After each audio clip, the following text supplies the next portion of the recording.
I love Fiji. It's like second home to me. You know, Tavarua is like just my favorite place, I think, in the world. It's always excited just to come back to the island, you know, even if there is no waves, just a beautiful setting, and yeah, it's paradise.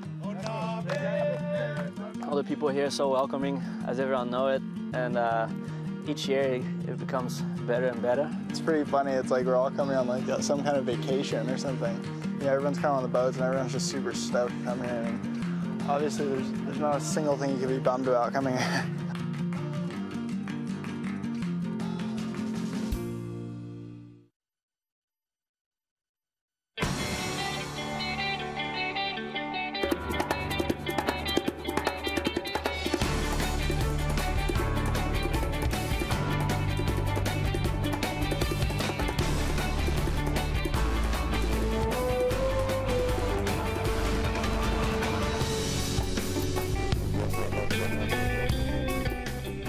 Good morning and welcome everyone to the island of Tavarua. It is Dawn Patrol, Pat Parnell, along with Ross Williams, Strider Wazlewski, Bula Boys, fresh off the heels of yesterday. We had a barrel bar mitzvah out there. There were tubes, kind of kicked off with Nat Young, but I'll tell you what, it kept that island rivalry. It's all on the fun side of things, but interesting as we give the update, 10-8. Tavi over Namotu. Yeah, it's a healthy rivalry. You know, there's a nice little channel between us and them, and you're just staring at them all day long, Strider. And it's sort of like the Pirates against the Yanks. I don't know. There's got to be a takes somewhere there. But you know, right now we got a slight lead over here. Yeah, we're stoked. We're pulling it home. You know what, though? We'll all see how it plays out today. I mean, you got a lot of surfing left today. We got some good surfers coming into the water. That first heat is going to be amazing. You know, Mick Fanning and Taj Burrows and everybody else that's still left over there just going nuts. They're ready to take us down. Sure. The official call is coming up shortly, whether or not we're going to be getting the rest of round 3 in the water. But as we're looking at wind models and swell models, looking promising. We do anticipate having the guys head back into the water. We talk about that friendly rivalry as we check in with the booth with Joe Trappell and Martin Potter. Thanks, Pat. Yeah, it's pretty interesting when you think about the rivalry pots. We got to come down here nice and early and stay at Namotu, now move to Tavarua, and you have Aussie Island, as it's been named over the years, on Namotu, where you have guys like Joel, Mick, Taj, all the Aussies except for Josh Kerr that want to dominate that island and trying to bring a Fiji pro back to that island. It's been a long time, Potts. Yeah, it has, Joe. It's been 14 years since Namotu's won the event, but you know, it's a healthy little rivalry. I think it's a great thing. It's very similar to the rivalry between Australia and New Zealand, just across that ditch right there. You can see there, that's Tavarua right there, Namotu right there. 15 guys. Hang on a sec. Namotu, where that's it's not a battle, working. Potts. Yeah. It is a battle, Joe, but I'm telling you right now, there's 15 guys on Namotu, 21 on Tavarua, and at the moment there's 6 left in round number 3. Between the islands, it's a healthy rivalry, but I tell you what, Kelly Slater and Damien Hobgood have tipped the scales in their favour. So interesting. We can see the surf out there at Cloudbreak this morning. It is absolutely pumping, and I guarantee we're going to be getting underway here very shortly. Well, first heat coming up is an all-Namotu matchup with Joel Parkinson, former world champ, against Glenn Micro Hall, the wild card for this contest. Then we'll have John Florence versus Sebastian Zietz, an all-Tavarua matchup. Sometimes you have them matched up against each other. All Hawaiian one in heat number 8. Then Gabriel Medina, who's been staying on Namotu, is surfing against the Tavarua and Goofy Foot. Freddie Patachia will keep the tallies going and see if Namotu can even up the score after this round. Back to you, Pat. Thanks, Joe. And I'll tell you what, as we're looking at footage out there at Cloudbreak, it looks so promising. Yesterday, it really kicked into gear with Nat Young and Kai Otten. They started kind of the tube fest, and then Michel Perez and his heat, he took it to another level. Yeah, you know, the waves were really fun in the morning. It was rippable, but as the day progressed, especially in the afternoon, it completely shifted gears. It turned into a barrel fest. We saw these waves really clean up with that lower tide, and I would say right now it's about 12 hours from then. It's going to be possibly mirror image from that, so we're going to get those same kind of conditions and see more of those tubes, Strider. Yeah, you know what, the tide definitely pulled the sheets tight. You saw these guys just slipping under the hook and just getting spit out. You know, that was incredible surfing from Michel Perez yesterday, and as we talked about yesterday, if it was a head-to-head with him and Slater, I think Michel would have been out front. Well, you know, one thing I noticed about Michel in his heat is he was an absolute wave magnet. He was on every wave. I will say Jeremy looked a little frustrated early. He could have clawed his way back in that heat, He's an extremely good two-rider on his backhand. But Michel, you know, wave after wave, he seemed like he was just in sync. Well, he actually said something after the heat. He told me that he actually could see exactly where to be and when the waves were coming. He just said he felt completely in tune with what was happening in the water, and that's the best feeling in the world. When you can do no wrong, he looked out, he saw the waves coming, he knew where to be, and he just crushed it. That's exactly what it looked like, an amazing amount of confidence, and the numbers don't lie. Michel Perez, so many waves, but a 9.5 and a 9.2. Look at that scoreline, 18.7 to Jeremy Flores, 10.57. So hats off to Michel Perez as he looks forward to potentially grabbing a third CT win in 2014. The big question, however, are the guys going to be getting back in the water for the rest of round 3? Let's send it to Ronnie Blakey for the call. Thanks, Pat. Morning, everybody. We have Kieran Perro, the ASP Commissioner, has just jumped into the boat. Kieran, you just got out of the surf. What is the call? Yeah, the waves are great today. It's really clean. The wind's come around a little bit more to the east, and the swell's holding in, so we're on. We're going to start as soon as possible. There's some really nice, long, drawn-out walls. Feels like the swell's probably gone a little bit more south, but it's making for some long rides and, you know, super high performance. Okay, managed to knock the second round on the head as well as 6 heats of the third round. What's the goal today? How far into the draw can we get? Ideally, we'd like to get all the way up to the quarterfinals, and then I guess we'll reassess. We'll see how we go over the high tide today, and if we need to have a break, you know, I guess it's more about just getting everyone in great waves. So, you know, ideally we'll be surfing all day. Some unbelievable heats coming up. We have Joel Parkinson and Glenn Hall in the first heat of the day. Don't miss it. Stay with us. More from Dawn Patrol in just a moment.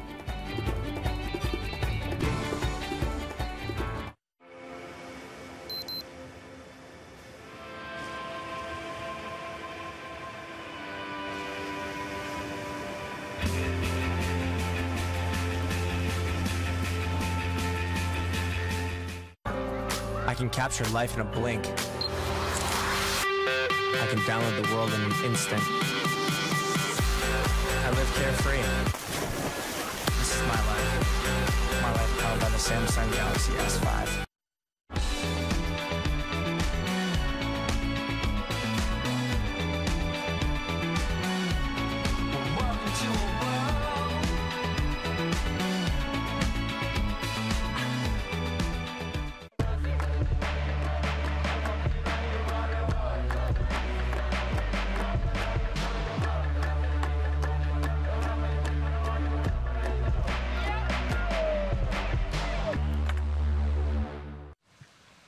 Welcome back, everyone, to Dawn Patrol. Great news, the official call. It is on here at the Fiji Pro. 7:40 a.m. start. That's coming up in a matter of minutes. Before we get to that, we check in with Kelly Slater in this GoPro breakdown.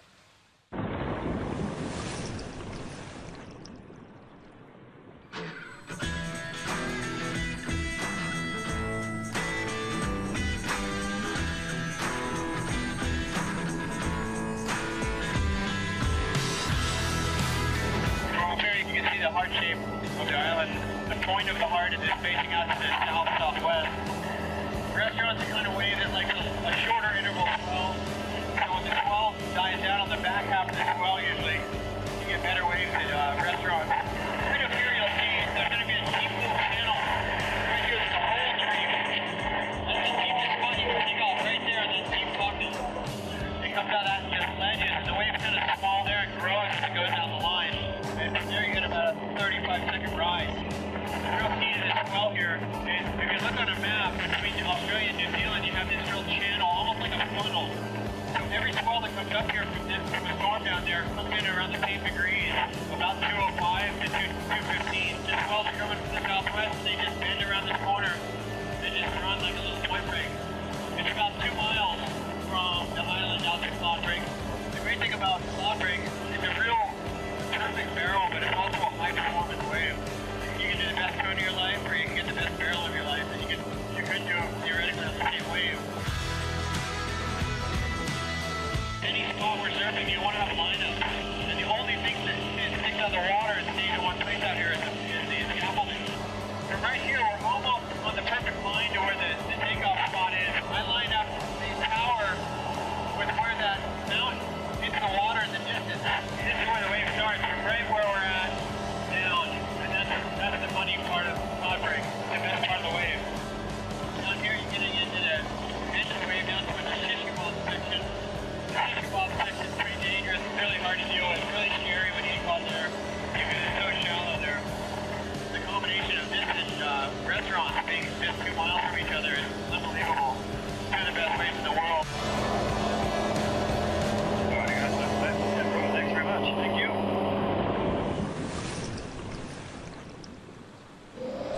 Big thanks to GoPro for giving us the best cameras in the world to go inside the barrel and get the view from above, courtesy of Kelly Slater and the GoPro breakdown. Remember, the GoPro challenge is still on here at the Fiji Pro as we'll get things started in the lineup with round 3 continuing with former world champion Joel Parkinson, current number 3 in the world, surfing against event wildcard Glenn Micro Hall. Joe Turpel alongside former world champ Martin Potter as we look at a brand new day of action.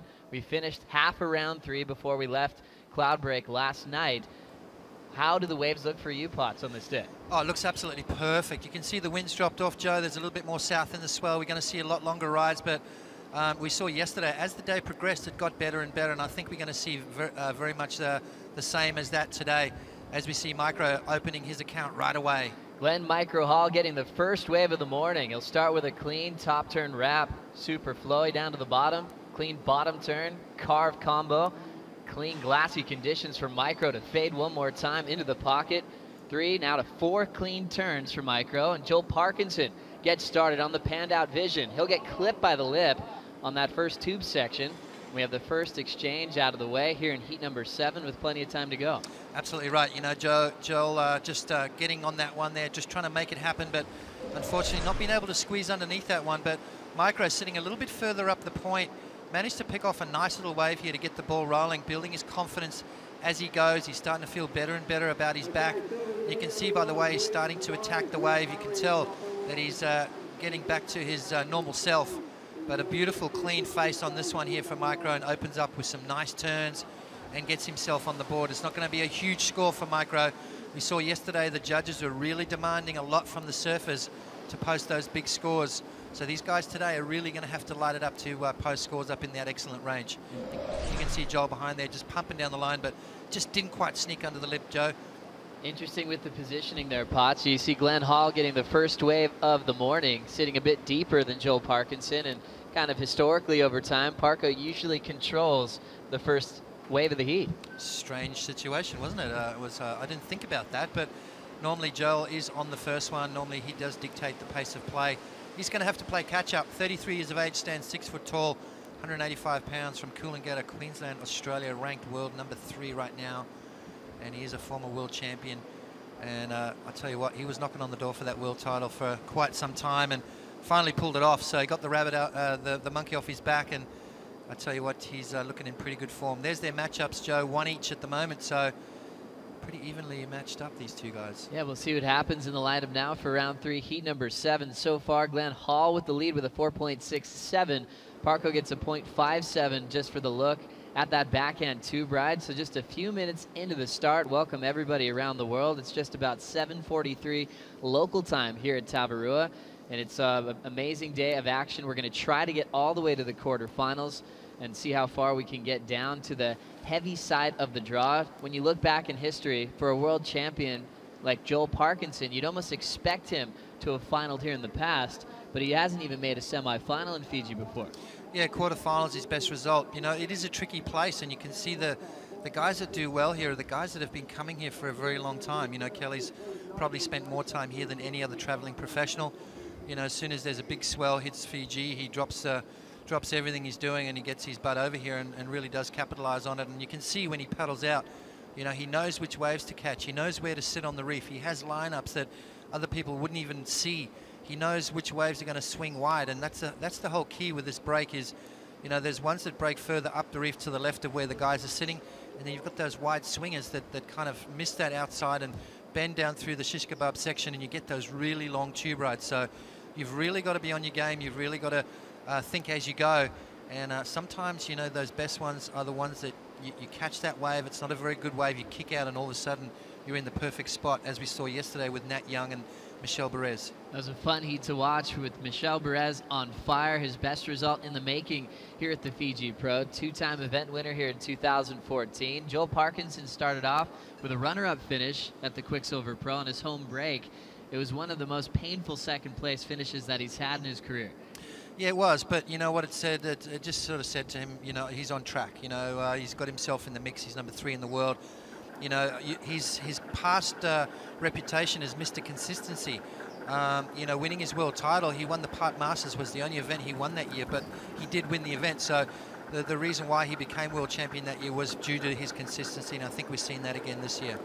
As we check out the heats to come on a big day of action that we're anticipating, this is the first one on deck. And then coming up next, we have John Florence and Sebastian Zietz with a rematch from Rio de Janeiro, where Seabass knocked out John, followed by an all-goofy foot affair with Gabriel Medina, current world number 5, surfing against the Hawaiian Freddie Pataccia.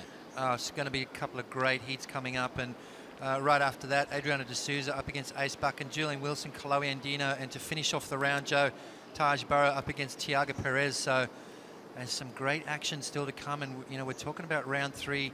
It has some incredible matchups. I think one of the most dynamic rounds of the event. First place moves on to round 4, Pots. As you see, the first 2 heats of round 4 stacked up. Mick Fanning takes on Nat Young and Michelle Perez in that non-elimination round. Then Felipe Toledo takes on Owen Wright, and 11-time world champ Kelly Slater. First place of those heats goes straight to the quarterfinals. Felipe looked really fresh on his back end. Looks like he's finally getting the momentum that you've been expecting him to get this year.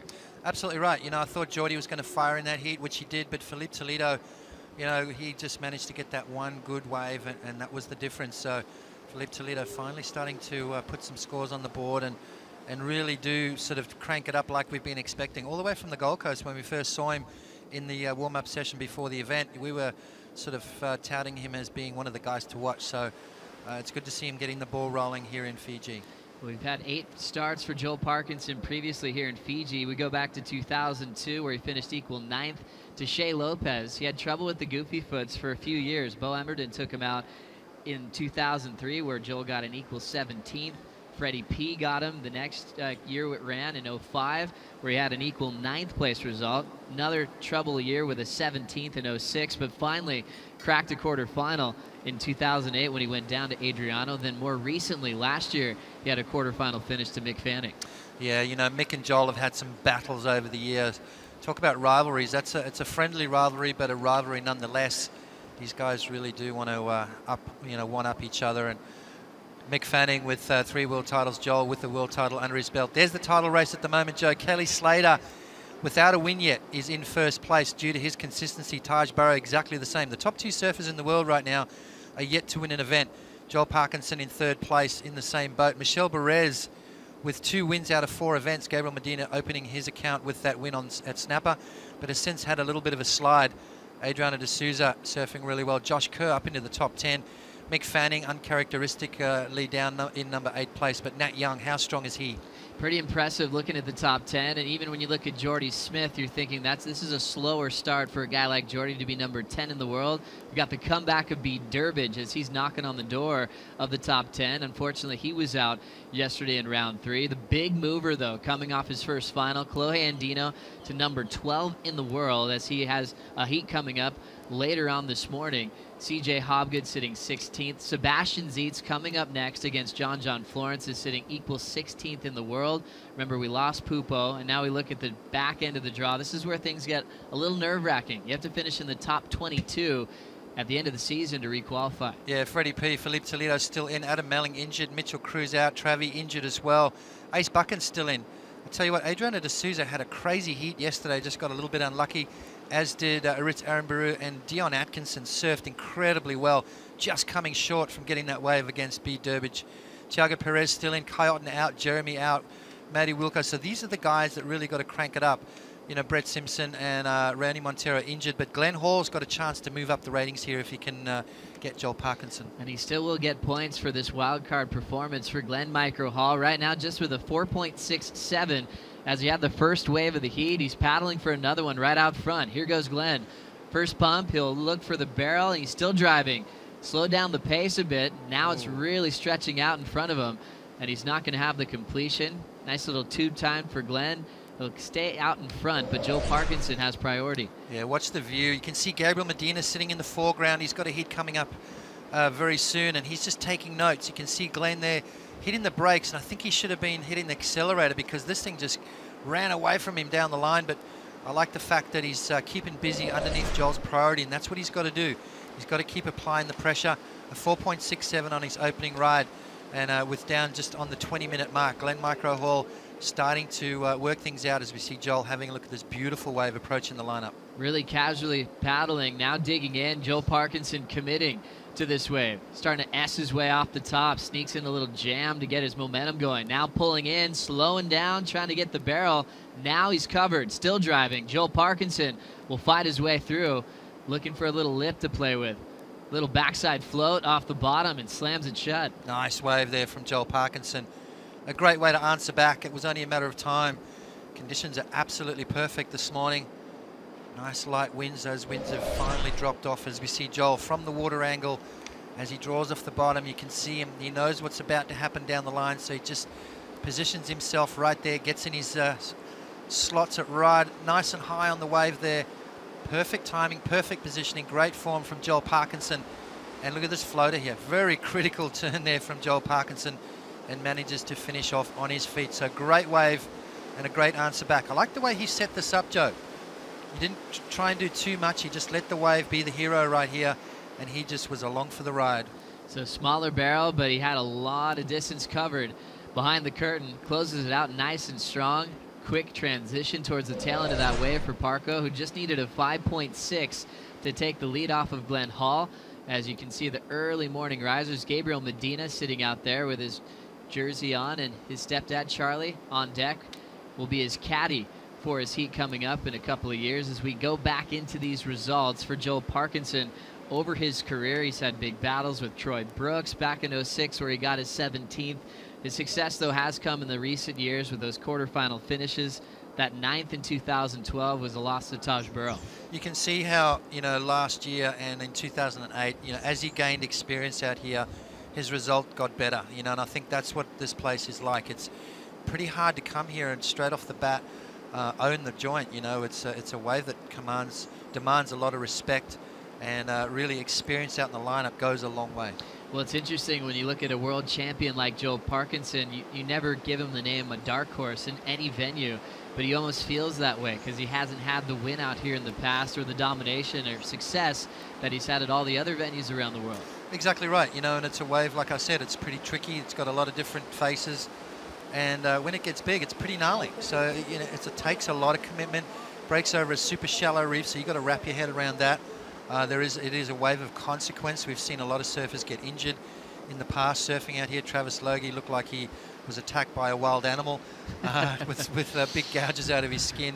You know, we saw what happened to Nikki Van Dyke earlier with the women. So, you know, it's not a wave that you've got to take lightly. You've got to really be on your game. And as we see that score coming through for Joel right now, a 6.33. So Joel takes an early lead with 17 minutes to go. Micro now with the priority, looking for a 2.24 though, Joe. Well, Potts, this morning the waves are looking pretty playful. Let's dive into the Surfline forecast to get a little more insight on what we're looking at. As our official forecaster of the Fiji Pro, you can see the recent storm that produced a southwest swell for Thursday and Friday. I mean, we had Kelly talking about that little channel funneling between Australia and New Zealand heading right towards us. And you can see the size kind of spiking overnight Wednesday into Thursday, the 5th. And the wind, you know, it hasn't been too much of an issue the last couple of days. It really got dreamy last night through the afternoon. Yeah, the crazy thing about Cloudbreak is you could see out the back, you know, there was so many white caps, and the water surface was crazy bumpy. But as soon as that wave bends the corner and hits the reef here, it just cleans up, and the wind didn't really affect it. But what I'm interested in is you can see the horizon. There's a lot of motion out there. There's a lot of bump on the horizon, and to me that is promising signs. So I think we'll get through a big day of surfing today, and then we're going to have to reassess over the next few days, maybe pick and choose. The thing with this place though, Joe, you know, once we get that, even if the swell drops, if that period extends, if we get those longer periods in between swells, that still means that we're going to get waves. So, you know, you just got to wake up and check it. The old way of checking the surf.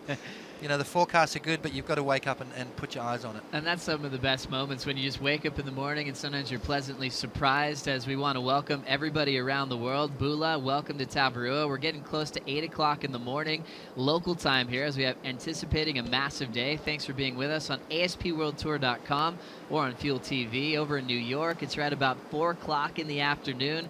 In Johannesburg, it's about 10 in the evening. Over in London, it's getting late, coming on 9 o'clock at night. Back in Los Angeles, where we have the ASP headquarters, it's about 1 in the afternoon.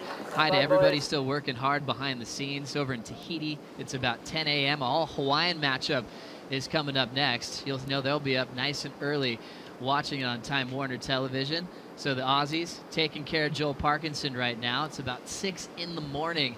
So those guys are having an early morning coffee, watching one of their favorites of all time. Joel Parkinson had such an amazing reception when he won the world title. Flew over in a helicopter to Snapper Rocks, and the celebrations are something that he'll never forget, Potts. Absolutely right. I guarantee you that Rainbow Bay Surf Club is open right now. They're having breakfast on the deck, watching this heat very closely.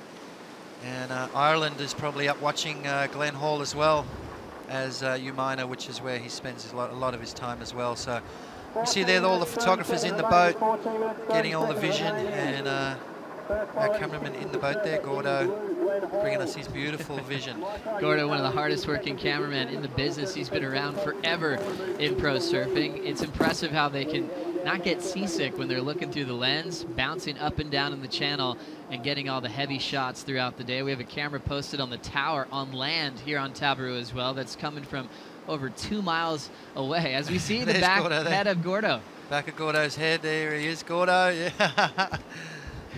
He loves it. Yeah, he loves it. He's such a fan of the sport and works really hard, as do all our cameramen. You know, these guys are there all day behind the cameras, you know, and especially over the last few days with the elements, you know, the wind and, you know, the bump in the ocean and all that other stuff. It's we're bringing you these beautiful pictures from around the world. Well, the best part about it is they love surfing. They're born into it, and they want to stay around it, so they're doing a great job working hard behind the scenes to make this come true. As we see the vision of the tower, an amazing vision for the judges to sit on that top deck to put down all the big scores throughout the day. We all have our replay systems up there. They have to take a boat every morning in the dark and try to time the sets to climb up that tower safely each and every morning.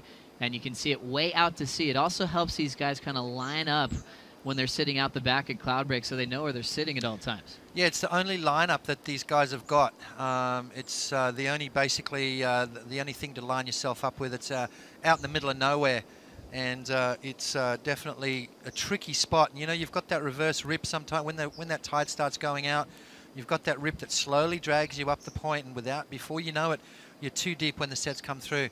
So it's a super tricky lineup. You've got to be just on your game at all times. You see Joel pulling into the barrel and still fighting his way through. Parkinson makes it, comes off the bottom, snaps it in the pocket, and ends up letting go of that last turn. Next wave out the back is still rolling through unridden, so it looks like Glenn Hall might have gone down on the takeoff. We'll bring that to you in a second with 12 minutes and 20 seconds to go here in heat number 7. So this heat starting a bit in slow motion. Parko got the lead with a 6.33. Remember, Glenn Hall went to turns to start and had a 4.67. That's keeping him in the game at this point, Potts. Yeah, that was a good wave from Joel. You know, that's the funny thing about this wave, Joe. It doesn't matter whether you're on your backhand or your front side. As you can see, Joel taking off, beautiful angle from the water here. As you can see him pumping down the line, pulls up nice and high. And that's what we're seeing with these smaller waves. The surfers getting really high and tight, and Joel coming out nice and clean, but then also just capitalizes, almost pulling off a nice maneuver there. So you can see this wave a little bumpy, a little lumpy, but Joel just pulling in nice and deep. Look at that, perfect traveling there. How's the way he positioned himself in that wave there? Great technique from Joel Parkinson, and that's going to be another good score for him to be locked in. 7.83 for Joel, and now Glenn Hall with a 9.49 required with 11 minutes and 20 seconds to go. And I was just about to say, doesn't matter whether you're on your front side or your back side, it's still the barrel, isn't it, Joe? It's still amazing and the best feeling in the whole world. It's been a regular foot-dominated event in the last few years due to Kelly Slater really locking this one up, especially in the last few years it's run, getting perfect 10s and almost making it look like you have to be a backsider to compete out here. But you go back in Fiji history, and it was all about goofies taking this one out. As we want to get a little update on the conditions from the channel, we'll throw it out to Ronnie Blakey. How you doing out there, Ron? Cheers, Joe. Yeah, it was a perfect Fijian morning. It's become a little overcast at the moment, but our wind is still holding off. Really clean faces out there at this stage of the game. Joel Parkinson, we just saw him go for a board change. I noticed he had a quad in the front of his Namotu longboat, and I think he might have switched up to it. He's had a few barrel attempts. I know that he's just fallen short of exiting a couple of barrels, so I think he might have gone for the quad, but we'll have to keep a close eye on him to make sure. Ronnie, the difference between today and yesterday, obviously the wind's a lot lighter. How does it feel out there? Does it feel like the swell's still quite strong? Well, at the moment, it seems like it's maybe the curse of the first heat pots. There was plenty of waves rolling in just before we kicked off competition today, but I think that it'll continue to pulse in. Of course, Surfline's been spot on with their forecast. As you mentioned, that wind has definitely backed off, and at this stage of the game, really clean faces. And like yesterday, you know, as soon as that wind backed off after the first day of competition, we saw the guys attacking the lip a little bit more. Obviously, with the clean faces, able to throw down some big drawn-out carves, but don't be surprised if, as we move through the rounds, you see these guys really start to throw some big moves into the mix with the barrel rods. Thanks a lot, Ronnie. We'll be checking in with you throughout this round as Glenn Hall is trying to make a comeback against Joel Parkinson. Parko went for a 6.33, then got a 7.83 back-to-back to take the lead. So Micro now in a tough spot where he needs a 9.49 to move on to round 4. Micro, clearly the dark horse, surfing against a world champion, is paddling on his way back out, looking for the score. He'll pull in on the takeoff. Micro makes it without a problem. Down to the bottom, lay back car. All the way back to the source, he picks up the pace, snaps it in the pocket, and he kicks out. Fifth wave ridden for Glenn Halls. He's breaking down the 9.49. Yeah, that was an interesting situation. You could see Joel just had no intention whatsoever of even looking at that wave. Micro said, "Thank you very much, I'll go." Now Parko takes a look, casually starting out the back, off the bottom, and now setting up this inside section. Didn't like what he saw as that end section's closed out, and that one won't be effective to go into his top 2. Yeah, 8 minutes and 40. I think Joel just kicking out of that one to make sure he regains priority. You can see Parko just paddled over it. He didn't even look at that wave. And Glenn Micro Hall said, you know what, I've got to have a go. I've got to get some scores on the board. Pulls up, nice little barrel there, and comes out. And this is what I like about the way Micro's attacking this wave. Look at that turn there. Just putting the foot down, keeping that rail in the water, and showing a lot of power for a little bloke. And we'll take another view from the channel. You can see him getting those tight pumps in the tube, making it look so fun for the goofy footers. Yeah, and that turn there just to finish things off, Joe. So Glenn Micro Hall, really, he's looking for a big score, but really he just needs to get some scores on the board and get some momentum happening. Joel with a 6.33 and a 7.83, a 14.162 wave total. So it's not a huge 2-wave total, Joe. A couple of 7s and Micro's back in the game. As we see John Florence in the channel preparing his boards to do battle against Sebastian Zietz in round 3, heat number 8. John made the semifinals last year. He's been dominant on every stage, in small beach breaks to massive cloud break conditions. Even during that crazy freak swell we had a couple of years ago, he was one of the guys on the top 34 that paddled out there and got a couple bombs. Yeah, he was, that was insane. I remember sitting at home watching that, and you know, a couple of the pros were out there. Pat Gadaskis attacked a few, and you know, John was just on fire, just pulling into some huge barrels. Here goes Joel Parkinson now, Potts, setting this one up off the bottom. Beautiful snap, releases it, then slows down for the tube. He'll make it. Next section for Parko. He's got a clean line and guaranteed an exit. Here comes the backhand wrap just to seal the deal. He sinks on the layback, but it's effective in pulling off a clean finishing move at the 6 minute and 45 second mark. He looked to better a 6.33 with that effort. Yeah, it was a good little wave. I mean, so well surfed. You can see right now, most guys would be hitting the brakes, trying to get barreled right there. Joel just decides to go nice and vertical and then back it up with a nice little tube. So beautiful positioning there from Joel, and he gets a secondary one, just maximizing his scoring potential on this one. Comes out and does that beautiful trademark wraparound, cut back to layback into the white water. As you can see there, this is the view the judges get right now, and this is the one they'll be looking at. And Joel just hits the brakes there. How's that technique, how he just stalled the board, puts his hand on the face of the wave just to feel what the wave's doing, and really in touch with what's happening out there at the moment. Joel Parkinson looking to replace that 6.33, and I think he might do it on that one, Joe. He's such a stylish surfer. Joel Parkinson always makes everything make sense. When he does his stall, it looks pretty to watch. Last score coming in, it could be close to improving on his low score of a 6.33. Dramatic bottom turn into snap combo, but it's a 5.83. It doesn't go into his top 2, and he doesn't turn this into a combination game at this point. Yeah, that could have quite easily, a couple of judges gave him the nod on it, but 5.5, 5.2, 6.0, 6.2, 6.0. So, you know, the judges are keeping the scale really low. It is the first heat of the day. They know exactly what happened yesterday, and they're just giving themselves some room to move.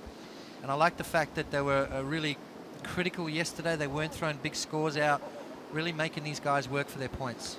Very exciting heat right now, Potts, as we hit the 5-minute warning. Glenn Hall needs a 9.23. He went to turns for his start with a 4.67, and he's a family man coming from Umina. He's got a couple of kids now, and he spent about a decade trying to qualify for the top 34 as he's back to the scene of the crime where he was injured last year in round 2 and a loss to Jordy Smith, where he had to get shipped out of here and spent a lot of time in the off-season thinking about his whole professional surfing career, if he was going to be able to surf at the top of his game. Well, just to be able to walk and live a normal life, I think, was more of an issue. But to come back and surf at a high level, which is what he's doing now, is not short of amazing. 4:30 remaining for Glenn Hall to find a 9.23. Remember, he does have first priority as we'll look at the best waves of the morning so far. We'll start with Joel Parkinson, 6.33. Yeah, beautiful wave to start things off here, and you can see him just hitting the brakes, pulling into the barrel. Nice long tube ride here for Joel Parkinson, and that's what we're going to be looking for today. I think the bulk of the points are going to be coming from those big barrels and then finishing off with something special. Critical floater there from Joel, and manages to fit another one in. So 6.33 for Joel Parkinson. This was his 7.83, and you can see him racing down the line, pulls in nice and deep, and just a long, clean barrel for Joel Parkinson. And just some great surfing from him. Doesn't finish off that turn there, but the damage was done. 7.83. And this is Micro's 4.93. Nice quick barrel there to snap.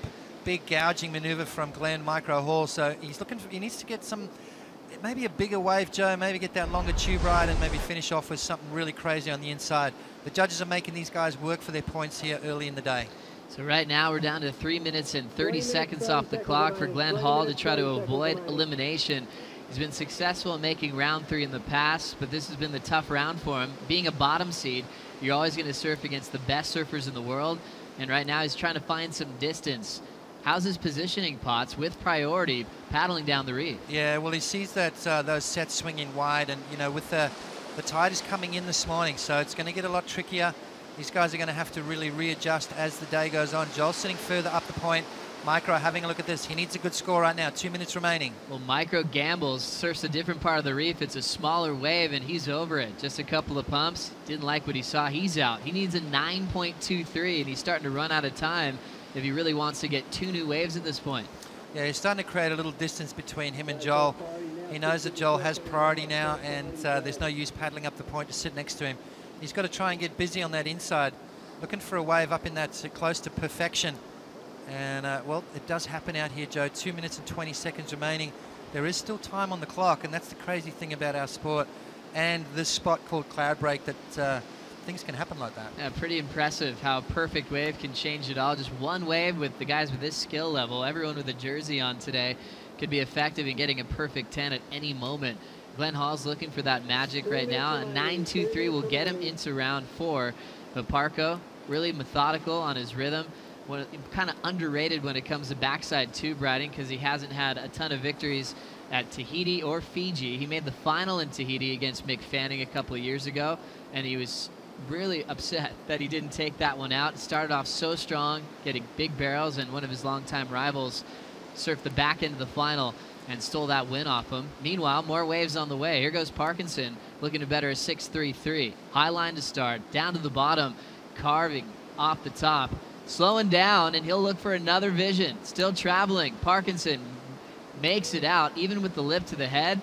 Backside climbing float, just to show he has complete control. Wow, what a wave from Joel. I tell you what, that was, to me, one of the best waves of the heat. It was a lot bigger. Had so much variety on it. There was so much going on that wave. It was the first wave of the set too, which really, you know, characteristically isn't the best wave. Nice turn there. How's this little snap under the lip? Perfect positioning from Joel, and just the tube time. A couple little bonus sections there. Almost gets forced out by the lip, and then watch this turn. Bang! Rock and roll floater to finish. So Joel Parkinson starting to feel it out here this morning, and he's looking very dangerous. Look at this turn. Big snap there. Watch this check turn. Oh, hits the brakes and pulls right under the lip, and just gets some nice tube time. Gets forced out by the lip, and that gives him that extra speed just to get that rock and roll finish. So Joel Parkinson starting to feel it. And that is going to be a good way for him. We'll take another view from land. This is from 2.5 miles away. You can see Joel Parkinson just toying with the tube here at Cloud Break. I love how that left hand is just guiding him on the open face, and he'll let go of the wall just to time his speed and momentum. The former pipe master looking through a breakthrough victory here at Cloudbreak, and you can see all the 4 fins. He's been going for that, especially in hollow conditions. Now Glenn Hall running out of time. He'll get barreled, still driving. Nice pump to pick up the pace. The wave spits without him, and Glenn goes down. He is eliminated now in round 3 by Joel Parkinson. Parko does improve with his last effort as he moves on to round 4. Exciting morning here in Fiji. We'll be right back for more after this.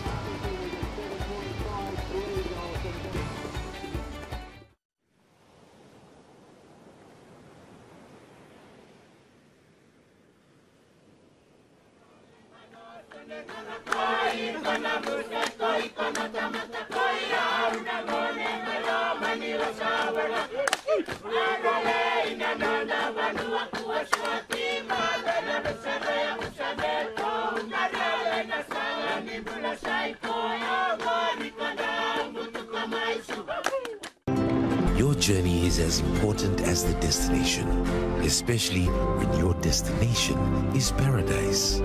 Welcome to Fiji Airways. This is exactly where you should be.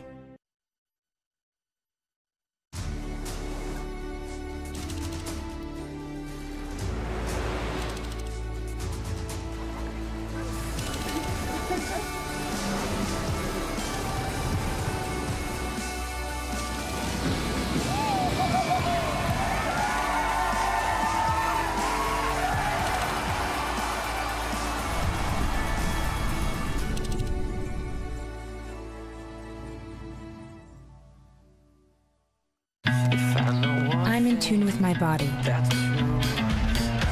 It speaks to me and pushes me. This is my life.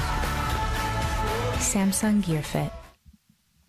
Welcome back to the island of Tavarua. You're watching the Fiji Pro, the 5th stop on the Samsung Galaxy ASP World Championship Tour, as we have one of the heats of the round. 2 Hawaiians looking for blood. John Florence from the island of Oahu, Sebastian Zietz from the island of Kauai.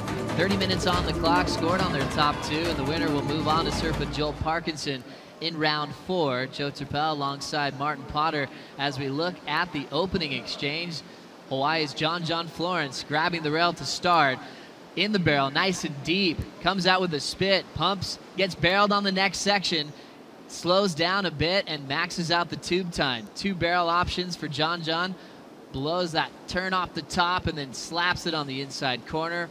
The 3rd turn, he goes for broke, and he ends up going down pots. Well, that's a great way to start, that's for sure, John. Just a beautiful little tube ride there, got the inside position, and sometimes that's what you got to do out here. You got to make sure that when the heat starts, you're on the inside, because things like this can come your way. Has that perfect positioning, then gets a secondary barrel on this wave, which is better than the first one. Nice tube time there from John, and manages to finish off with a couple of beautiful turns. So John off to a flying start, Joe. Have a look at this, beautiful conditions out here. And John is a surf grommet at heart, and I'll tell you what, he is having a lot of fun out there right now. Look at that, opening wave of his heat. Can't get any better than that. Beautiful positioning, great technique from John Florence, and that finishes off with a couple of nice little snaps there. John lost to Seabass in Rio, so I guarantee you that's in the back of his mind, hence that great start, 7.67. And still going for something crazy on the inside reef. John Florence comes into this event, 21 years of age, 6'1", 168 pounds. He looks so flexible when he gets on a board, puts himself in the tightest positions. And on land, you know, he used to mention that he couldn't even touch his toes. There's something that happens when John hits the lineup. Yeah, you know, I think he's got a great skateboarding background as well. As we see Sebastian Zietz's numbers there, 26 years of age, 6'1", 175 pounds, very similar in height and stature. Kilauea, Kauai, Hawaii, ranked number 16 in the world. This kid's got game, I can tell you right now, in all kinds of conditions. Suits the World Tour, definitely does suit his style of surfing. There we see career matchups. 3 for John, 1 for Seabass that came in Rio de Janeiro. And he's going to be carrying a lot of confidence coming up against John now, whereas before he never had that. He hadn't beaten John since Rio, and now he's got a new lease on life as we see a big set approach in the lineup. Well, it's great to see when you remember those matchups before, also the Bali matchup where John did the biggest alley-oop ever with the jersey on and took out Sebastian Zietz. Now Sebastian looking to get a start in this one. He'll flow down to the bottom. Bottom turns and pulls into the pocket, grabs his rail, but the wave closes out. So he'll start with a small number. Big number for John Florence as he opens with a 7.67 on his opening strike, and still 25 minutes on the clock for this showcase. Waves are looking really fun and groomed, glassy on the open face. Yeah. Let's hope it stays like this all day, Potts. Well, with that cloud cover, Joe, it's definitely possible. You know, we've seen in the past as it heats up, that wind starts picking up. So as long as we've got that cloud cover, I think we're going to have these beautiful conditions. Well, Ronnie Blakey now standing by with Joe Parkinson. Thank you, Joe. Yeah, Joel Parkinson getting the first heat win of the day against the guy who you had only met up with once before in man-on-man competition, and he got the better of you. That was back in Rio last year. So even the score there with Micro. Yeah, for sure. I mean, he's been pretty lethal. You know, he was amazing, I thought, at Bells. He's one of those guys, he might be far down the ratings and the seed stuff, but he's not, you know, it doesn't go with his surfing. You know, he's had a lot of time out, so he's been surfing amazing. And he's been, like, he almost had Kelly and Bells, and I thought he was sensational there. So I'm sure he'll have a few more chances this year at, you know, getting guys later in the top 4 and 5.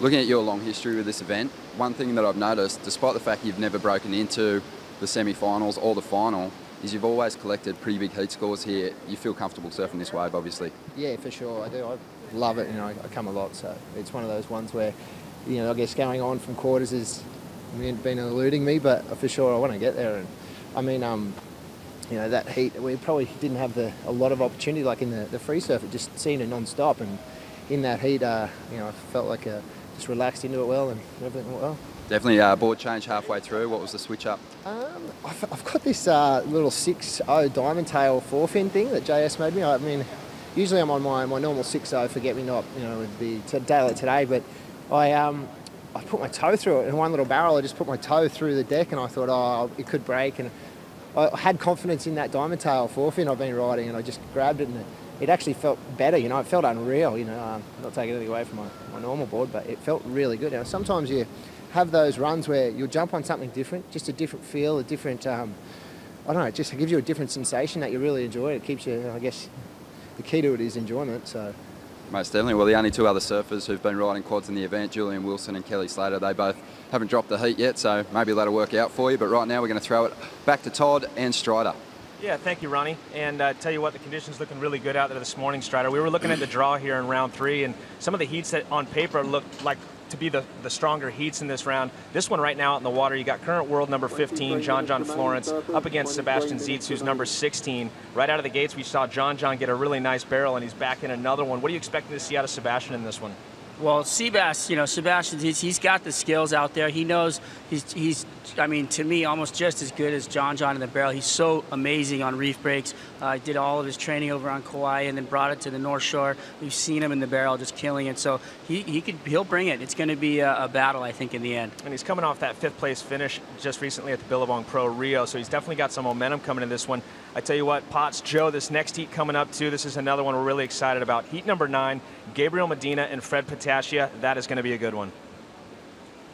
Thanks, Todd and Strider, for that update. John Florence getting barreled during that cross for his second wave. Already has a 7.67. Now Sebastian Zietz really needs to get started. Groom conditions. Seabass down to the bottom. Draws out the bottom turn, starting to run after it. Grabs the rail and has a nice line, but the end section takes him out for the second time in this heat. Yeah, you know, that's very similar to that first exchange. We saw John open up with something crazy, and then Seabass got that closeout. We saw John capitalize again, and Seabass gets another closeout. So this wave a lot bigger.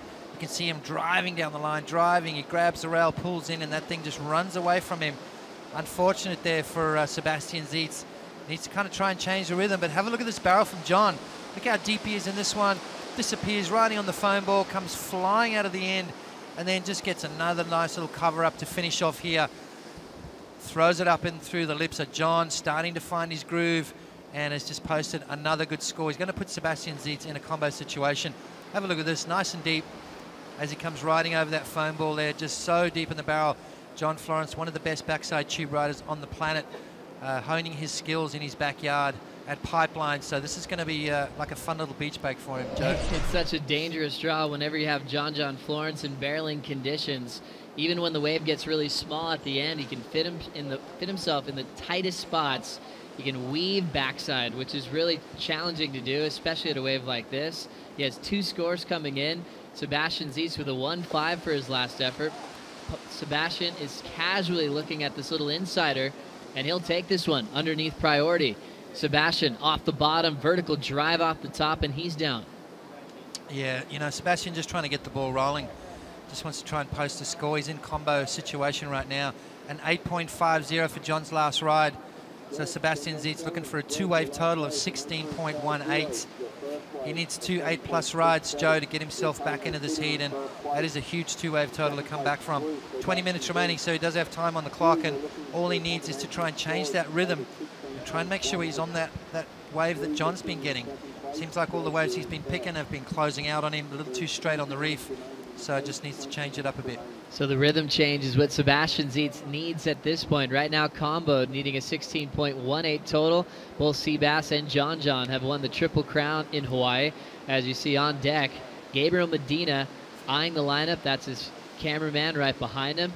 Freddie Pataccia on a different boat, sitting next to Ryan Miller as he prepares for a big matchup. You got the old school Hawaiian with the carves that he's been laying down coming out of the barrel. You got a heat off of Glenn Hall and McFanning to go straight to this round.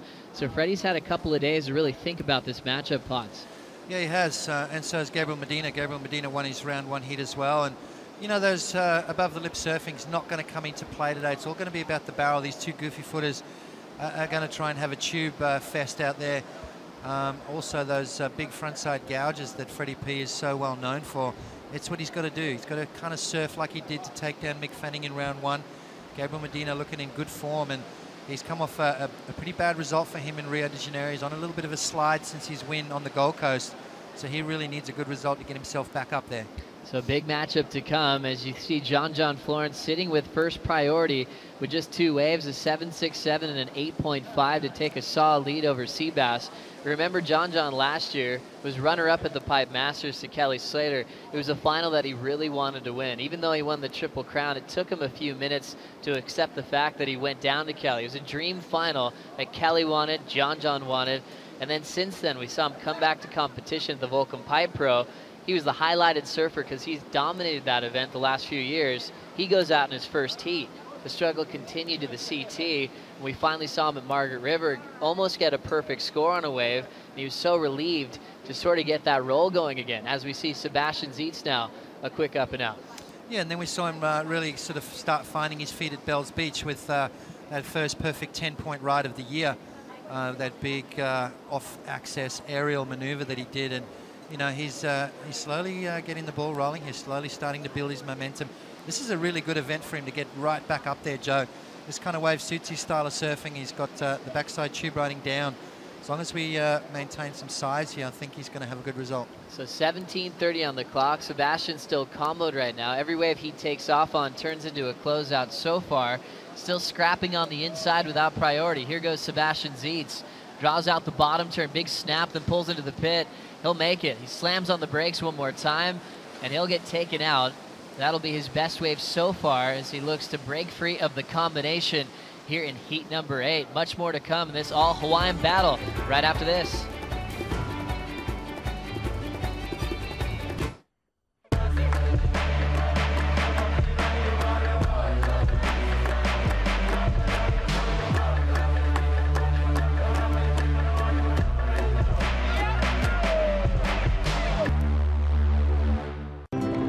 Journey is as important as the destination, especially when your destination is paradise. Welcome to Fiji Airways. This is exactly where you should be.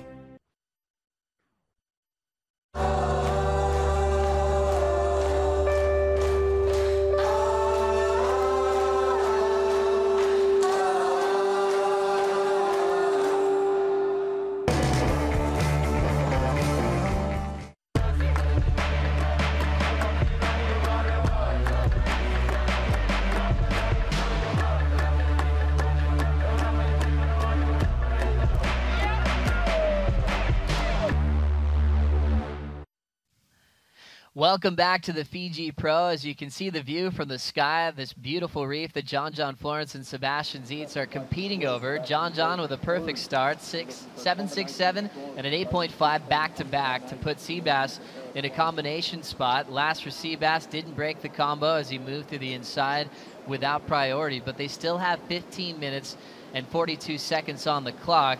Potts, you mentioned the performance of John Florence at Bells Beach, where he finally let go and did the surfing that he wanted to and turned in the year's first perfect 10. You know, John was a little bit confused, trying to surf a heat to what the judges wanted to see, trying to surf to the criteria, but what he really needed to do was go back to basics, go back to the old John, go back to how he used to compete and how he loved surfing.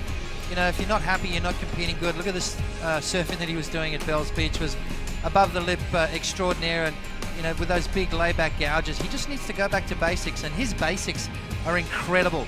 Look at that surfing there from John, just pushing the limits at every single turn. That's why you know, we want to see this guy surf every time he paddles out. That was the most amazing turn of the event right there, the off-axis aerial right in front of Gabriel Medina, and look at this technique that he's got. This is in a heat, by the way. This is not a free surf. This is not an expression session. This is when the pressure is on. So, you know, John's got what it takes there, a little thumbs up there. And look at the kids. The kids all love that, and that's what we love too. It's we want to see John light it up. We want to see progressive surfing. You know, go back to basics, John, and that's if that's his basics, we're in for a good show. Basically ripping Potts and setting the stage as far as progression is concerned. He had that perfect 10 in a super heat in round 4 against Gabriel Medina and Kelly Slater. Medina coming up next against Freddie Pataccia. You saw John and Gabriel Medina have a bit of a rivalry for that Rookie of the Year honor. John stole it off Medina because he was higher up in the rankings after their first complete year on tour, but it hasn't been settled yet, and they've had some really fun matchups to watch ever since. Yeah, whenever you see the heat with John and Gabriel, and you know it's going to be fireworks. You know, it's you know, Gabriel Medina's the kind of guy too where, you know, I spoke to him in Margaret River, and he said, you know, I wasn't going to go to the air, but as soon as I saw John fly through the air, I knew I had to. I knew I wasn't going to beat him on just you know, maneuvers on the face of the wave. And that's the kind of thing that I like. I like seeing these guys push each other to the limits, and that's when we're going to see progressive surfing. As we check out the boat, and it looks like Ronnie Blakey getting set up with Glenn Hall for a quick interview. He just lost to Joel Parkinson in that last heat. A tough one for Micro to swallow as he's making his comeback to the tour, Potts. Surfing well, though. He's got to take a lot of confidence away from that, and you know, I like what I'm seeing from Micro. A little glide in. Sebastian Zietz gets a snap and then packs the tube. It's a small one. He goes down once again. You can see he's trying to force the rhythm on these smaller waves without priority, and John just pacing himself, standing on his board, checking out the back, and now it looks like Glenn Hall set up on the boat with Ronnie Blakey. Cheers, Joe. Yeah, Potts, I like what you're saying. I like what I'm saying from Glenn Hall as well. Surfing incredibly well, although couldn't get on top of Joel Parkinson in that first heat today. But Micro, we thought we'd grab you for a bit of a summary of the conditions. You mentioned that it was pretty fast and a bit clampy out there, and that's kind of what we're seeing happen to Seabass out there at the moment. Yeah, for sure. I have my opportunities. Like, I feel like I maybe put myself in a bit of a too deep position to come out, because it's at that awkward size where it's not big enough to weave in the barrel. It's kind of like lock in and just hold your line and go. If it was a foot or two bigger, you could start to weave in there and, you know, and get deep and then try and get out. So it is at that awkward size, but it's so clean, it's so fun. It's, you know, no excuses. You've got to be loving your return to form. Obviously, didn't keep progressing through the rounds, but I think you can take a lot from your performance here. Yeah, for sure. I feel like I'm slowly getting there. I've got a little bit more to do, but a bit more improvement, and just time in the water, time surfing heats is. I feel like that's what's going to get me up to that where I want to be. And mate, hopefully we see you get the opportunity a couple more times this year. Yeah, fingers crossed. It's hard being on standby. People ask me already, am I in J-Bay, and I don't know. I'd go home and wait for the call. So it's tough. Like, do I go home and work? Do I go home and book a flight? I don't know. But you know, fingers crossed I do get in, and if I do, I'll be there. Good news is you get to go home to your beautiful young new family. Yeah, for sure. Can't wait to see them. Good on you, Glenn. Thank you. Thanks, Ronnie. Thanks, Glenn, for the update. Glenn Micro Hall, the wild card in the Fiji Pro, talking about the balance of getting the call up, sometimes with a moment's notice that you're going to be in a major WCT event. You saw Rioni Montero pull out because of an injury right before this one, and also Adam Melling making the decision not to compete. But sometimes it's day by day because they're trying to see if they're going to be ready to compete at the high level. Yeah, you know, you've got to just have that mindset too of go home, enjoy your time at home, do your work, get yourself, you know, back on track as far as physical fitness goes, and, you know, just have that in the back of your mind that at any given time you've got to be able to just drop everything and get on a plane and get over to J-Bay. But the thing I like about what I saw in that interview from Micro, he wasn't happy. You know, he wanted to do better, and that's what I'm liking about what I'm seeing. You know, he's getting himself in that situation now where, you know, he's a competitor and he hates losing. You know, he's not taken anything for granted, said he had his opportunities, he let them slide, but I'm liking what I'm seeing from Micro. As you kind of can see now who's in and who's out as we had the call-up for Glenn Hall. He was the event wild card, so he had plenty of time to get ready for this event.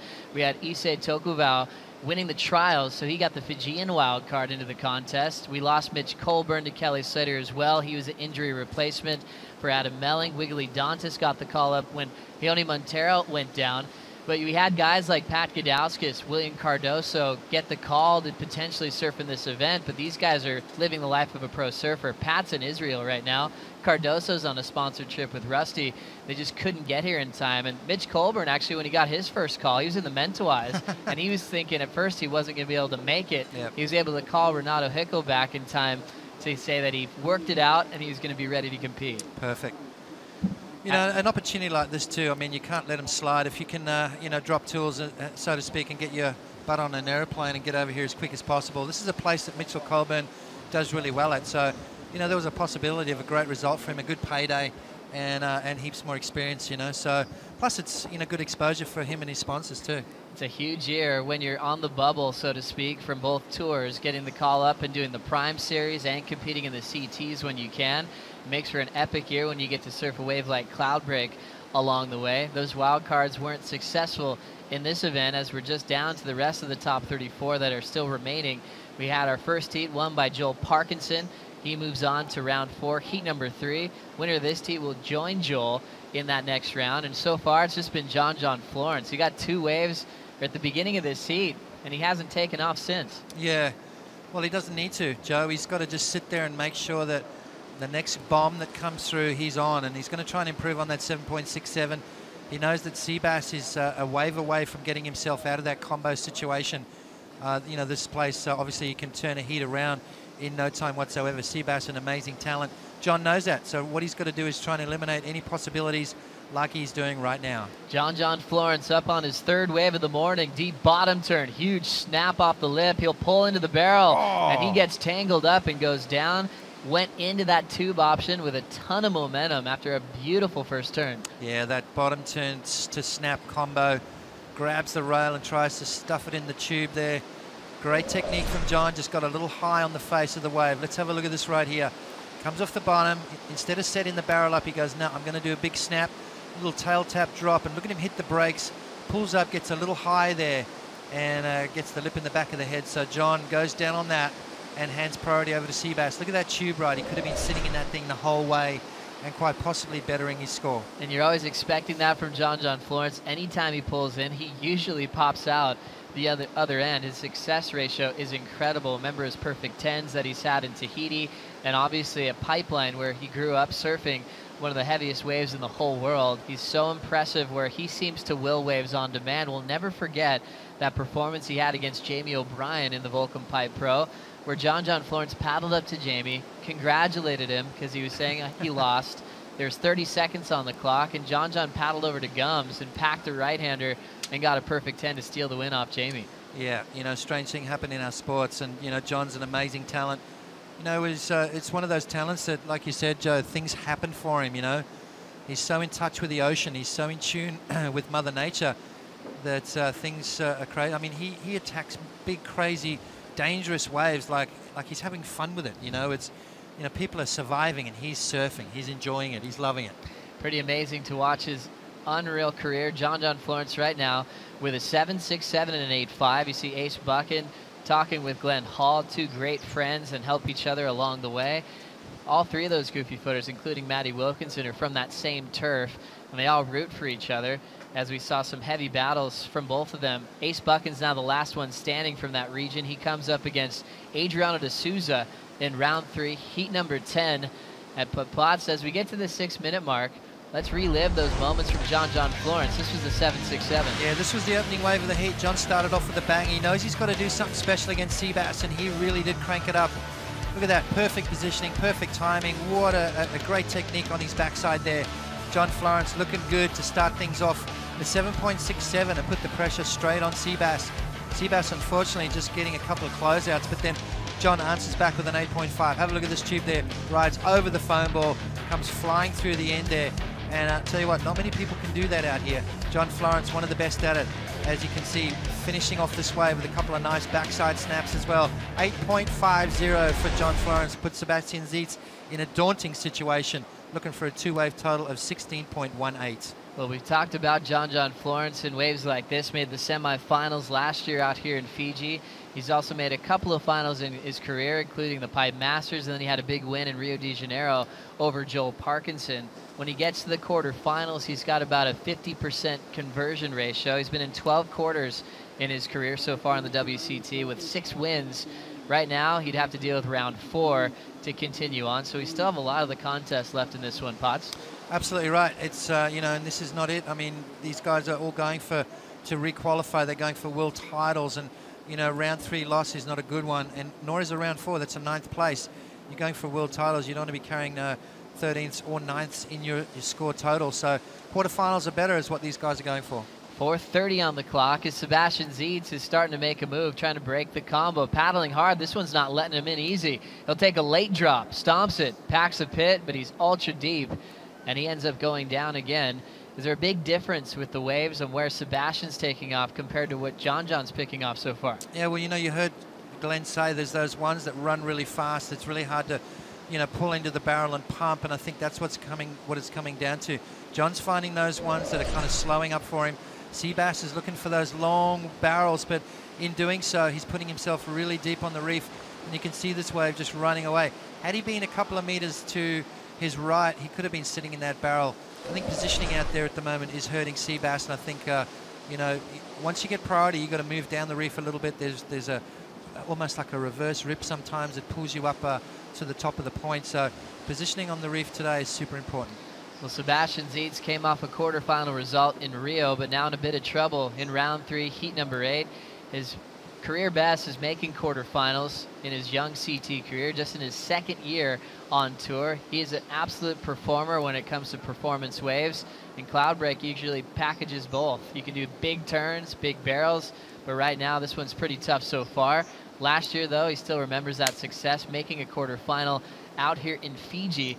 So you almost think it's a bit of an upset when you lose a guy like Sebastian so early, but then you look at the matchup against a guy like John. It was always going to be tough as soon as the horn sounded.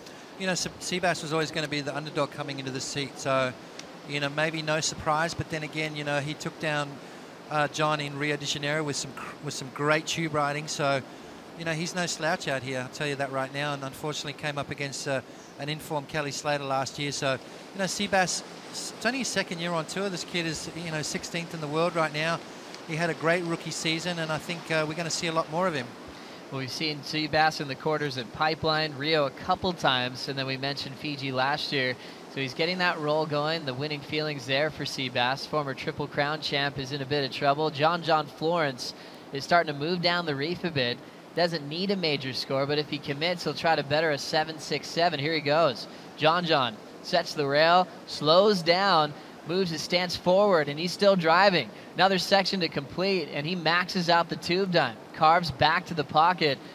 John carves again out in front.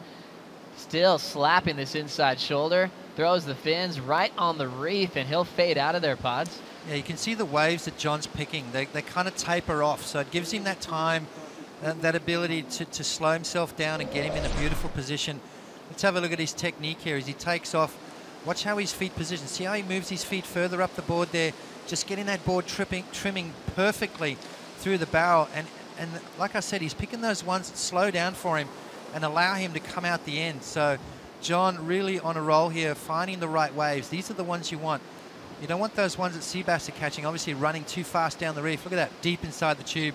And John comes flying out there. Perfect technique from John Florence, and he's going to lock in another good score, Joe. Such an amazing backside tube rider. John Florence, even when it's 2 feet to 20 feet, he knows how to maximize his time. behind the curtain. Scores coming in for the 4th wave. It won't factor in a 6.17. You know, it felt good for him, and he's not too worried about the scoreline right now. Into the final minute with Sebastian Zietz still in a combination spot. He has first priority, and we'll look for Seabass to maybe get just one more wave in before he starts preparing for Jeffreys Bay. Absolutely right. 2.5, Seabass's high scoring ride, and that's just wave selection. You know, you really got to be on the good ones. You've got to make sure you got priority when they do come through. 35 seconds remaining. So Seabass will get one more roll of the dice. We can see a nice set coming through.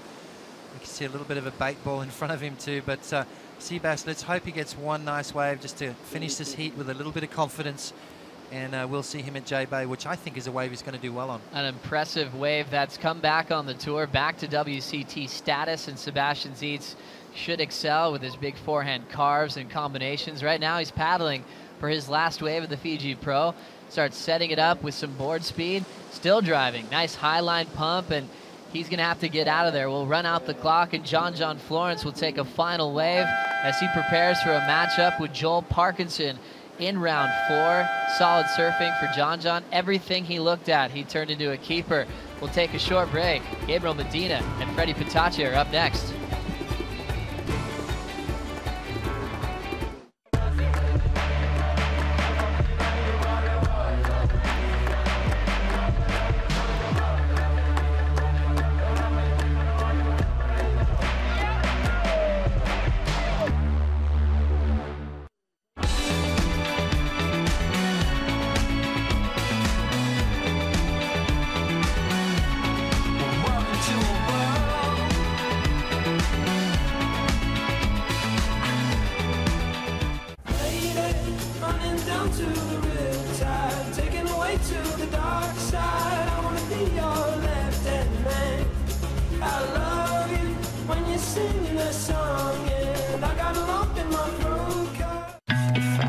I'm in tune with my body. It speaks to me and pushes me. This is my life. Samsung Gear Fit.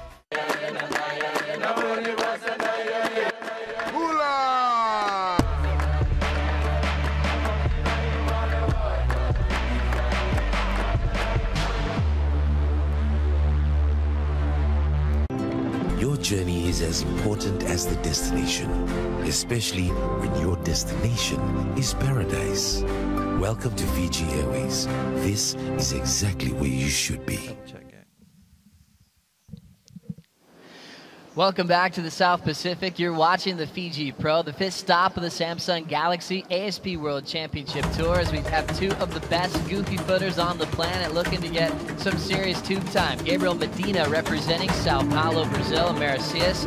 Freddie Pataccia Jr. representing the North Shore and the island of Oahu. Coming in number 19th in the world as Gabriel Medina sits number 5. Coming into this series, Joe Turpel alongside one of the most successful surfers of all time, Martin Potter. Potts, I like looking back with you on your first trip to this amazing place called Tavarua.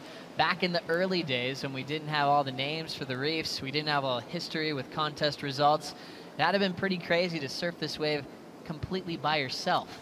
Yeah, you know, it was amazing. It was amazing feeling, just really setting my eyes on this place for the first time. It's, you know, it's like looking at something you've never seen before. It's, you know, beautiful surroundings, these perfect little islands and these most incredible reef breaks. So, you know, just to be out there and amongst Mother Nature and just, you know, appreciate the beauty and splendor of the place was amazing. Never mind the waves, you know, and then the waves started pumping and, you know, you just really look at yourself and go, is this real, you know?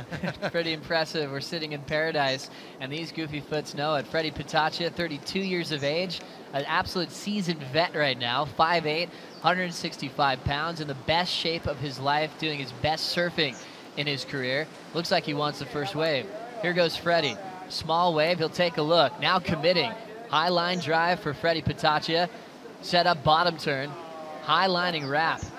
Still a little bit of open face, and he's looking to seal the deal. Drives off the bottom and slaps it off the lip. 2 clean turns, frontside float to seal it, and he's out. I like it. You know, nice little wave to start things off. Getting his confidence up, getting his feet in the wax, just feeling what the wave's doing. You know, it's not a bad thing. There's not a lot of waves coming through, as we saw in that last heat that, You know, John only caught like 4 waves. Sebastian did catch a lot, but he was picking the wrong one. So Freddie P just feeling it out, getting his momentum happening and posting a score. I like it. Now Gabriel Medina on the answer back. Another small wave, but he likes catching a ton of rides. Off the bottom, beautiful snap. Huge fan going out the back. Now down carves the second section. Drives off the bottom. Speed protection turn on the third strike. Jams it down to the bottom one more time, and now wraps it around with the tail drift on the finish. Wow, 2 pretty solid opening rides there. Medina maybe get the nod just a little bit more pizzazz on that last turn from Medina. I'll tell you what, both guys are looking in good form, and I'll tell you what, this is going to be a battle, that is for sure. Pretty interesting opening exchange though, Joe. Both guys opting to catch smaller waves, and both guys keeping the board on the water. Let's have a look at Gabriel Medina's opening wave here. He looks like he's on a really good board there with that opening snap, just throws the fins out of the back, and you can see how he's just getting busy, racing down the line, looking for these turns to find his rhythm on the wave, find his groove, and just those speed check turns there to finish off with this thing right here, and just jams it in, grabs that rail. Freddie P, on the other hand, you can see looks out the back of the wave, makes sure he's doing the right thing. Here he goes now, building his speed up and waiting for those big turns there. So Freddie P, not as dynamic on the opening turn, but you can see it looks like he's on a good board, looks like he's got some rhythm happening here, and Freddie P will finish off with a beautiful foam floater there and pull through the back. So great exchange to kick things off. I think Gabriel Medina with a slight advantage. So we have the matchups on paper. Freddie P getting one off Medina and Tahiti back in 2013. They've only had really 2 one-on-one matchups. Both have taken a win. Medina's win was back in San Francisco in 2011, where he took out Freddie in round 3. Now, let's take a moment to catch up with John Florence on the boat with Ronnie Blakey. Cheers, Joe. Yeah, a really good little rivalry building between Sebastian Zietz and John Florence.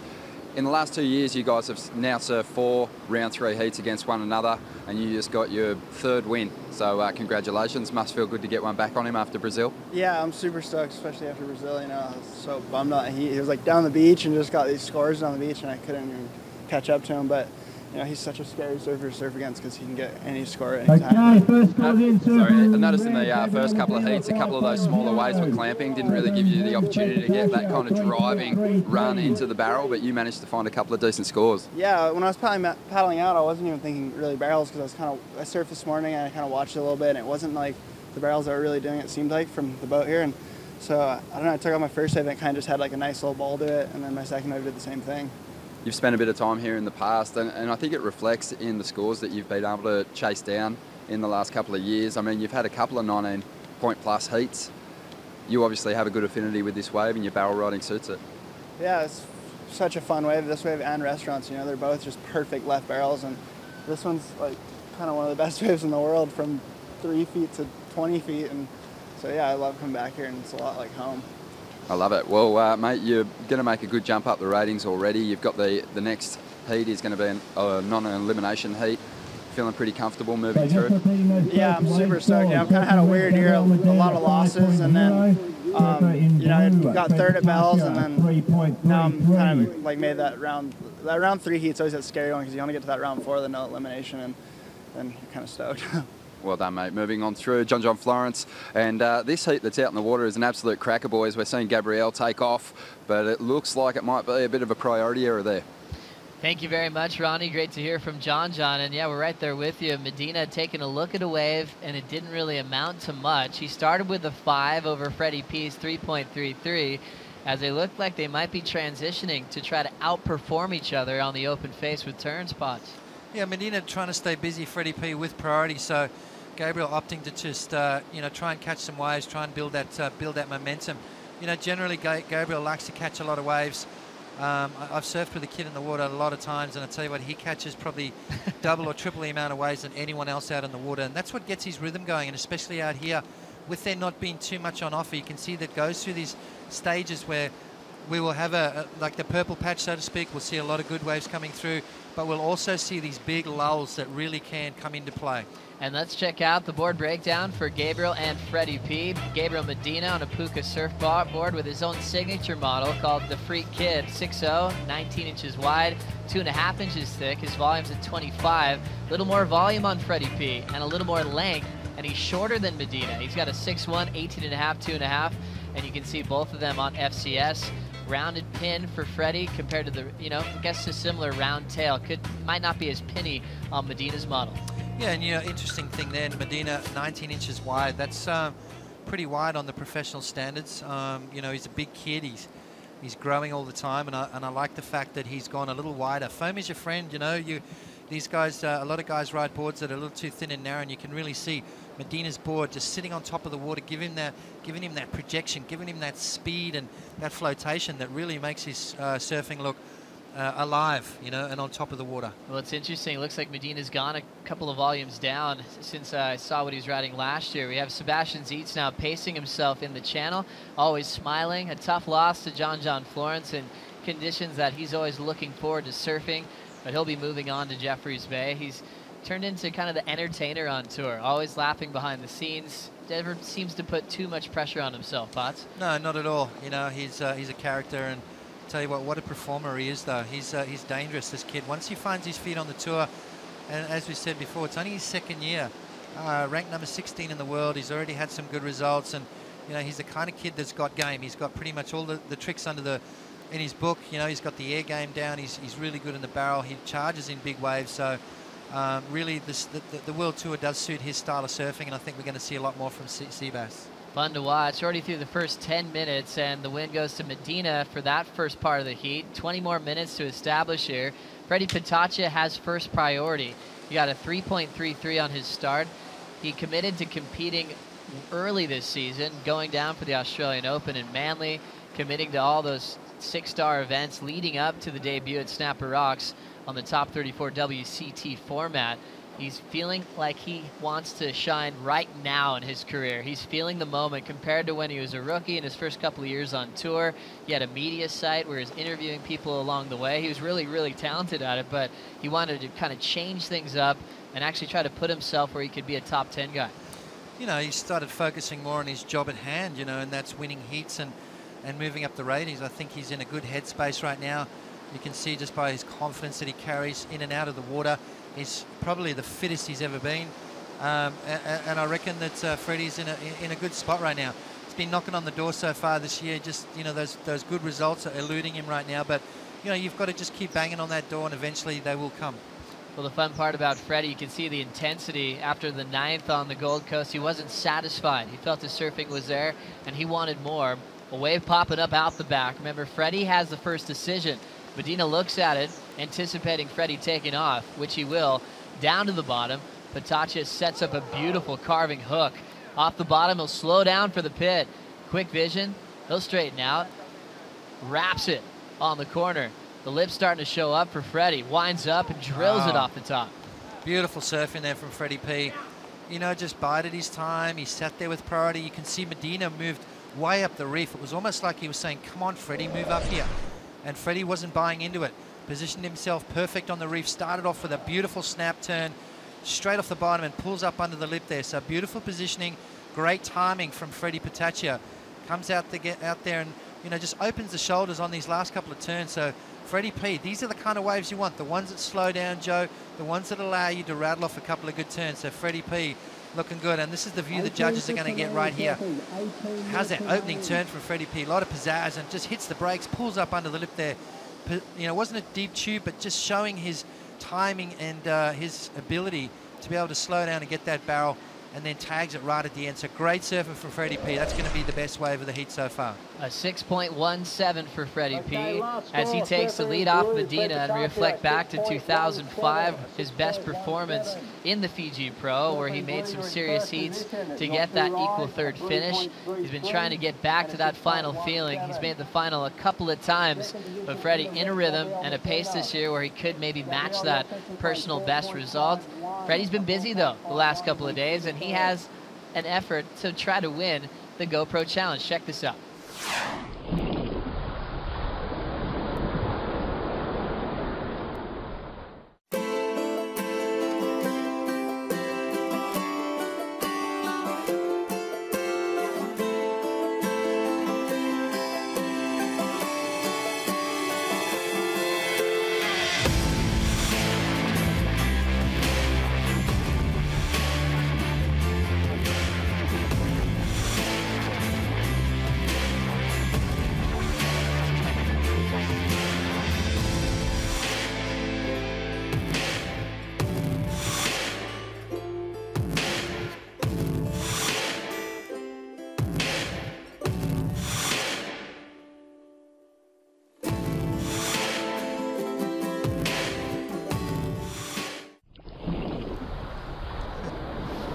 P with a fair effort to try to win the GoPro Challenge, and just its second stop, member Josh Kerr won at the box. But we've had some heavy ones go down. You can check out all of them on aspworldtour.com/GoPro Challenge. Potts, are you still in favor of Tatiana Weston Webb at this point? Yes, I am. I'll tell you what, though, that was a pretty good effort there from Freddie P, but I think Tatiana's still in the lead. Fading the takeoff and pulling into the pit, Gabriel Medina still driving. Comes out clean. Off the bottom, carves through a beautiful glassy section, wraps it back into the pocket one more time, steps on the gas and rips one off the top. Medina now packaging a nice fin release, cut back together. Subtle claim. He's feeling the rhythm, Potts. Yeah, he is. That was a good wave. Definitely an answer back to Freddie P along the barrel. And we have a look across the channel there. We see Gabriel Medina standing tall in the tube. Perfect positioning there from Gabe. He likes this kind of wave. Why? Because this is what he gets to do. Gets to get the barrel and then comes out and unleashes a couple of radical turns. So Gabriel Medina with 15 minutes and 20 seconds remaining. Look at this perfect positioning here from Medina. Nice and deep in the barrel. You can see that red jersey come flying out, but this is where he capitalizes right here. Have a look at that turn from Medina. Just so precise, so smooth, and yet so radical. Medina off the bottom again, and watch this turn right here. Blows the tail out of the back of that wave there. 8.0 for Gabriel Medina and moves up into the lead. Freddie P now needing a 6.84. A seesaw battle here from these two goofy footers. Medina and Petaccia going blow for blow. Much more to come right after this.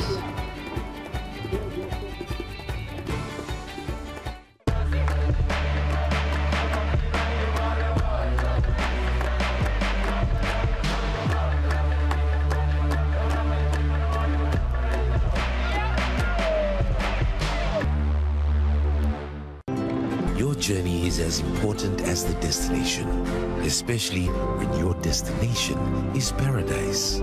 Welcome to Fiji Airways. This is exactly where you should be. I can capture life in a blink. I can download the world in an instant. I live carefree. This is my life. My life powered by the Samsung Galaxy S5.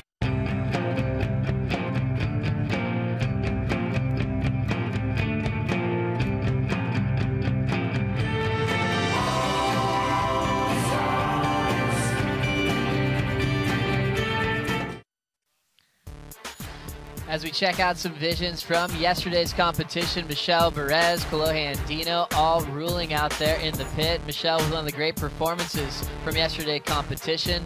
Mitchell Colburn, Mick Fanning getting in the mix as we have our own seasoned photographer, Kirsten Stoltz. You can see all the photos on aspworldtour.com/photos for all these amazing images. And you can also follow Kirsten on Instagram for all of her updates from every venue on the ASP World Tour. Fin throws, pits. We had a little bit of everything at Cloudbreak, and the situation remains the same as we continue with round 3. Freddie Petaccia trying to outperform Medina on the open face. Got the lead with a 6.17, but then Medina with a quick answer back, getting the 8.0 to get the lead back. Yeah, you know, Freddie's got to post something in that 8-point range here. He needs to keep answering back to Gabriel Medina, and here he goes right now, Freddie P up and running. Slowing down, 2 hands on the wall. Now he'll let go to make the completion. He's trying to step on the brakes real quick. Off the bottom, huge carve for Freddie. Drives off the bottom, nice and vertical with the tail release. Off the lip.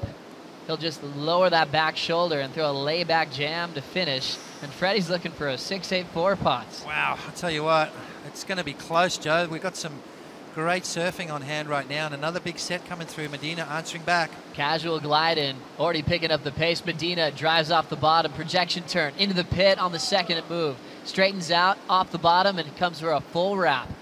Drives and kicks out, quick in transition, packaging a snap to barrel combo. That's a beautiful setup. We saw the regular footers like John Seabass going for that as well, sneaking in a first turn and then packing the pit. Yeah, you know, different approach. Goofy footers and regular footers. You know, regular footers out here standing with their right foot forward. Just a different approach. You know, different line drawn. That's what I like seeing. I like seeing those goofy foot, regular foot matchups. But this one here, we've seen these guys pretty similar approaches. But Freddie P, straight off the bat, you can see him dragging both hands there, trying to slow himself right down. Let's go. Comes out of the tube nicely there. And this is where he opens up the shoulders. Look at this turn from Freddie P. This is the difference I've seen from Freddie this year. His surfing is so on point. He looks so confident and so solid on his feet, with a couple of nice turns there to finish off that wave. So Freddie with a 6.87 moves up into the lead, but then Medina answers back. Medina needing a 5.0. Look at that, straight into the barrel. Watch how he comes out straight down, fading off the bottom to maximize the open face turn and unleashes a huge maneuver. Medina needing a 5.0. I think we're going to see a lead change again. We're talking about that seesaw battle. It's happening right now with just under 11 minutes to go. Well, Potts, when you go turn for turn, Freddie versus Medina, they're both on their forehand, and we talked about their surfboards. Freddie being a little shorter than Medina, rides a longer board. Gabriel rides a shorter board, and we'll watch Gabriel take off right now. Sets it up off the bottom, right into the pit with a beautiful stall, still driving. We can see Medina coming out. Off the bottom, here comes the carve as he sets up some performance hooks on this inside glassy open face. He gets out, looking to better a 5.0 to put more pressure. Freddie Pataccia got a 6.87 on his third wave, and he did get the lead. And so Medina with that wave was trying to get the lead back. The exchange continues with Freddie dropping in straight on the brakes to slow down. He gets deep and gets puffed out of the pit. The Hawaiian drives around the corner for a nice carving section, wraps it back one more time. Freddie feeling it, throws a subtle claim to the judges, and he's on fire. Wow, come on, this is great. This is what we want to see, this seesaw battle, these two guys going head to head, two of the best goofy footers on the planet, and we're seeing exactly why right now. Freddie P with a 6.87 on his last ride, looking to replace a 6.17. He's going to do that, but we're still waiting for two waves from Gabriel Medina to be locked in, as we see scores starting to trickle in now for Gabriel Medina's wave before. But let's have a look at Freddie P. A bigger set wave. He drags the hands. He can see the section. It's barreling. He pulls in. He comes flying out with a spit. Great tube ride there from Freddie P and opens up the shoulders again on the inside section here. Freddie P absolutely on fire and asking the judges the question, what do I have to do? Impressive for Freddie Pataccia. This year on tour, he's had some close battles, and a couple of them haven't gone his way. He was pretty vocal in Brazil, saying it was getting pretty devastating. As we go back to the replay one more time. Yeah, you can see him dragging those hands, just trying to get himself as deep as possible, disappearing and coming out with the spit. That just shows how deep he was in that barrel. So Freddie P, this is going to be a good score for him. A couple of scores coming through from Gabriel Medina's last two waves. The wave previous, a 5.90, and a very similar score coming in for his last wave.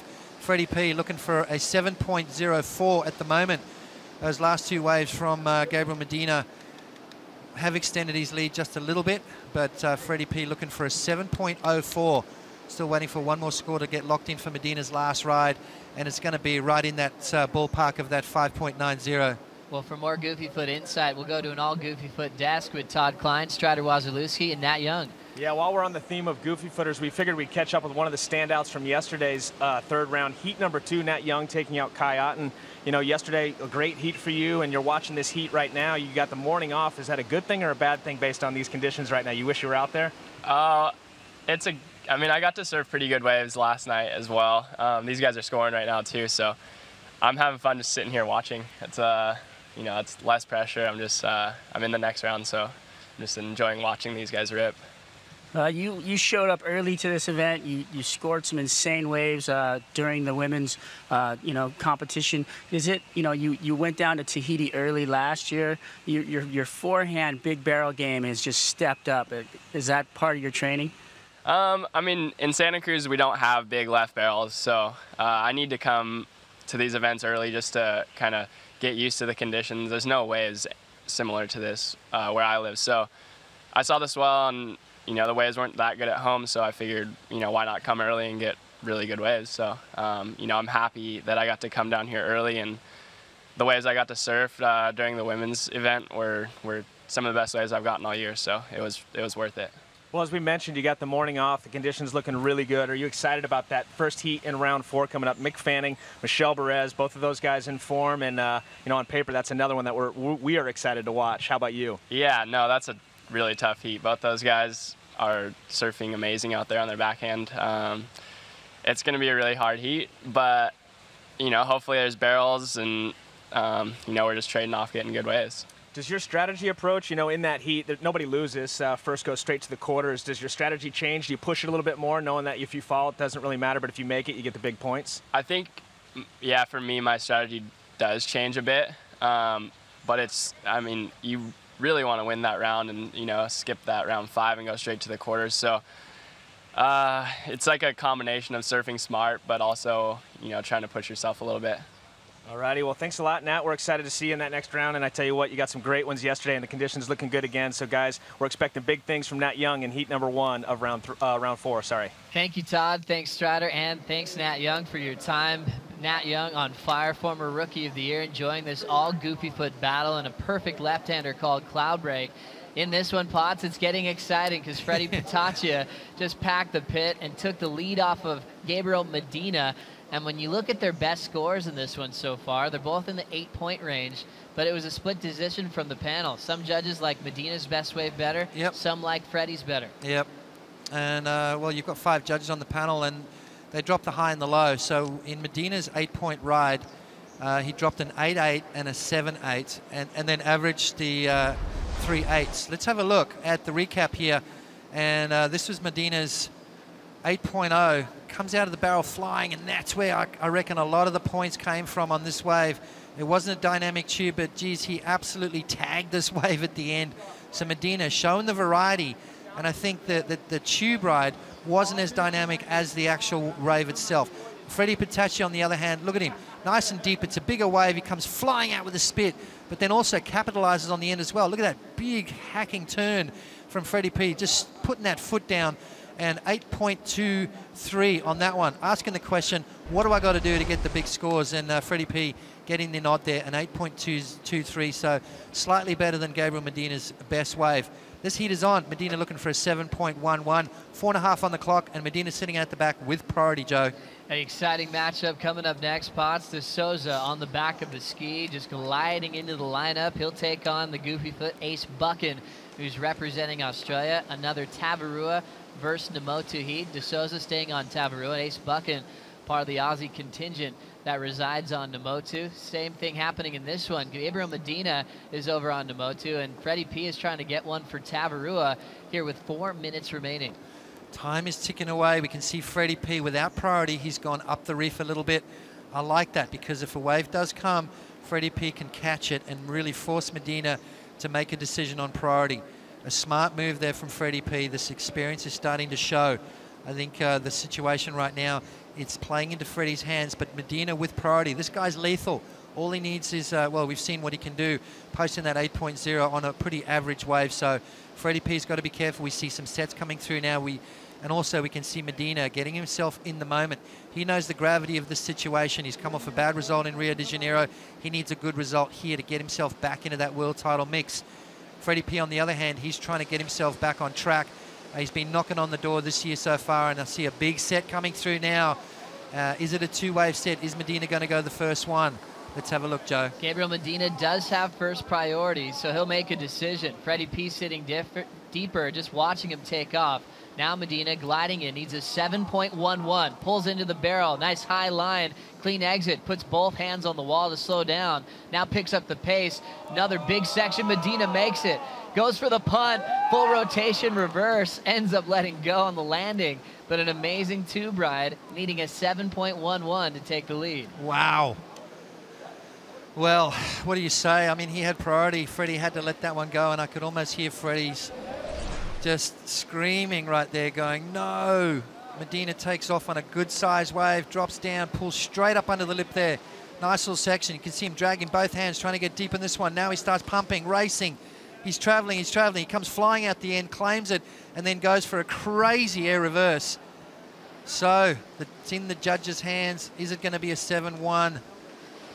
As we see Medina dragging both hands, great technique. Now he lets go, he starts pumping, driving deep through the tube. He comes flying out of that one, claims it before going to the air. And I'll tell you what, if he had to pull that aerial maneuver, we were looking at a wave up in the close to perfection there. So Medina answers back to Freddie P. 1 minute and 50 seconds to go. Medina dragging, as you can see the shot from across the channel. He comes flying out of the end, claims it, and then goes to the air. So Medina's starting to feel it, Joe. I've been wanting Medina to ramp up ever since he got here, Potts. And he's going for it in a pretty shallow section. Never afraid of the reef or a heavy impact zone. The doctors told him not to do airs at the beginning of the season. That's long gone, and he's going to go for broke if he gets the opportunity. The judge is still thinking about that last score as we approach the final minute. He talked about Freddie P having more experience over Gabriel Medina. Medina with less experience but more success, making a final in his first start at the Fiji Pro, finishing runner-up to Kelly Slater. You can see Freddie does have priority. Scores now starting to drift in. The judges all are agreeing that it looks like it will be enough. A 7.63 for Medina as he takes the lead. Patachia now needs a 7.4 with 50 seconds on the clock. Wow. Well, there you go. A seesawing battle, as we predicted. Both these guys going at it. Freddie with 40 seconds to go. Looks like a little bit of a bump out the back. Is it going to get to the lineup in time? Is Freddie P going to have one more shot at it? He's sitting at the back very patiently. He's done everything right in this heat so far. Hasn't made too many mistakes. Surfed every single wave he's got as good as he can. But still, it's not enough right now. Freddie P still searching for a 7.40. And this wave, this set looks like it is going to sneak underneath these two surfers. 15 seconds remaining. It is going to be a devastating blow for Freddie P if this wave doesn't come through, and it hasn't. So it looks like, well, have a look, Freddie P. He's paddling, he's scratching. Is he going to get up in time? Yes, he does. Freddie P making a move, driving down the line. This wave will count, but he's super deep, and Freddie gets clipped, and he goes down. Another tough loss for Freddie Patachia as he exits out in round 3. Remember the tiebreak situation he had in round 2 with Leo Muniz and Rio, and it continues as he's out. Medina off to round 4. We'll bring in Pat Parnell and Ross Williams for the call right after this.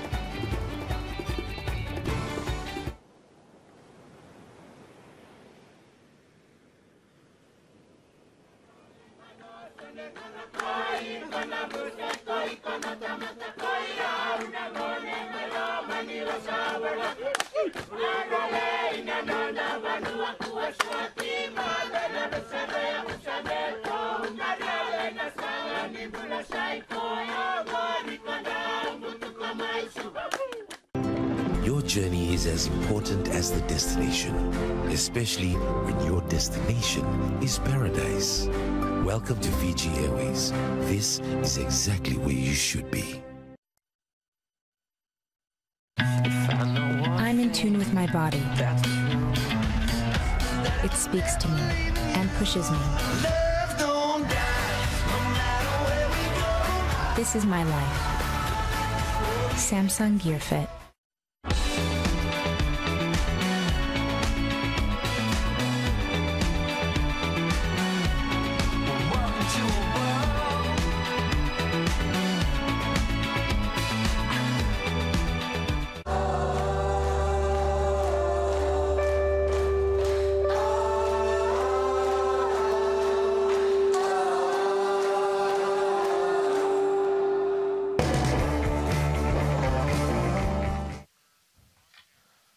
Welcome back, everyone. Wowzers here at the Fiji Pro. Pat Parnell along with Ross Williams. What we just witnessed, the back and forth with Freddie P and Gabriel Medina going awfully clutch at the end. Your thoughts on that? That was really exciting. You know, we were at the restaurant and everyone went bananas. That was a clutch performance there from Gabriel Medina. That big aerial loop at the end, maybe a little more than he needed there, cutting it close. But Freddie surfed really well too, so that was exciting. Potts pointed out, you can take nothing away in terms of Freddie's performance. He did everything right with the waves that came to him, but it just came down to that last wave and just capitalizing on it as now we shift gears and we get ready for Heat 10, Round 3 in the water. Adriana De Souza up against Adrian Buchan, and a great matchup. Current number 6 and Ace Buchan, you see current number 24. And this battle on paper, it's exciting when you talk about Adriana De Souza, definitely the standout Brazilian. This is 9th year on tour, as well as Ace Buchan, and a lot of wildlife here at Fiji. There is. Just by the record. Everyone's perked up. They realized that the level of competition just went up a notch. It might have been the birds that woke us up at 4 a.m. this morning. While we were coming back from break, Ace Buchan got right to it, Ross. Yeah, Ace Buchan, he's going to have his work cut out for him. And Adriana De Souza has been on a steamroll this year in 2014. You can see there just getting a little bit on his heels, too much there, couldn't keep his speed up. and not able to capitalize on that end section. Scores dropping for that first wave for Ace Buchan, a 3.33. And Ace, one of the many CT surfers becoming a dad this year, along with Kai Otten. Definitely adding a spring in his step. He said it was the best day ever, and we saw it on Instagram, just the heartwarming photos with Ace becoming a dad. It's so great to see. It is, you know, and it puts everything into perspective, obviously, in the grand scheme of life, but it also puts pep in people's step competitively, I notice. You know, when you become a father for the first time, I think that can let you narrow your focus a bit, which helps in competition. And as we look at the numbers for Adriano de Souza, the 27-year-old, definitely responsible for breaking the doors off the hinges for Brazilian surfing. We talked about the expectations put on him and Gabriel Medina. As we get right back to the water, Ace Buchan finds his second wave. He drives down the line, gets out in front. Quick cutback, stays in the pocket. This wave looking awfully nice on the inside. Gets a little loose there on the bottom, but stays with it. Another quick wrap. And he'll finish off nicely. So Ace Buchan, so far, 2 waves on the board out the back. Not sure if Adriano de Souza was able to get something of this mid-sized set coming through, but clean conditions. Wow, there's great surfing there from Ace and staying very busy. A couple of quick rides right out the get-go. But as I mentioned, Pat, you know, as we watch a replay here of Adriano de Souza, nice backdoor section there, just getting a little clipped. You can see that wave was crumbly. It didn't open up, allowing him to come out. But I like the pace of this wave here for Ace. Really fortunate. Watch how slow this wave peels down the reef. Enable him to go down to the bottom right here, and he stabs it vertically. Bang, right there. Great turn from Ace. Now he's back out to the shoulder with that beautiful slicing cutback. Another vertical turn there from Ace. So I don't know how high this score is going to go, but he's definitely going to be off and running here. Ace Buchan, one of the many surfers dealing with injuries. Last year it was an ankle injury. Fortunately, utilizing that Hurley training program, coming back to full speed as we look at the career matchups. And over the years, obviously, Adriano de Souza having the edge back in Tahiti. It was round 1, but in terms of a round 3, you'd have to go all the way back to 2008 Bells, and Adriano getting the win there. We just witnessed an amazing heat where Gabriel Medina just tapped into some inner magic, finding that barrel. He's with Ronnie Blakey as we hear from him now. Thanks, Pat. Yeah, from where I was standing, that was definitely one of the heats of the contest so far. One of the first heats where we've really just seen 2 guys getting a lot of opportunities, sets pulsing in and a lot of barrel rides. Gabriel Medina was the winner. Gabe, how was that one for you? That felt really good. We got a couple nice waves, and yeah, it's stoked to get the win. Fred Patacia, I mean, you guys are really at opposite ends of the ratings at the moment, but everyone's been talking about how well he's been free surfing. Did you feel a little trepidatious, a little bit frightened going into that clash? Oh yeah, I was kind of nervous before that heat, you know, because me and Freddie always had like good battles, and the last one he beat me. And yeah, he always tough, you know, to be this kind of condition. He's one of the best, and yeah, look, I got the hit. Mate, you came out of that 1 barrel and tried a huge air reverse on the end section. Are you going to bring a bit more of that throughout the contest? Yeah, if I need to, you know, I was needing to do that, and I just went for, but the waves were like kind of heavy, and yeah, but the wind's not that bad to do air, so maybe. Okay, when I saw you coming back to the boat after the heat, I noticed you were clutching at your shoulder. Did you suffer an injury in that heat? Oh yeah, it's from yesterday. It's kind of sore my shoulder, but it's all good, not too bad. Maybe I'm gonna relax a little bit and get prepared for my next hit. Well, looking at the 4th round, we've already seen that there's some great matchups. You'll go into a heat with Joel Parkinson and John Florence. How are you feeling about that battle?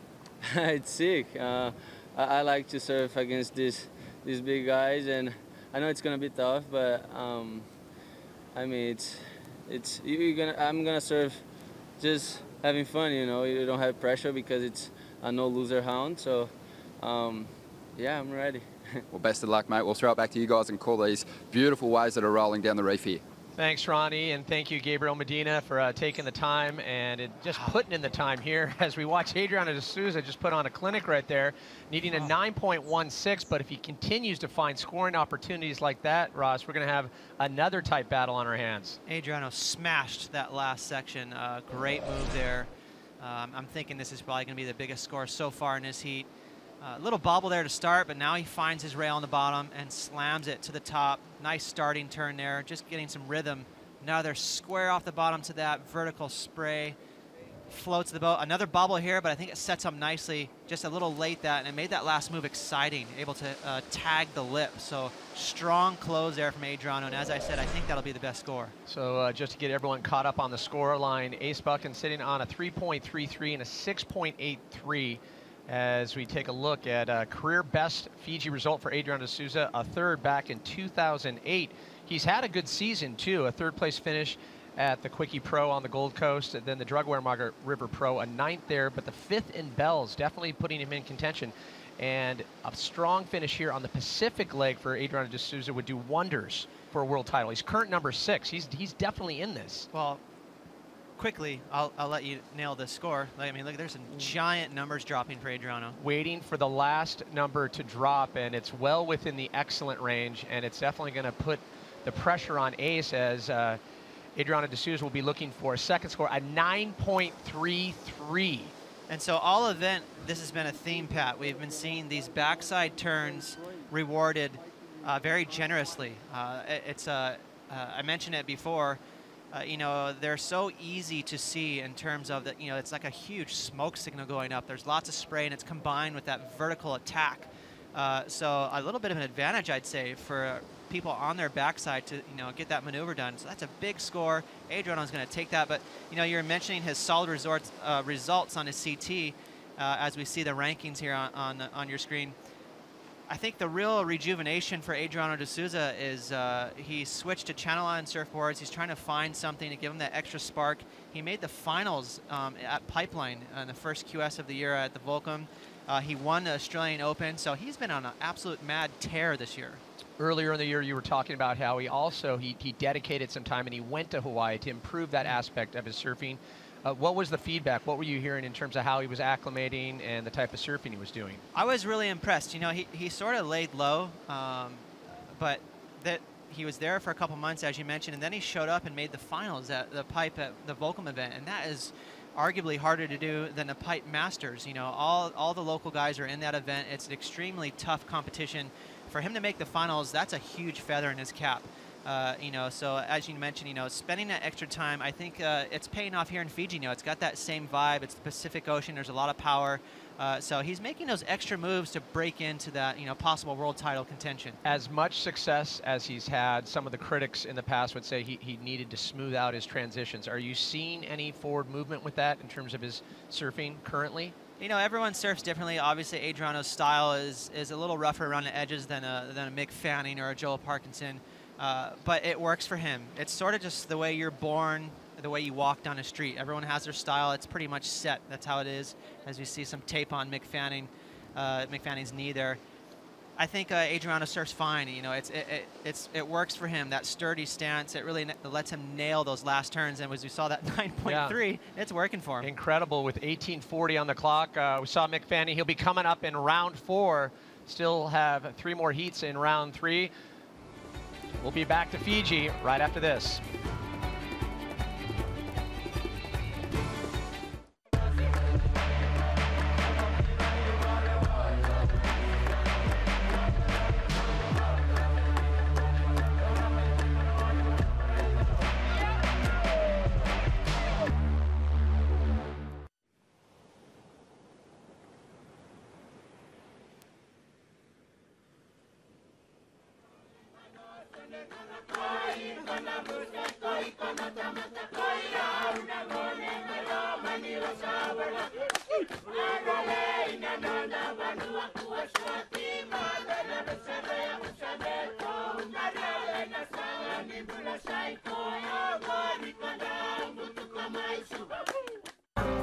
I can capture life in a blink.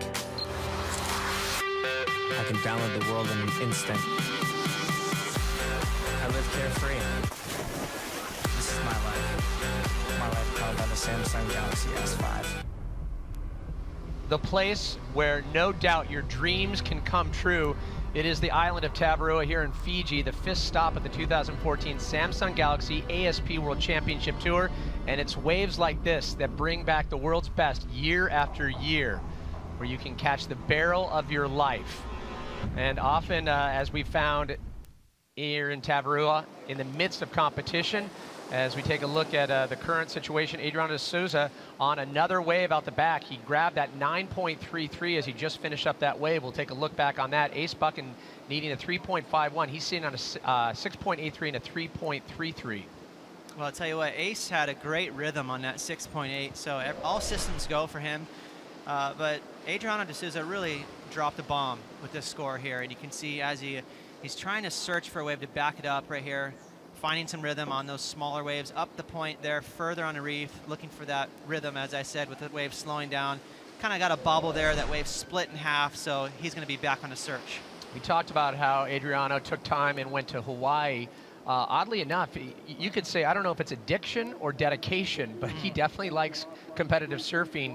When you look at his schedule and the success he's had on the QS trying to back things up, he's current number 6. But yet he's going to all these QSs and having a really good string of finishes. It's like he can't satisfy his hunger for competition. He's constantly eating up these QSs along with CTs, you know, and that's very unique. A lot of guys like Kelly and Joel and Mick and some of the other top guys, they'll do the CTs, and as soon as they grab good results, they'll go take a vacation, maybe go home, recharge the batteries. Adriano de Souza, not the case. He's just going to every single stop there is on tour and grinding solid result after solid result. How do you think it sits with a surfer like Adriano de Souza that's put in the years, this is his 9th year on tour, and when he sees someone with Gabriel Medina's talent come up and have the success so early on?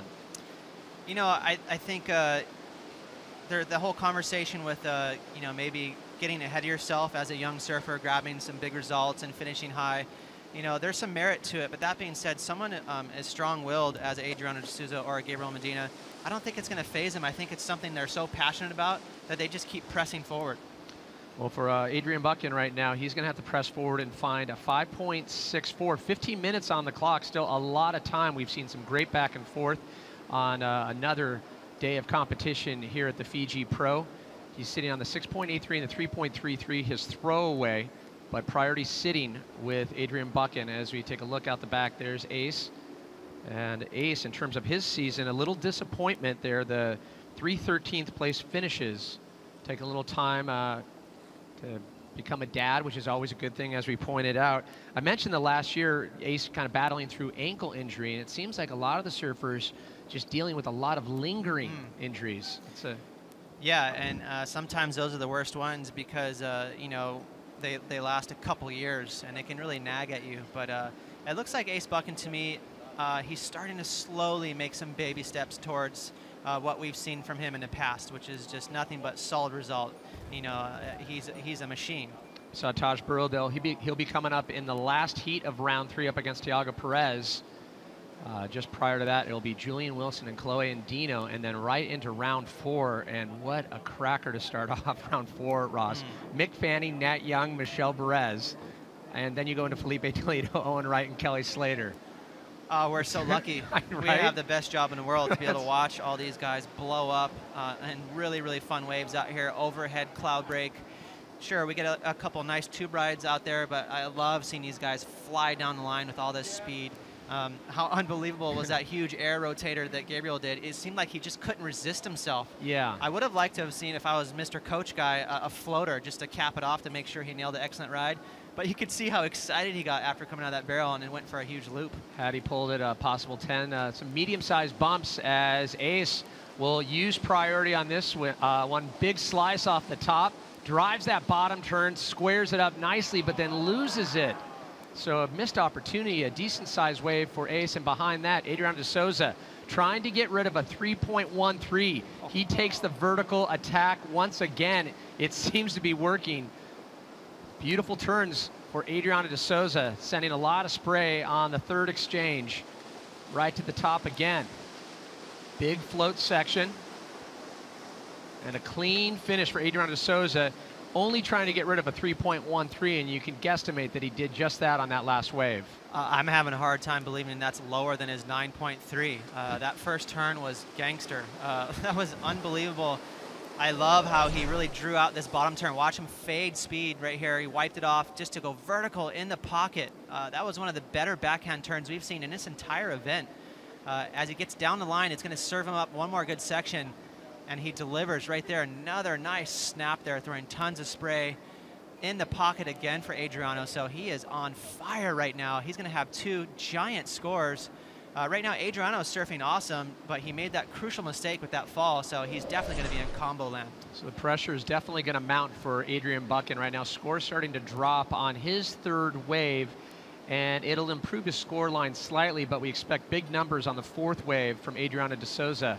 Priority now sitting with Ace Buchan, and a little look out to the lineup. Things a little quiet, but some good, consistent bumps continuing to flow through here in the early morning hours. And the great thing is we look at the wind conditions right now, Ross. Yeah, it looks nice and smooth out there. High tide is at 11:30 a.m., so we're going to have, you know, these conditions for a good couple hours more.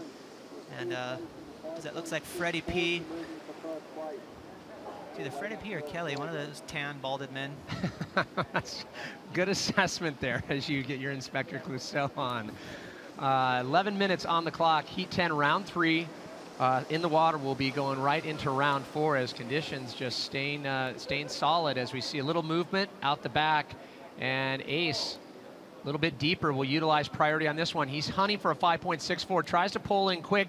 Now it starts to cooperate. He gets a cover and a quick tube section for Ace. Wrapping it back to the pocket. Waits for it to stand up again. Nice hit off the top.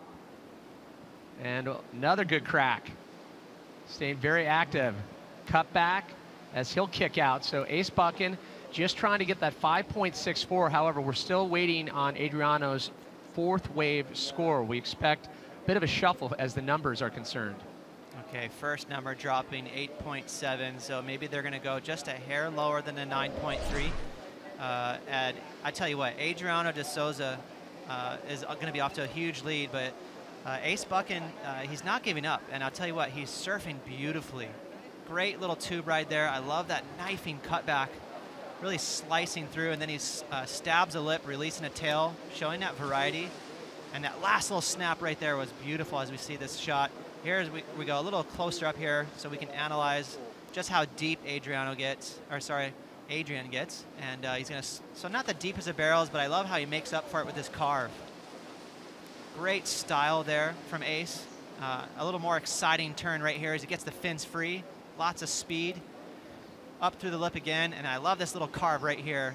Back in the pocket, beautiful slice. So great surfing there from Ace, but I tell you what, he's going to have to claw his way back in. Reigning world champ likes what he sees as he watches from the boat. 8.63 for ADS on top of that 9.33. So now Ace is in a combo situation as anticipated. So he needs to get rid of the 6.83 and the 5.67, looking for 2 entirely brand new waves with 9 minutes on the clock. The biggest difference between these scores and why Adriano de Souza got such a higher number, his first turn on that second score, he really wiped off a lot of speed, faded to keep himself in that critical pocket and absolutely stabbed it vertically in that critical section. That shows commitment. The judges love that commitment on the first turn on the biggest part of the wave. Well, we made mention of it. Heat 4, a lot of anticipation. Michelle Perez, Nat Young, and Mick Fanning. Let's hear with Ronnie, who's with Mick now. Cheers, Pat. Yeah, a couple of the boys starting to arrive out in the lineup just in anticipation of that 4th round starting. Mick Fanning, good enough to join us. Mick, just wanted to get your take on the conditions today. How's it different to yesterday, and what do you think, if there is any difference, that the judges are looking for? As we see Adriano, I thought he was going to get barreled. Yeah, the conditions are really nice today. The wind sort of a couple of notches around more to the offshore, and I don't know, the lines seem a little bit straighter. They seem like they're more defined than what we've had in the last few days with that wind swell as well. So yeah, I think what the judges are looking for today is just like straight up and down turns with no downtime, and then obviously the barrel is going to score high as well. So yeah, if you can put those things together, then you know, we're going to see some big scores. We know we've got your heat is the first one in the 4th round, but you were just making mention of heat number 3 in round 4, a pretty exciting clash. Yeah, that's pretty exciting. You know, Joel, John, and Gabby. It's you know, the old horse versus the 2 younger ones. So yeah, it's going to be a good one. Joel knows this wave really well, as does the other 2 guys, and yeah, you know, they're going to be throwing everything at it, mate. I don't want to point it out, but the Namotu Tavarua battle is continuing to heat up, and at the moment, Tavarua have kind of got a bit of an edge. What's going on there? They got more people. Do you think you got the guys left in the draw that can get the job done? Yeah, for sure. We'll let you get ready for your first heat of round 4. Cheers, thanks. All right. Back to you guys. Thanks, Ronnie. Well, we have to tell Mick sometimes less is more, right? Yeah, you know, that was a little bit of an icy response there, so maybe there is a little bit of merit to this battle.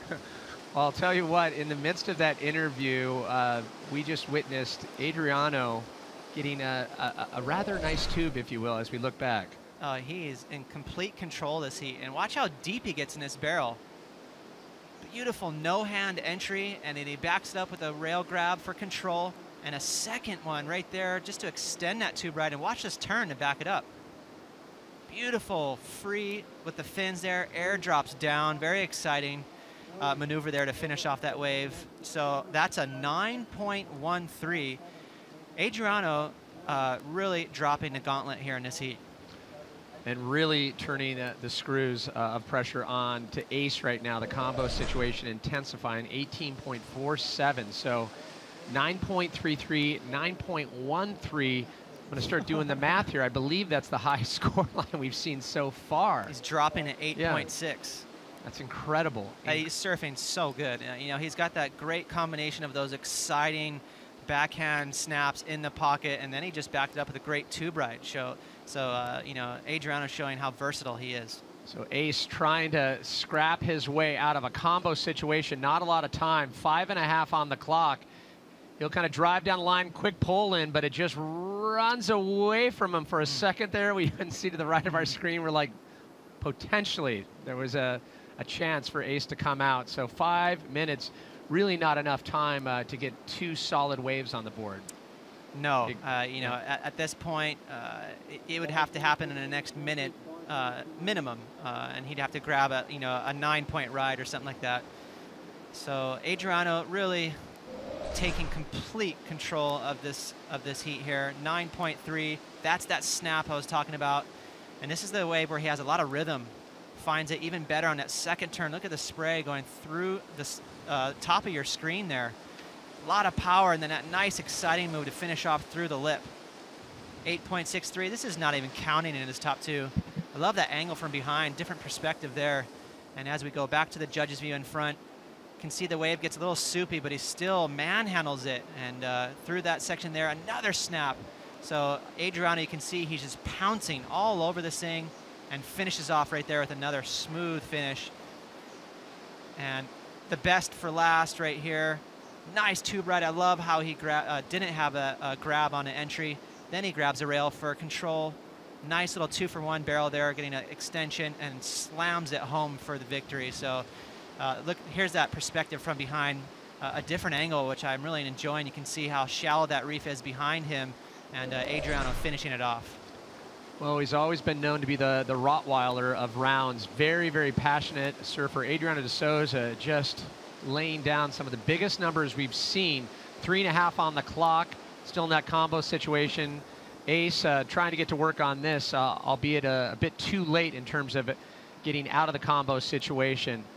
But when you see Adriano de Souza putting numbers like that, it definitely has a disheartening impact on whoever's out there. And wow, Adriano on a wave out the back of good size. He'll stall it up again, grab a little rail, park it. He gets cover. Continuing as he comes out of the wave, sets up for another section. Big crack and a massive float section for Adriano de Souza. He looks unstoppable. He is having a perfect heat, and you know, I can't help but to think this extra time he spent in Hawaii, this extra effort, you know, to rejuvenate his career is really paying off. Look how comfortable he looks. Perfect timing. Look at the speed he carries through there, trimming nicely through that water. Then he just stalls it up a bit, and that's what I'm talking about. For him to have that extra sixth sense to know to slow up for that barrel, And then he backs it up with this surfing rear. Such high performance lip line float there to finish this wave off. I mean, I don't know if he could have done any better on this wave. There's from behind. Look at that, dragging that knee to slow himself down. That's something you'd see John or Kelly do. So Adriano really throwing his name in that hat there to you know, up the ante with that tube riding performance. And I love this little lip line float to finish here. Clean surfing, 0 mistakes made in his heat. Absolutely smashing Adrian Buchan. Well, unfortunately for Ace, now he'll have to pack his bags, look forward to the next stop in J-Bay, and he had success on the South Pacific leg last year, taking the win at Tahiti, but for Ace, obviously, when you get this type of performance from your competitor, it stings a little bit more. And Adriano de Souza looking like he is going to make his way into the finals. It's going to get interesting, though, as we get into round 4. Every single heat in round 4, mentioned the Joel Parkinson, John, Gabriel Medina. With this win right here, Adriano will be the first one into heat 4, round 4. The big question, will it be Julian Wilson, Chloe and Dino joining him, and then will it be Taj Burrow or Thiago Perez? Right. So, I mean, the only thing negative I could say about winning this heat right here in this fashion for Adriano is he's gonna have to go back to the island and contain himself, because when you have a performance this big, sometimes you can be tired from it, and you know, as they say, that cliche, peaking too early. So he's going to have to you know, regain that focus and pretend, hey, I just got a heat win, no big deal. Yeah. So in terms of a score line, and not a perfect heat, but definitely what, 9.3, 9.1. I would expect even on that the previous wave, even a higher number. I don't know. It's difficult to say. He just seems so on point, so at ease, and wave selection for Adriano is unrivaled at this point. We've been seeing that through this whole event, where it seems like one of the guys in the heat is really in sync with Mother Nature, timing it perfectly with all the good waves. And Pat, look at these numbers dropping. There it is, 9.3. It is an improvement, so he just increases his score line in the last 30 seconds. And as we pointed out, Ace Buchan had to pack his bags, look forward to Jeffreys Bay, and potentially maybe tap into the little magic he found in Tahiti last year to change his current number 24 status. But this is a huge boost of adrenaline for Adriano de Souza. Well, one thing I can say positive for Adrian Buchan is he's surfing great. I love his style and technique. He's a beautiful, he has that beautiful style. So it doesn't look like his injuries are affecting him, so he can move on with some positive thoughts. So with the horn, it is official. Adriano de Souza moves onward and forward. We come back. Julian Wilson, Chloe and Dino in the water for Heat 11, round 3. Stay close. You're watching the Fiji Pro.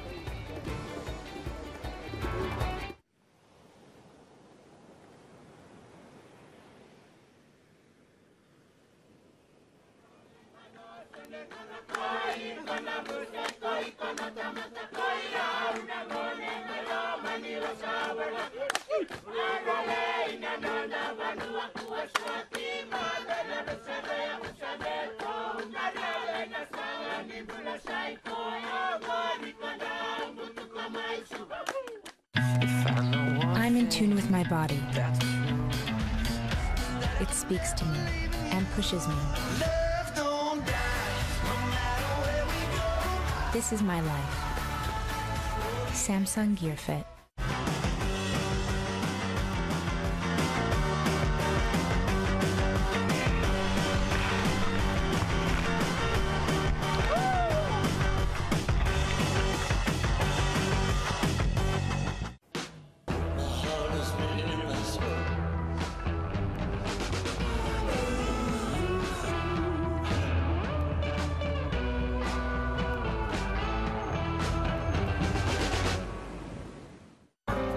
I can capture life in a blink. I can download the world in an instant. I live carefree. This is my life. My life powered by the Samsung Galaxy S5. Welcome back, everyone, to the Fiji Pro here on the island of Tavarua. Adriano de Souza just advancing on the previous heat, but out in the water right now. Current number 13 in the world, Julian Wilson, up against current number 12, Chloe and Dino, fresh off a final at the Billabong Rio Pro, as we jump right to live action. And out the back, Chloe and Dino pulling into the barrel. As we, look, we're gonna go switch there for a second. Snuck on the inside as we jump from the... That would have been really impressive if Chloe and Dino could have switched dance that good. Jumping in. So out in the water, you see Chloe Andino, Julian Wilson, 28 minutes and a half on the clock, and a great showdown between these two. When you talk about both having celebrated junior careers, Chloe Andino's gone on record talking about those expectations and how he's able to manage them and kind of like use it as fuel, so to speak. How do you think Julian Wilson has done in terms of being that polished surfer and with all the expectations that the Australian surf media puts on him? I think they both deal with it in a little bit different ways. You see Chloe Andino obviously sprouting to that 5'11". I think he might even be taller than that. You know, so he's a big kid. He's a young man now, 20 years old. And Julian obviously grew up in a spotlight as well. Maybe not as much as Chloe even. Chloe, you know, has been heralded as the next big thing for a long time now. But I think both of these guys deal with it in a different way. Julian sort of creates a cocoon around himself and to keep himself away from all the hype, so to speak, to stay focused. Whereas Chloe, I think he's done a really good job dealing with all this talk, you know, and not getting too jaded. You know, sometimes that can rough you up in the wrong way. He seems like he's letting it roll off his shoulders a lot more in the last few months. So I would look for, you know, Chloe to really rejuvenate his career and start turning these negatives into positives. As we look at the career matchups and the edge going to Chloe's, albeit slightly, 2 round 3 victories for him. The last one was at the Billabong Rio Pro. He went on there to make the finals, taking out Julian in round 3. And then last year at the Volcom Fiji Pro, same situation, round 3. It was Chloe and Julian, and Chloe getting the edge. As we check in, Chloe Andino taking off way deep, Ross. Yeah, I could see that coming. That was, you know, a mistake there for Chloe. That wave had much too big of a wall in front of him, so now he's going to hand priority straight to Julian. And you can see Julian starting to paddle down the reef right now, so possibly a little bit of current going up the reef, and they're going to have to combat that with, you know, paddling against it. So yet to get on the board, Julian Wilson, in terms of his success in round 3, only 60%, and I say only, but you compare that to Chloe Andino, 31% usually in round 3. So obviously the edge going to Julian Wilson, able to always get out of round 3. Yeah, Julian's had much more success on the CT Tour than Chloe. You know, he's been on tour for a little bit longer. He had that great victory in Portugal a couple years ago against Gabriel Medina. So he's had a taste, but he also has that same vibe as Chloe, that, you know, he's extremely unsatisfied with where he's at on tour. He wants to be a world champion, not top 5, not top 3. You can tell he's really itching to be a world champ. And you could argue at this stop at the Fiji Pro, Julian Wilson looking a little more stronger than Chloe Andino, making it out of round 1, taking down B. Durbridge and Jatson. Chloe got taken out by Medina and then had to beat Eritz in round 2. Right now we'll take a quick moment and we check in with Ronnie Blakey on the boat. Cheers, Pat. Yeah, well, Adriana de Souza has just surfed one of the most dominant heats of the contest so far, getting a win over Adrian Buchan. Adriana, you just look like you had great rhythm out there. You found yourself on the best waves, but you've got to be really happy with the way that you were able to attack it on your backhand and notch big numbers. Yeah, it's true. I'm kind of really happy and surprised as well to make this heat, because I have so much respect for Ace. You know, he won in chopes and he do always great in these type conditions, you know. So I'm just happy to find the rhythm, and he fell off in a few ones, so I was happy to find the best ones and make these heats. Is most important for me. It is no matter what the numbers are, but I'm just happy to make my heat. Definitely. I mentioned that you've had big results here when the waves have been pulsing, but after your first round heat, we spoke about your strength, your backhand, and in this size range, you could be a major threat. Do you feel that way? No, basically, my first heat was hard, you know, and even for Thiago, he couldn't find any wave in the heat, so there was not many opportunity out there. And then me and Kai was trying to find the smaller ones, and between that, I make it the heat. So, but now the waves are kind of better, but it's hard as well, you know, to find that one that got with good rhythm in the barrel. So, and Ace didn't find that one, and I'm happy to make that. Ross Williams mentioned during the end of that heat that sometimes when you have a heat like that early in an event, it's sometimes hard to back up. You know, how will you regather yourself for that round 4 heat? Yeah, it will be a different heat and a different strategy and a different scenario as well. So I just wait and patient and see the big champions out there. Try to learn the most as I can, and for sure Michelle and Kelly doing a great job out there, and then I saw Joe this morning as well. So I just to see and try to get a most learning curve from these guys and try to put in my heat as well. Best of luck in the next round, guys. Take us through that last exchange that just unfolded in the water.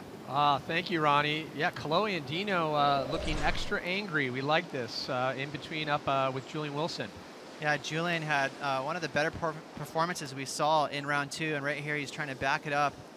Big snap right there on his backhand, just getting a little stuck. So you can see now he has to regroup, stay with this wave, wait for it to build back up on that shish kebab section. Now the wave's starting to get a little steeper. It hits that reef right there. You can see it got shallow, and he takes advantage of it with a nice little ending turn. And out the back, Kaloy and Dino on a bomb. I love this first setup whitewash climb. Those are extremely hard to pull off. And it set him up for a huge snap there, losing the fins, regaining control into a nice snap there, getting stuck for just a half a second on the top there. But he manages to finish this wave off with one more little float, so he's going to be on the board. So both surfers, 2 quality waves. It looked like in that exchange, Kaloe getting a little more distance and a little bit more on the turn ratio. He's got that throwaway, the 0.3, but still lots of time on the clock in this exchange between Julian Wilson and Kaloe and Dino. 22 minutes as we look at Julian Wilson's success so far on 2014. A lot of 13ths, but it wasn't until the Rip Curl Pro Bells that the Julian Wilson that we come to have known for so long came out. You know, Julian is a great tube rider. He can carve, he can hang there with Kelly and Mick with those types of turns, but the ace up his sleeve is those airs, and he was able to bring that out at Bells. We saw him do some of the craziest moves of the event. So I believe that really gave him a ton of confidence, and he capitalized on it with getting that 3rd place finish. Well, as we wait for scores to drop, we check in with Todd and Strider, who's with Jordy Smith, guys. Yeah, thank you, Pat. One of the standouts in round 1, Jordy Smith dropping a 9.20, going straight into round 3, and had a close one yesterday against Felipe Toledo. Not getting the result you wanted here, Jordy, in a 13th, but the good news is, you know, you just recently bought a home in San Clemente. You mentioned to us it was being renovated, and maybe going to utilize this time to go home with your beautiful wife, Lyndall, and actually move in. Oh, for sure. Yeah, it was a tough one yesterday for myself. I felt like my surfing was on point. I might have, you know, tried to surf the waves a little tight in the beginning, maybe going a bit too big on my first turn and kind of slowing me up for the rest of the wave. Philippe surfed a really good last wave, and that was kind of just left up to them, you know. I did everything I could. Had a little funky start where the horn blew and I got a kind of a good one, and midway through my second turn I kind of glanced just quickly at the tower and saw there was no ride. In my head already, paddling into the wave, I thought that it was really weird that Philippe kind of didn't challenge me for it. And then obviously he had heard, and then once I'd kind of got going through the barrel, I wasn't kind of 100% focused on it. But, you know, yeah, I did kind of everything I could in that heat, so I'm happy with my surfing. Just waiting for that kind of result to come through. But yeah, you know, I'm going to take the time, go back to San Clemente and do a bit of the house obligations that I have and get everything kind of sorted. And yeah, it's always a bummer, you know, losing first thing, but yeah, on the upside is, you know, we are on a beautiful island. So, you know, the experience out here, having a big part of success with the waves, there's not a lot of lineups out here at Cloudbreak especially. You know, is that the same thing when you're surfing out at J-Bay? You know, the lineup there, I've never been there. Can you tell us what that's like? Well, yeah, you don't have, you know, too many surroundings out at Cloudbreak, whereas somewhere like J-Bay you do. But I think it's just learning to know the reef. You know, if you know, probably in a good equation, I don't know, Kelly knows this reef extremely well, and it's probably really similar to myself at J-Bay or something like that. So you just, after so many years of surfing it, you just really become familiar with every wave and how it hits the reef and the wind direction and the swell directions. And yeah, you know, it's just being really comfortable out at a surf spot, getting a lot of experience out there, and that's something I feel I have at J-Bay. Definitely got to put in some more time out here at Cloudbreak, and I'm going to be looking forward to making some trips back soon. Well, you mentioned the comfort level at J-Bay. Obviously, you're very comfortable. You won there back-to-back 2010, 2011. So we know you're licking your chops going back to South Africa. Well, we talk about the GoPro Challenge quite a bit here, Jordy, and you recently got an entry into the GoPro Challenge. Let's check this out as we look back at one of your rides out here out in Cloudbreak. Go ahead and walk us through this wave as we pull it up right here on the GoPro Challenge. Yeah, that was just this morning, actually. And paddled into this one. It was my very last wave, probably like 30 seconds to go before the contest was going to start with Glenn Hall and Joel. But snuck into a little one and got a little barrel backside here. It's really hard backside with the GoPro in your mouth, with trying to not get too much water in the lens. And it had all the elements though, this one. Ended up coming out with a little bit of a spit, and then decided to dive off real quick. And as I turned around, I came up, and Walshy was just getting the deepest barrel that I'd seen probably in the whole event. And he was, I mean, right there, it's like seriously knee deep, and he just came out right there. I freaked out, went under, and then actually ended up getting cut right there. And so I got really hammered, ended up cutting up my hand a bit, my arm, and yeah, just over here. So. A little bit of oozing, but nothing too crazy. But it was a really cool GoPro clip. A little cat scratch fever, but it looked like it was worth it, and it looked like you did what Walshy says. Make sure you dip the lens before you take off. So well done on that one. And just before we send it back to the booth, you know, we talk about foundation around you, having the right people, having a family base, a home. You recently got married, so you got a beautiful wife. Now it seems like all the elements are there. Your equipment's there. Your ability's there to contend for a world title. Do you feel everything's there and you're ready to contend, or what's missing at this point? Nothing at this point. I have absolutely everything in my corner right now, and I felt like I've had everything this entire year. I've just had a few, you know, small mistakes maybe, but yeah, I don't know. I've felt like my surfing's been really on point. Everything I've done has been great, and you know, according to the lead up, my boards, everything. And yeah, I guess I just haven't had that break yet. And I guess once I get it, then, you know, I can maybe try and get on a roll. But yeah, you just got to keep on kind of pushing away, and hopefully it'll come soon. Alrighty, well, the stars will align soon enough, I believe, for Jordy Smith. And I tell you what, he'll be one to look after for your ASP fantasy picks going into J-Bay, guys. Thanks, Todd. Thanks, Strider. And thank you, Jordy. Very cool GoPro submission. And what is it, you know, what's up with Anthony Walsh, you know, working for GoPro? He seems like he's getting all the best barrels out there. Yeah, a little cheeky. Yeah. Anthony Walsh is one of the best surfers in Hall of Waves. He's gotten tons of good waves over the years at Pipe, and so he really relishes in these kind of conditions. But I tell you what, that's going to definitely be a contender there with Tatiana. You know, she had that big, deep barrel, but she didn't quite make it out. I love the variety in that shot. There's a little bit of everything there. Yeah, and as we take a look at the judges' tower, you can see to the left of your screen inside Shish Kebabs and the flotilla just basically lining the lineup here at Cloudbreak. And the big boat where all the surfers make their way out, getting ready for their heats. Condition remains the same. Julian Wilson needing a 4.5, has yet to get a second wave. However, that first wave, he grabbed a 7.83. Kalohe Andino sitting on a 7 and a 5.33. Priority sitting with Julian Wilson. Yeah, you know, we saw that 5.33 a few minutes ago from Kalohe Andino, and he looked sharp, but mistimed a couple of sections just a little bit. We saw a lot of sort of tail slide types of turns, so we'll see if he can adjust and throw a couple more hooks in the pocket where he'll get you know, a lot more spray out the back. And so Pat looks like a nice line coming in right here. Minute mark. I believe Julian has priority, and he's going to let this go. Kalohe Andino under priority. He'll glide into this one. Eyeing down the line. Big trip to the lip. Releases the fins. Beautiful turn. Another one. Back-to-back, staying on point. And Kalohe Andino, once again, just spring-loaded on his connection with the lip. Looking very loose as he'll kick out.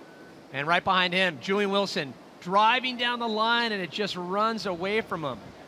Nice little momentum shift here for Kalohe Andino. You know, Julian got the better of the two waves prior on the opening of the heat.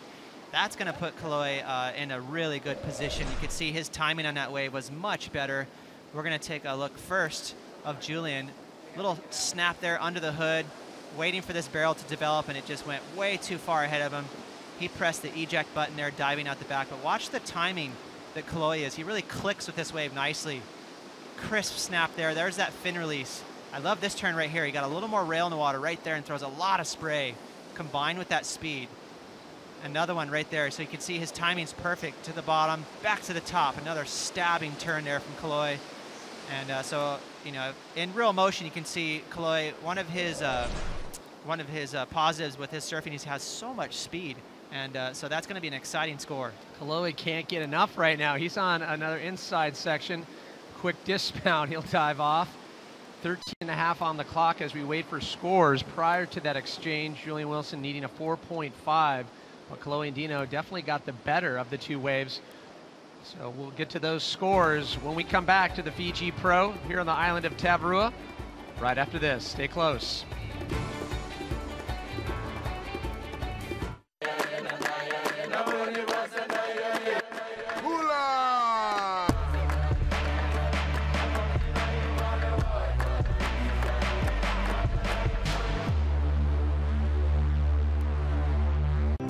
Your journey is as important as the destination, especially when your destination is paradise. Welcome to Fiji Airways. This is exactly where you should be. I can capture life in a blink. I can download the world in an instant. I live carefree. This is my life powered by the Samsung Galaxy S5. I'm in tune with my body. It speaks to me and pushes me. This is my life. Samsung Gear Fit. You are watching the Fiji Pro in the water right now. Kaloy Andino, he is on top for the time being. Julian Wilson needing a 4.5 as we're still waiting on scores from the last exchange. And still a little bit of time left, just at the 12-minute mark in this Heat 11 round 3. We'll continue on through round 3 and go right into round 4 as a couple of bumps approaching priority, sitting with Julian Wilson. And taking a look back on Kaloy Andino's last wave, the 4th wave so far that he's put up on the board. Okay, so what I want you to take a close look at in real speed, now you can really appreciate how fast Kaloy Andino goes. You know, we talk about Mick Fanning being quick, but look at the speed he garners through this turn. Whip! You know, he gets speed through the turn. Bang! You can see he's just sliding through there. Another one. So it's like a karate chop. You know, the kinetic energy going through the lip there, really dynamic, and a score starting to drop, Pat. The judges giving the nod, liking what they are seeing from Andino. One last score to drop, and a lot of them in the excellent range. As there it is, an 8.07. So now Julian Wilson needing a 7.25. The only good news for Julian Wilson right now is he does have that 7.83 to stack something on top of. Correct. He's in this heat for sure. A 7.25 what he needs to turn the heat around. 10 minutes to go. And Kaloy Andino, under priority, finds another wave. Driving bottom turn. He'll send it up to the lip. Drives down, quick float section.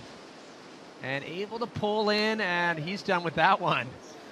Well, Kaloy Andino realizing he does not have priority, so that gives him a little more latitude to be creative. So he was on the inside there, looking for something to possibly squeeze past that 7-point mark. That's his backup score right now. So he's got 2 great waves.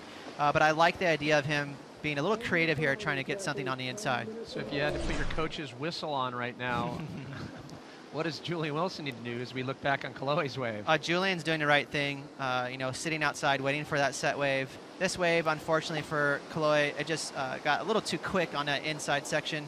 But again, I like the fact that he's staying busy.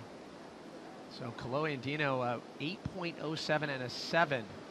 And look at his stats. 3rd year on tour in terms of this season. Really was off to a dismal start. 213s, got the 25th at the Rip Curl Pro Bells, but really tapped into his magic. And it's amazing how much kind of bravado and spring in Kaloy's step that making that final up against Michel Perez gave him. It did, and that's what you need, you know. And I think that's good because he's had so much negative talk on him, you know, with all the attention and the big contracts early on in his career. and all the people saying, hey, buddy, how come you're not, living up to the hype? And so that can rub you raw sometimes, thinking, you know what, just lay off. So for him to finally get that final, it's a little bit of a monkey off the back. And, I like it. I think this attitude for him is a good way to go and bring it forward in 2014 and keep the ball moving. Well, he talks about, he had such a successful early career, junior career, very celebrated surfer, and he goes on record, I approach those events, no, I'm winning. And he says, there was a shift once making the CT, there was something different that didn't click. And I'll tell you what, if he can get back to that mindset where, no, I'm winning, could make the big difference for him. For sure. And one thing to keep in mind when you think about Kaloy Andino is he made the tour when he was 17 years old. So he's really growing up right before our eyes on tour. But this is that 7.83 from Julian Wilson. You can see that first big snap combined with a huge floater, then a third stab right here. So that's going to be near excellent surfing there, 7.83, and then it gets a little slow for him on the inside, which was a little bit of a break for Kaloy Andino because he was on to a huge score. Finishes it nicely, but since that wave, Julian's been sitting on the outside waiting for another one. And the 7.0 for Kaloy, again, that speed really is the blaring, benefactor for Kaloy, how he gets all these points. Right there, that wave got really soupy. Hard to manage that, but he finishes it with a little float. And I'm loving, he really clicked in with the wave here on this 8.07. Beautiful snap right there. Big first turn. That's what the judges love, that commitment on the outside. And another really good time lipper on this turn right here. You can see up through the lip, stab, great turn there.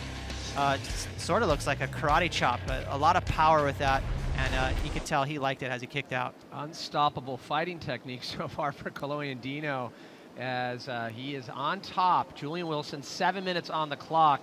He's needing a 7.25, definitely within striking distance. Julian Wilson just needs to utilize that priority, and if anything comes, and we saw what happened with Gabriel Medina in the last 2 minutes, grabbing that wave and taking down Freddie P in the process. As we get ready for our next heat in the water, Taj Burrow up against Thiago Perez. And once again, Kaloy Andino on another wave. Big float section. He'll have to dismount all the way to the bottom. You can see Julian looking over his shoulder, thinking to himself, okay, that was good. I didn't let go anything that had scoring potential. So I'll tell you what's so hard to do, Pat. Right there you can see Julian just taking his time, keeping his mind calm. It's the hardest thing to do when you're sitting in second place and you need a score to switch the heat. It's nerve-wracking. You're just out there trying to stay calm. You're looking out to the horizon, looking for anything. And you have to, keep your mind quiet because it's so hard to be patient and wait for that wave.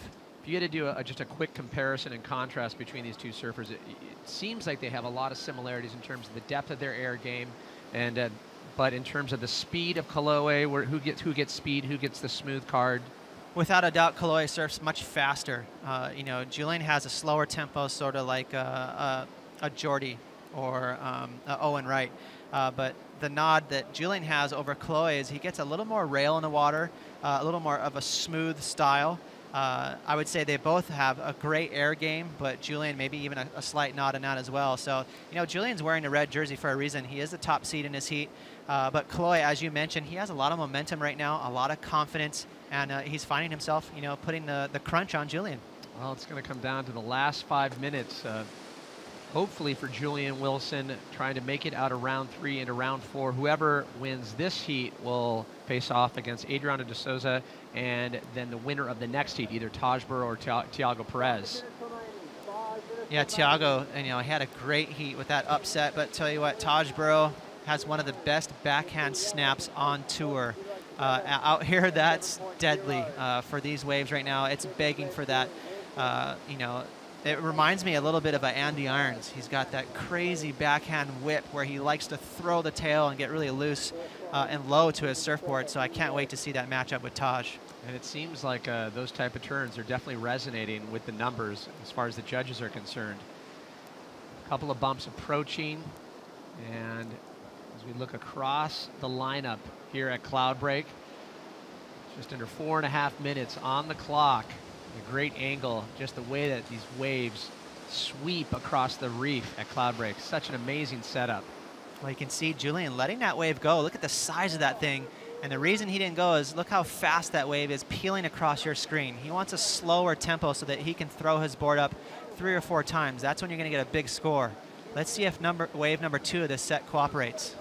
And it doesn't. So over 3.5 minutes to go. He's still waiting, Pat. He knows he needs a 7.25, and if something like that, even a wave of good size, if it ran away from him. It's been a long time since that 2.93. It'd be interesting if we can try and figure that out. He's been waiting for well over 10, maybe even 15 minutes. And you look at the wave count for Kalohe and Dino. 7 waves to Julian Wilson's 2 waves. And this is also nerve-wracking for Kalohe. You know, he knows he doesn't have a giant lead. So for him, he's looking at the clock going, come on, run out, run out. And it's the exact opposite for Julian. So it's just, both of their heads right now in the water are buzzing with 2 different theories. One wants that clock to run out, and one wants it to hold on. Well, someone who has no shortage of insight and perspective on all things surf, has got the best seat in the house, is Ronnie Blakey. Ronnie, what's the perspective from your point of view? Yeah, cheers, Pat. Thanks, Ross. Look, the perspective's awesome from out here. You get to look right into the barrel. One thing you don't always see, though, is just how critical some of the turns are. It kind of leaves you guessing when the judges are dropping the scores. At the moment, Kalohe, he's got the lead, but I loved hearing you talk, Ross, just about these 2 guys and how well matched they are. Don't forget they had a round 3 heat here last year. Kalohe got the nod in that exchange. It was here at Cloudbreak. He's looking pretty comfortable at the moment. But I think you're right. Julian Wilson, even though he hasn't had the rhythm with the set waves, he's playing a smart game at the moment. He has to make sure he locks in a big number on his next ride. He's held that priority for some time now. Yeah, Ronnie, you know, from here you can see from this front-on view from the tower, just the speed that Kalohe has. It looks like a karate chop. And, you know, I was thinking the difference between him and Julian. Can you see that from the channel and how much speed Kalohe has right now? Yeah, look, I think it's probably got a little bit to do with the waves that Kalohe's had too. He's had waves that have really kind of allowed him to surf tight in the pocket. One thing I'll say about Julian Wilson is I think this year he's actually ramped up his pace a little bit. He's looking a lot faster than he has in recent times, and I think he's, you know, surfing to his best at the moment. Like a guy like Geordie Smith, you know, the results just haven't been falling his way. He needs to get a wave pretty soon, though. Time is running out. Yeah, absolutely, Ronnie. We mentioned Julian Wilson had the success with the 3rd place finish, a definite keeper at the Rip Curl Pro Bells, but it's down to 1.5 minutes. He still has priority. Julian Wilson, you heard Ronnie talk about the round 3 matchup last year where Kalohe got the win. We should point out, though, in round 1, Julian got the nod last year. As we see some bumps out on the horizon, will it be enough for Julian Wilson to grab a 7.25? And you can see we'll have to see if Julian, you know, waiting that long, sometimes your feet get a little icy, get a little numb. So let's see if he can buckle down, because this is a pressure cooker test right here. Some good shape here, and he'll utilize priority under the 60-minute mark. Remember, 7.25, the score he needs to grab, looking awfully crisp. Softens up a little bit as he starts to eye down the line. It stands up. He'll bring it to the top of the lip. You can see him just telegraphing lots of distance. He'll take to the air and cannot finish. And with that, a huge lost opportunity for Julian Wilson. As 30 seconds winding down, Kalohe and Dino will take this one all the way in to run down the clock. I'll tell you what, there was some opportunity on that wave. I mean, 7.25. You could see Kalohe and Dino. We didn't see the first half of that wave, so we'll pull that back up for you. He might have not really taken this opportunity clean out of Julian's hands. Remember, Julian's first 2 turns were nice, big set wave, but this is what we missed. Let's take a look here, and if he betters a 7-point ride, it could be a good night for Julian. Big first turn, that tail blow.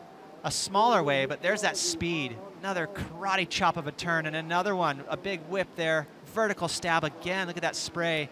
You're going to see the body language from Kalohe. He's like, come on, guys. He knows he killed that little wave. But these are the 2 turns that he needs to worry about. Bigger wave, beautiful carve. You can see that rail really knifing through the water. Another clean snap, but this is the problem for Julian. Look at this wave, totally dissipate. So now you can see he widened his stance a little bit, really telegraphing, as you mentioned, for an air. Looking for that section, waiting, and there's the ramp, clicks it cleanly. He makes those in his sleep. That was a huge mistake for Julian, and this is going to be a big upset. And there it is, it's official. Julian Wilson unable to do it. Kolohe and Dino, after making the final, his best CT finish ever in Rio. He's onward and forward here at the Fiji Pro. When we come back, Taj Burrow, Tiago Perez hit the water.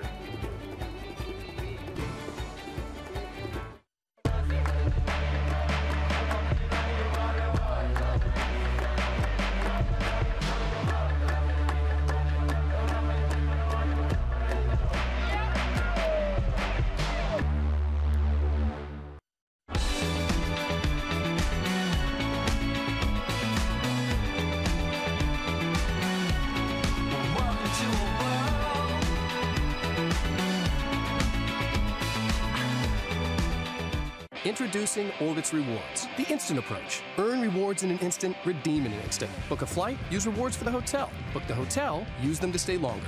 Think reward, redeem, relax, repeat. Orbitz Rewards, instant vacation gratification.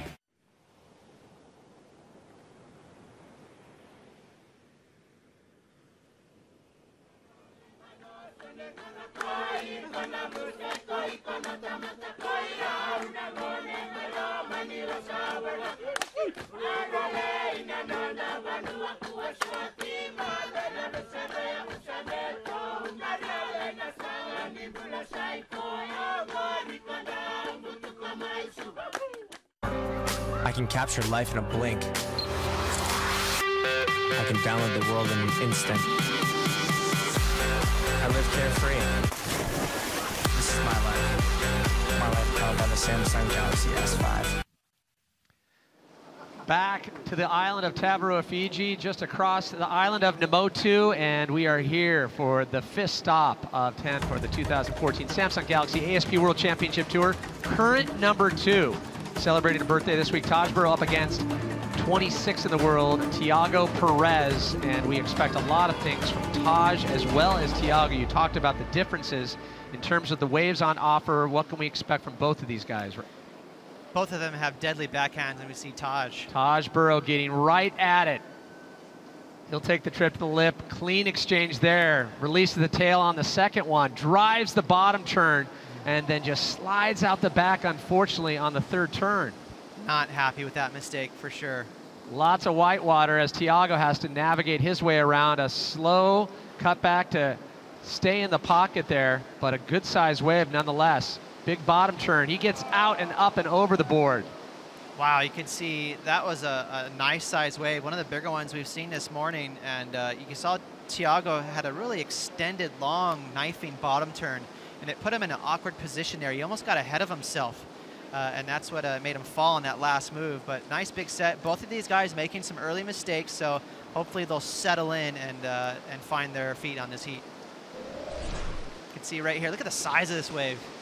And this is the bottom turn. Watch this. Look how much speed he gets. Almost puts him ahead of it right there. Just mistimed a little bit. And another huge bottom turn. Getting ahead of himself right there. All that weight forward, and he can't regroup. So a lot of it has to do with just getting that first wave. Sometimes you need to settle in. You need to find exactly where you want to put your feet in the board. And so both of these guys making early mistakes. As we'll wait for scores to drop, starting to come in for Taj Burrow, and even with the fall, it'll be a mid-scoring wave there as we look at the stats for Tiago Perez, 34 years old, out of Portugal, and wow, when you talk about Portugal, this guy is a rock star back there. I mean, talk about the support and the fanitude he gets when he gets back to Portugal. It's a pretty cool thing to see. Yeah, and Tiago, he's got that wicked backhand. So, he could definitely upset Taj Burrow here. Even though it's a lopsided affair, Taj coming in at number 2. Tiago, he's been known to get some huge scores on left-handers. Well, for as long as Taj Burrow has been at it, he's always been known to be really leading that forefront of progressive surfing. As we look at the career matchups, and not a lot of round 3 matchups, you'd have to go back to the Globe Fiji Pro way back in round 3 where Taj got the win. As interesting matchup continues here in 2014. We just witnessed an incredible back and forth between Julian Wilson, but it was really Kolohe and Dino being the more active of the two. He's with Ronnie Blakey. One of the most exciting matchups of the third round. When you see a heat come together like that, yourself being in it, obviously, do you get excited coming up against someone like Julian? Actually, like, get relaxed because he's my favorite surfer on the tour, and if I lose to him, then it's like, whatever. He's my favorite surfer. It's not like you're losing to someone you think that you should beat. I bet you feel relaxed. That's the third time you guys have surfed against each other, man-on-man competition on the World Tour, and you haven't dropped the heat to him yet. And you also beat him in the third round here last year, so you would have been feeling pretty confident, I bet. Yeah, like I said, I was just like, if I lose to Julian, then that's cool because he's my favorite surfer on tour, and yeah, I was just, I just knew that if I got the right waves, I could do good. So I just tried to relax and pick them out. You had good rhythm. Looks like your boards are working well. Are you feeling like you're, in good form at the moment and ready to move through this draw a little further? I changed to a knife-ear board today because my board felt a little skiddy yesterday, and yeah, I'm just stoked to make that third round. That's a really hard round, and I always have a lot of trouble in it. And yeah, I'm stoked to still be in the event. I think everyone wants to just keep going in the event, just being able to surf out there with no one out. So. And what about the conditions today? Because obviously with a little less wind, you can attack the lip as you did. Yeah, there's less wind and there's not as much like chop going with you. And I was pretty stoked that there wasn't barrels because it's kind of like it gets like a little confusing on what you should do. And it was just turns, so that was cool. You'll surf against Adriana de Souza and the winner of this next heat in the last heat of round 4. Congratulations. Good luck. Thank you. Back to you guys, Pat. Thanks, Ronnie. Quick question, Ross. You buy that? You're okay with losing as long as it's your favorite surfer? Well, he's pretty competitive. Obviously, you don't want to lose. A loss is a loss. But I think, when you're on tour and you're as competitive as you are as Kaloe, you need to play mind games with yourself to keep you relaxed. And hey, right now, we mentioned this earlier when we had that interview with him. I think when he's in a relaxed state of mind, he competes better. Well, right now, Taj Burrow and Tiago Perez, fairly similar scores. The judges just giving the nod a little bit more so to Tiago, 5.17 to Taj's 5. We saw how Taj had that mistake slipping out the back of the wave, couldn't stay with it. But we expect a lot more waves exchanged between the two. I started to talk about how long Taj Burrow has been in the game, a contender multiple times, runner-up for the title. And in terms of this season, he's current number 2 coming into this stop. He's got all that consistency in his court right now. What are your expectations? And if you had to speculate, where's Taj going to end up at the end of the year? It'd be really tough. We got Michel Perez with those 2 wins, so he is such an X factor. He could really put a stranglehold on this race if he gets stacks up a lot of results. But Taj, he's got all the tools to win a world title. Obviously he's proven he's been there for many years. So I would say he just has to keep his head down and keep grinding away. And sometimes if you get a victory, it sort of steamrolls. All that momentum goes on your side. So I think for him to really break through, he needs to not just make a quarterfinals or a semis. He needs to get a win. Well, he got it last year. He had the win at Trestles, and he started to be a contender for the title. It didn't go his way on the European leg, but last year had the 3rd at the Rip Curl Pro Bells, 2 fifths, 1 in Bali, 1 on the Gold Coast. He's that surfer that he's always in the top 5 conversation.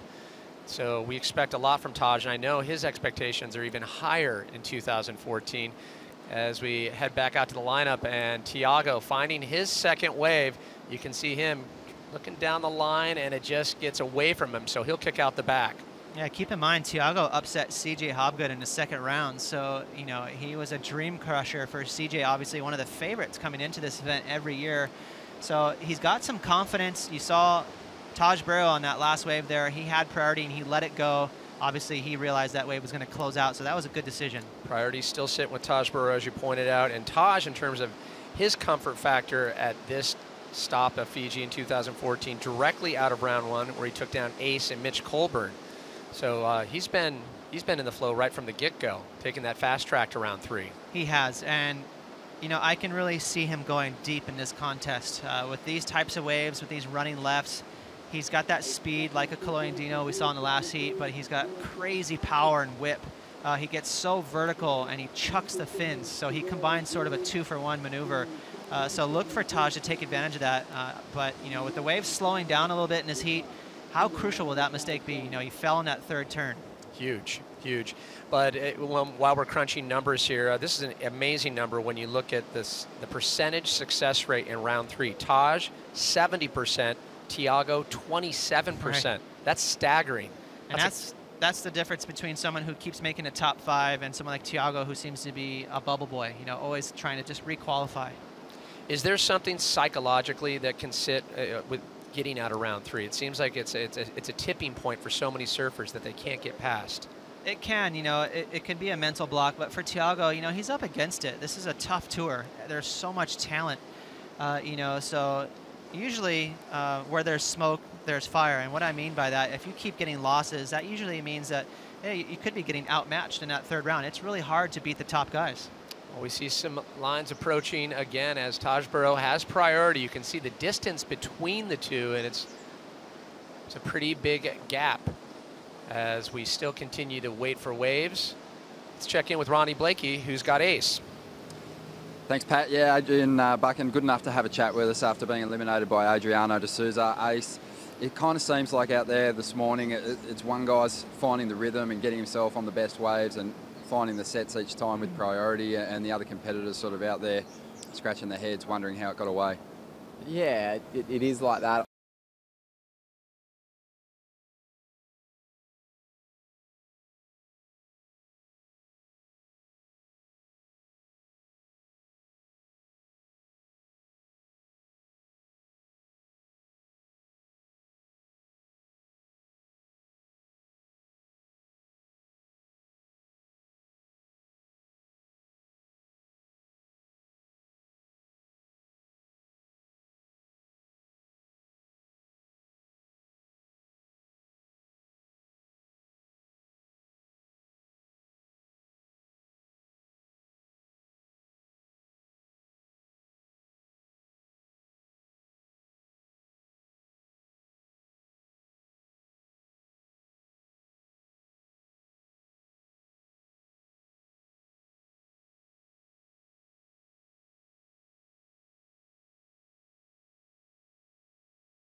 didn't have much to offer.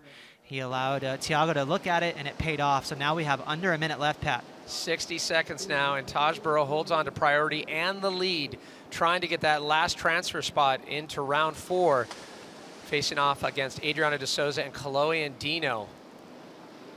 That was steely nerves from Taj. You know, he had a good look at that wave, but it was the right decision. Maybe a couple small lines. You're going to have to see Taj shadow him if he wants to keep him off this wave. You can see right there, yeah, little line out the back as Michel Perez in the water as he waits for round 4 to get underway. And there in the white jersey coming up next will be Nat Young. And Taj Burrow will have to hold him off on this one, utilizing priority. He does now. 15 seconds on the clock. Taj Burrow trying to get rid of a 5.07.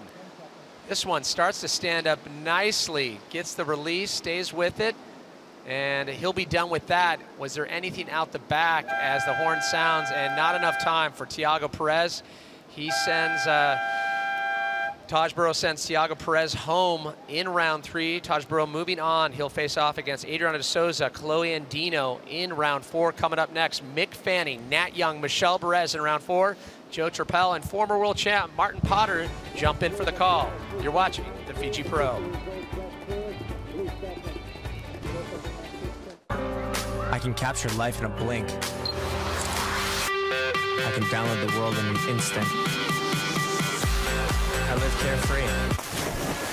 This is my life. My life powered by the Samsung Galaxy S5.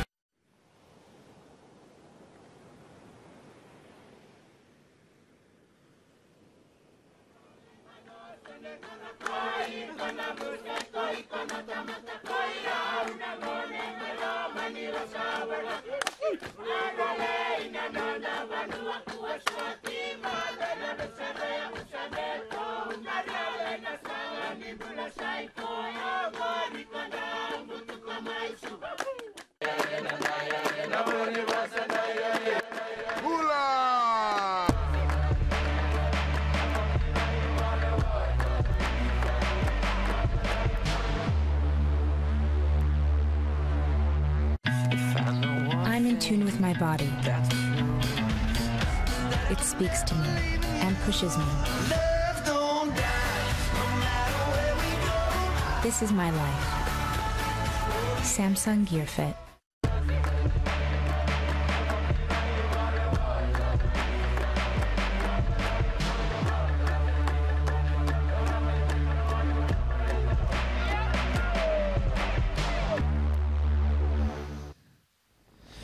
Welcome back to Tavarua. You're watching the Fiji Pro, the 5th stop on the Samsung Galaxy ASP World Championship Tour, and we're into round 4. 3-man heats, non-elimination, where first place goes straight to the quarterfinals. This one features 3-time world champion Mick Fanning against the Goofy Foot Rookie of the Year, Nat Young, and 2-time event winner in 2014, Tahitian Michel Perez. Fun cloud break conditions still on hand. Barrels, big turn combos. Joe Trappell alongside a former world champion in Martin Potter. Potts, we've had an exciting field now coming into this round 4. It's been an exciting round brought to the tour back in 2010. With conditions like this, is there going to be enough waves for each surfer to get a rhythm going? Yeah, I think so, Joe. I think that's, you know, as that tide starts going out, we're going to start seeing the waves improve as Michel Perez straight off the bat there. But you know, it looks really rippable out there. We've seen some big scores. The guys have been lining it up all day long, and the cream has risen to the top. The guys in these rounds are really the guys that have been excelling out here at Collaborate. Well, it's been fun watching all 3 of these surfers this year on tour. Mick Fanning coming off an amazing world title year in 2013. On the Gold Coast, he ended up moving on to round 4. He didn't win that heat. He had to go to round 5 to surf against Mitch Cruz. His only other round 4 matchup was at Bells Beach, where he did take the win to move straight to the quarterfinals and on to victory over Taj Burrow down at Winky Pop. Yeah, perfect waves down there, wasn't it? Bells Beach was, it's been firing over the last couple of years. It's a little bit later, which is better for Bells. And I'll tell you what, you know, people are maybe questioning the conditions here at Cloudbreak, but I can tell you right now, it is probably as rippable as you can get. There's some perfect little waves coming through. Maybe we haven't seen as many tube rides as we'd like, but high performance surfing throughout this entire day so far. Nat Young, there's his numbers, 22 years of age, 5'11", 160 pounds, hails from Santa Cruz in California, ranked number 9 in the world. Exciting young surfer Nat Young has surfed in 3 round 4 heats this year with 2 wins. He's been effective skipping round 5 2 times to finish in the quarterfinals. His personal best results so far this year in 2014. And Michel Perez, he's had 2 opportunities in round 4, but he hasn't picked up a victory. He's ended up in 3rd place both times. Obviously went on to the win in Brazil and obviously on to the win at Margaret River, but went the hard way, surfing in all the heats all the way up to that final bash. You know, sometimes those extra heats don't really hurt. You know, you keep that momentum going. Sometimes you skip around, you might lose that momentum. Michel Perez obviously enjoying that, you know, extra heat, just especially in tricky places like Margaret River, and even quite possibly here. You know, who would want to knock back another surf at Cloudbreak with just one other guy in the water? So win, lose or draw, these guys are going to have fun. Michel Perez looking, pulls right into the pit, starts to drive, still has his hand on the wall. He'll get a little bit deeper. It's going to get harder to make it out. He'll go down. Another incomplete wave for Michel Perez, but no, there's scores on the board through the first 4 minutes. You know, it's this time of the day where the tide is coming up to being dead high, and then once that tide changes, we saw yesterday, Joe, the conditions improved. It was kind of like a different spot. We started seeing a lot more hollow waves come through. We started seeing some great barrels, and that's when Nat Young, Michel Perez and Kelly Slater absolutely lit the afternoon up. Well, when you think about the wave at Cloudbreak, you mentioned the conditions changing each and every day just a touch, and we'll watch the start of Nat Young now as he's pacing himself. Pulls in, nice and deep, perfect exit. He'll pack the second section, fights with the lip, he'll come out. Could have a 3rd bonus section on the inside. He'll go for turns. Clean carving slide back into the pocket for Nat Young. Hammers it off the top. Great rhythm and composure to belt it off the lip, and he'll slam it one more time for Nat Cy Young from Santa Cruz. He'll take the lead. Oh my goodness. How was that wave and the jet ski?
may have hurt himself, Joe. You can see him grimacing a little bit. That was a very critical maneuver there.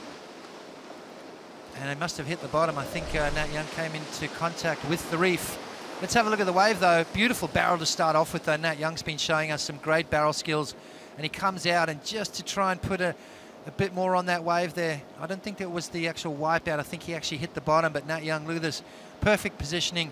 Sits in the barrel, maximises his time behind the curtain, disappears, comes flying out, and then decides to capitalise and goes for broke on that last section. That wave picked him up and slammed him down into the reef. So I'm sure we'll be seeing a few grazes on Nat's body. It's so interesting when you talk about a frontside floater or a backhand floater. It's been a huge topic in surfing for a few years. People trying to dissect it and how crazy it is as a maneuver. If you can get big scores for being weightless above the lip, and you see what these guys are doing at waves like at Cloudbreak, going weightless off the lip, landing in the flats. It's been a maneuver that's taken out more pro surfers than probably any other single maneuver. As we get back to this one with Nat Young up and out, he's still in first. Mick Fanning needs a 3.71. Michel Perez needs a 6.38. More waves on the way. Wow, big sets coming through. You know, that back to that floater maneuver, it is a wave maneuver of consequence.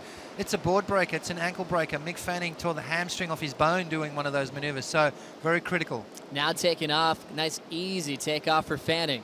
Stretches this one out. Nice top turn, off the bottom vertical. Ditching the fins, but he can't hang on to the impact. Another fall for Fanning, as he still needs a 3.71 to take this one off Nat Young with 12 minutes to go. Yeah, I think the boys are sort of pushing themselves a little bit too far up the reef. Mick Fanning with a 6.17. And that's just going to be a small score for Mick. Well, let's now get an update of the last 6 heats of round 3. We'll send it to the desk with Todd Klein and Strider Wasilewski. Yeah, thank you, Joe. We kicked off this morning with round 3, the back half of round 3. We ran 6 heats yesterday in the afternoon. We kicked off this morning with Joel Parkinson and Glenn Hall. I tell you what, Glenn, surfed really strong yesterday and good again this morning, but it just came up short to Joel Parkinson in that one. Yeah, you know what? Glenn Hall was ripping out there, showing some excellence, but you know what? The reality was when it came back down to it, he needed a little bit more. I mean, surfing really fast and sharp, getting barreled and snapping away, but Joel Parkinson just making it look so easy, just sliding into the tube and just weaving through. I mean, these waves are not big, but they're just, he was making it look so easy. Yeah, he does always make it look easy. And, again, coming off that back injury from last year, Glenn Hall, he looks solid, so we look forward to seeing him possibly later in this year. This heat right here, the Hawaiian heat, John Florence, Sebastian Zietz, John, though, he seemed to be on every good one that came through, and it was hard for Sebastian to find some open face. Yeah, this was a really one-sided heat. I thought it was going to be more of a battle when it started out, but John just catching the rhythm, catching all the good waves, obviously one of the best backside tube riders there are, and just coming out into it, and then, getting into the lip, too, so John showing form, maybe a winner. Well, this is the heat I was really excited to watch. Obviously, being a goofy footer, Freddie P up against Gabriel Medina, and it didn't disappoint. This was a really good heat right here, Strider. Yeah, this was the banger of the round right here. These guys were getting after it. Freddie P showing some form right there with an 8-point ride. Big snap after the barrel, and just looked like he was all over it out there, But Gabriel Medina, he wanted to hear the score, but Gabriel Medina really just showing the flair out there, I thought. Yeah, pulling up high and tight. He had a good mixture. He was riding in the barrel, and then watch what he does when he comes out. He drives through these sections, and then as soon as he gets on the open face, he'll up and over the lip, and that's what the judges want to see. They want to see that goes for the real rotation right there and doesn't stick it, but nonetheless, he did the damage. I talk about damage. This heat right here, Adriano de Souza, the second highest heat of the event so far, Strider. 2-wave total, 18.63. Well, Adriano just going through the roof. I mean, and getting some unbelievable tubes, and he was just on fire out there. His backside tube riding, stepping it up and showing everybody that he's got what it takes on his tube rides. I love that shot from the reef right there, looking at it. You can see how critical it is. And Adriano not only just coming out of the barrel, but giving it a crack off the top too, and then throwing it up for the float right here at the exclamation, bang. Feeling good right there. Yeah, very impressive performance there by Adriano de Souza. Heat number 11, we saw Julian Wilson up against Kalohe Andino. This was another one we were excited to see, and I tell you what, coming in with a lot of momentum, Kalohe Andino with that second place finish over at the Billabong Pro, he's continuing with it. Yeah, you know what, Kalohe, he took this heat down, the only red jersey to lose through the second part of this round. was Julian Wilson, and Kolohe just nice snaps, fast, like feeling it and carrying momentum. And, you know, I saw him just a second ago, and he's looking pretty happy he won that heat, let me tell you. Oh, absolutely. And the final heat that we ran in that round, as you can see him there saying, show me the money, basically, was Taj Burrow in heat number 12 up against Tiago Perez. We saw Tiago in the first round really surfing strong. And, you know, this heat, though, Taj Burrow was just that much better and so precise, Taj. But we talked about, you know, in his interview there, he just felt like, you know, he just didn't get the waves that he wanted to, but I thought he looked really well. You know what? Yeah, they were both surfing kind of average, it seemed like. I mean, these guys have so much more in their repertoire, and both of them wanting better waves. You can see the disappointment in Tiago right there, knowing that he's got so much more to offer, especially out here on his backside. He's pretty deadly in the barrel. Yeah, Joe, an exciting heat out on the water, too. I love watching this round because there's nobody that loses. First goes straight to the quarterfinals, and when you speak to the surfers, they say they like this round because they can let it all out. Exactly, Todd. That's what we love seeing round 4 on paper, and good update, Strider, as well as we go back to this one with Fanning getting a wrap into the pocket on wave number 3. Started with a 6.17, then got a 2.0. As we finish that highlight reel, just to note, Adriano de Souza had a 9.3 and a 9.33. There's a nice feature on ASPWorldTour.com called To the Nines, and you can check out all the great nines of the series so far in 2014. Adriano, really effective as we look back at the scoreline here in this heat, in the first heat of round 4. Nat Young always starts off strong, oozing with confidence, 7-0, and he still gets a 6.83 for his backup so far, Potts. Yeah, so Nat Young continuing his little tear through this event, and at the moment has Mick Fanning and Michel Perez up against the ropes. We haven't seen a 10 yet, Joe. We've seen some really solid 9-point rides, but still yet to find a 10. 9.50 is the highest scoring wave so far. As we check out To the Nines one more time, you can go on ASPWorldTour.com/notes and check out those 9-point rides from De Souza that he just laid down. Also, Michel Perez with the high single score of a 9.5 yesterday. More nines to mention. Michel again with a 9.2. Owen Wright had a 9.33. Jordy Smith the other day had a 9.2 as well. So we're seeing a lot of familiar names just stacking off our best waves so far in the Fiji Pro. Yeah, you know, the usual suspects pretty much shining so far. Pretty high performance surfing we've seen so far in this event. We've seen some barrels too, and that's the good thing. You know, we're pretty, I've been pretty happy with the way things have gone. You know, the forecast at the beginning didn't look that good, but I tell you what, it's definitely produced some great surfing so far. Well, Potts, can you think of any other venue around the world, any wave, even if it's not on tour, that on one day it can be 20 feet and you can make pipeline and chopu comparisons, and when it's smaller, you can make comparisons to perfect point breaks. You know, it's a left, but maybe you reference Malibu, real perfect waves that you can really perform off the lip. Is there any comparison around the world? Well, I'll tell you what, it's pretty hard to find a wave like this, Joe. It's very unique. You know, it's probably the most all-round wave in the sense of between 2 and 22 foot. It's on fire, so it has a lot of different faces. You know, it's constantly changing with the tide. It's got a very, you know, it's got that playful part of it as well, where, you know, with the south swell, you know, the wave runs down the reef and it's a lot more playful. A bit more west comes into the swell, it starts turning into that scary little, you know, barrel section towards the shish kebab. So if you hit the reef, you're going to lose some skin. So it is a wave of consequence. Nothing like it on the planet. Mick Fanning now needs a 7.66 to take the lead. 2 turns, just pushing the pace down the line. Bigger section approaching, backside float. Ends up incomplete. Mick Fanning still struggling to take the lead. Yeah, you know, Mick Fanning just keeping busy. If you're going to lose, this is the heat to do it. You know, it's round 1 is a 3-man heat. You can afford to have a shocker there, and then here again in round number 4. So you can actually lose twice in this event and still go on to win it. Just make sure that you don't have your bad heats when you've got the man on man. As you see Mick climbing over the section, racing down the line. Total commitment here on this last turn. And that floater maneuver, as we said, Joe, very critical. And Mick Fanning letting that go. You know, that's the thing with good surfers, is they know when to try and hang on and know when it's possibly going to be an injury. They can let go of that.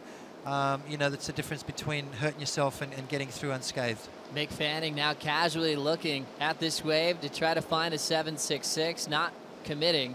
He's last in line for priority. 4 minutes on the clock. Here goes Michel Perez. Winds up for a nice vertical first turn. Has a section slowing him down.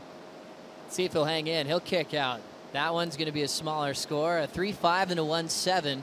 Seats in slow motion for the Spartan. Nat Young, the only one getting a 7 and a 6.83 at the start. We're down to 3:45 remaining. You know, there's only been 2 really good waves in this heat, and Nat Young's managed to find them both. So out of all the 3 surfers that were on fire yesterday, Nat Young and, Nat Young's been the one that's really found the good ones. Gliding in, Fanning looks again. Starts off with a carve off the bottom. Nice and vertical tail release. Drives off the bottom and throws a nice vertical snap. Complete composure into the wrap, back into the pocket. Lip to hit now, and Fanning sears it, picks up the board speed and drills it in the pocket. Hacks it all the way down the line, and he'll fill in the gaps well. Nice series of backside turns. Couple little change-ups from carves to snaps. He'll shut it down on the reef, and he likes it. Wow, how many maneuvers was that, Joe? I think I lost count, but Mick Fanning finally finding a good one. Let's have a look at this one. Not a bigger wave, but it's got more of that south in it, so it slows down for Mick and allows him to tag this a few times. Now watch the variety of turns here. There he just brings the board all the way back around, then he carves it back into the power source. Watch this bottom turn. Beautiful positioning, his timing, just the transition between turns. Mick Fanning, one of the best at it. He's not done yet. Have a look at this inside section. Bangs it again. So Mick utilizing that open face to perfection here. And this is going to be a good wave to get him right back into the mix and start giving Nat Young a bit of a run for his money. 10 turns on that last wave for Mick Fanning, all the way into the inside reef. Used to count turns back in the day in the old scale, but that just showed that Mick Fanning had a lot more opportunity to show quality, to show speed, power, and flow, and package the start to finish. All right, you say 10 turns on that wave. Back in my day, you probably get a point for each turn, so it's a 10-point ride. It's a 10-point ride right there on the old scale. Absolutely right. It's amazing how people were so tactical back in your day. You could just kind of wiggle your way down the line, make sure you got the numbers up, but then the guys doing quality turns were ended up losing heats because they'd have less maneuvers done on a wave. Absolutely right. You know, length of ride and the amount of maneuvers on your wave is what got you through.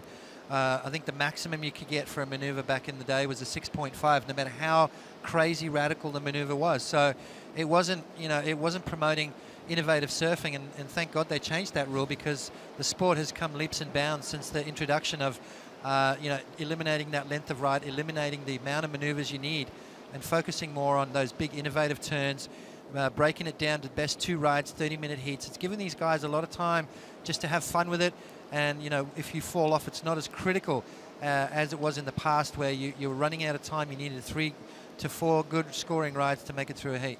And you can see Mick Fanning kind of growing through the system. Back when he was a grommet competing, he had to surf for the top 3 system. But right when he qualified for the tour, that's right when the top 2 system was in effect, and he was able to win 3 world titles with that big change. Right now, he's waiting for his number to come through. You can hear the announcers on the boat letting him know what the score is. Judges are still thinking about that 10-turn wave.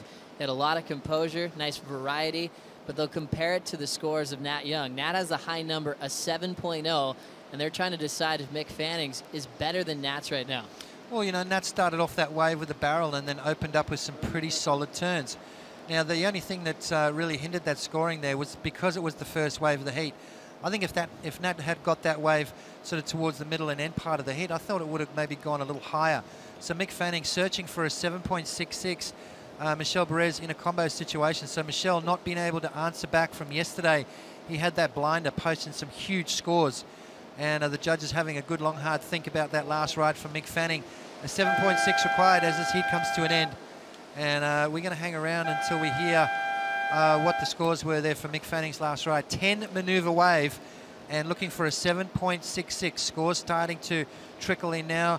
An 8, a 7.2, an 8, a 7.5, a 7.2. There it is, a 7.57. Not enough for Mick Fanning. And Nat Young wins the heat and moves through to the quarterfinals. It was a split decision from the panel. A couple of judges thought it was enough for Fanning, but it ends up not enough on the average. Coming up next, Felipe Toledo, Owen Wright, and Kelly Slater. I can capture life in a blink. I can download the world in an instant. I live carefree. This is my life. My life powered by the Samsung Galaxy S5.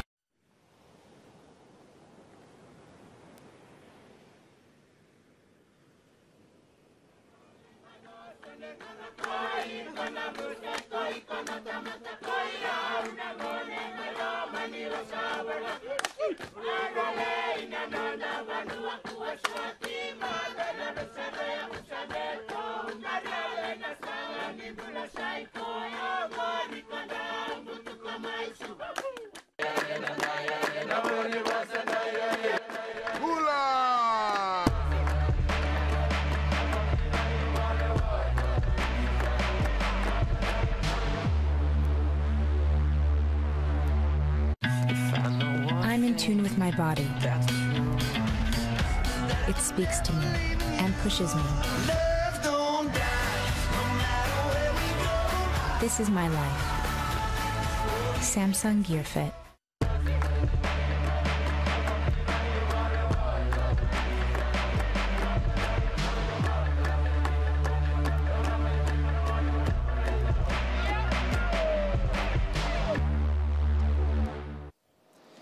We go back to the early 80s when a guy named Dave Clark came to this amazing island, camped out on the sand where this restaurant was right now. He'd wake up with sea snakes surrounding him, finding some warmth and waiting for restaurants to really turn on.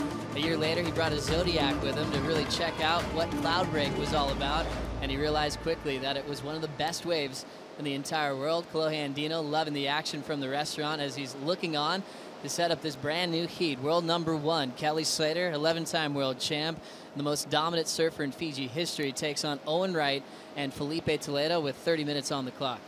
Yep, 30 minutes, and you know, Felipe Toledo had a crazy heat with Geordie Smith yesterday, getting his score right at the end. Owen Wright, that side slip into the barrel, amazing stuff from him, and Kelly Slater just almost on another level coming in yesterday. So there he is, Kelly Slater, 42 years young, stands 5'9".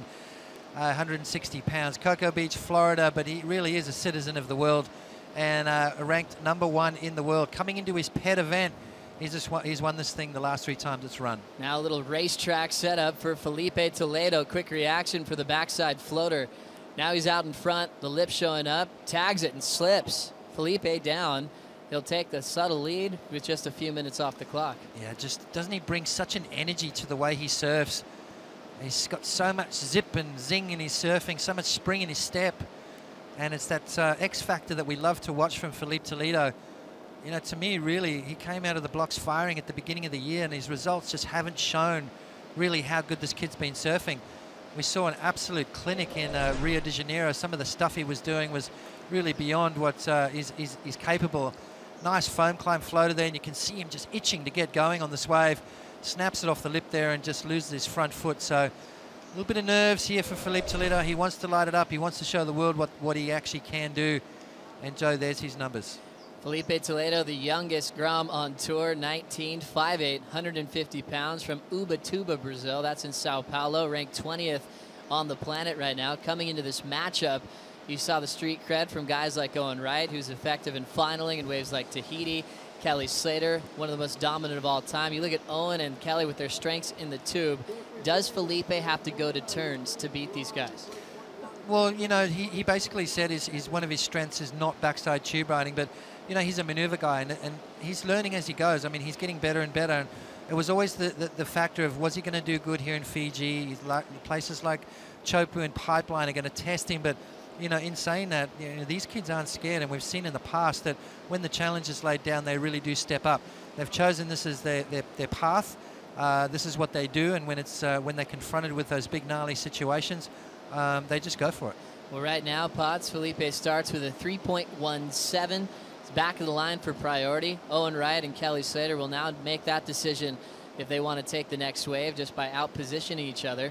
Just a few minutes off the clock. Remember that one year, though, Owen Wright got to surf 3 consecutive finals with Kelly Slater, going back and forth from Tahiti to New York to lower trestles in San Clemente. I think Owen ended up winning the big one, at least for prize money, back in New York when he took the biggest check in history for $300,000. Yeah, well, I'll tell you what, Kelly would have swapped those other 2 that he won for that one in New York. It was an amazing run of finals. As we check out the ASP Fantasy Surfing Spotlight, Daniel Driscoll from Newport Beach, Orange County, California. His favorite surfer is Kelly Slater, And Daniel is doing a killer job on the Fantasy Spotlight, picking some great picks from the top tier, the mid tier, and the bottom tier here at the Fiji Pro.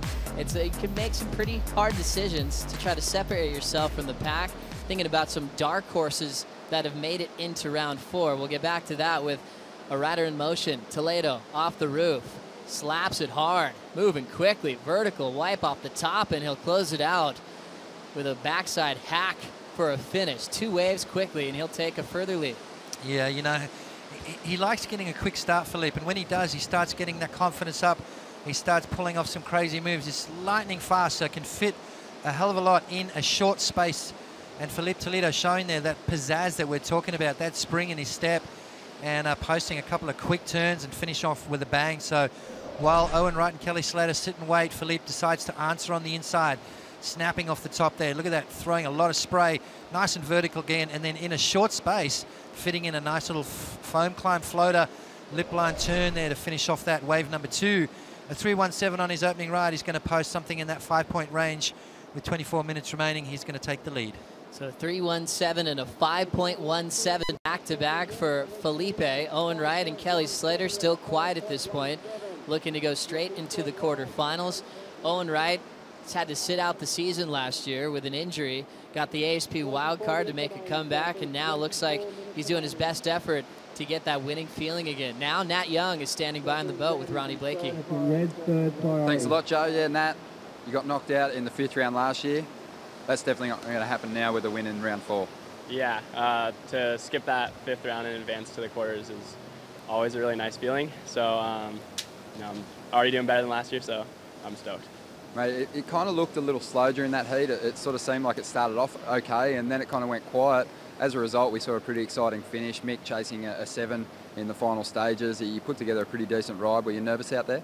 Yeah, you know, it went pretty slow. I got that 7 right at the beginning, and that was a nice way to start the heat off. And it was weird, like this set came through in the middle of the heat, and Michelle had priority, and I had second priority, and he kind of paddled in from me, and so I was the furthest one out. And this first wave came through, and I was like paddling out to it. It looked like it was gonna like kind of break on me, and he was in, and he was kind of looking at it, and I couldn't get to it. I couldn't go, but I don't think he really wanted to go on it. But he's like, go Nat, go. But I was too late to go anyway, so, you know, being how nice he is, he ended up going on that wave just probably because of the fact that it was too late for me to get it. And then that was the next wave was even better. And he told me after that he knew the next wave was going to be better. So, you know, he's just such a nice guy that he didn't want to, like, I don't know, mess with, like, take both the waves or something like that. So. Well, Mick got 10 turns done on that wave. 2 judges gave him the nod. They gave him an 8, but the average just pulled him down. So you scraped through. You just got into the quarters. Congratulations. Thank you. Back to you guys. Thanks, Ronnie. That was a very tight finish. Nat Young happy in the quarterfinals. Owen right now looking real cruisy to start. Now setting up this inside track. Off the bottom, closeout finish. Nice and tight and complete. He's been working out his boards this year, switching shapers, and now looks like he's finding a nice rhythm as we watch Felipe up and out. Not finding much there. First priorities now with Kelly Slater. He's let 8 minutes go without taking a wave yet, Potts. Pretty similar start to Mick Fanning. You know, we've seen that experience come through where these guys are waiting for the good ones now. There's not a lot of them, so Kelly's sitting back saying, you know what, any minute now there's going to be something good. I'm going to wait for the ones I know are going to give me that open face, that length of ride. Let's have a look at Owen's right wave here. It's not a bigger wave, but look how precise he is. You know, I like the way Owen's starting to find his feet here on the tour. Look at that turn right there. Real critical from Owen Wright. And, you know, just dusting the cobwebs out, coming back from a back injury. He's looking as fit as I've ever seen and starting to really crank it up in his heats. He's started posting some big scores, and I'm liking what I'm seeing from Owen Wright. Well, remember Owen Wright a couple of years back in 2012, made round 5 and ended up losing to Julian Wilson, so he wasn't able to capitalize on a heat win in round 4. He did have Kelly in his heat back then, where Kelly won with an 18.33 total, and Kelly also won round 4 last season in perfect conditions, so he hasn't dropped a round 4 matchup since that round has been introduced.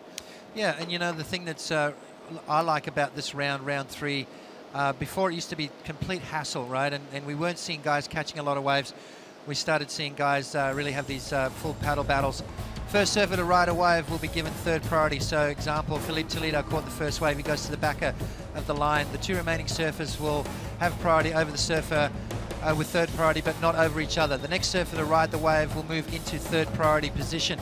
Each surfer swaps priority position after catching a wave. So basically, if you know what gentlemen's rules are when you paddle out with all your buddies, you take turns, that's pretty much what it is.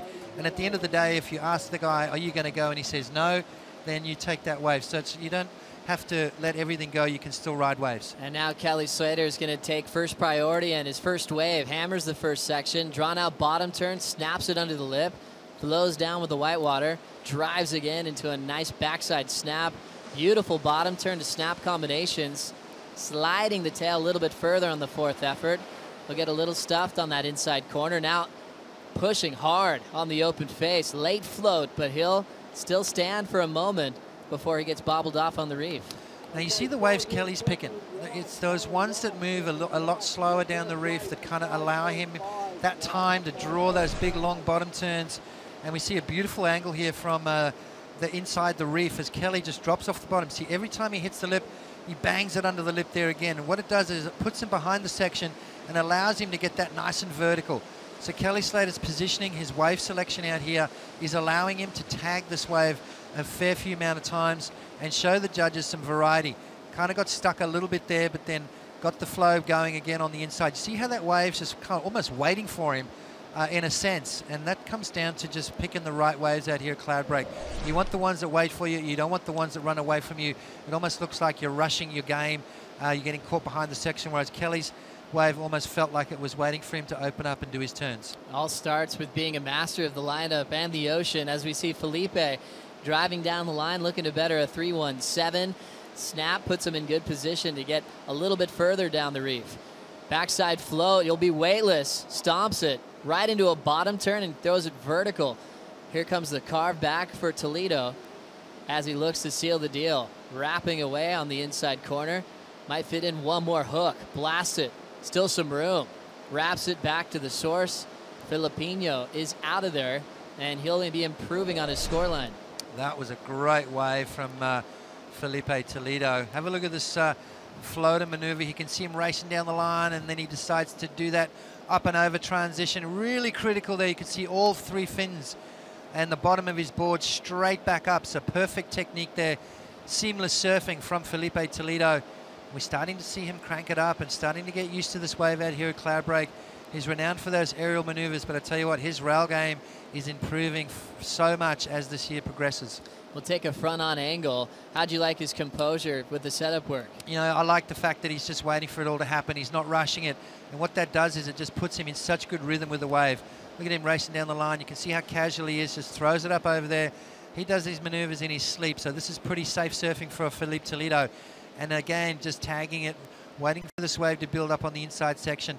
He's not rushing his game at the moment, and it is allowing him to fit in some nice turns. So great approach to the wave here from Felipe Toledo. A little different, which the judges are going to like.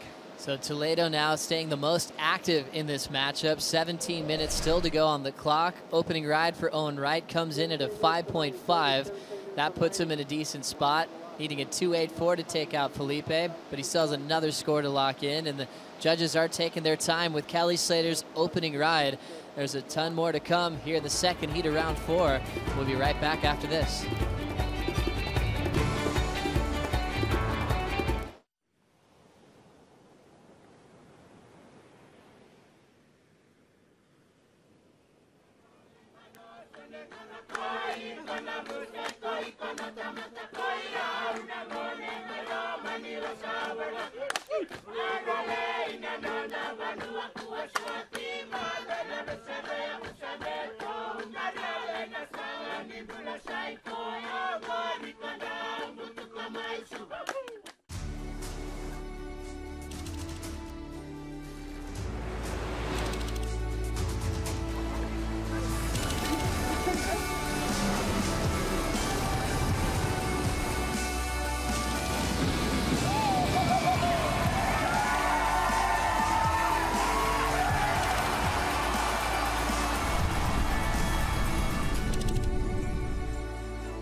Welcome back to the island of Tavarua, and we always want to know how you are watching the Fiji Pro. Keep the hashtag Fiji Pro going strong through the final series as we have the scores up for round 4, heat number 2. Felipe right now in the lead over Kelly Slater, who starts with an 8.3 on one wave, and Owen Wright's opener a 5.5. Kelly to second, Owen to third, and Felipe still leading this one with more stacks coming about halfway through this matchup. Joe Chappelle alongside former world champ Martin Potter as we assess the conditions. We have a little wave coming through, Potts. Yeah, it looks like Kelly's going to answer back right here. Little glide in for Kelly. Drives off the bottom, snaps it nice and tight. He's got a good line ahead of him. Hits it off the roof. Bottom turns and hits it off the lip. 3 turns. The third one, though, he loses it, and he's down. Yeah, that was a strange wave selection from Kelly. You know, he's talked about the waves that he likes to choose out here. You know, unless it's really big, you've got to find those ones that really do allow you that open face. And he did that on his opening ride, 8.30. Now, that was the highest scoring wave of the heat straight off the bat. So it really surprises me that he ends up catching that one that he just caught then, a one that rattled off and didn't really allow him too much on the open face, and now leaves Felipe Toledo with this. Little glide in for Toledo. He had second priority, but Owen's a bit too deep. Backside float, stretches it out as he comes down the line. Late hit. He'll have complete composure to snap it off the lip. He blows the fins in an awkward way and loses a solid wave. His previous score, though, Potts, was a 7.27. Felipe continues to build out here. Yeah, that was a mistake from Felipe, and you can see he knows it. That was going to back up his 7.27. That was going to put him in a really good position and really make Kelly have to answer back with a big score. Kelly's still looking for a 4.14 after that 3.73 for Kelly. And let's have a look at this wave that Kelly picked off. A smaller one, kind of got caught a little bit there, didn't get the rotation straight off the bottom, kind of got caught again there. So a little bit of a mistake here from Kelly Slater, picking that wave, a shorter one, and very uncharacteristic. You know, Felipe Toledo, look at this one. Kelly's kicking himself right now, looking at this wave going, what did I do? Have a look at this next turn here. Whammo, upside down almost there, and then goes for something real silly here. Just should have kept that flow going, and instead trying to ditch the fins and get that slide. You know, and that's what I like about Felipe, though. You know, he goes for it at every turn, and that's what makes him one of the most dynamic surfers on the planet. Well, that's the risk, right, Potts? Going for something major, but if you fall, it's a mistake. If you complete it, you're the hero coming up with a big score and risking that big section. You know, I think once you've got 2 big turns on the wave like he had, I think you've got to try and make sure you capitalize on that. You know, that last turn, obviously, you risk and reward for sure, but, you know, once you've got the flow going, once you've covered a certain amount of distance, and you know that you've got a good ride, you know, under your belt so far, make sure you finish it off and capitalize on that. You know, put another score on the board in the 7-point range. You know, I think if you haven't got too much going on down the line, then go for it. Then go for something crazy and try that one big radical move that might get the points. It's a pretty interesting scenario, and it's something that a lot of the best free surfers in the world sometimes have a hard time adjusting to. You compare it to a game like tennis, where if you went for winners every time you hit the ball, you might end up making a lot more mistakes. Where you see guys like when Dane Reynolds came on tour, he wanted to go for broke every time. We saw that effective at sometimes in his career, as we see John Roseman. And it looks like Kelly's daughter, Taylor, hanging out in the back of the ski, watching this heat from the channel. Yeah, Kelly's daughter, Taylor, turning 18 yesterday, so happy birthday, young lady.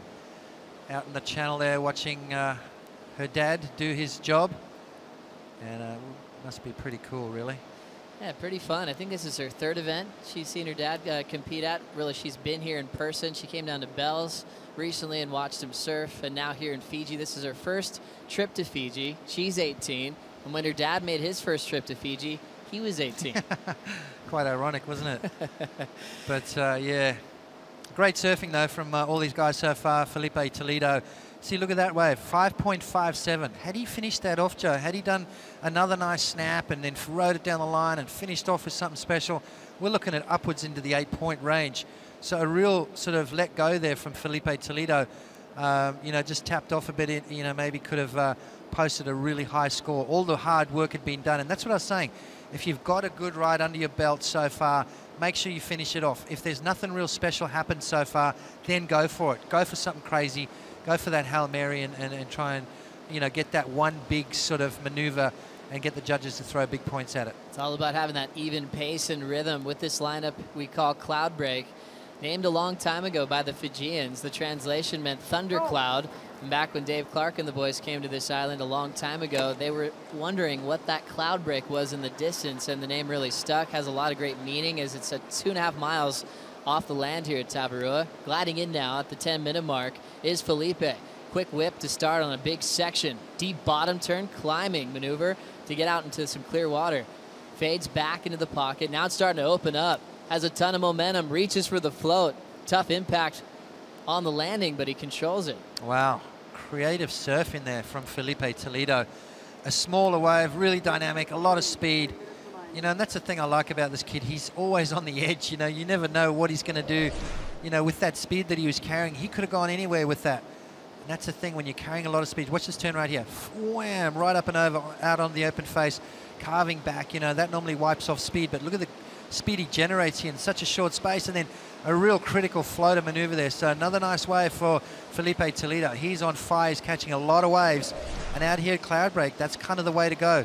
Owen Wright sitting with 1 wave under his belt, a 5.50. Kelly Slater with an 8.3, the highest single wave of the heat, but looking for a backup, and not a big one at all, a 4.54. So a tight heat on hand. Felipe Toledo, his career best result was a semifinal finish back at the Quicksilver Pro in France. We saw that last year. He had one of the best single maneuvers of that contest in a heat where he moved on into that final series. Always amazing above the lip. That's always your first reaction. You're waiting for him to do something massive with the lip showing up. It's a different stage at Cloudbreak. We've seen Gabriel Medina go for an air earlier. Julian Wilson went for one right on the reef. We haven't really seen a solid success ratio so far, or many opportunities at a wave like this. Yeah, you know, it's traditionally not an aerial wave. You know, it's normally when these guys are surfing this wave, it's big open face turns or long heavy barrels. So, you know, you don't really get a lot of practice here. And by the way, your landing area, you're landing over about 2 foot of dry reef. So, you know, the consequences are really high. So hence not a lot of success rate here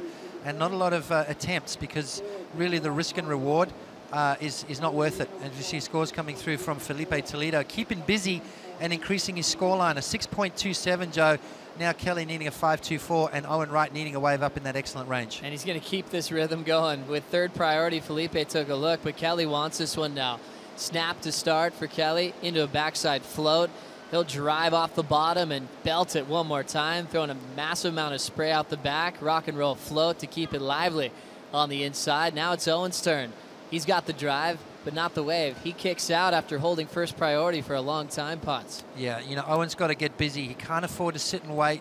You can see Felipe Toledo just starting to crank it up. Let's have a look at Kelly's wave here. He knows he needs something too. Nice little snap to float combo around, back in the power source. You can see Kelly driving, using those arms, every ounce of his energy to get himself up and over that section. Just making sure to finish that off, and behind him, Owen Wright picking not a very good wave there. And that's what can happen when you've been sitting too long, Joe. You tend to really make a few mistakes. That pressure starts building. You need to keep busy out here. We've seen guys that are busy catching a lot of waves are the guys that end up coming out on top. Down to 7 minutes on the clock, Potts, with Felipe now holding first priority and the lead, but scores still to drop in for Kelly Slater. Felipe's up, not wasting any time. Throws it up vertical, carves on the second section, drives off the bottom, little backside float, straight into another big closeout finish. He's pumped up. Nice claim for Felipe, showing his passion and energy. He wants to go straight to the quarterfinals. Yeah, that he does. Now pulling into the pit, Kelly Slater still driving, still holding his rail. He's got a nice line. He'll exit out with the lip. Off the bottom, hammers it, blows the tail, and loses the finishing move. 2 numbers to drop in for Kelly, but he's traveled forever in that last 2, Potts. Yeah, well, there we go. Kelly Slater starting to get busy. Owen Wright up and riding on another closeout. So Felipe Toledo looking to replace a 6.27. He liked the way that one felt. You saw the double fist claim there. That one felt good to him. Is it going to improve his situation and put Kelly in a situation where he needs something higher than that 5.24? Kelly Slater with that wave before, a couple of nice turns, foam, floated to end. Let's have a look at the barrel here. It takes off. This is down the end section here as it gets nice and hollow. Kelly, perfect positioning, traveling. He hasn't disappeared. Now he goes behind the curtain and pops out of the end of that. Tries to force a maneuver right at the end here and blows the tail out. So didn't complete that ride. And from what we've seen in the past, the judges don't like that. Here we go, Felipe Toledo's last ride. off the bottom, off the top combo, lightning fast snapping from Filipe Toledo, looking to replace a 6.27 and finishes off right there, nice and critical, upside down surfing from the young Brazilian. Pretty impressive, and we'll catch up to Owen Wright as he traffics out of the barrel and avoids Kelly on that impact zone. They came really close together as we approach the 5-minute warning, and you can see Owen picking up his board and paddling back out, Potts. Yeah, I think that was Felipe just getting out of the way, and sometimes you can get an interference for that. You know, instead of trying to stop and let the guy go past. Look at this barrel from Owen Wright. This is better. This is the wave he's been looking for. Comes out of the barrel, and luckily the wave closed out because Filipe Toledo was about to lose a leg right there. So Toledo, though, on the duck dive. You can see Kelly Slater way in the distance. Now Toledo paddling, and you see Owen seeing him right there. They came so close, Potts. Now, that's an interesting situation because if the judges deem that Felipe didn't attempt to get out of Owen's way, we saw that happen at Margaret River with Taj and Bede, where Bede paddled in front of Taj and they got tangled up. We see there the bar at Tavarua, and the local girls loving the action here, as is everyone sitting in there. You know, the funny thing is, Joe, we sit in here and commentate 3 hits, and then what we do, we go and we sit and watch the surfing in the bar because that's the best thing to do. It's such a great restaurant with great food, and it's also turned into a little office for the ASP. Saw Chris Culbertson there, part of the marketing program at ASP headquarters, and also the VP of Communications, Dave Proden. They haven't left that spot. They can get smoothies on demand. They watch other replays, and they're just updating the site very quickly with all the late breaking news. We're down to 12 surfers left in the draw, focusing on the country count. We had the Aussies come in big time with 13 in the 36 that we had in round 1. We're down to 4 Australians, 3 guys from the USA, 3 Brazilians leading the regions, 1 Tahitian and 1 Hawaiian, with John Florence representing Hawaii in this event. We're down to 3:30 on the clock. Kelly has taken the lead, got a 6-7 on wave number 3, and still has his barrel to be scored. Yeah, he still does, and Filipe Toledo improved his scoreline as well with a 7.50 and still needing a 7.51 due to that 8.3 from Kelly. So we're still waiting for that tube ride from Kelly and Owen to be locked in. Where is that going to factor in? Both beautiful long tube rides, and the judges really having a look at it, deciding as scores start to drop now from Kelly Slater's last wave, that tube ride, is he going to improve his situation? It doesn't look like it. And I guarantee you why. 5.7, 6.5, 6.8, 6.3, and a 6.0. 6.27 for Kelly due to the fact that he didn't make that last turn. And I think the judges have been super critical on that. You've got to finish your waves off. You know, if the boys are watching, I tell you what, that's what the judges want to see. Make sure you capitalize. Exactly the same thing with Filipe Toledo. 5.57 because he wiped out. That would have gone in the excellent range. Filipe Toledo taking a look, needs a 7.51 as he goes for a backside full rotation punt. I was hoping he was going to try one in this heat, Potts. It's only a matter of time, wasn't it? Really. I mean, the kid, you know, he can't hold back for too long, and he's kind of been holding back. He's been, so that's what I said, he's been pretty much surfing quite safe compared to what we've seen from him. And now deciding to go for it. We can see here racing down the line, and he goes, you know what, it's time. And he throws it up and over, doesn't quite get the rotation, and goes down. So not a big score there for Filipe Toledo. Situation remains the same. Owen Wright, on the other hand, Joe, posting a 7.57. And the judges were quite consistent with that one. A 7.7, 7.7, 7.2, 7.3, and a 7.7. Averaged out a 7.57. So still in third place is Owen Wright. Filipe Toledo in second, needing a 7.51. 1.5 minutes remaining. Well, a tight battle still unfolds. 1:30 on the clock. First priority with Kelly Slater, and he has the lead. Started with the 8.3, got a 6.7 as his backup, but Toledo still in striking distance. He has third priority, so he's going to have to figure out a way to get a wave at this point as we approach the final minute. Yeah, Kelly's sitting out there in the pole position, and that's what you want. You know, you want the heat lead, and you want to be in that position coming in towards the end of this heat. 1 minute to go, the very pointy end of this heat. Remember, winner goes all the way through to the quarterfinals. Second and third go into that dreaded round number 4, and that is a 9th place. Not a keeper result for these guys at this stage. And, you know, you want to really win this heat. So Kelly Slater is doing everything right. Started off the heat. He waited almost 10 minutes for that 8.30. He's backed it up with a 6.70. 45 seconds remaining. And Kelly's now just going to trawl the line up and make sure if something does come through, he just shuts the door. Well, an exciting heat when you saw the matchup again with Kelly versus Owen Wright. It just gave you a flashback to a couple of years ago.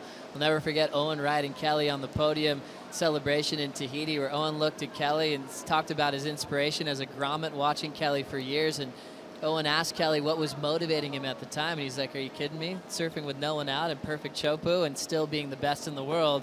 It was kind of clear to Owen that he had a lot more years ahead of him, as that rivalry was just in its early stages. Now Owen on the comeback trail. Looks like he's going to finish in third in this heat. And Felipe Toledo down to second after a pretty dynamic start. Kelly moving straight to the quarterfinals. Wow, you know, Felipe Toledo threw everything at that. And he's got to be proud of himself. You know, he did everything right, didn't make too many mistakes, kept throwing at it, posted 2 good scores, 7.5, 7.27. And Kelly just had that one that was the difference, Joe, that 8.30. A fun one to come up next. The world champion and Joel Parkinson on the youthful movement of John Florence. Gabriel Medina will bring in Pat Parnell and Ross Williams for the call.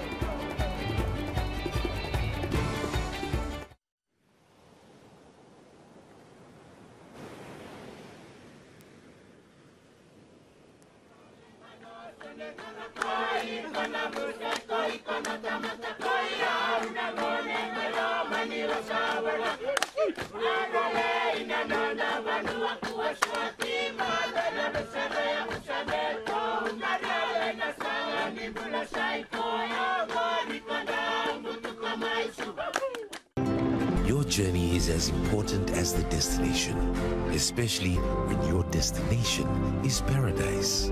Welcome to Fiji Airways. This is exactly where you should be.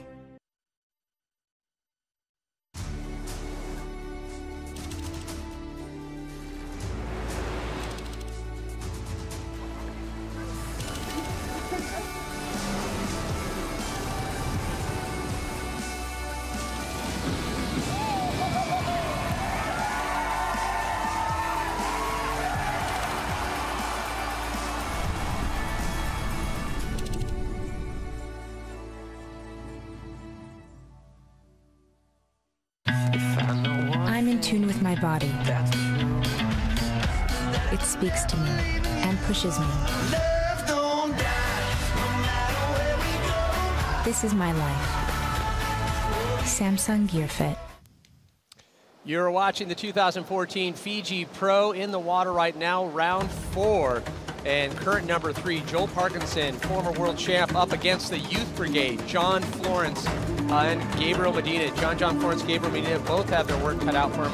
Because as we've seen, Joel Parkinson has been looking awfully comfortable here out at Cloudbreak. Pat Parnell along with Ross Williams now in for the call. We just watched 11-time world champ Kelly Slater find a gem when he needed it most as we get right to action. John Florence releases a lot of tail, stays with the section, as he finds a good wave right at the start of this heat. Big, foamy, soupy section, but nonetheless gets a clean finish for John Florence. I love John's style. He has such a unique attack on the wave, really kicking his back leg out towards the beach on those whips. So nice little solid start there for John. I don't think this score is going to be super big, but you can see how radical that first turn is, really kicking a tail out the back.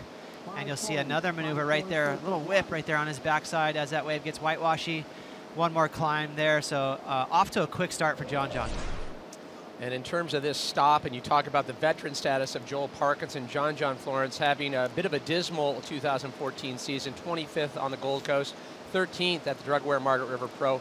Finally had some glimmers of hope at the Rip Curl Pro Bells Beach with that third place finish and put the first 10 of the season on the board, and that's always a good thing to see from John Florence. But Joel Parkinson, the question is definitely being answered. Does he want another? And a resounding yes. Talk about the bitter loss, losing to Gabriel Medina at the first stop at the Quicksilver Pro. That has to be sitting in Parco's head right now, being in this heat up against Gabriel Medina. No doubt. You know, Joel Parkinson, even though he's a veteran on tour, I don't think he's lost any of those competitive juices. As you see, Gabriel Medina's age there, just a spry 20-year-old. Him and John, you know, are young possibly the most talented young surfers on the planet right now. So this is a great dynamic between the vet and the two kids. You always talk about John Florence, the fact that he brings film parts to competition heats. Starting to become that way with Gabriel Medina, throwing a little caution to the wind earlier after that barrel, taking flight. So maybe taking a page out of John's book. We love to see that as well. He couldn't contain himself. Yeah. You know, he really probably should have thought about just floating that maneuver and pegging a solid score, but you could see that his excitement level after he made that barrel, he couldn't help himself and went for a giant air. When it comes to the combination factor of ramps and tubes, would you say John Florence almost unrivaled if you took just those two components when things are on?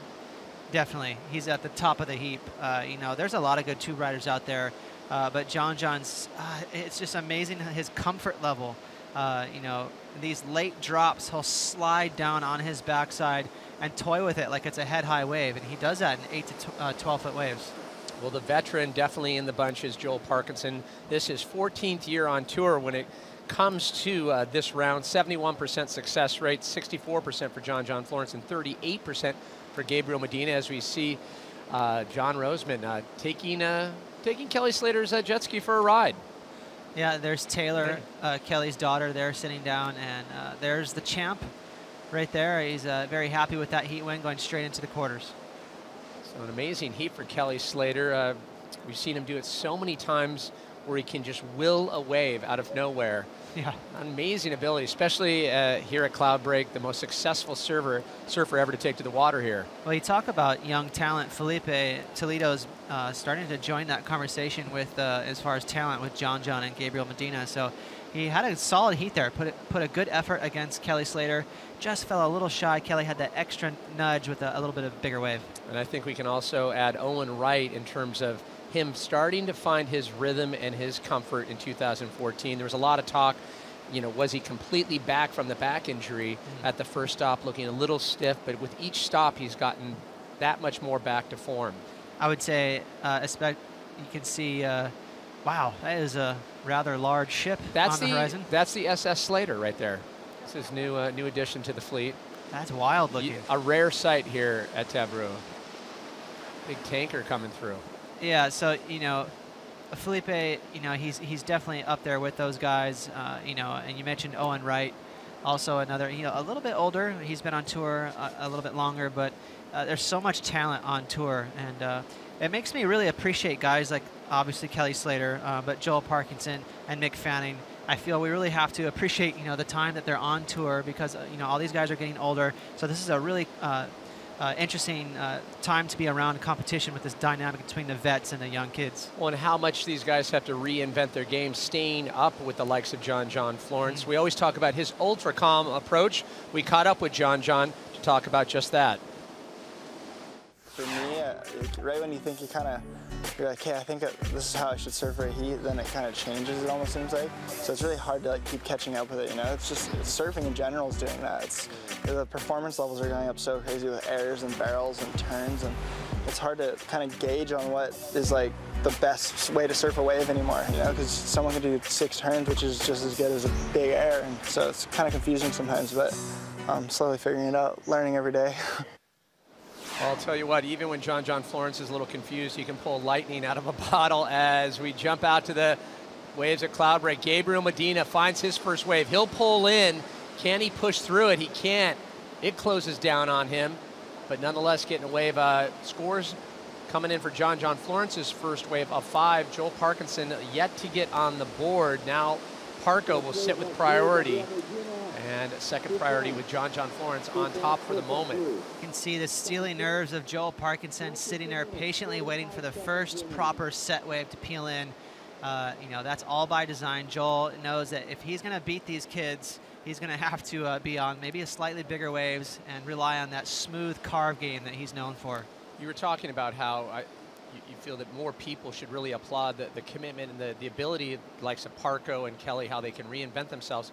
Also in that mix is how much more they have to put in it, you know, readjusting the diet, the regimen. We talk about Parko's commitment in the off-season, does so much to stay fit, which is amazing. It really is, you know, and I think Kelly Slater's the leader in that group, you know, paving the way, showing that, hey, you can have a long career out here. I mean, back in my day, through the late 90s, you know, guys like Martin Potter and Robbie Bain, they're all retiring by age 30. Gabriel Medina takes flight, little alley-oop, and he'll stick it. Medina continues down the line. Quick rail grab up on the lip section. Releases the tail and just fires down this line. Good variety there, and just losing the handle right at the end. But Medina, first one to get success in the air here at Cloudbreak this morning. Well, we'll dive into this topic a little bit, but the wind obviously swirling a bit. You can see how calm it is out there, and that's allowing Gabriel Medina to take to the air, clicking a huge alley-oop all the way around, full rotation. Look how clean he stomped that. Greased the landing. Now he's floating over to the shoulder again. Big tail freeze turn there, exciting move. And this is going to be really interesting to see where the judges go with that, because we haven't seen a maneuver like this in the entire event. Giant full rotation alley-oop. Watch this. You can see perfectly planted on his surfboard, grabbing that rotation. Look, even his board a little corked out, smooth. As I mentioned, just totally greased that landing. And now he's going to come back. It's like he did it off the lip or something. And that was an amazing alley-oop. So great ability there from Gabriel Medina, just showing how much you know, balance he has, almost more than anyone on tour. He makes an aerial move look like a walk in the park. Perhaps, you know, after that barrel and the air attempt earlier, it just got kind of the energy going for taking flight and finding the ramps here. Parko yet to get his first wave. He'll take a look at this, utilizing priority. Smooth as silk. Parko starts to drive down the line. A lot of S-turns. He'll pull in, get a quick cover, and easily come out of that. He'll force his way in the front, wraps it back to the pocket. Methodical in his approach, taking his time, and he'll kick out. And it softens up on the inside. A few more waves starting to roll through. Giant contrast in waves right there. So I feel bad for the judges, because they're really going to have to dissect these two rides and set some sort of scale. You know, with the wind calming down right now, it's going to open up these aerial moves. But we're at Cloudbreak. It's obviously known for some tube rides. That being said, it's a smaller day. So how difficult was that tube ride? You can see not a very clean barrel. A lot of water was touching his shoulder. So that just showed you that the wave wasn't very open. We just passed high tide. Now that we're on the other side of that, maybe we'll see you know, better, more hollow waves this afternoon. So Parko trying to get on the board. We'll wait for those scores. Right now we'll check in with the king of Cloudbreak, Kelly Slater. He's with Ronnie Blakey. Thanks, Pat. Yeah, Kelly, this time last year you were carrying a couple of poor results, but this year you're on track. You haven't missed the final series. The only surfer hasn't missed the final series at every event. That must feel good.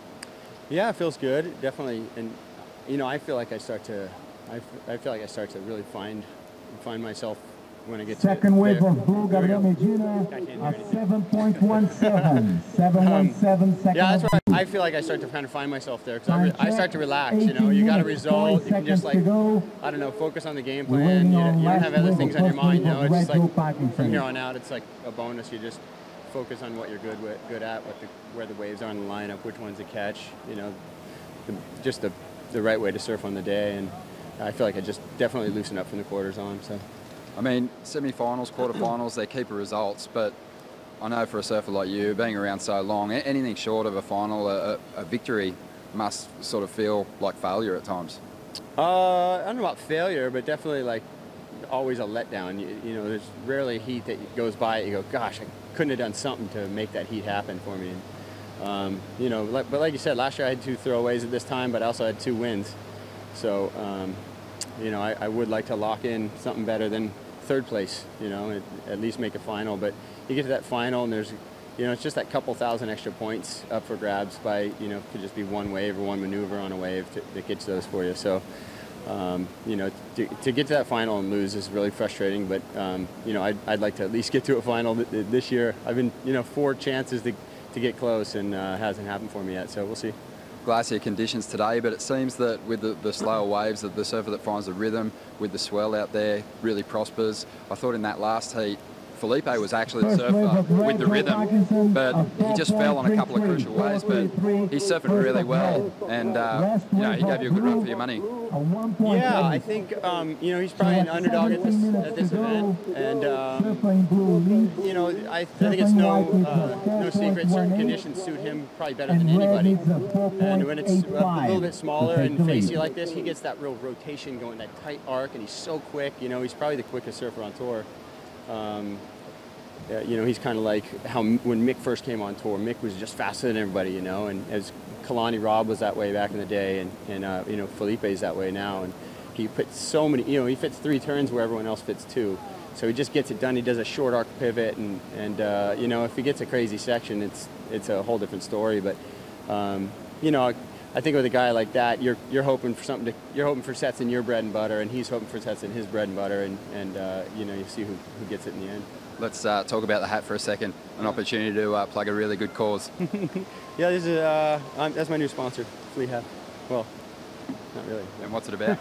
This is Flea's rehab deal up in Santa Cruz, and you know, he got himself clean a few years ago, and you know, I'm really proud of him. And he sent me a couple of hats. Said, I heard you don't have a sponsor.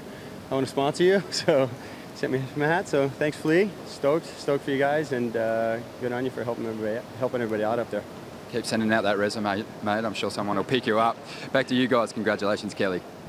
Thanks, Ronnie, and congrats, Kelly. It's great to see Kelly supporting Flea. Obviously, a great thing that he started up there. As we check back into the competition, Parco finds another wave, and scores came in for that first wave, a 4.33. So Parco's definitely going to have to find a little bit better selection on the wave front. Judges feeling the 7.17, Gabriel Medina on that alley-oop. Did they get it right in terms of setting the scale on those two? I think so. Yeah. You know, Gabriel is surfing on another level in terms of how radical and big he's going. He's treating this lineup right now like it's a skate park. Joel Parkinson, he kind of found his groove here on this wave. You know, he's known for his smooth power. Look at that nice tight hook there. Smooth cutback right here. There's a turn that gets a little bit next level. Right there at the end, you can see him torque out the end of that carve. I love that, and a very smooth transition on that last hit. So Parco starting to find something here. Meanwhile, Gabriel going for broke here. Fast little tube ride. Watch how risky this float is. That's a huge airdrop, and he plants it. So, you know, right now, the energy level that Gabriel is bringing to this heat, very intense. He means all business, and he's going for huge numbers. He's not trying to go for a couple of 7s. Well, Gabriel Medina, this is 4th year on tour. The best he did was back in 2012, 7th in the world. And he has had the big win. Started off the 2014 season, but as we've seen, as he started to stumble, a 5th, then a 9th, then a 13th, he's fallen down to 5th. He's still in this race for the title, but he would definitely need to get a win when you have the likes of Michel Perez with 2 wins, and the consistency of Kelly Slater, Joel Parkinson, Taj Burrow. I would agree, and that's what makes this year so exciting. This is one of the best setups so far I've seen early on in the season. Usually you see someone really pull away, it seems like, oh no, here we go again, this guy's gonna win the title for sure. Even though Michel Perez has 2 wins, he's got those 2 13ths. So it really has a good tempo right now. It would be awesome to go to the Pipe Masters with 4 or 5 people with a chance to win. Let's hope for that. Just 13.5 on the clock right now here in Heat 3, round 4, non-elimination round. Winner goes directly to the quarterfinals. Gabriel Medina on top. Priority sitting with John Florence. He's in 2nd. He needs an 8.34. And Parco in 3rd, needing a 9.01.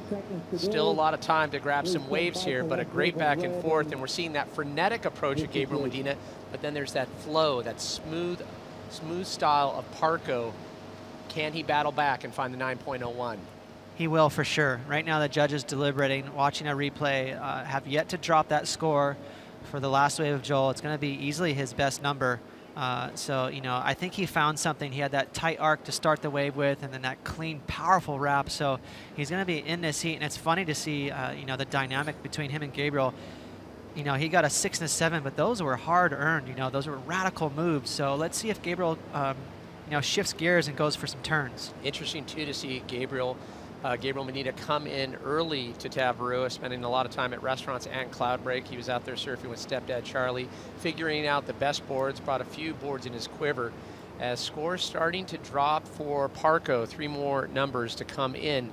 It'll better his situation. However, he's still going to need a second wave as we see some good waves starting to come through here at Cloudbreak. Priority sitting with John, and under priority, Gabriel Medina finds a nice clean face. He'll pull in, get a quick cover, and he'll come out of this. Can he make it through the second section? Beautiful barrel. Oh, and just gets clipped at the end. Gabriel Medina was getting some serious distance on that wave.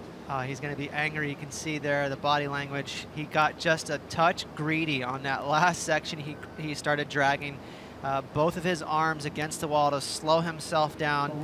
Really going, again, he's super aggressive in his heat. He's going for huge scores. Had he come out of that, he was already onto a great ride. So we'll see here. He really sniffed this out. It didn't look like an obvious barrel. And he said, hold the phone here. This thing's going to pitch out in front of me. So he tucked in. Look how tight he had to get at the start.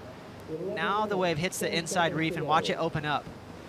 So now he's starting to feel comfortable. He's dragging both his arms, really trying to maximize that tube time, getting just a little greedy, and that lip caught his shoulder and took him down. You can see stepdad Charlie in the channel there watching Gabriel Medina pull in, but unfortunately for Gabby, could not make it out on the end of that. However, he is sitting on a 6.17, 7.17. Priority now with John. Joel Parkinson in second, needing a 7.84 based on the success of that third wave of Parko. A 5.5, his throwaway, a 4.33. Still 10.5 on the clock, and Medina just still staying active. Hounding. Yeah, as he is way under priority. First priority goes to John, second Parko, then Medina. He is on attack mode. And I tell you what, had Gabriel let go of that wall at the end of that barrel and just finish it, he would have been on to, I believe, an excellent score. So let's see if he can shift gears here and calm it down just a little bit. You can see he's really excited. Now the most quiet one in the bunch is John as he finds his third wave, medium-sized one. Nice little English there. He pokes it out up on top of the lip, sends it to the top, backside air, gets the grab. And a quick climb, and he goes down. This is amazing. So exciting. These two young kids are surfing exactly how you would think they would, going for these big air moves. Meanwhile, Joel sticking to the power carves. This is so much fun. And you have to imagine John, he's looking back. He sees that Gabriel's pulling the alley-oop. He's going to step up his game. Watch this. Big speed line float and a little backside grab here. Boom. Grabs that outside rail and sticks it. Back out to that. I thought he was going to land that lip climb. That was a real tricky move. I love this angle right here. Watch him grab that rail for stability right there, up and over the top. And then he climbs the lip right here, almost planted on the bottom and just comes unstuck. So we'll wait for scores on that. John Florence now sits in third priority. Parko has first choice. Any wave that comes through, we hit the 9-minute mark. Medina still on top. Parko needing a 7.84 and John needing an 8.34. Yeah, John and Gabriel going for those big air moves right now. So this is really exciting. As you mentioned, this time of the heat's clicking down here. So who's going to, Gabriel's got a lead right now, but very vulnerable. Still lots of time, though. We've seen it time and time again. It came down. Same thing situation for Kelly Slater in that last 10 minutes, able to will a wave. Can Parko find a 7.84? Very gettable for him, an 8.34. Also for John. So by no means is this thing over. However, non-elimination heat, but making that jump to the quarterfinals, big surge as Gabriel Medina finds another wave. He sends it to the top, quick float section, gets out in front, releases that tail, right to the trip to the lip and lays back on the third turn. Beautiful surfing from Gabriel Medina. Starts to stand up on the inside and unloads even more.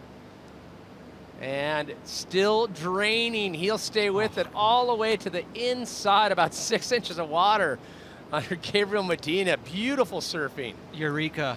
That is going to open the floodgates, Pat. That's going to be a giant number, and that's what I mean by him.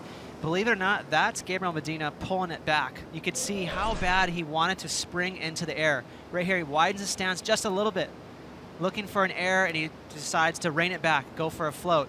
Again, releasing that tail, just holding back from that aerial move. Now he clicks into power mode. Huge layback snap. So he's on to something. He's like, you know what? These feel good. Another layback snap right there. Stab vertical. This is the layback right there. Boom. On his tail, slides it out. And one more for good measure. So power surfing there from Gabriel Medina. It's going to equal a huge number. I'll tell you, it was great at the first stop at the Quicksilver Pro on the Gold Coast. The difference between the backhand and the forehand with him and Parko.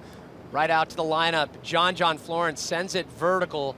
Beautiful 12 o'clock connection there. Driving down the line, quick float section, functional, staying out in front. Tries to bring it all the way around, and he can't stay with it. He goes down. John needing a 7.41 prior to that last wave of Gabriel Medina. We're still waiting on scores for that. Well, I'll tell you what happened out here right now. The oxygen has been sucked out of the room for Parko. You know, if it was low tide and hollow where tubes and carves were at hand, I believe that would be in Joel's wheelhouse as we see John finish up this here. He can't quite pull off that tail huck, but with this high tide conditions, it's very conducive for big air moves and high performance surfing. Guess whose wheelhouse that falls into? Right into Gabriel and John. So this is pretty unique. To be able to dilute Joel Parkinson surfing nowadays is not an easy task. Well, it's not over, as we point out. 7.84, that's the score Parko needs to get for the former world champ. John Florence in the second place position, needing a 7.41. That's now, though, but that score is going to drop for Gabriel, Pat, and it's going to be a big one. Well, still under 6 minutes left in this heat. And we see Parko with priority, as you pointed out, a patient Parko. Not an easy thing to be when you have both surfers under priority, staying busy and tossing up some pretty serious scores. Well, I'll tell you what's going to happen. A big number is going to drop for Gabriel. He's going to put both of these surfers in combination. That's my guess. The good news for Joel, we're in round 4. So he's going to have another crack if he does lose in round 5. So he won't get too ruffled by this. Well, Medina having success back in 2012, runner-up here in Fiji, and trying to get back into the form that we know he's capable of. They always talk about Gabriel Medina, it's his natural, innate ability that gives him so much of his confidence. I guess that's a kind of a captain obvious statement. If you were that good, of course you'd be confident. As we jump back out to the lineup, John Florence having a look, and there it is. Scores coming in 8.03 for that last wave of Gabriel Medina that he tore to pieces. Okay, so not quite in combination land just yet. 9.27, 9.7, almost a 10 needed from Joel with 4 minutes and 40 seconds to go. You can see the ocean look pretty calm right now. Again, as I mentioned, we're just on the other side of high tide. So this is quite the performance from Gabriel. He looks like he's having so much fun out there. You talked about, you kind of speculated that he was pulling back, that he's obviously eyeing those ramps. Is that just an aspect of Gabriel Medina maturing as a competitive surfer? I don't know. Yeah. To me, it's he's showing his love for performance. You know, we look at guys like Kelly who love to perform. Gabriel's got a lot of that in his surfing as well. He's been gung-ho as soon as that horn blew, really going for broke. It looked like he was shooting a video part. It didn't look like a man trying to get numbers to win a heat. So, you know, this is a pretty crazy performance. I'll tell you what, good news for John and Parko. If they can't climb out of the situation, John needed 9.27, Parko needs a 9.7. Non-elimination round. However, Gabriel Medina, if he holds on to the lead, he'll advance directly to the quarterfinals. You know, Potts was talking about it earlier. It's one of those heats or one of those rounds that you can falter, and it's interesting that you can falter twice in an event and still win the event. A lot of people say, well, not sure if that's a fair type of way to approach the contest. Well, everyone's got the same chance, so that's what levels it out. And here's what Gabriel did. Right from the get-go, airtime. Huge, full rotating alley-oop. Sticks it so clean right into this big tail-free slide right here. Watch this turn. Bang, fins out the back. So I love it. It just lit a fire under Gabriel. He said, you know what, I'm going to go out here and have fun. Gets a little 6.17 here for a tube ride. And keep in mind, this is at the end of this barrel. Right here, you can see big floater capping that off. So he's onto something here, going for big moves. John wants to join the party. He's like, you know what? I can do these moves too. Nice big backside air with a grab there. So huge move for John. He wants to join it, but he couldn't quite cap it off. Again, Gabriel really in sync with the waves. And Gabriel on the hunt to back up that score, and he does it with keeping his board in the water. Huge layback snap there. You can see he really found his back foot and stomps another one. Vertical snap right there, tons of spray, and lights it up one more time on the inside. So Parco having a look, needing virtual perfection, a 9.7. This wave getting soft and starts to run away from him. So now priority shifting back to Gabriel Medina, now under the 2-minute mark. Under priority, John Florence. Foamy section, he'll kick out. Little backside wipe there from John. And you know, Joel Parkinson, I wouldn't count him out by any means, because he's going to have, if he does end up losing in his heat, a round 5 matchup. And guess what? The tide's going to be lower. There's potential there for a lot of carbs and barrels, so he's still going to be very deadly.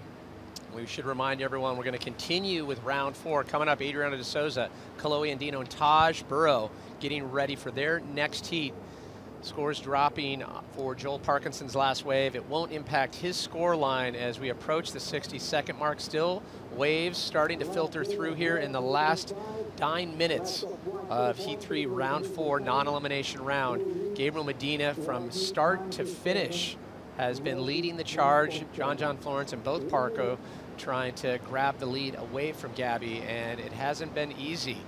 As we look farther up the point, John Florence, second priority, as he'll have to kick out in an air with Gabriel Medina having priority. Yeah, John almost an air right over his head, and you can see Gabriel's like almost going for a block there. I'm not sure how much scoring potential was on that wave, but realizing that John's such a crazy surfer and is capable of doing who knows what, he said, you know what, I don't want to give this guy a ramp, and so he blocks him here. Things just got freaky here. He knew John was going to go for a giant backside air, so that was a tactical move from Gabriel. Who knows what kind of score he could have produced, and they're going to exchange a couple choice words there. We see smiles, unfortunately, but I'll tell you what, awfully close on that. Last 10 seconds, Parco needing a 9.7. He pulls in and gets clamped down on the inside. So with that, Gabriel Medina will move straight to the quarterfinals. John Florence, Joel Parkinson on to round 5. And a little rodeo approach from John Florence in the dying seconds. That was a really fun heat to watch, and that's you have to give it credit. You know, you're questioning the round 4 matchups. It does let them loosen up a little bit. They can go for these big moves, realizing, hey, if I get knocked out, it's not the end of the road for me. Well, we continue with more surfing women. Come back to the island of Tavarua here in Fiji. Adriana de Souza, Kalohe Andino, and Taj Burrow.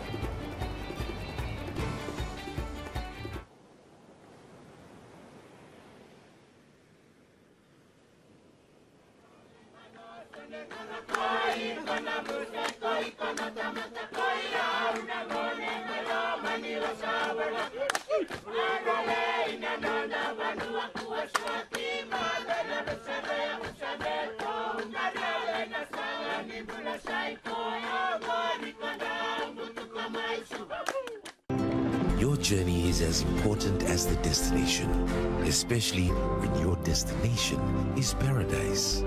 Welcome to Fiji Airways. This is exactly where you should be.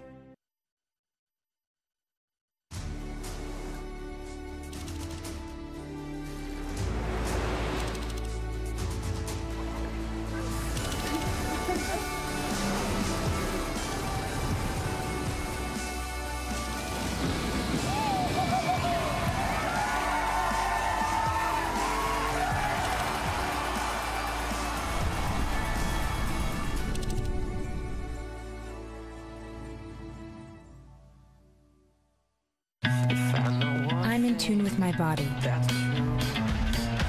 It speaks to me and pushes me.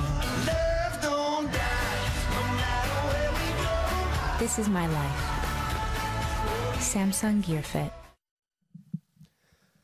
You are watching the Fiji Pro here on the island of Tavarua. We just witnessed Gabriel Medina opening up a can of kava on the rest of the competition. Unbelievable performance. Gabriel Medina moves directly to the quarterfinals. Now in our next round 4 matchup, a non-elimination round winner goes directly to the quarters. Current number 6, Adriana de Souza, Kalohe Andino, fresh off a final finish in Brazil, and Taj Burrow, #2 in the world.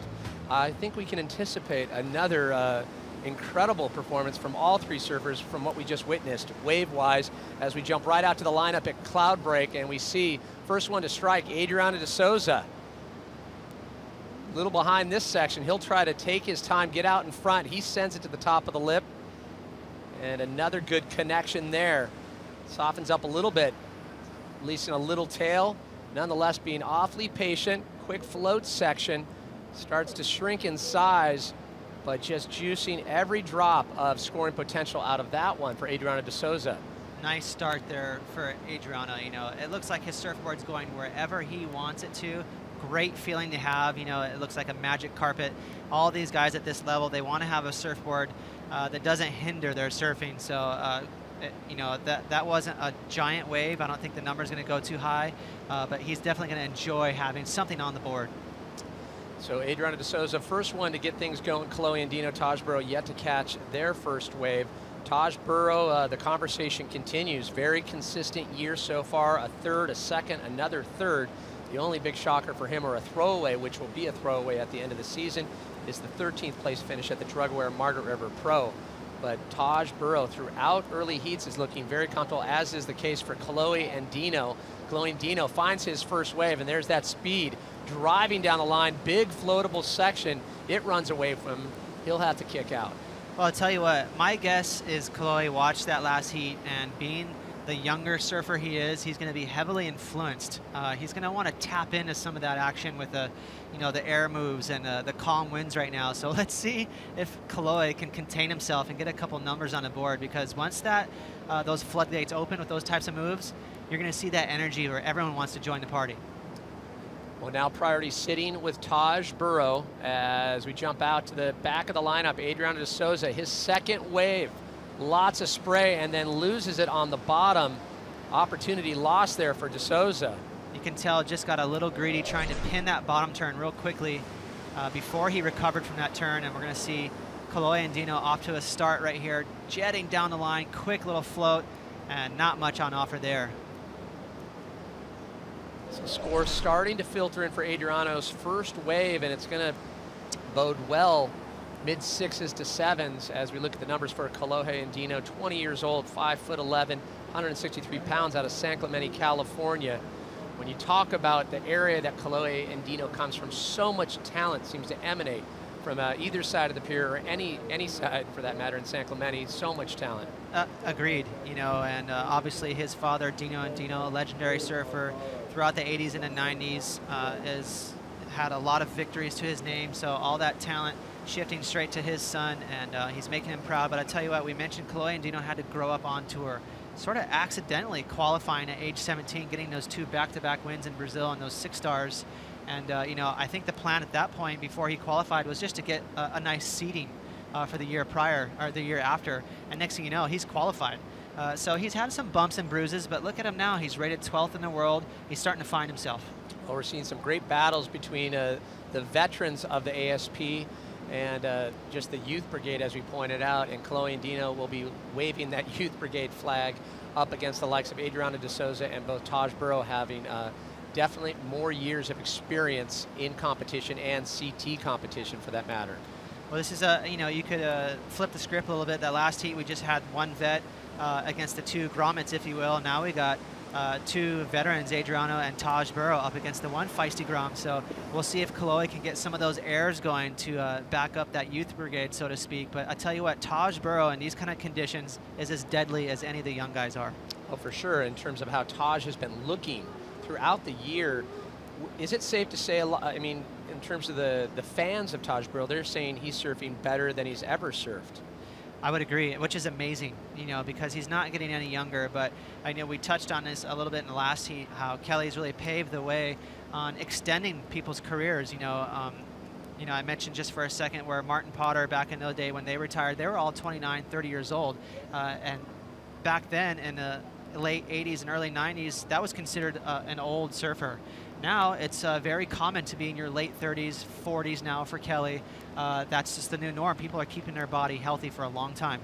Yeah, we've grown so accustomed to seeing the likes of Taj and Slater, Harco, you go down the list, but they do continue to perform.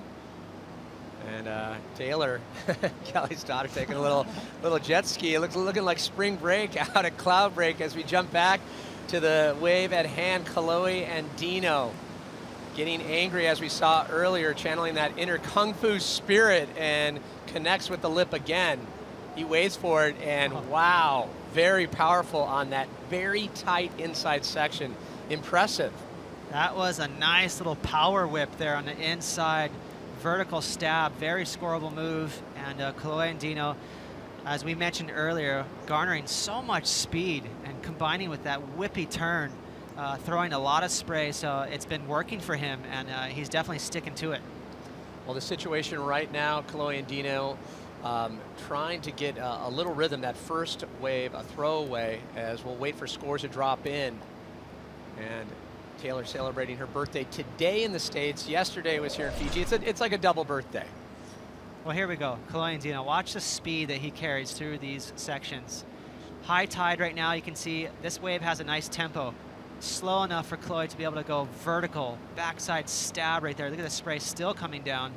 And another crazy little whip on the inside. So a lot of speed, a lot of power, and I believe that'll easily be Chloe's best score so far in this heat. So Chloe and Dino, as we wait for all scores, coming through, 22 minutes on the clock. So far, a great matchup. We're waiting for Taj Burrow to really get his flow on in this heat. A battle between Taj Burrow, Adrian de Souza, and as you pointed out, the youthful factor. A good shot of the judges area, and we hope as that tide starts to drop, thinking things will get a little bit cleaner as we check in with Ronnie Blakey with obviously an elated Gabriel Medina. Yes, Ronnie? Very elated, Pat, because for Gabriel, this is an important event. He started the year with a win, of course, a quarterfinal finish in the second event, a 9th in the third, a 13th in Brazil, and it was kind of a trend that you wanted to break. You were kind of moving backwards on the ratings. Gabriel, you've done that. Moving yourself directly through to the quarters must feel good. Oh yeah, that heat felt really good. And yeah, just stoked to be in the quarters. You know, it's a good result, and just felt really good to get the nice waves, and yeah, to surf at Cloud Break.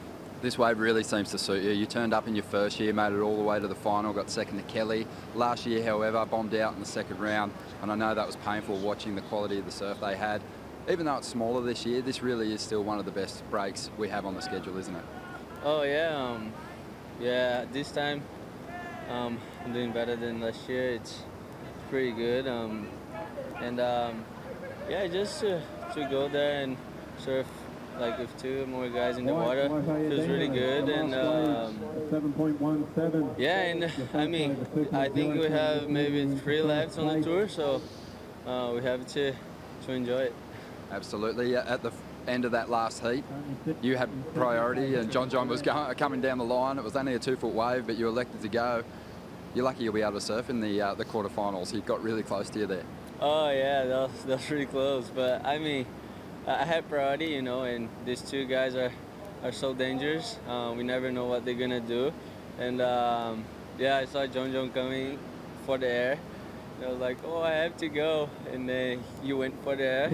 I saw he like up here, you know, and I was like, oh, and I was kind of scared, but I mean, that was a heat, you know. He was like, oh, sorry, Gabe. I was like, no, it's okay, it's a heat. I just had priority, and I had to do this. Gabriel Medina surfing incredibly well and surfing very smart from start to finish in that last clash. Well done, Gab. Thank you. Thanks, Ronnie. It was amazing watching a little double trouble out there at Cloud Break. However, John did come awfully close, and good for Gabriel Medina. No connection there. He moves directly to quarterfinals. The situation is this: as Taj Burrow drops in on this wave, 19.5 on the clock, he's needing a 7.34, and a huge lost opportunity for Taj Burrow. Sent a big fan above the top on that, but then went down. That was unexpected. I'm not sure what happened there. I can zoom in to Taj. What's going on? Maybe a buckled board, possibly hurt. That's never a good sign when you're getting back on your board slow like this. So let's keep the camera on him and see. It looks like he might be in a little bit of pain. That was an awkward moment there, unexpected. So not sure what exactly happened there. He looked like he was just about to bottom turn. Let's see if we can focus in on what exactly happens here. Big spray off that snap, boom. And right when he's about to re-engage, oh, there it is. I think the board buckled under his foot. To me, it looked like the board flexed right there under his front foot. And so maybe we can pull that up again and I can highlight it for you. And you can see this is pretty rare. These boards are glass so light, and the reason they're glass light is because they like the performance. They like the, you know, the less weight on the surfboard, the more feely they are. They like these pros like to have their boards move exactly where they are. They want that sensitivity under their feet, and because of that, they sacrifice strength. And these boards can break pretty easily. So you can see there, just as he was about to bottom turn, all that pressure on the middle of the surfboard, it actually buckled under his front foot. Unfortunate for Taj Burrow, wave started to show potential. Okay, so after the snap, we're going to slow it down right here and slow it down as soon as he reconnects right there. Now I want you to keep a close look under his foot. Right there, as the board applies all that pressure, it can't withstand it under the transition of the wave, and it actually forces the board up like a taco and cracks it in half. So pretty unfortunate for Taj. I'm sure he liked that board. Right there you can see the board flex under the water. It gives way, and he dives out of the way. So the situation for Taj Burrow, still needing a 7.34. Priority sits with Adriano de Souza. He's in second place. De Souza needing a 2.58, and Kaloe Andino on top by the virtue of 2.07 and a 7.17. And I haven't seen Taj flip out the board yet, so interesting, maybe with under 17 minutes on the clock, as we see Taj Burrow on the inside, finds a runner driving down the line. Just some big S-turns, sets up, and he'll kick out, making his way farther into the channel. So we'll keep an eye on Taj Burrow, but it doesn't look like he's going to switch out that board. No, so yeah. I might have been guessing on that, and it looks like his board is still intact. He still kicked out kind of weird. So maybe he didn't break his board. He might have flexed his foot. But right here, you're going to see garnering a lot of speed there. He looks, to me, just a little rattled here, and then he kicks out. So doesn't seem to be in too much pain, but you can see he definitely was feeling it out on that wave. Yeah, definitely not taking advantage of some lip sections there, just driving down the face. Still a lot of time, though. 16 minutes left here in Heat 4, Round 4. We'll be continuing right into Round 5 as conditions holding up here at Cloudbreak. The flotilla in force, getting awfully crowded out there. And just have to wait and see if Taj Burrow can find a 7.34. I mean, he's sitting on 1.9 and a 1.7, so really low scoring affair. The highest scoring wave so far in the exchange is Kaloe Andino, 7.17. His throwaway at 2.07. You know, there's a chance. I'm just trying to wrap my head around what happened on that wave and why it took him so long to get back up on his surfboard. To me, maybe he hurt something in his foot. So we'll have to keep a close eye on Taj and see how he performs on his next wave as he stands up. But pretty interesting. You know, it's pretty rare that you see Taj react that way. We don't want to speculate, but we'll obviously check in with Ronnie Blakey to get the full report once Taj makes it back to the boat. As time is ticking down, a bit of a lull in this matchup between the Brazilian Adriano de Souza, Taj Burrow, current #2, and Kaloe Andino. Well, we saw Kaloe get a 7.17 for that quick backhand reentry. So it's easily the best score so far. Adriano started the heat with that 6.6. Seen a pretty long pause in the action here in the last 10 minutes. So you can see how calm the ocean is. The tide starting to make the shift back out to sea. So sometimes you'll see these sleepy little hangovers waiting for the water to settle down. And then after it settles, it allows the ocean to start cooperating with the sets. Yeah, the previous heat, in terms of what Gabriel Medina was able to get started on the ramp side of the wave, unbelievable, incredible potential there. Kaloe Andino, we saw yesterday in his heat, that's when the barrel started to turn on and started to find those waves. As we check in with Todd Klein and Strider Wazlewski over at the desk. Guys? Yeah, thanks, Pat. You know, Ross speculating that that was a broken board there by Taj, and we're not sure what it was either. You know, it looked maybe he did something to his ankle or what, but he definitely does not look like himself out there right now, Strider. Yeah, he looked shaken up. I don't know what was going on. He sat there with his board after and then kind of caught that wave to feel it out, and then afterward, you know, he still hasn't really gotten back out into the lineup when you saw that other shot of those guys sitting out there basically by themselves. So I think there might have been a little something wrong when he came down right here and he pushed through. There could have been a little tweak of the ankle, the foot, who knows. I mean, there's so much going on in the water, so we'll find out. Hopefully he's okay and he can get back into this heat. I mean, right now, Kolohe looking really sharp, looking fast, and looking like he's ready to take it. Well, the good news is he still has 13 minutes, and we'll go straight into quarterfinal number 4 if he can lock in. We've already got 3 quarterfinals starting to line up. Nat Young in the first quarterfinal, Kelly Slater in the second quarterfinal, and Gabriel Medina in the third. So really starting to get into the pointy end of things here in this competition. Thanks, guys. Yeah, as they point out, all-star quarterfinal starting to take shape, and still more slots will be decided via round 5. We'll continue with surfing following this last heat of round 4, going right into round 5. And little activity out farther up the lineup. Priority sitting with Adriana De Souza in the red jersey. Chloe Andino with second priority. De Souza opting to use priority. He's only looking for a 2.58. Definitely workable on this wave, but just runs away from him. Unfortunately, no chance for De Souza. 2.8, so not much of a score at all there for Adriano, but you can see how frustrated he was, that wave not cooperating. Taj Burrow looking for a 7.34. He'll go vertical with that first turn. Quick snap on the second. Looking down the line and just getting a little caught up in that lip, a little atypical for Taj Burrow. Yep. Possibly a little tender there, so you can see he grabbed his board, he's paddling back out, and let's see what went wrong on this wave right here. Just a little late on that, but still comes out of it nicely. This wave was a nice one where it let him go up to the top a couple times. This is the float again, just a slight bobble, but managing to pull it off, but as you mentioned, not quite as sharp as we're used to seeing from Taj. 11.5 on the clock, still on top. Chloe Andino, fresh off his first CT final in Brazil, runner-up to Michel Perez, and he is anxious to keep the momentum from that success moving forward in 2014. Adriana De Souza, on the other hand, we were talking about how active he's been. Last year winner at Bells, but on the QS side of things, winner at the 2014 Australian Open. It's amazing the work ethic that Adriana De Souza continually illustrates. He's just a horse. You know, he keeps going to, you know, full bore in all these events, not taking any breaks. He doesn't need to back himself up. You know, he's way up there in the ratings, but he just enjoys it. He loves competing. He loves the feeling he gets from winning. And, hey, why should you fight that? Well, a bit of a lull in action. We see some medium to small size. It looks like Adriana De Souza will sniff it out, and he'll take the bait on this one. Only needing a 2.58, completely gettable. Sends a lot of spray on that first turn.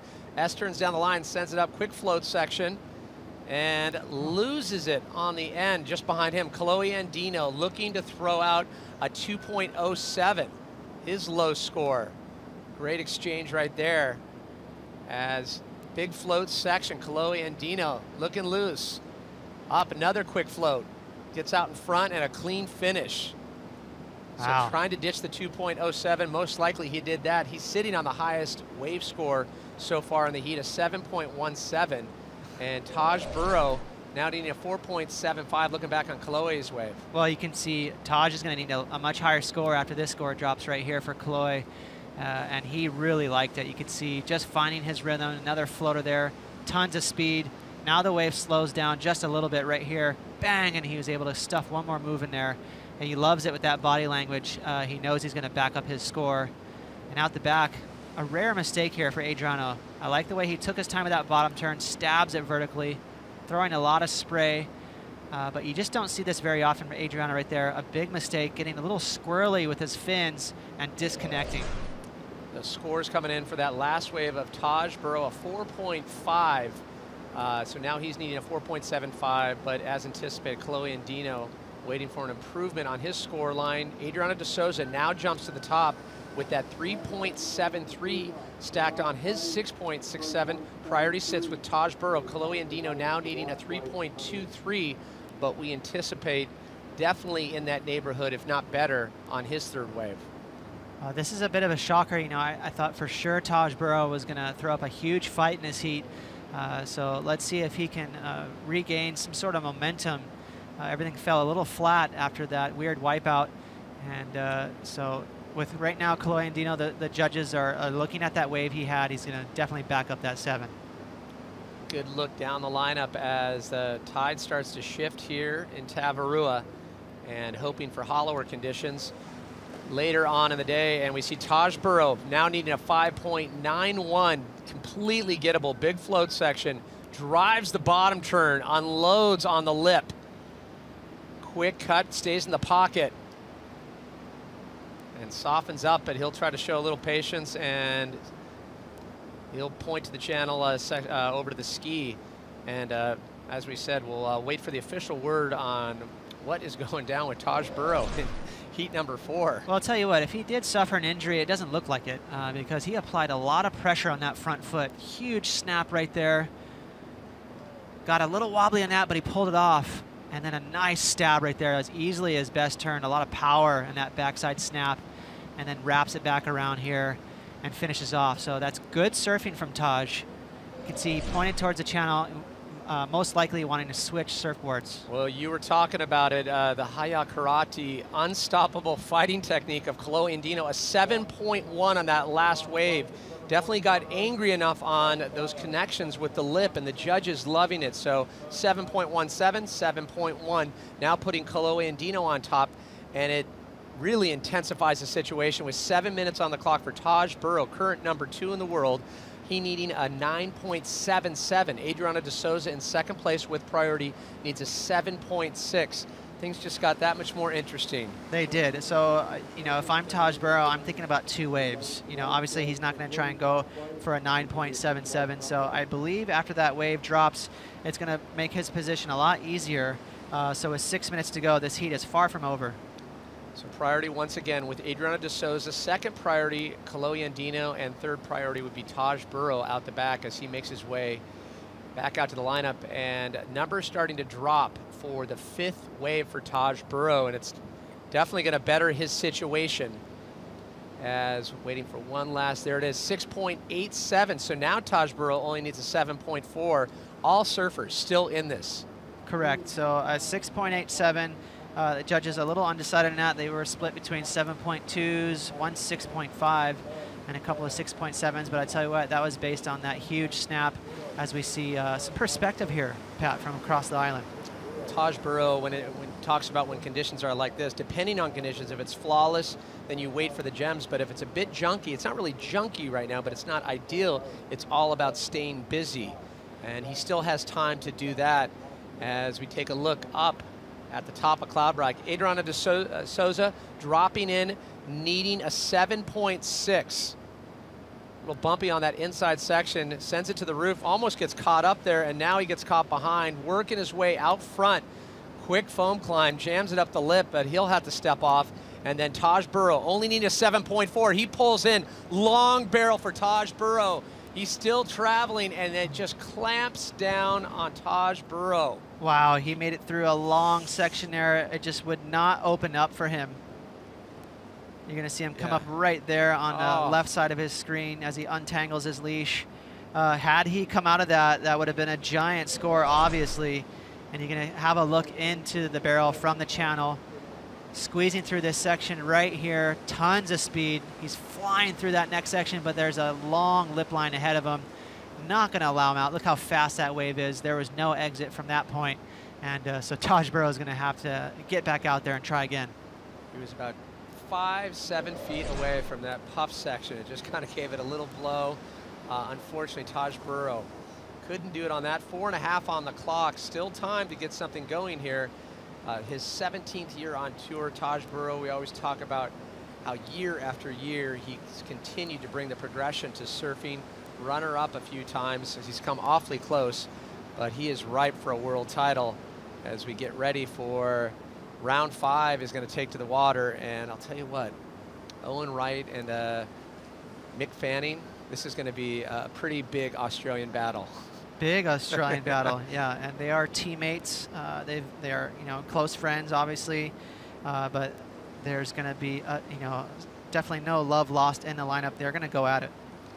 And that is coming up next, going right into round 5 as we look at the Namotu boat showing their support, and the lovely island of Namotu just across the channel from restaurants where all the Australians tend to stay during the Fiji events. And it just shows you how close that island is. So idyllic. You get over there.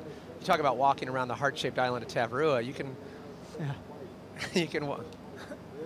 Yeah, it's much more of a quaint setup there. It's a little smaller than Tavarua, and but the Aussies love it over there. You know, it's a team sort of atmosphere. They all hang out every day, have sashimi, a lot of fishing stories, and a great atmosphere. And in terms of the fun rivalry goes between the two islands. 7 left on Tavarua in the hunt, 5 left on Namotu. Just keeping things fun, and it's so great to see the staff come out, show their support on the boat. It was interesting during Kelly's heat how they heard that Kelly had a really good wave, and all of the people came out of the kitchen running, wanting to see the wave. Yeah, huge applause. Yeah. Like, you know, that was an amazing response we saw there, the reaction from the staff, Kelly being treated as one of their own. Well, Kalohe Andino has been able to stay on top. The 2 highest scoring waves so far, keeping Taj Burrow at bay along with Adriana de Souza. And 2.5 on the clock. Priority sits with Kalohe Andino. Second priority with Taj Burrow. Joel Parkinson having to recalibrate as we jump back to the water. Adriana de Souza looking for a 7.6. That runs away, but we'll have to look at what happened on the first half of that wave. Gave it a little mini claim, so we'd have to assume something happened that was special. He finished off with a huge move, so let's see what he got done on the outside. Waiting for that lip to back off, and he stabs it quickly, keeping his speed. So just 2 moves for Adriano, but what a second move that was. He's looking for a 7.6 with 2 moves. That is a big ask, but a pretty dynamic finishing turn there. So just under 2 minutes on the clock. Kalohe Andino, if it were to end right now, he would move directly to the quarterfinals. However, we've seen the balance change in the last couple of seconds in many heats today. Taj Burrow now is second priority. Kalohe Andino being patient with that priority, just sitting on it, knowing that he has the 2 highest scoring waves. But he's going to have to be careful. If something comes in with scoreable nature, the likes of Taj Burrow can easily grab a 7.4. Yeah, his 6.87 for Taj Burrow, he lit that thing up, so he's still in this heat, but the time is definitely running out. Looks like Seabass taking a little leisurely sea sweep out at restaurants, cleaning things up. And we jump back to Cloudbreak. Taj Burrow under priority, hunting the 7.4, and he goes down over the bars. Yeah, a little off there for Taj, but that wave you can see on your screen didn't have a whole lot on offer. And Kalohe Andino, he'll utilize priority on this last wave. 35 seconds still on the clock as we don't see anything out the back, just trying to distance himself between Adriana de Souza and Taj Burrow. He looks out, he checks the clock, he'll kick out. Now 25 seconds left. Adriana de Souza, if anything comes through right now, he needs to grab a 7.6 to jump on the fast track to quarters. Well, look for that red jersey. He needs a wave to come in. And I'll tell you what, this is a mini upset. Arguably the underdog in this heat. All that experience with Adriano and Taj, Kalohe is going to go straight to the quarters. That's going to give him a lot of confidence. He'll take that one. Bravado just went to another level for Kalohe Andino. Incredible. Coming off as runner-up in Rio and now on his way to the quarters. His best back-to-back performances ever on the CT. When we come back, we'll get to round 5 in the water as the Fiji Pro returns from the island of Tavarua. Stay close.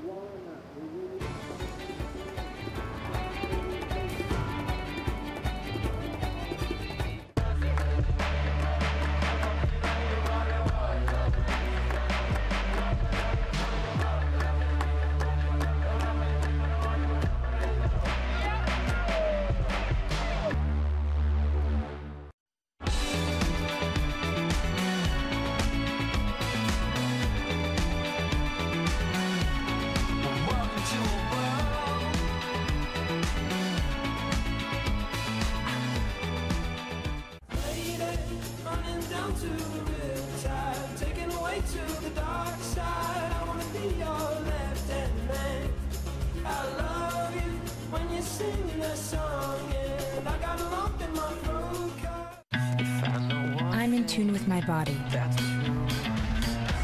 It speaks to me and pushes me. This is my life. Samsung Gear Fit.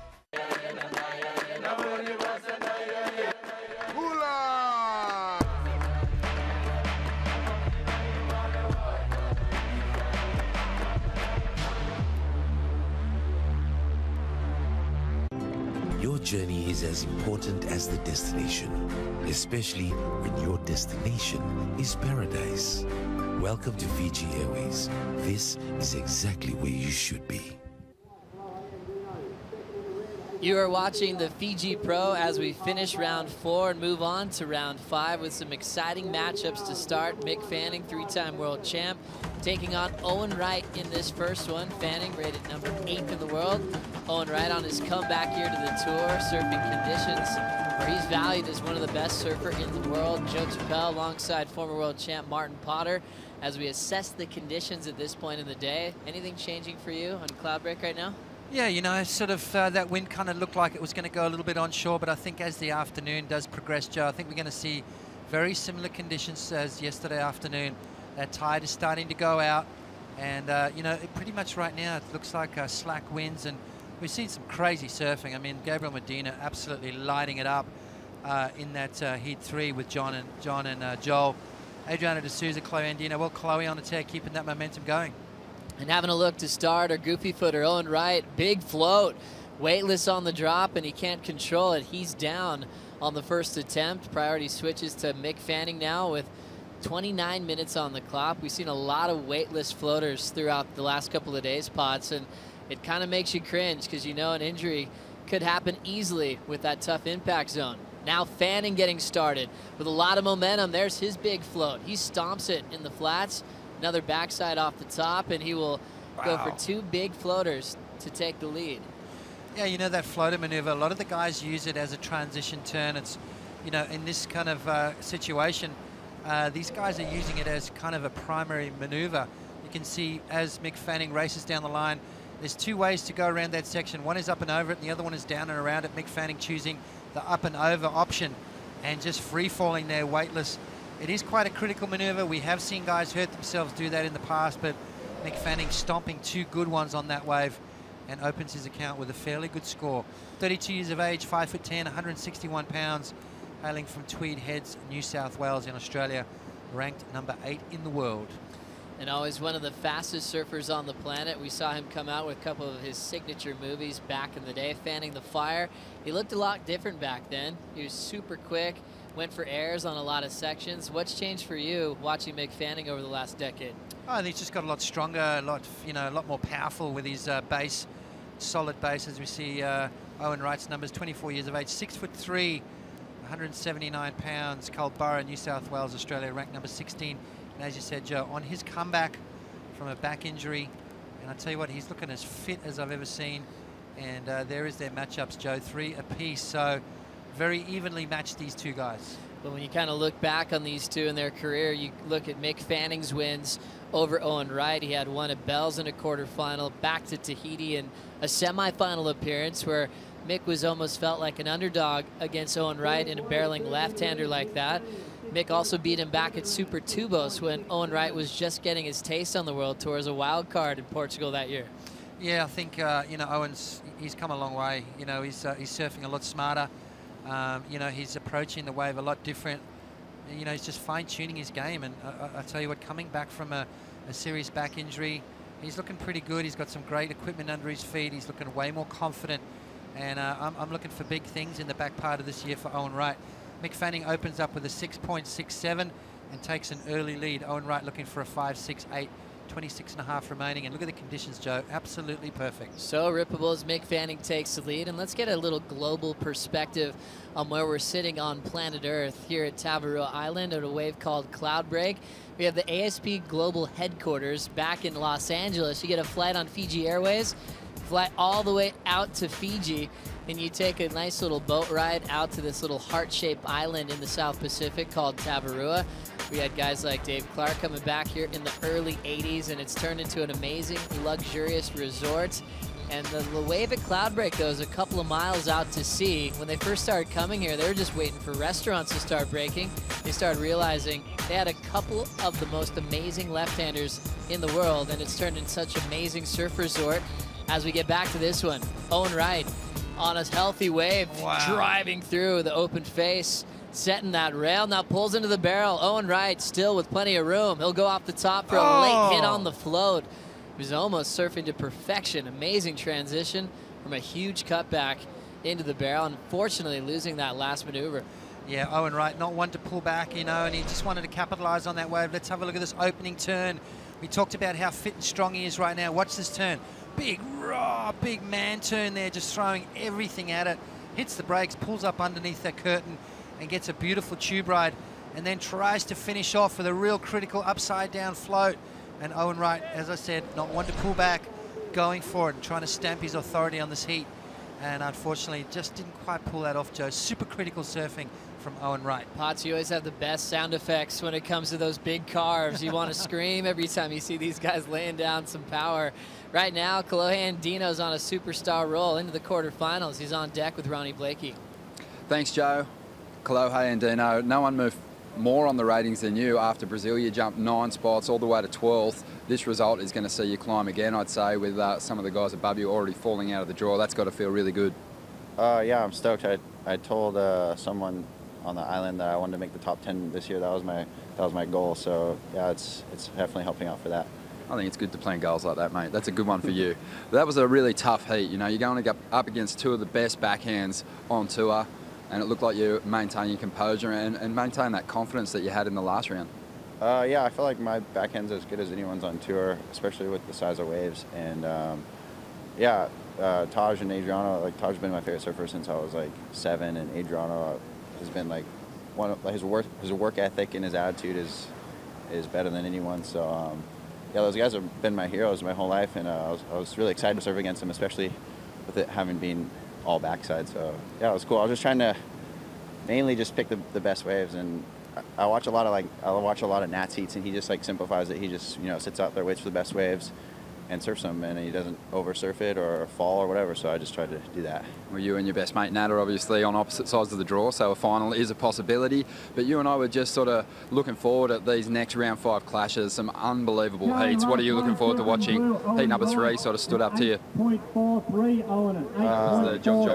Yeah, John Taj. Well, I'm staying with in John's Beret, and then Taj is, you know, obviously he's Taj. So yeah, it should be good. I don't know. I'm gonna go back and watch in the shade and you know, root for a good heat.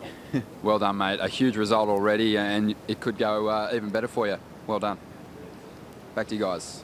Thanks, Ronnie. Thanks, Kolohe. Moving on to the quarterfinals. Came off that runner-up finish to Michel Perez in Rio. Back on his backhand again. It seems to be his secret weapon. It was all about the lefts at Barra da Tijuca. Now more perfect left, and he gets to showcase big transitions. His form is for him to show us. He's building his confidence up, his momentum's high, and, you know, very subdued in that interview, though. You know, I thought I'd find a little bit more of an excitement from Kolohe Andino, but, you know, we're expecting bigger things to come from him, and, you know, we've been waiting for something to click, and it has. You know, we finally made a final, and it's kind of like he went, okay, I belong now. This is, you know, this is what I'm here to do, and let's do it. So looking for bigger and better things from Kolohe. A fun one to watch is Kolohe trying not to celebrate too early. We saw him find some personal space with himself and his father Dino at Rio. They'd go back, find an acai, talk about just anything to keep them really calm, and he was able to be effective in taking down some big names en route to that runner-up finish. He's in quarterfinal number 4. Gabriel Medina is already waiting in quarter 3. Kelly Slater will be in quarter 2. The winner of this heat will join Nat Young in the first quarterfinal. Right now, Owen with a big lead. He fell on the float pots, but he still got an 8.43.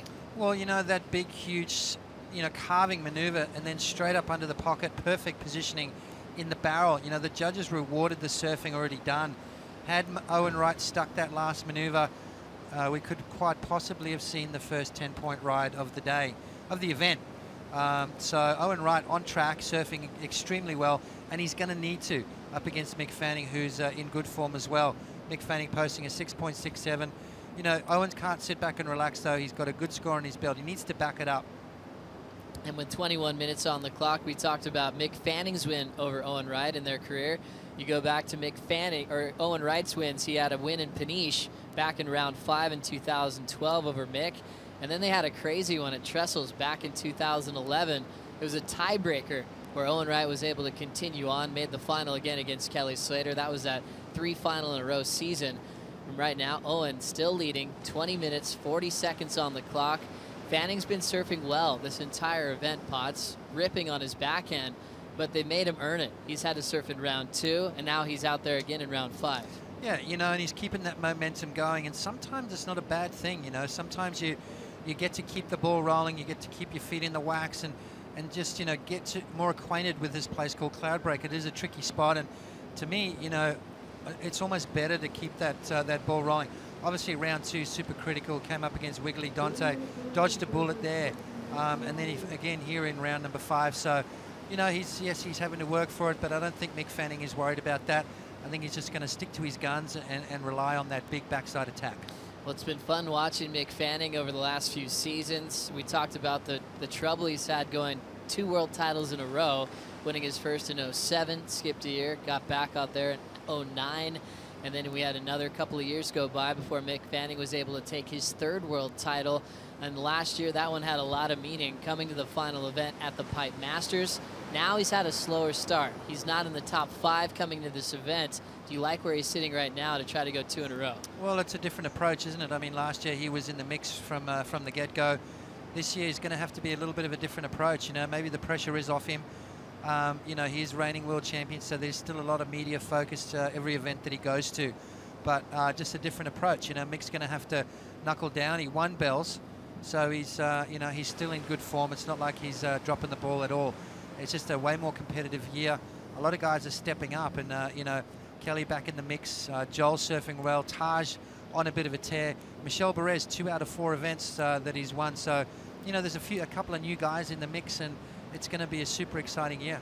A fun one to watch is Owen Wright working on his comeback. He's Matty Griggs as his coach to really focus in on his campaign to come back to a top 10 guy.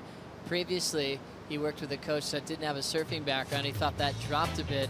As we bring up some rankings on paper of what's happened so far this season, Kelly out front with a couple quarterfinals and a couple semifinals. Yeah, you know, hasn't cracked the finals yet, but still consistency is what is doing him well. Same with Taj Burrow, 2 semis and a final at Bells Beach. Joel Parkinson, a final on the Gold Coast, a pair of 5ths and a 9th. Michel Perez, those 13th and 25th. He's got to try and, you know, sort of even that keel out. Owen right now on his 3rd wave, goes off the bottom, nice flow off the top, continuing down the line. Another big float as he projects down the line, uses the lip to attack it, and he lets go of the final turn once again. He did have a low score of a 1.0 before that. Yeah, he's going to improve on that, you know, but Mick still only is going to need a small score to get himself back into the lead. So Owen Wright throwing everything at his waves here, showing that he's not going to pull back. And, you know, that last wave is going to gain a lot of confidence from it. Even though he didn't get to finish it off on his feet, he got a big score. So he's going to attack it. Yeah, just a little bit off balance there.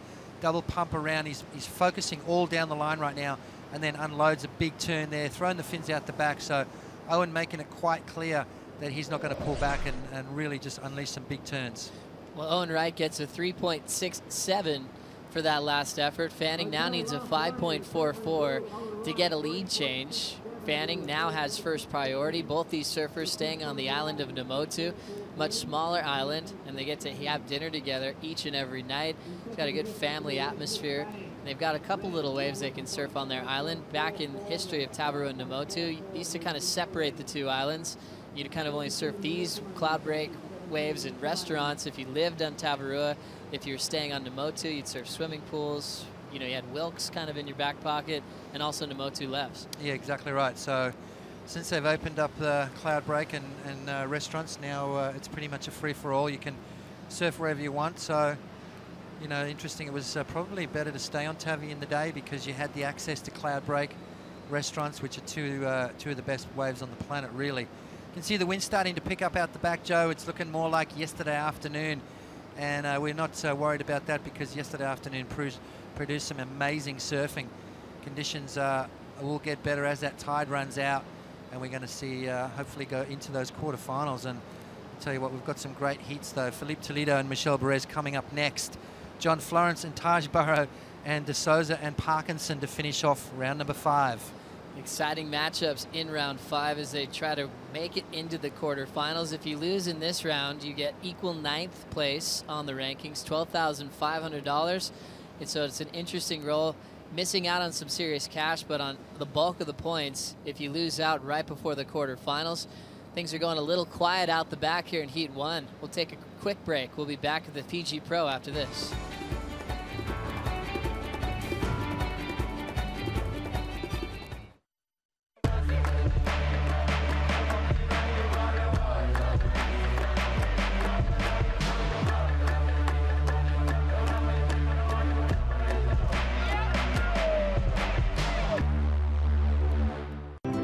Your journey is as important as the destination, especially when your destination is paradise.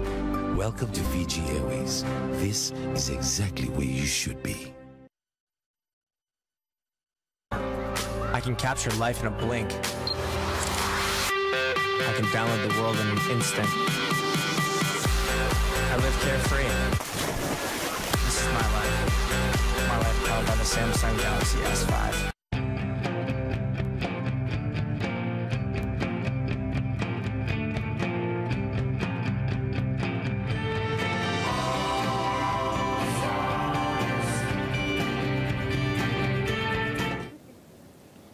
Welcome back everyone, a beautiful day here in Fiji, and we have the first heat of round 5 underway, and it's an important one for Mick Fanning. He's got one hell of a clash. He's got a tough draw here against Owen Wright. These two had a really close heat down at Bells Beach this year. Mick Fanning just squeaked through. At this stage of the game, Mick chasing a score to get himself out in front. If he loses out here, it could be very damaging to his title campaign. A couple of other big heats coming up. Of course, Taj Burrow in the 3rd heat. I got my eye on that one.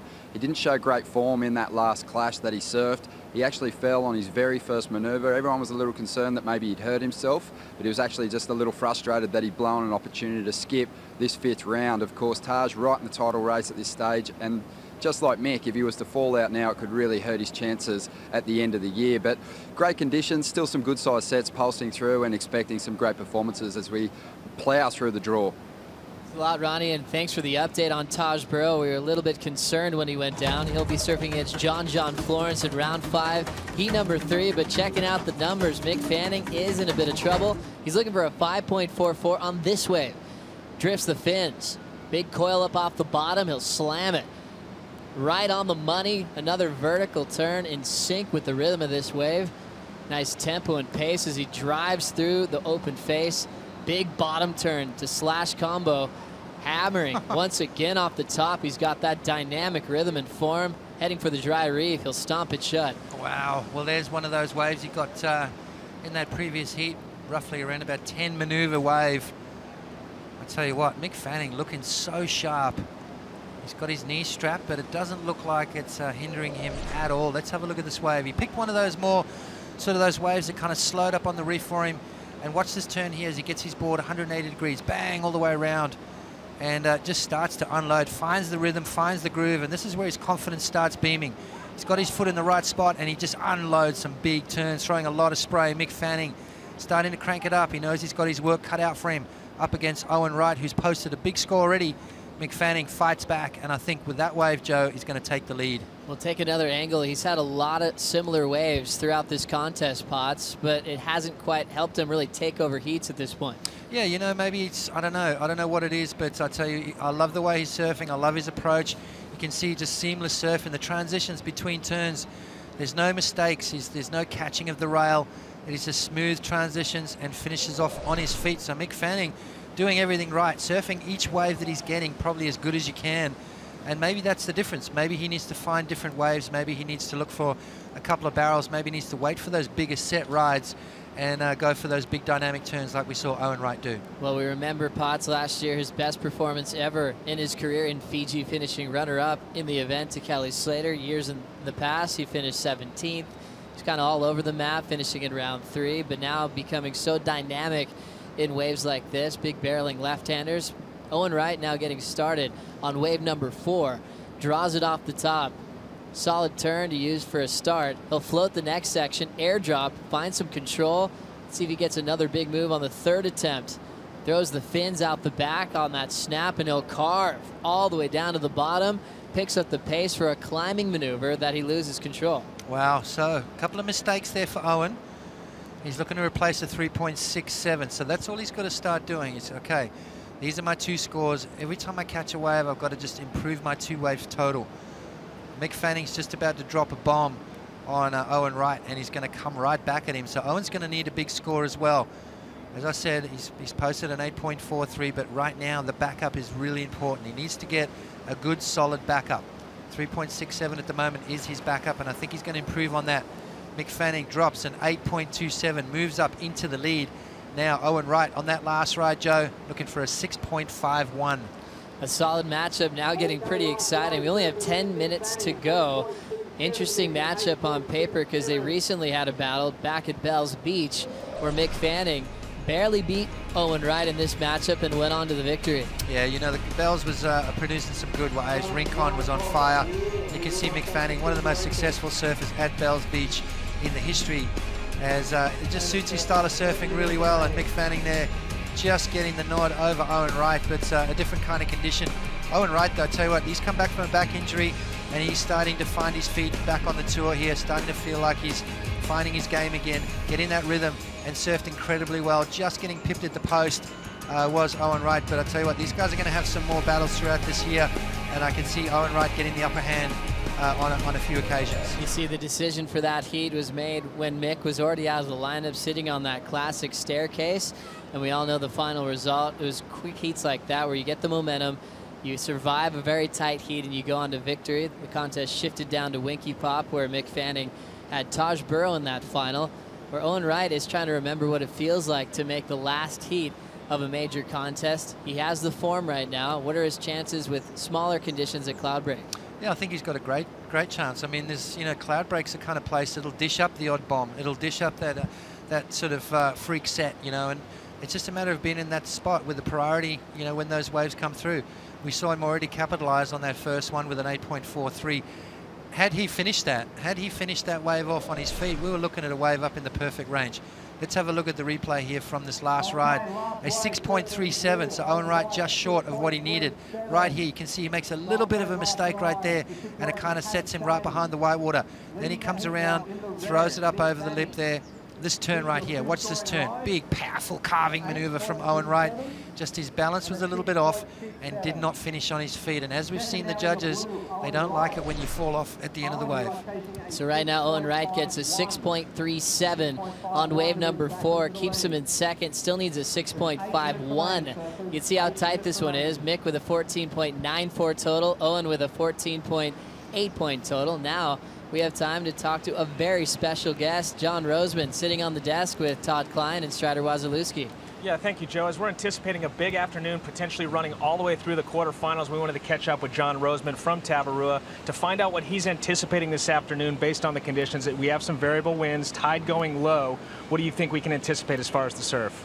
Well, it looks pretty good, Todd. I mean, I think with a dropping tide, you can expect more barrels. It'll stretch out the lines a little bit better, make the waves a little bit faster. And as long as the wind cooperates, and obviously today it's really glassy, and we're hoping it doesn't go light and variable and come up west or something. As long as the wind's good, it could be an insane afternoon of surfing. No, that sounds insane. I'm ready for some more action for sure. You know, we were noticing, you know, out there, when you're out there, you're going out with Kelly on the jet ski, kind of supporting him, so to speak. You know, this place seems to have formed a great relationship between the two of you. How long ago did that start? Oh, I don't know. Quite a few years ago at this point. I mean, Kelly's been coming here since, I think, 1990, so that's almost 25 years. Yeah, I mean, you know, we cruise out together, we check out the conditions together. I mean, Kelly doesn't need my advice at this point, although maybe he used to take it a little bit. At this point, he has Cloudbreak as wired as anyone. But, yeah, we've been fortunate to have a lot of really insane sessions together in different sizes from 2 to 3 feet to, I don't know, 15 plus. So, you know, that amount of time, you know, and swapping what the conditions are going to do, I don't know. I hope it helps him in some way. Well, sorry, Strider. Is Kelly one of, obviously the best surfers ever, but one of the most intelligent surfers? Has he given you any intel on your breaks out here? Absolutely. Absolutely. I mean, the way he reads that wave, and the various conditions and everything, I mean, really just any wave in the world. I mean, it's amazing how intuitive he is and can read conditions and adjust to them, on a dime. And I think that's what makes him so successful in his heats and everything. Yeah, it's an incredible stop. It's the surfer's favorite stop. From what I hear out of every guy that comes here and the girls, they're saying that this is their favorite place to be. It must feel good. How does that feel, having that be the favorite place for everybody? Well, it's my favorite place too, so I don't blame them. No, it's a really unique environment. Everyone kind of gets to hang out together on this island for a couple weeks, and if the surf's small, you can get out there and you can do a million other activities, whether it's fishing, stand-up paddling, whatever. So, it's pretty neat. And then on top of that, Cloudbreak offers such a variety of conditions. I mean, really, it's like 100 surf spots in one, whether it's 2 feet or 20 feet. It always offers up something pretty cool. Alrighty, well, John Roseman, thanks for your time. And guys, he's anticipating good surf for the rest of the afternoon, so that's good news for us.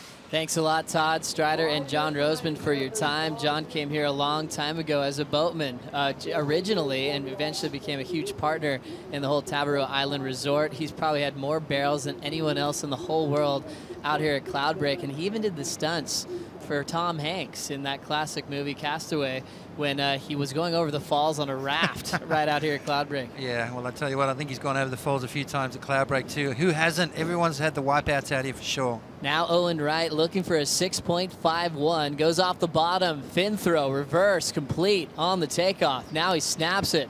Nice high line, and he'll compose himself for a deep frontside carve.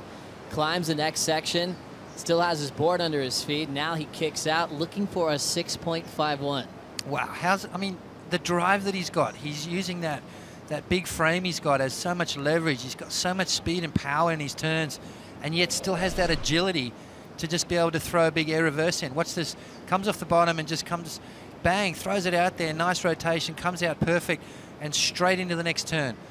It's a nice slide there, lets the fins catch, comes right off the bottom again, straight up into the lip. So great transition there from Owen as he just slashes back into the white water and finishes with a little foam climb move there. So Owen Wright starting to be on a tear. He needs a 6.51. Is that going to go into his top two? We saw Gabriel Medina do that big alley-oop, that big air reverse maneuver, and I think it was up in that 7-point range. So it's going to be interesting to see where this fits in. Well, I just love how he showcases his skill level with progression, pushing the sport with that first turn, showing risk, winding up for something like that. Then also variety, laying down that open face carve, which is looking insane here at Cloudbreak. Here's Mick Fanning on the answer back, blitzing that first turn, looking perfect to start, blasting it off the top. He has a lot of foam on the face. He'll fight through it for a third jam.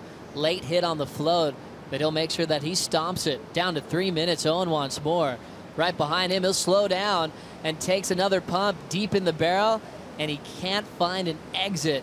Super deep, had 2 hands on the wall, but ends up not being effective. How was that opening turn from Mick Fanning? I mean, that was absolutely amazing. Unfortunately, that wave got a little bit of white water on it from the one before, so that did hinder his drawing of the line. But watch this wave here as he high lines it around the section, draws off the bottom, and just unloads a huge backside maneuver. Such exciting surfing from Mick Fanning, and again backs it up. And this is where it kind of got all funky, and the white water kind of slowed him down a bit, but finishing off on his feet, Mick Fanning unloading some massive turns on that wave, and I think that is going to be, well, it's going to go into his top two. 6.67 is what he's trying to replace with 2 minutes to go. Can he extend his lead over Owen Wright? Well, we've been waiting to see Mick Fanning get a little bit closer to the top 5 scenario. He was upset at Margaret River by wildcard Yaden Nickel in round 3. Was upset in round 2 in Brazil by wildcard David DeCarmo to kind of keep him back off the rankings, even though he had a great start on his home break and also with a win at Bells Beach. Owen Wright's score is dropping in. He needed a 6.51. He gets a 6.43. Not enough. Wow. Stays in second, and we still have one more for Fanning to come through where it looks like he will improve. 7.0, 7.3, 7.8, 7.8, and a 7.8, so average out a 7.63 for Mick Fanning. extends his lead over Owen Wright, who now needs a 7.47. 1 minute and 20 seconds remaining. Owen Wright with priority now. He's got one more roll of the dice as we see John looking on intently, giving us a little wave there. He's probably pretty excited to get himself back out into the lineup. Didn't have a great heat in that last one in round number 4, and he wants to rectify things and make it through to the quarterfinals. But Mick Fanning starting to crank it up, and Owen Wright now has to basically one good wave will get him back in there. 7.47, Joe. 45 seconds remaining here in heat number 1. Owen does have priority, and he's the one that needs a score. As we reflect back on his attempt to switch it, he did that crazy rotation out the back, filled in the gaps well, and did the carve. One judge out of the 5 thought it was enough to turn the heat. The rest of the 4 thought it was just under the 6.51 required. Then Mick Fanning improved to a 7.63. Now Owen needs a 7.47 without priority. Mick Fanning's going to make a move. 3-time world champ setting up his first turn. Snap over the lip, coming around the corner, vertical climb, out in front of the open face, jams down to the bottom, throws it vert, punches out that whitewater section, and he'll step off. Geez, he's surfing well. Just so precise, so powerful. You know, Owen was way up the point. Mick Fanning got that one right down the end. And unfortunately, Owen Wright's run comes to an end. Mick Fanning moved through to the quarterfinals, and he'll be surfing against Nat Young, and that's going to be another great matchup. Mick Fanning, an 8.27, a 7.63. Great surfing from the 3-times world champion. Fanning off into the quarterfinals. Round 5 continues here at the Fiji Pro. We'll be right back.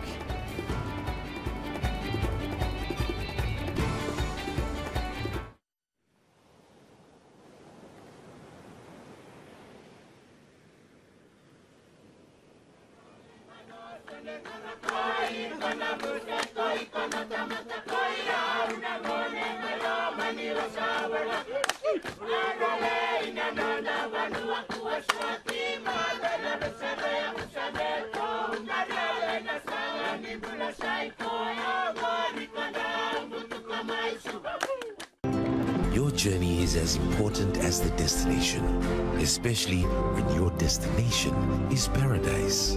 Welcome to Fiji Airways. This is exactly where you should be. I'm in tune with my body. It speaks to me and pushes me. This is my life. Samsung Gear Fit.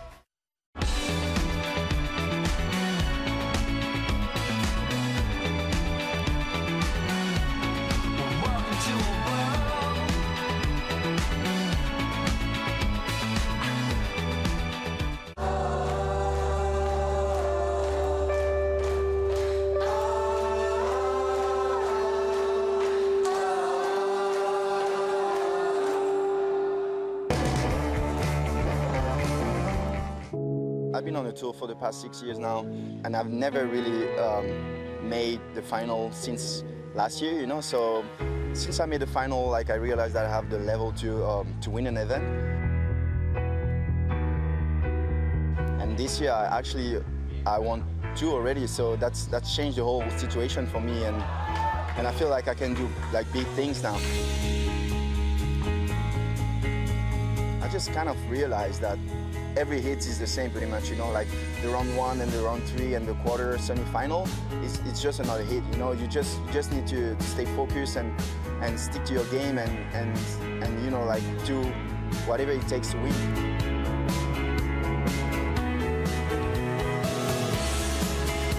Here I feel like it's different. It's really hard to stay in your bubble, you know, pretty much, because there's so many people on the island, and you need to, like, find the moment when you'll be in a space, pretty much, you know. The tour is a long shot. It takes the whole year, so you need to stay focused the whole year to gain experience, you know, for next year. Or if I can win the world title this year, that'd be great. That's what I found out in Margaret first, and then in Rio, and then here.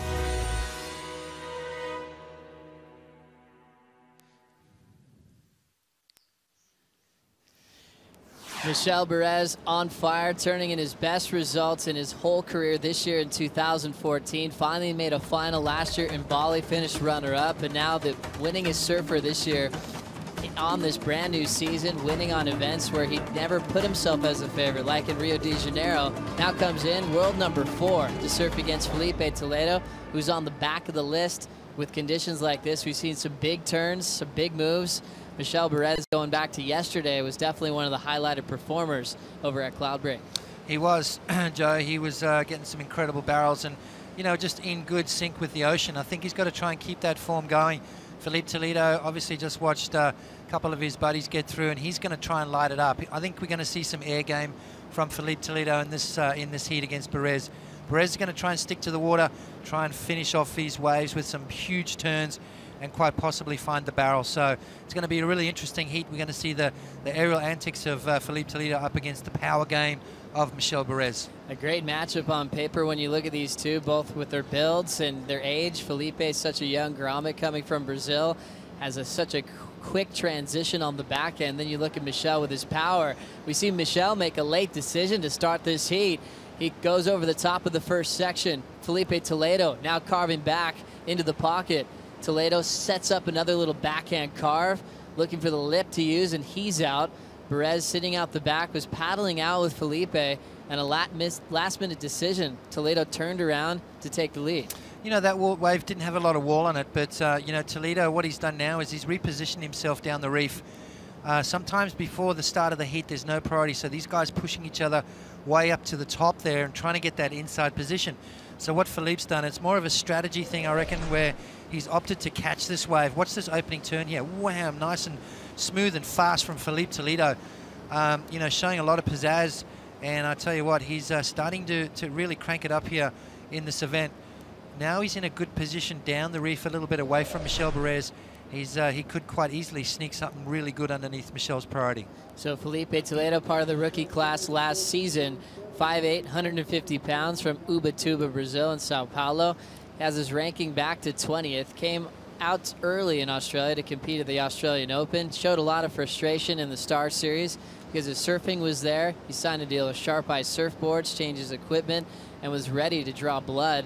Had another hiccup at the start at Snapper Rocks, where you know the game's there. We just need the results to start heading his way, and it looks like Cloudbreak is going to be his breakthrough result this season. You know, 19 years of age, Joe. He's still a kid. You know, still working it out. Michel Perez said exactly the same thing. You know, last year when he made that finals at Karamis against Joel, realized that he's got the ability to be able to do it. And I think that's what it's going to take from Felipe.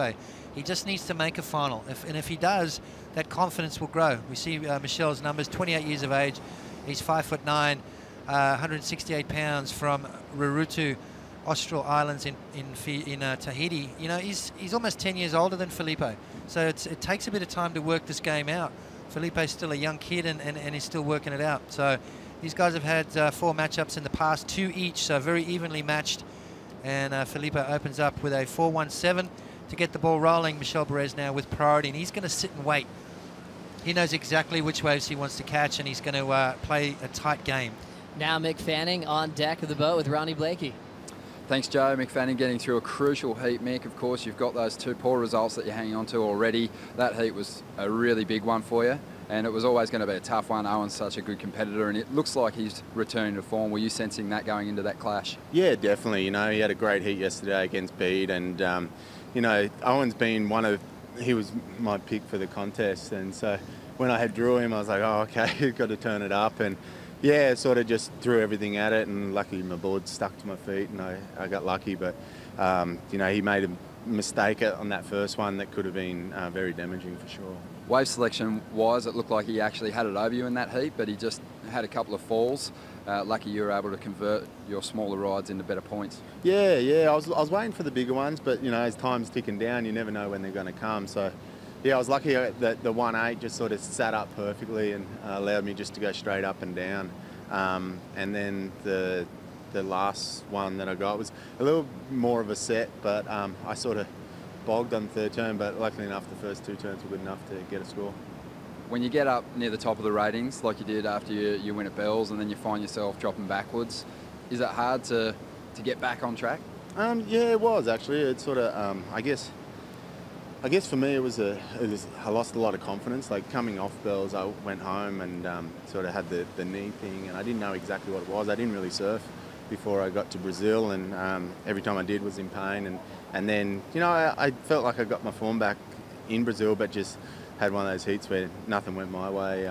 But, you know, that's no excuses. I just had to, you know, put the head down and work hard again. And, yeah, you just got to do what you can when you can. The last 5 times you've surfed in this contest, you've improved your result. Last year you got second. There's only one place to go, mate. Are you going to get there? Oh, we're going to give it a go, you know. The board I'm riding is feeling great. It's every surf just feels that little bit better. So hopefully it just keeps rocketing through heats. Best of luck in your quarterfinal clash with Nat Young. Yeah, cheers, thanks. Thanks, Ronnie. Mick Fanning off to the quarterfinals to surf with Nat Young, potentially after this round 5. We have round 5 heat number 2 in the lineup. 2 more heats of this round before we get to the quarterfinals, and Nat's preparing for that heat. Mick Fanning will have a couple of heats off just in case the conditions hang in there. Right now it's still looking very rippable, and we'll go back to the replay to see Michelle's last wave. You know, this was the first wave of the set, so you can see a little bumpy, a little lumpy, but Michelle's such a powerful guy as he just manhandles this wave. And, you know, he got caught behind the section there, but found himself back on some open face, some nice low, drawn-out bottom turns, and finished off on his feet. Now, that's super important to do, as you can see the angle from the judges. Nice turn off the top there. Watch his bottom turn. He gets so much projection and so much power and speed from it. He's able to bang it off the lip and still get that down-the-line projection that you need here at Cloudbreak. Another nice turn there from Michel Perez. And as he's been doing so often this year, finishing off on his feet, which is super important out here. We saw Owen Wright on that first wave. That wave could have gone into the excellent range had he finished on his feet. Michel realizes that and really stomped that last maneuver. 8.27 and takes an early lead over Felipe Toledo. Exciting matchup for Michel Perez, an 8.27 start on his opening ride. Felipe Toledo opened with a 4.17 with the roll-in right after the count into this 30-minute heat. Felipe needs a 4.11. We've gone through the first 9 minutes with just 2 waves ridden so far in this second heat. You can see how crucial wave selection is at this point, Potts, as we see another wave starting to pop up. And it looks like Felipe will be making a decision. He does have first priority, and so he will glide in. Setting it up off the bottom, attacking the lip, deep bottom turn and slamming it nice and hard on the second move. Quick transition, the late hit float. Just a little bit too late, and he's down. You know, Philippe tried to, you know, he got that board right around on that last maneuver, which kind of put him behind the 8-ball, and that wave kind of ran off. You see Michel Perez, he seems to tag it and keep that down-the-line momentum, which you kind of need here on these really quick ones. Watch Felipe straight up through the lip there. With this turn right here, as he gets the board all the way around, kind of loses the fins out the back, and then that puts him in that situation where he tried to force that last maneuver, unfortunately going down. So not going to be a big score. A 3.33, and still Felipe in second place, looking for a 4.11. Perez with an 8.27 to kick things off. He's looking out, you know, sitting at the back now with priority, looking for another backup. So big start for Michel. 1 wave keeps him in the lead. Felipe's 2 waves still has him in second, needing a 4.11. Their previous matchups were all 3-man heats, so this is their first one-on-one matchup. Could Michel or Felipe learn anything about each other in those 3-man matchups, or is this kind of even ground at this point? Well, I think they both know that the capabilities of each other. They both know the abilities that these guys have got, you know. So basically there's no pulling back, you know, and you can see by Michel's approach and by Philippe's approach, they've got to really fire up and throw everything at it. There's no hanging back in this heat. You know, there's no just doing what you need to get through. You can't rest on that. You've got to come out firing, and you've got to post waves up in that excellent range to move through this heat. Well, we saw Michel Perez in round 4 this season. It's been a tough one for him. He's got 3rd every time, but every time he goes to round 5 this year, he has been undefeated. Great start for Michel, 8.27 on his opening strike. It's been all about the back end so far in his last 2 events in a row, where we see him showcasing a lot of power. Anything more do you want to see from Michel Perez on these left-handers at Cloudbreak? Well, I think he's been doing everything you can. You know, I think what you've got to do with this wave is kind of surf each wave on its merits. You know, you see the guys that are trying to force that issue on it, trying to fit too much in at the end of it, maybe trying to overcommit to it. I think you've got to watch the wave and just react as the wave allows you to. Some waves will run off real quick and offer that tube ride. Others will pull back on the reef a bit and allow you just to open up with some big turns. So just keep your eyes open and just use that reaction timing and surf each wave as it comes. Well, right now it's just a little bit inconsistent for the waves that Felipe and Michelle are waiting for. Felipe was just with 2 waves, and you know he likes catching a ton. We'll see what happens towards the back end of round 5, heat number 2, right after this.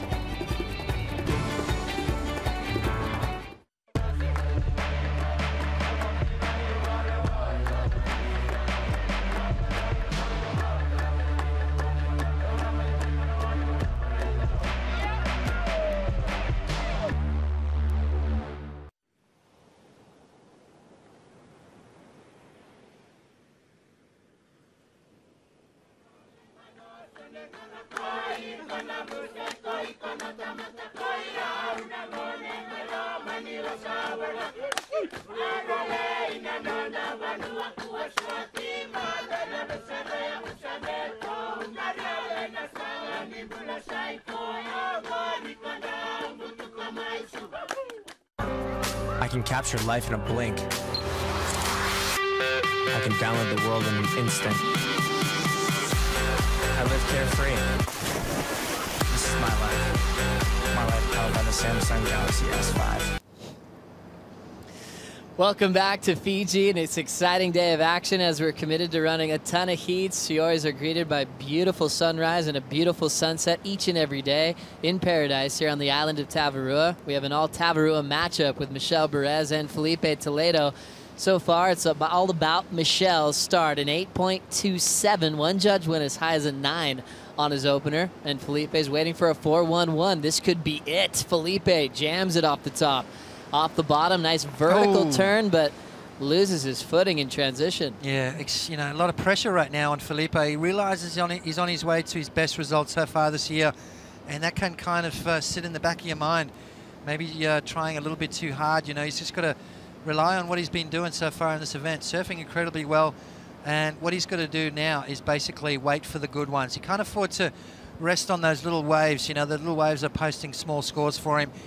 He needs to wait and you know, try and get priority from Michelle Perez, sit and wait, and he needs waves up in the excellent range if he's going to take down the Spartan. Well, pretty interesting pots when you look back in history. The goofy footers dominated the Fiji Pro, going back to Mark Akalupo. Luke Egan and Mick Lowe had this thing on lockdown ever since. It's been a tough one. Damien Hobgood snuck in there a couple times, but it's all been about Kelly Slater, Andy Irons winning this event. As you look at the draw now, we have 7 regular footers left and just a couple of goofies with Nat Young and Gabriel Medina. Well, there you go. It's regular footers love this wave. What can I say? It seemed back in your day, Potts, you know, you won your world title and you sort of broke a goofy foot streak at the time. Damian Hardman, Tommy Carroll were in the mix. Were you seeing kind of a more level playing field as far as regular versus goofy was concerned back then? Yeah, you know, I think the goofy footers did have it. You know, basically it all came down to that last event at Pipeline 2, which was kind of dominated for a while by the goofy footers, Ockie and Carroll and Derek Ho, those kind of guys. But, you know, things have changed now. Guys are approaching the wave a lot differently. Equipment's changed a hell of a lot, and I think that comes into play. You know, boards are... You know, the boards the guys are riding right now allow you to get in positions in the wave that us on our backhand back in the day found really difficult.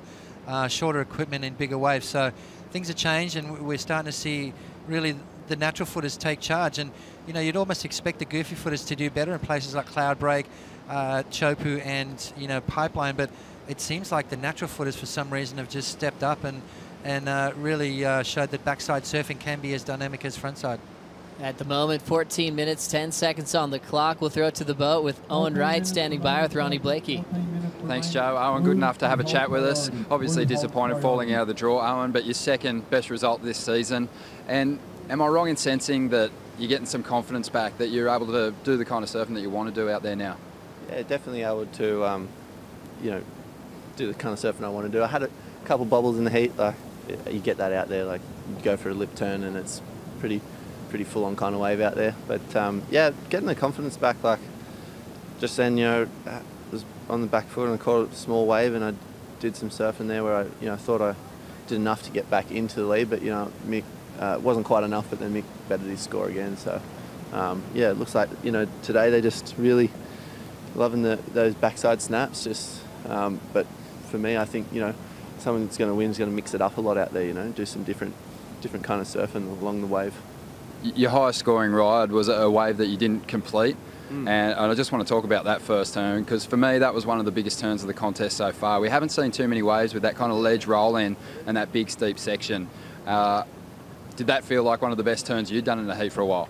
Yeah, for sure. Like it was just a dreamy wave. Like I came from deep and I came right round, and that was one of my goals that heat, is just commit to that first turn, and yeah, just it came off pretty well, and then straight into a tube, and then kind of came out on a weird angle and just put it straight to the lip, and it just threw me out to the flats, and I needed to be like drop down and then come at it, but I was just going too fast. But yeah, great wave, and yeah, I'm glad that I got to do that turn and then go straight into a pit, and then try some different things on the wave. Must be a positive though that you're finding that form coming into what is probably the best and most fun leg of the tour for you guys, with some really world-class waves.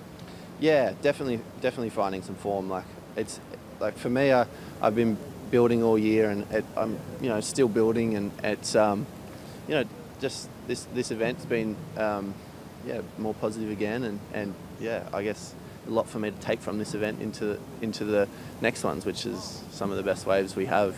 J-Bay's pretty awesome, then Chopu, and yeah, we got some good ones coming up. So I'm feeling good, and yeah, I'm pretty stoked. Awesome, mate. Going to enjoy watching you climb up the ratings. Well done, and we'll see you at Jeffries. Cheers, thanks. Thanks, Owen. Thanks, Ronnie Blakey, for the insight. That beautiful carve Owen Wright started with was one of the best carves of the whole season. Kind of comparable to the power of Jordy Smith at Bells Beach. Maybe the two best turns on the open face, showing power and precision. You could tell Owen, though, was clearly disappointed. He didn't make it into the quarterfinals. Yeah, and as you should be. As a competitor, you're not going to be happy unless you win. And I think if you're happy with the 9th result, then you're going to keep getting him. So, be uncomfortable with those results, and make that fuel for the fire. As soon as you get comfortable with losing, you might as well give up this game, because you're out here to win. These guys are out here to win world titles. They're out here to win events, and unless they're winning, they're not going to be happy, and that's exactly what I want to see. Well, Potts, what's more difficult for you? We saw Owen Wright talking about the variety that he was throwing down on his effort to take the lead over Mick Fanning, and we've seen Michel Perez, Felipe Toledo, a lot of the backsiders really rewarded for power surfing in the pocket on their backhand. Is there a lack of variety there, or is there enough power to make the difference for those big scores?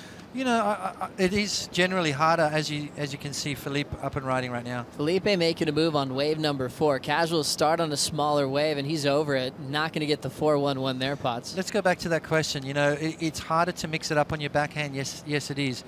We've seen that over the past, and that's why very few goofy footers have won at Snapper, because of the fact that it's hard to mix it up. But in saying that, the boys are doing that. You saw Mick he's sort of snapping it back around. He's doing more of a carving turn. I think if you look back, if Owen Wright had stuck that first wave, if he had come out of that barrel and done that floater and landed on his feet and pulled that off, he would have probably ended up winning that heat, because that would have gone up into I reckon he would have got close to a 10 for that wave.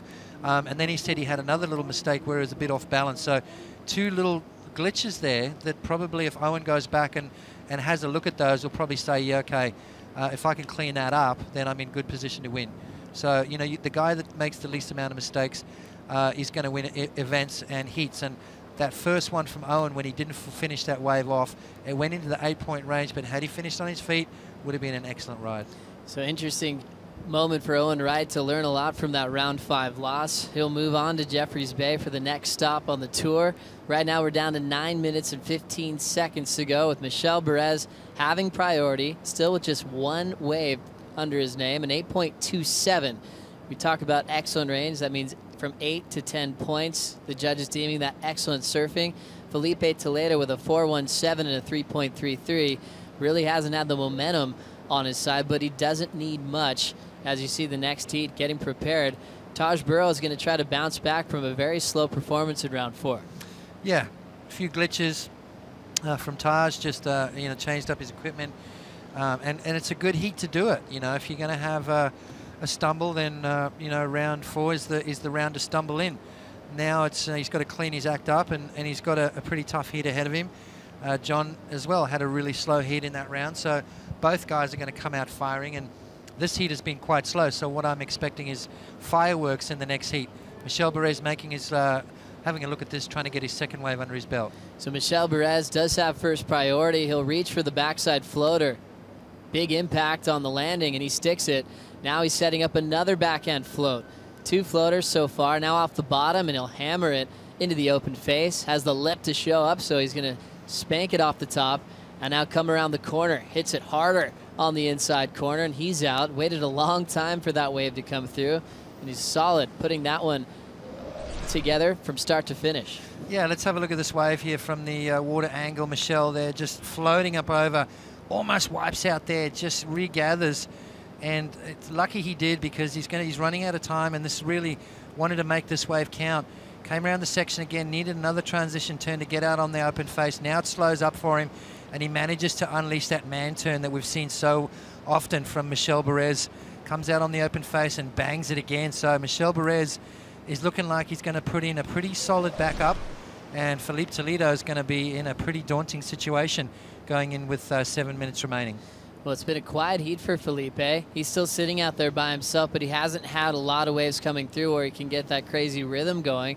We saw him in round 4 where he was attacking, catching a lot of waves. He had a 14.77 total, but he ended up finishing runner-up to Kelly Slater. So right now, Filipe hoping for a breakthrough wave to come through so he can crack into the quarterfinals for the first time this year. Absolutely right. You know, it's at the moment needing a big score. 5-1-7 for Michel. So now Michel's got his 2-wave total. Filipe needing a wave up into the excellent range, 9.27 to come back. And we know the kid can do it, Joe. We can, you know, he can do it in one fell swoop, but, you know, he's got 6.5 to go. He's kind of still got time for 2. So maybe that's another option as well. Well, as we look forward, Potts, let's pick out the venues where you think will be a really solid event for guys like Filipe Toledo, and then we'll transition also to Michel Perez. Coming up next is Jeffreys Bay. You liking Felipe's chances in a wave like that? Absolutely. You know, it's a beautiful long right-hand point break that offers a lot of open face, a lot of canvas for Felipe's kind of surfing. Chopu, well, we've seen kids step up there because why? They have to. You know, everyone doubts the fact that the kids can charge out there, and we've seen the likes of Brett Simpson and Travis Logie show the world that they can do it. Trestles is another place where he's going to be absolutely dangerous, and that kind of wave suits his surfing down to a T. Quick Pro France, depending on conditions, it could be 6 to 10 foot barrels, it could be 3 to 4 foot perfect little beachy. So, you know, you're looking for him to do well there, as well as Portugal. And then Pipe, well, you've got to step up at Pipe because the world is watching. Everyone loves watching the showcase on the North Shore of Oahu for the season finale each and every year. Such an amazing tradition.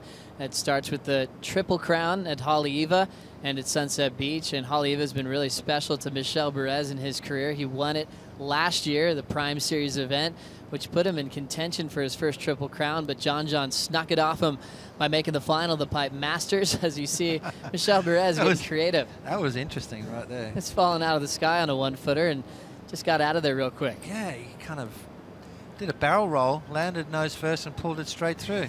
Here we go, Sean Doherty hanging out. Look at that body, hey?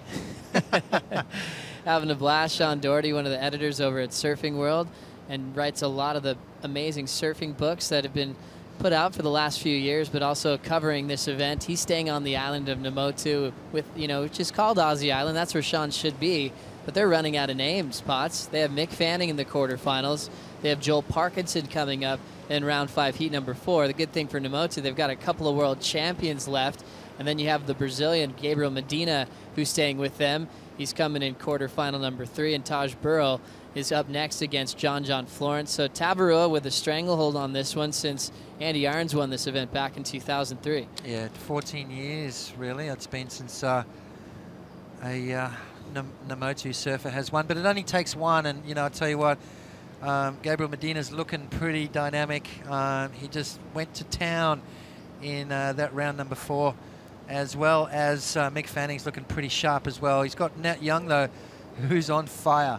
Nat Young's looking so strong on his feet, so confident, and is loving these conditions right now. 3:44 remaining here in heat number 2. A quiet heat. Michel with just 2 waves. Filipe with 4. Filipe hasn't been able to get anything better than a 4.17. He's been selective. Now he's sitting out there with priority, and he's going to need a 9.27 on 1 wave now to try to turn this around. Definitely possible, Joe. It's you know, that's the thing with cloud break, and he's just got to stick to his guns. He's got priority. He needs to now wait. There's no time to get 2 really good ones or 2, you know, a pair of 7s to get him back in the game. He's now got to just give one big Hail Mary, and we can see the wind there just starting to blow. Guys are fishing off the back of the boats out there in the lineup. Felipe Toledo looking for a 9.27. The kid's capable. We've seen him lock in some big scores in the past, and it's only now whether or not the wave will come through and allow him to do that. You can see the current conditions now. We have a light breeze affecting the lineup here at Cloudbreak at the 2:45 mark. Little change from what we saw early in the morning. We have Dave Clark on hand. He's giving us some updates, but also the Surfline guys, Kevin Wallace and Marcus Sanders representing Surfline, telling us that we're seeing this light trades in the morning, more variable trades midday, and a building southeast trades for late in the afternoon today, which we could get into the quarterfinals. How do you think that wind's going to affect the open face? Well, you know, we saw it yesterday. It's going to be pretty similar conditions to yesterday afternoon, so I'm liking it. You know, bring it on. That tide goes out. It kind of helps out a little bit as well. So here we go, Felipe up and riding. Felipe Toledo looking for a 9.27. He'll float the first section off the bottom and a nice carve in the pocket. Great start so far. Throws it up vertical as he runs out of room. He'll eventually ride out of that final turn. Could put him in a better position to shorten that score from a 9.27. Yeah, well, he's got to improve on a 3.33, so I think he's done that. But, you know, has he got time to get back out and get something special? Felipe Toledo, here we go, racing down the line. Beautiful lip line floater there, comes around the section and does that traditional open face gouge. Throws it up at 12 o'clock, but kind of rides out. Yes, he does. Okay, completed maneuver there from Felipe Toledo, but it's not going to be a huge score. And there it is, a 4.03. So Felipe still looking for a 9.27 to get himself into the lead. 1 minute and 20 seconds remaining. Michel Perez looking pretty comfortable right now. So 4.03, not too effective for Toledo. Now we're approaching the final minute. First priority is with Michel Perez, and you're starting to think about Michel Perez and his confidence level at this point in his game. This is his best result ever at the Fiji Pro. He never even made it to round 3 in the last couple of seasons. It was an event where people expected him to do well because of where he comes from in Tahiti, but it wasn't really translating to this venue when it had some size and big barrels. A little bit smaller, and he can perform on the open face. He had a great rhythm on the foam ball, putting together one of the best combined heat scores yesterday, and now it looks like he'll be effective moving to the quarterfinals to surf with Kelly Slater, possibly later on today. That's going to be a great heat. Two guys that are in form. 30 seconds remaining. You know, Michel Perez grew up in Tahiti, surfing the beach breaks of Papara, and you know, cutting his teeth pretty much on the world tour. Spent a lot of time over there in France surfing with the Euro crew, and you know, probably not surfing places like Chopu and stuff like that as much as what people think, because those kind of waves you don't really get on the tour. So, you know, until that actually became part of the tour, we see the guys giving each other the shakas. This heat is over. Michel Perez moves through and joins Kelly Slater in quarterfinal number 2. And what a heat that was. Well, looking forward to Kelly versus Michel, a rematch from the semifinal at the Drug-Aware Margaret River Pro. We saw Michel take that one out and move on to his debut WCT win. We've run out of time. Conditions slowed down a bit, but we still had an excellent range score come through, an 8.27.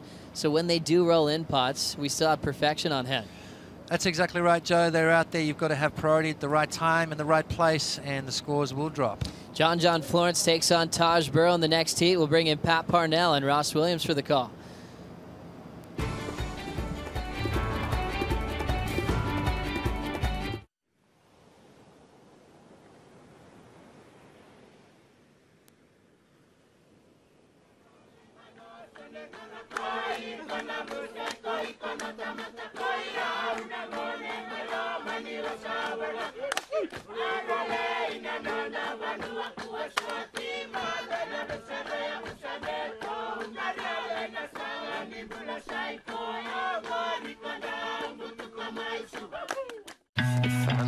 I'm in tune with my body. It speaks to me and pushes me. This is my life. Samsung Gear Fit.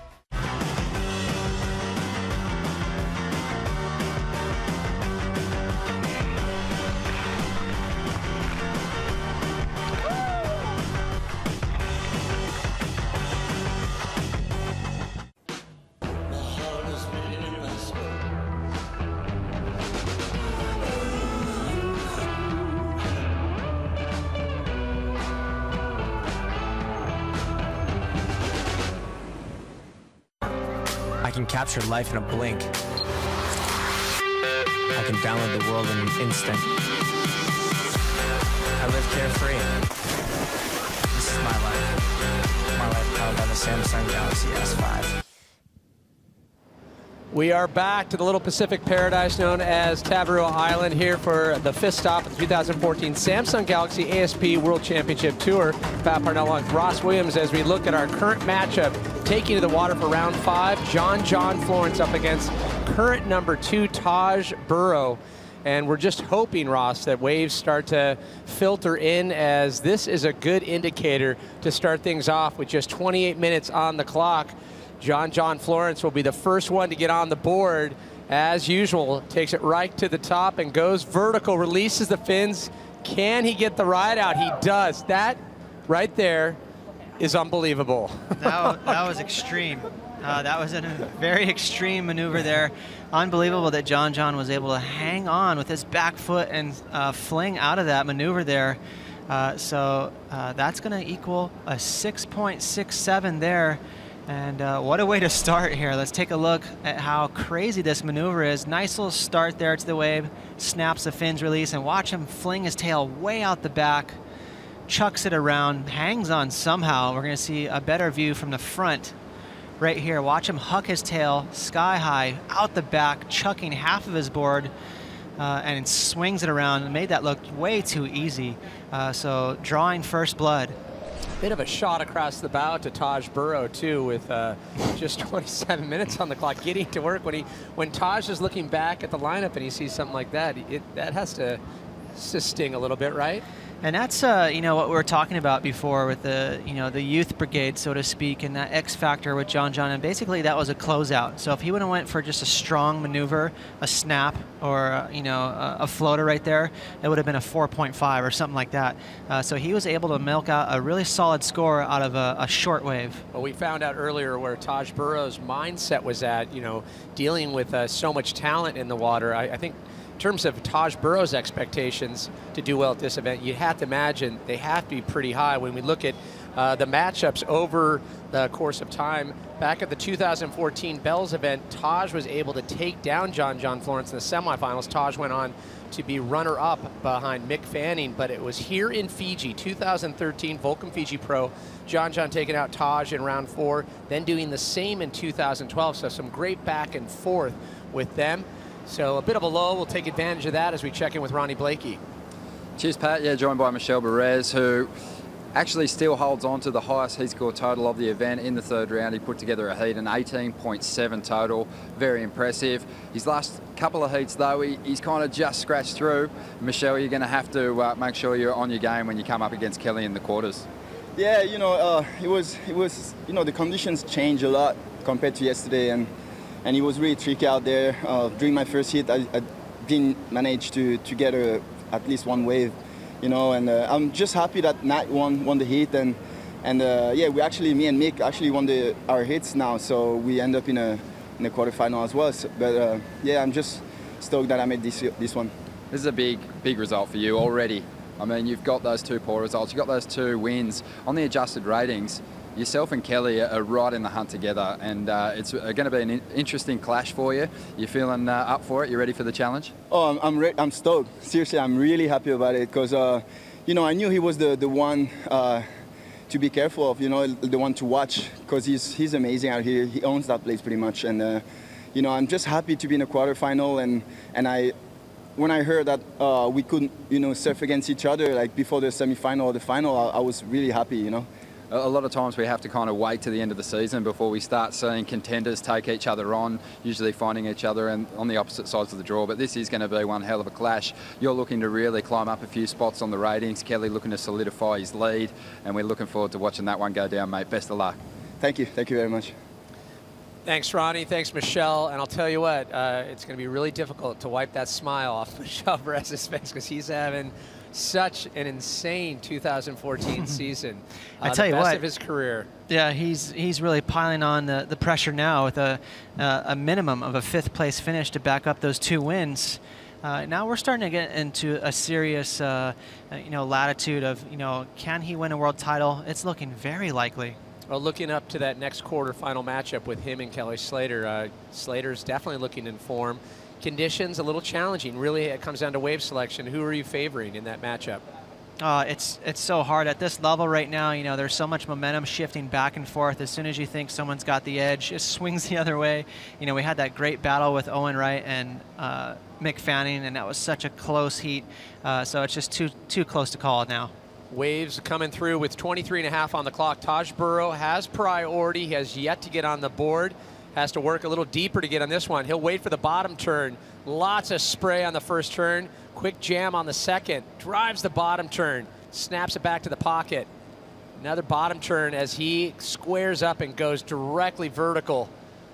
And he'll finish it off. Gets a little behind and down through the back and out the back. Couple waves coming through. Not sure if John Florence able to take advantage of that. Scores, however, for John coming in a 6.67 on that first wave. Judges obviously awarding a few more extra points for that second turn that John unloaded. Yeah, definitely, with that huge tail waft on his backhand, you know, squeezing blood out of a rock, if you will. That was such a short wave, and he managed to get a good score. But I'll tell you what, Taj Burrow is going to be on the board with that one. John Florence, second wave so far in this battle up against Taj Burrow. Driving down the line, almost gets a little caught up there. Lots of speed, big speed float section. Little loose on the drop to the bottom, and he'll slip out the back. So John Florence looks like he was eyeing something up, but the wave just not cooperating. It's exactly what I was going to say. You know, he had tons of speed on that, but on that inside track there, with the tide starting to drop out, these waves will get a little faster. So you're going to have to really pick and choose those waves that have a cleaner line and slow down enough for you to open up and do some big turns. So another bit of a lull and a lot of a distance. You can see both surfers opposite directions, as it looks like Taj is going to be going in for a board change, and John Florence working his way up the point. So Taj Burrow obviously not liking what he was feeling underfoot on the first wave. Yeah, you know, we've seen all kinds of little mini dramas with Taj. He took a long moment. I actually assumed that he got hurt or broke a board, but he was that upset just simply because he blew that turn and fell. It just shows to me actually how interested and involved emotionally he is for the world title. He knows that this is the money end side of things. This is where you really break apart and get into the title contention. So I like his frame of mind. I like how serious he is. He's taking this. And you can see now he's maybe bordering on being a little fidgety. That board to me looked great. Just made a little sloppy mistake at the end of that wave. Well, he's been very candid in interviews this season. You almost feel for him. You talk about, he goes on record and he says how much it stings, you know, when he's not surfing up to his ability. He you know, he owns up to it when he puts out his best surfing and it does fall short.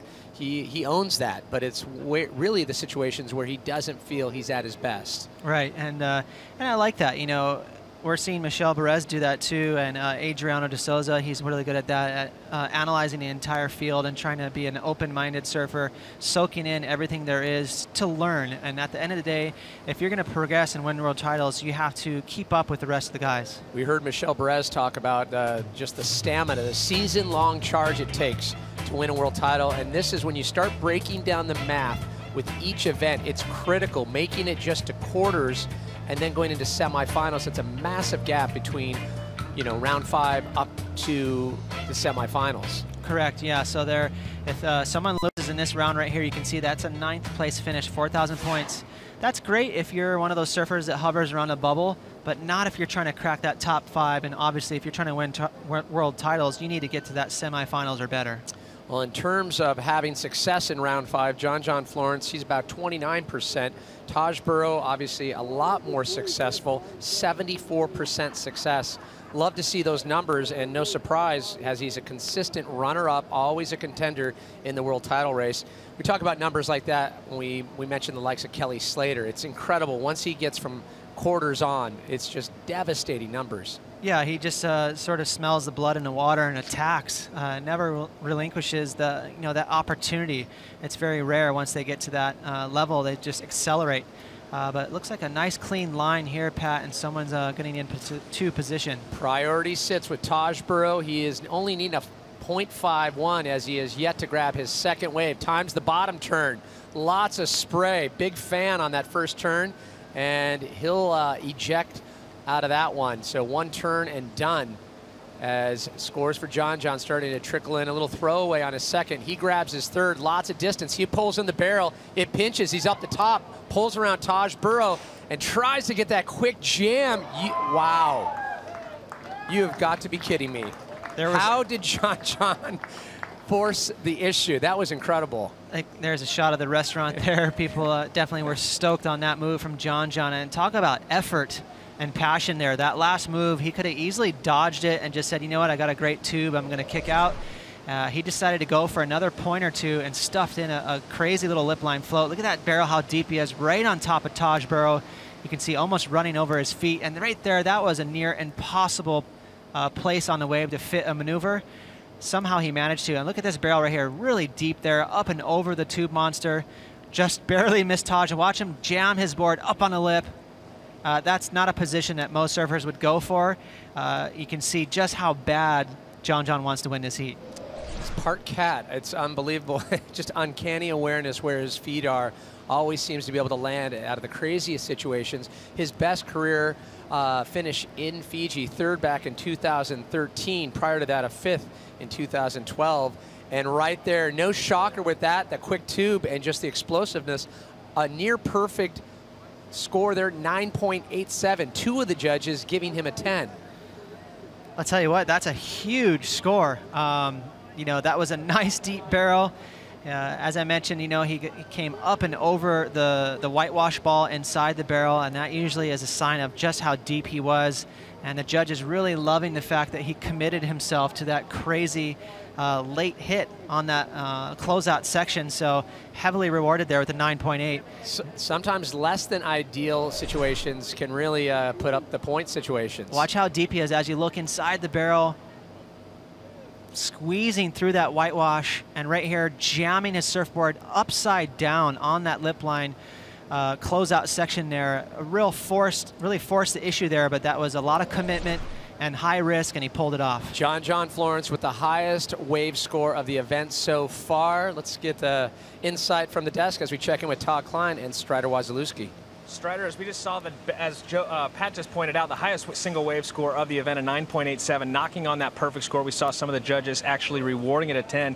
You know, beautiful barrel. Did you actually think he was going to get back up into the lip as that thing was already coming down? Well, there's a few things that played in for me right there. The fact that he came out was just amazing. Came over the foam ball, came flying out, almost ran over Taj Burrows right there, and then threw it up last second. I mean, right here, he's on the foam ball. You can't even see him completely disappeared. Taj doesn't even know he came out at that point. Almost runs him over, and then bang, throws it up as it's coming down, rides the coming down coping, and then comes out of the whitewash, basically, you know, victorious, so to speak. I mean, that's a very critical thing, but we're getting down to the wire here. We're going to see more of that, hopefully, as the day goes on. Well, John Roseman here on Tavarua speculated that we would see some tubes this afternoon, so starting to get some of those tubes on offer as we look at this heat. 15 minutes remaining. Taj Burrow, let's talk about him a moment as he's changed equipment. What do you think it is? You know, I couldn't tell, you know, if he was a little bit off or if it was the board, but he obviously thought it was the board. Yeah, not looking comfortable in his last heat, but, you know, whatever. He's out there now against John Florence, who's doing some amazing stuff, so he's going to have to get super busy on whatever he is riding. Hopefully he's got something under his feet that he likes. Well, we know Taj Burrow can mix it up with the best of them as far as tricks, and he can throw it on rail. He's got plenty of time, guys, but he's up against the ropes. Thanks, Todd. Thanks, Strider. Plenty of time. However, Taj Burrow, current #2 in the world in a combo situation. John Florence just...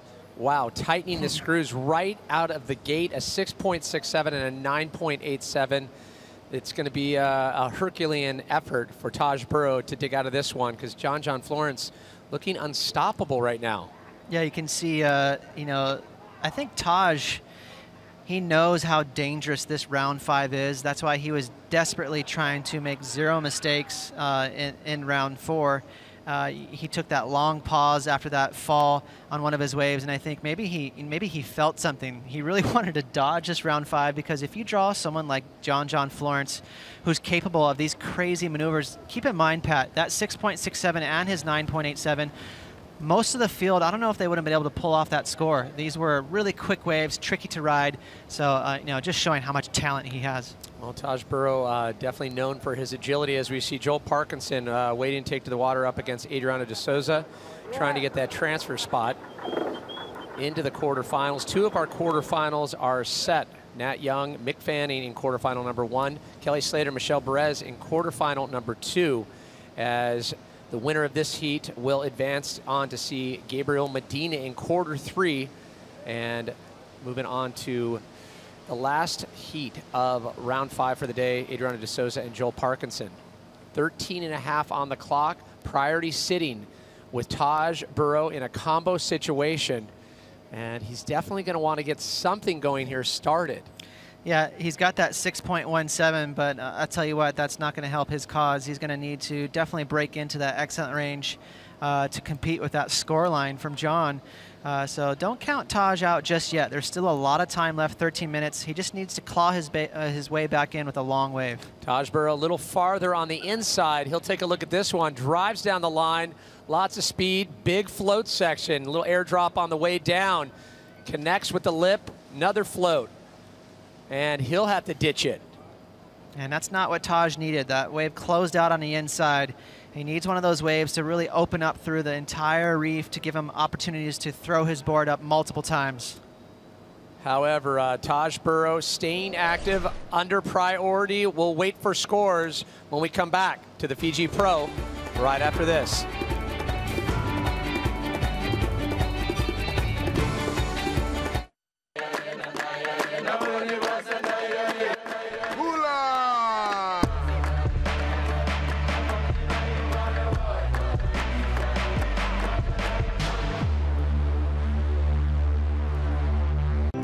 Your journey is as important as the destination, especially when your destination is paradise. Welcome to Fiji Airways. This is exactly where you should be.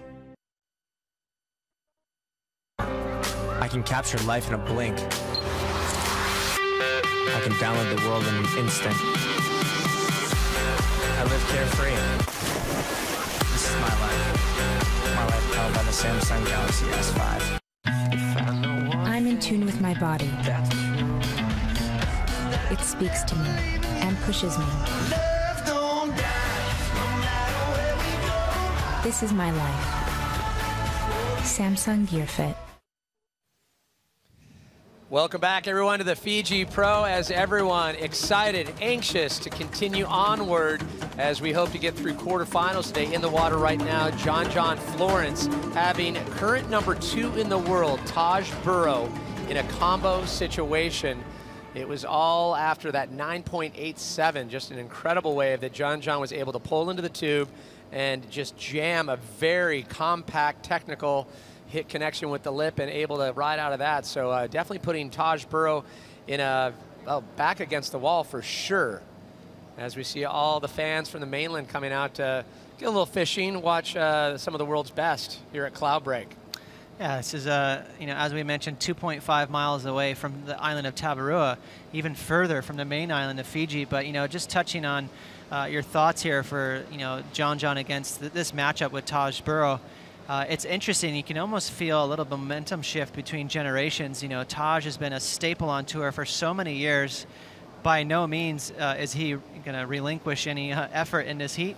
But John, I'm so impressed how he's manufacturing these scores. And you can see the distance you mentioned, 2.5 miles from the island of Tavarua. Cloudbreak sits. It's a quick boat ride. It'd be a hellacious paddle as we look at John Florence. He'll utilize priority on this one. Sends it to the top again. Drives down the line. Big float section for him. Tries to get out in front and throws a little tail and barely tries to ride it out with the layback situation there. Cannot hold it together.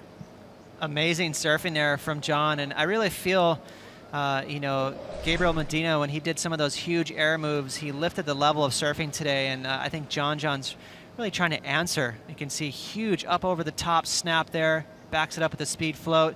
Another speed float. Now he's waiting for this wave to slow down.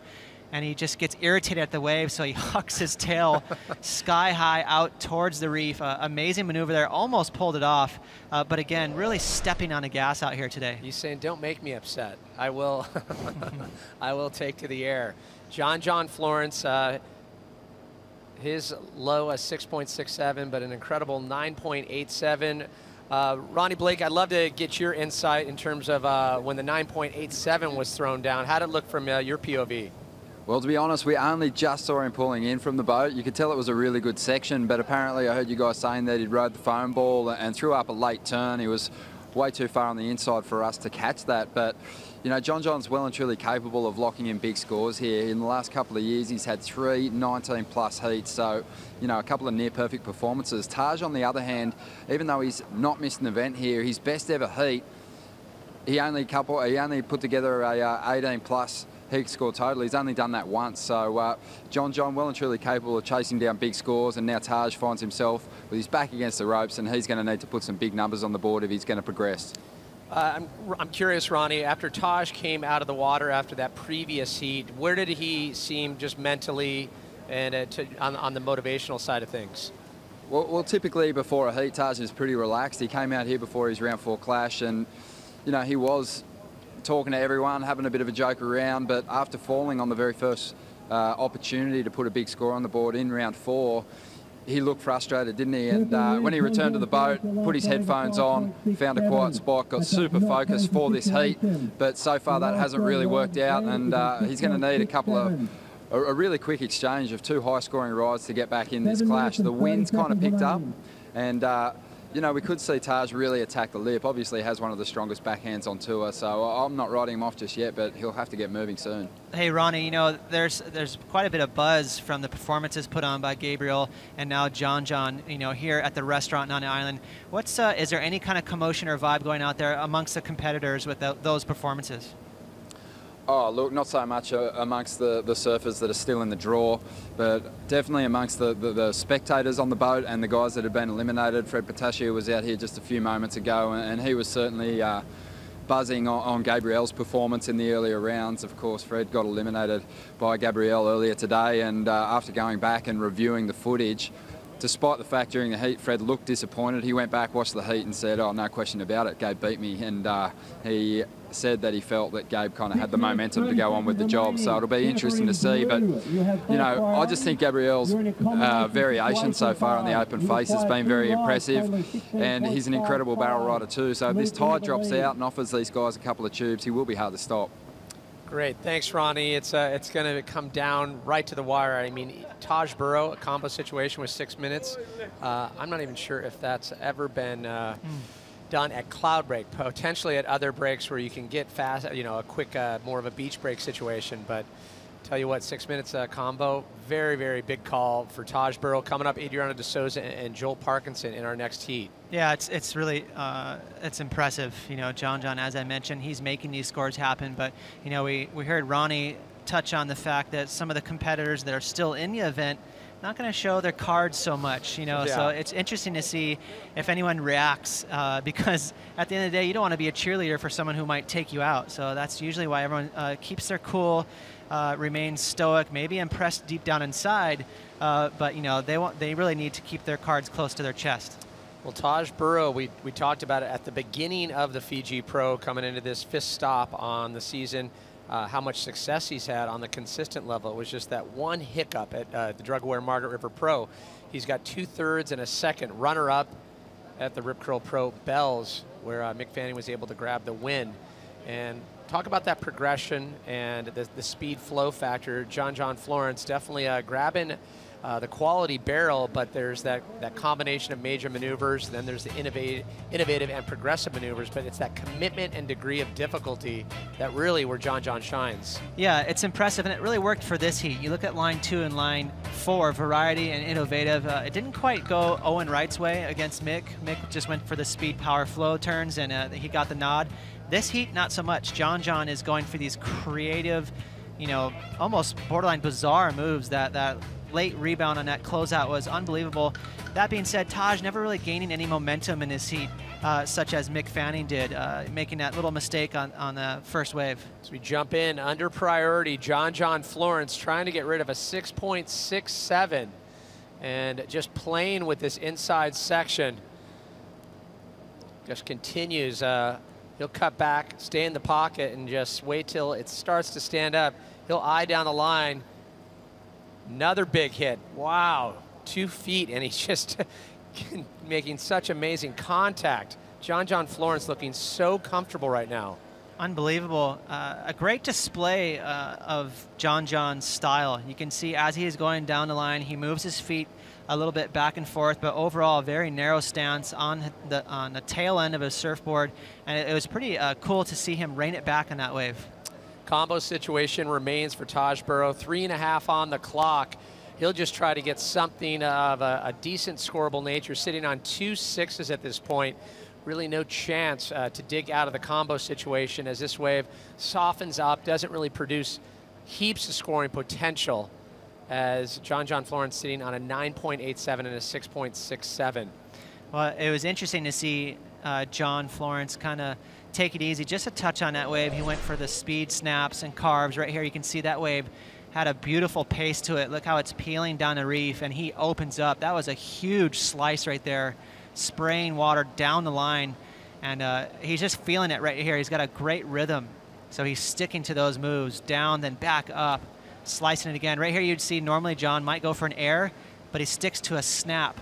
Boom. I think it just feels good to him to engage that rail, and he's going to finish it off with a clean little lip line maneuver there. So I think he realizes that he has a 6.67. He's trying to really shut the door on Taj. 2.5 minutes left in this heat. Taj Burrow remains in the combo situation, and not enough time to climb out of it wave-wise. And John Florence looking like he is going to be a definite contender. Scores coming in for that last wave. John Florence sticking to what he knows so well, 6.83, keeping it rail to rail, and it now puts that on top of the 9.87, just intensifying the sting factor for Taj Burrow. It's one of those things that a lot of surfers will say, as long as I was able to climb out of the combo situation, at least I could hold my head up a little higher taking the loss. But when you remain in that combo situation, it hurts a little bit more. Yeah, and so just to clarify for our audience out there that might not be so inclined with all that knowledge and terminology, a combination situation is when you need more than just one score. Obviously, a perfect 10 is the best score you can get. So if you can't achieve that, needing a 16.7, obviously the scale doesn't go that high. So he's going to need an 8 and an 8.71 to catch John Florence. So that's the position Taj is in right now.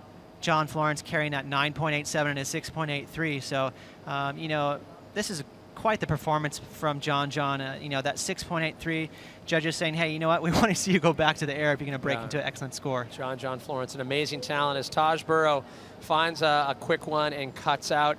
And obviously spending a lot of time on the North Shore. Ross, you lived there. What was it like watching John Florence as he was getting older? There was always so much hype about him at a young age, but where he really started to find his form and, just the...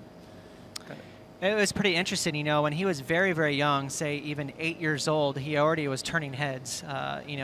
So much more talent. It was visible at that age. He was already doing big off the lips at just 8 years old.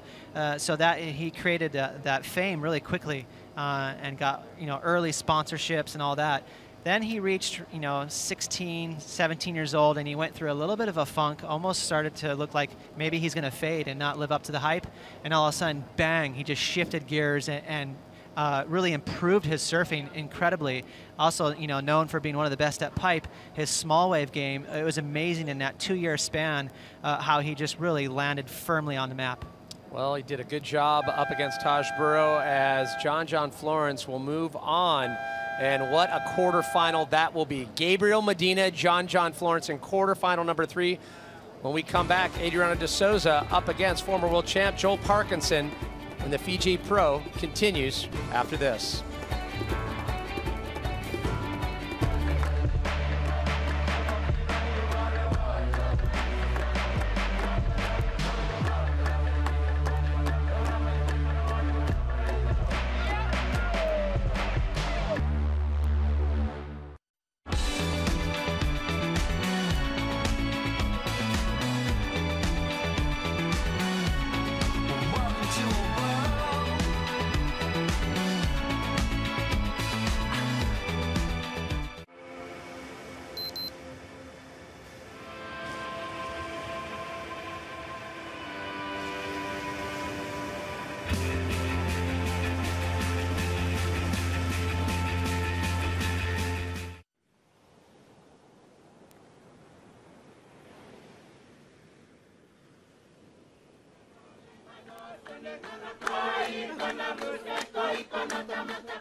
I can capture life in a blink.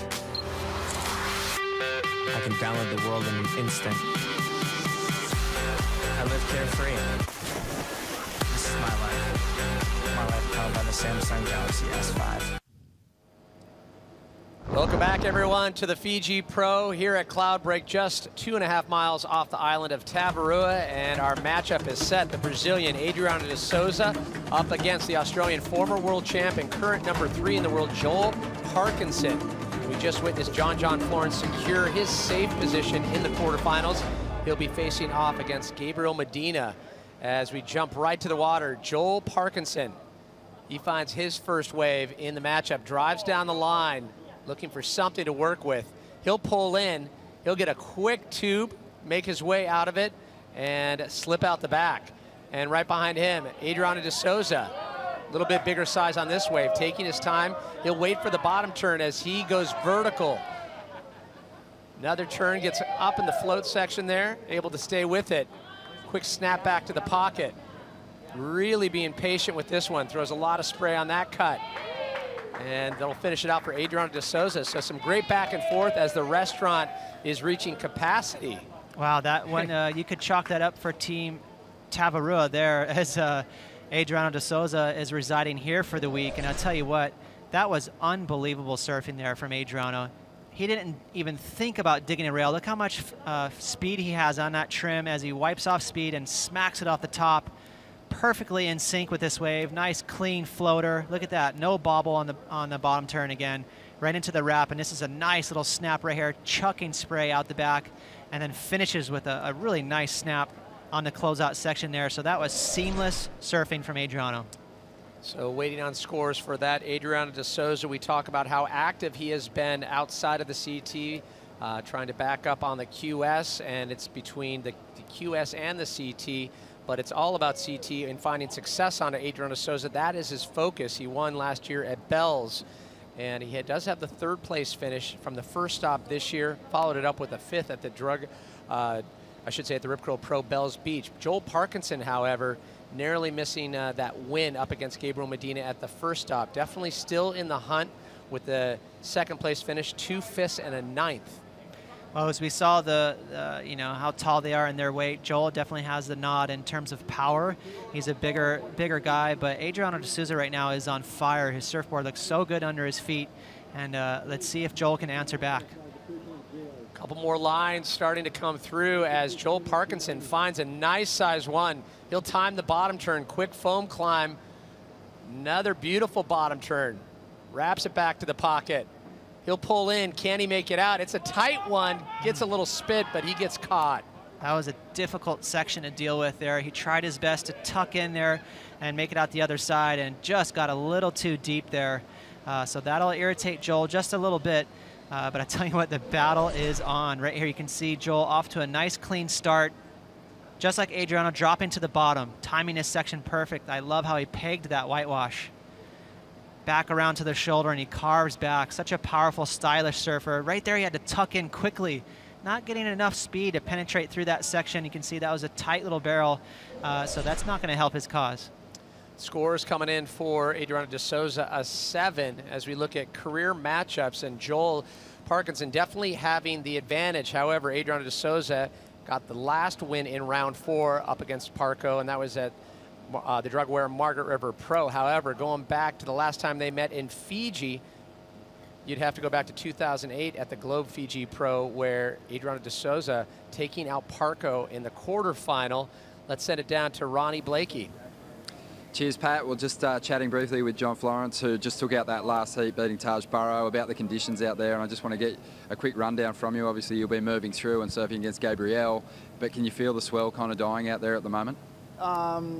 Yeah, it's getting pretty small. It's just getting real slow and kind of right on the reef. And Blue, it's kinda Joe hard, Parkinson, your last wave. I guess the positive though is that the tide is dropping and we might still see some waves kind of bowling out and some steeper sections for you guys to take to on the inside. Yeah, for sure. You know, that tide, it is dropping out, and it's kind of scary though because it gets it kind of going fast on the inside sometimes.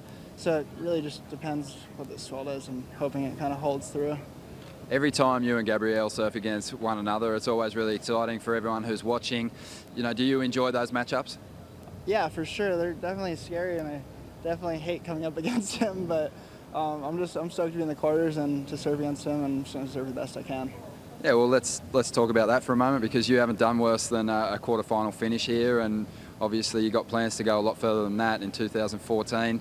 But just summarise your year quickly for us. Like, how do you feel you're performing? Do you feel like you're surfing your best? What's costing you heat wins? Yeah, I mean, my serving hasn't felt that bad at all. It's just kind of making a lot of mistakes and stuff. And my third at Bells kind of gave me a lot of confidence, and then kind of brought me right back down in Rio. But you know, I'm stoked to be in the quarters here and just making heats. And yeah. It looks like you're making smart decisions out there at the moment. John, good luck in that clash with Gabe. Looking forward to watching you perform. Thank you. Thanks, Ronnie. Thanks, John. As we check in with Joel Parkinson, big float section. He taps it. He'll take the airdrop on the way back in. Quick layback there. Still stays with it. Another float section, and he is being patient with this one. He'll try to finish it off cleanly, and he goes down.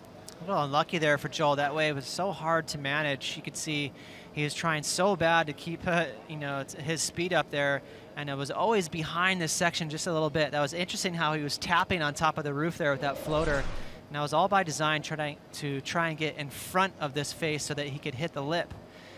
Instead, you can see him right there tapping his board, trying to get out in front.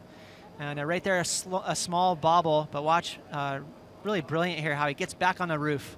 And then he climbs up on top right here again, but can't quite pull it off there, just underneath that lip. So a frustrating wave there for Joel.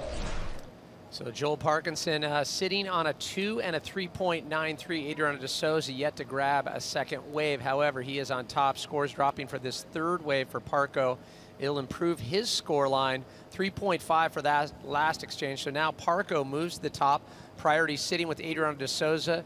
Adriano yet to catch his second wave so far. As we look at how many CT wins Joel Parkinson has had, 12 throughout his career. 14th year on the tour. He's been top 5 9 times, top 10 10 times, and back in 2012 grabbed the world title. Yeah, he's such a dominant competitor, and he's still, at the top of his game. So he could be out here for many years to come. And this is a true test here for Joel. I believe this is a great matchup for him with Adriano. They have similar attacks. They like to climb the lip and really hit that backside attack vertically. So I love to see this matchup between him and Adriano to see who can, buckle first. Right now, it looks like Adriano's got a pretty firm grip on his heat. 21 minutes. We can see a couple more waves coming through. Adriano de Souza does have priority.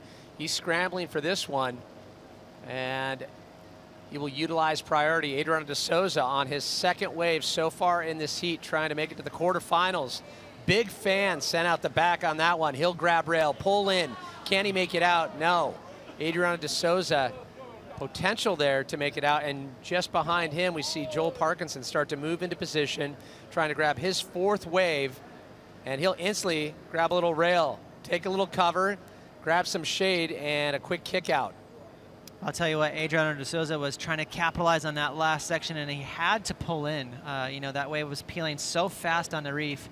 We heard John Florence in that interview prior, a little discouraged by the tide dropping out right now. You'll see, as for that nice snap here, he's on to a good score, but he's forced to pull into the barrel. Too late to pull up on top of the lip, so he pulls in to try and keep going down the line, but you can see that barrel not quite opening up for him. And here's Parco, forced to pull in as well. Just a small little tube on the reef. You can see right now it's going to hit the inside section and close out. So right now, I think someone's going to really open up a big score if they can manage to find a wave on the top of the reef that slowly peels down and allows them to go up and down and smack a few turns off. It was interesting hearing from John Florence in terms of conditions out there. It's definitely presenting some challenges in this heat for a little more perspective, we check in with Todd Klein and Strider Wasilewski. Yeah, thank you, Pat. As we look at this heat and look at it a little bit more in depth, both these surfers currently in the top 10. You've got Joel Parkinson, who's currently ranked 3rd. You've got Adriano de Souza, who's currently ranked 6th. Right now, Adriano came out with a really solid start. What are you expecting with, you know, plenty of time on the clock from Joel in this heat?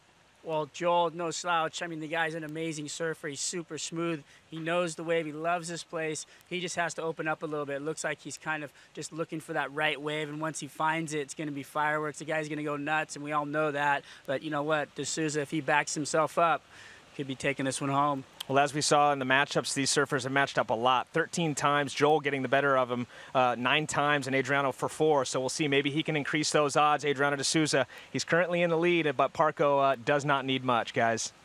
Thanks, Todd. Thanks, Strider. Yeah, I think we were talking about in terms of Joel's love for this wave. He's gone on record saying of all the dream rights that they get on tour, he'd have to put this one as one of his favorite waves. Yeah, which is saying a lot for a regular footer. It is, and we've been hearing that a lot, as we saw. Interesting there, a little shot of Freddie Pataccia staying behind, even though he's bowed out in this contest to maybe soak in some of this competitive prowess by these two guys.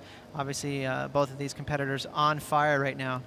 Well, in terms of Parko's success at Fiji, he has yet to really capitalize on, you know, the skill sets that he has. You would say, okay, for sure, Parko has everything needed to do well here. The best he's been able to do is 2 fifths, one in 2008 and one in 2013. Are you a little surprised that Parko hasn't had more success here? You know, ideally, when I think of Parko and where he could win, I think of a wave like J-Bay or, you know, a right-hand point. That being said, he has improved a lot over the years in left-hand barrels, places like Chopu and, you know, here at Cloudbreak. So, you know, with his comfort level and his respect for this wave, it is a little bit of a shock to see that he hasn't grabbed at least a semifinal. 17.5 on the clock. Joel Parkinson needing a 6.61. He has priority. Adriano de Souza on top with the 7 and the 3.53 as both Freddie P, John Florence enjoying the show as we give up that one last transfer spot to the quarterfinals. And I'll tell you what, it's going to be down to the wire once again as things get a little quiet. It's going to come down to wave selection once again. Yeah, you can see a lineup shot there of the ocean and these guys waiting for the sets to pour through down that reef, that tide dropping out. It'll definitely help the wind, Pat. You know, it'll clean up that inside section, but more importantly, we need the swell to hang around for us. We need, you know, both of these competitors with equal opportunities, you know, so they can go down the line with, you know, some big moves. Historically, and when it comes to round 5, Parko having a slight edge over Adriano, 61% success in round 5 compared to Adriano's 58%. But it's all about putting some numbers on the boards today. I'll tell you what, 16.5 on the clock. And Parko will be hunting for a 6.61. Can he find it? We'll have to wait and find out as we come back to the VG Pro right after this. Your journey is as important as the destination, especially when your destination is paradise. Welcome to Fiji Airways. This is exactly where you should be.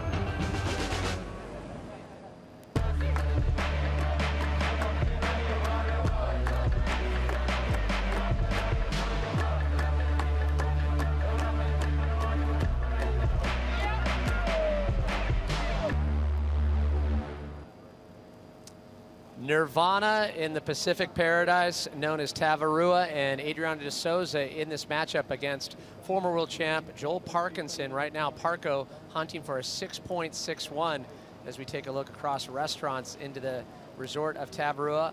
We're about 2.5 miles on the other side of Tavarua, out at Cloudbreak, as each surfer trying to find their spot in the quarterfinals at the 2014 Fiji Pro. Still a lot of time for Parko, and a 6.61 definitely within his grasp. Just needs to find a wave to work with here. We heard from a couple of the other surfers in previous heats, conditions getting a little more challenging on that low tide, but potential for some hollower sections. And Parko will have to find his way into some pretty clean tube sections to grab something with a 6 and above as we check in with Parko. Utilizing priority. Drives the bottom turn. He'll go vertical. Another powerful turn off the top. Quick snap and gets caught a little behind the section. So not cooperating entirely for Joel Parkinson on his 5th wave. Well, Joel, you can see, just trying to claw his way back into this heat. Keep in mind that wave of Adriano de Souza, that 7-point ride, was pretty long. It was a nice big set wave, so a much smaller wave here for Joel. Quick snap here, getting out to the front, stabs it on his backhand. That's a nice turn from Joel. This is where the wave starts to get a little funky there. Slightly late on that second snap, and he gets caught behind. So I'm not sure if this is going to be anywhere near Adriano's 7, but it should be better than that 3.9. It definitely will improve his score line. Parko sitting on a 3.93 and a 3.5, so judges will deliberate on that 5th wave for Parko as we take a look at where the judges are housed directly in front of the break here at Cloud Break, nestled on that reef, as we'll start to see all that reef below the judges tower start to be exposed at low tide. You can see those discs on the right side of your screen, on the right side of the scaffolding. That's the priority colors there, so the surfers in the water know whose turn it is to go. So all the information there, and across the channel on the boat, they have a system there giving the surfers the scores. So even though we're 2.5 miles away from the nearest island, the surfers know their scores and whose turn it is. We always mention Adriano Souza and Kelly Slater having a great rivalry, and you'd have to imagine, looking at the numbers between Parko and Adriano de Souza, maybe one of the 2nd or 3rd best rivalries. Definitely would continue to build, depending if this is going to put a dent in Parko's campaign versus Adriano de Souza. Remember what happened in Brazil? It was an interesting heat. Kelly Slater was able to grab a 10, kind of sub below sea level barrel, grabs the 10. Adriano de Souza almost not catching away for the entire heat. In that last minute was able to get something going. Yeah, we saw that low tide conditions there as we see a shot of the island of Tavarua there. And this is looking from the scaffolding back towards the island. That's where we are positioned. And you can see as the camera pans out, now we're just now starting to see the reef on the very inside of Cloud Break. And a beautiful setup here right in the middle of the ocean. As you pan across there and back to the lineup, you can see surfers waiting for another set wave to come in. We talked about the success that Adriano de Souza has had this year, 2014 Australian Open, but last year was where he really found his flow at the 2013 Rip Curl Pro Bells Beach. And it was a great final between him and Nat Young. Yeah, and he really stole the thunder from Nat. We thought, you know, Nat looked like the man to beat, but Adriano wouldn't give up there. Feisty competitor. You can see Nat, there's that backside attack that was turning a lot of heads. And right here on the buzzer, Adriano served it up. Big forehand hook, such a consistent competitor all the way through the inside, and there's the layback snap, giving him the score he needed. And there is Adriano soaking in that victory. Look at that. Rung the bell so hard it fell off. The first Brazilian to ring that bell, and a great day for Adriano de Souza, as well as for Brazilian surfers worldwide. His 9th year on the tour, and it's that very passionate, that Rottweiler approach. He's so tenacious when it comes to competitions. Does not go down quietly. 10.5 on the clock, and if it were to end right now, Adriano de Souza would find himself in the quarters. However, Parko only needing a 4.37 because the score for that last wave, a 6.17. Parko being awfully smart, just slowly starting to improve things on his score line. Wow, so the judges definitely enjoyed those 2 backhand hooks. That went a little higher than I thought, so 6.17. Now this is getting pretty interesting. He is in this heat, but here goes Adriano. Adriano will utilize priority, leaving Parko out the back by himself, taking his time with this one. Very slow, smooth approach, and tries to jam it, and he goes down. A little late on that last connection, as there's still a few more waves coming through. Can Parko find anything to work with? Now priority sits with Parko out the back, 9:45 on the clock. Mistake there for Adriano, leaving the door wide open for Joel. And Joel's going to hear that score, and his ears will perk up he's going to go, okay, I am in this thing. You know, Adriano was onto something there, couldn't quite finish off that last turn. As you mentioned, he hit it really late and got shoved back down there, nearly wiping out on top of his surfboard. So door wide open for Joel. So now under the 10-minute mark, Joel Parkinson with priority. Just very, very eager to get a strong finish here at the Fiji stop. He struggled with it over the years. Looking for at least a semifinal and beyond in terms of the success he's had in the 2014 season. Definitely stung a little bit having that runner-up position at the first stop at Snapper, the 2 fifths at Margaret River and Bells. As we look back on Adriano de Souza's wave.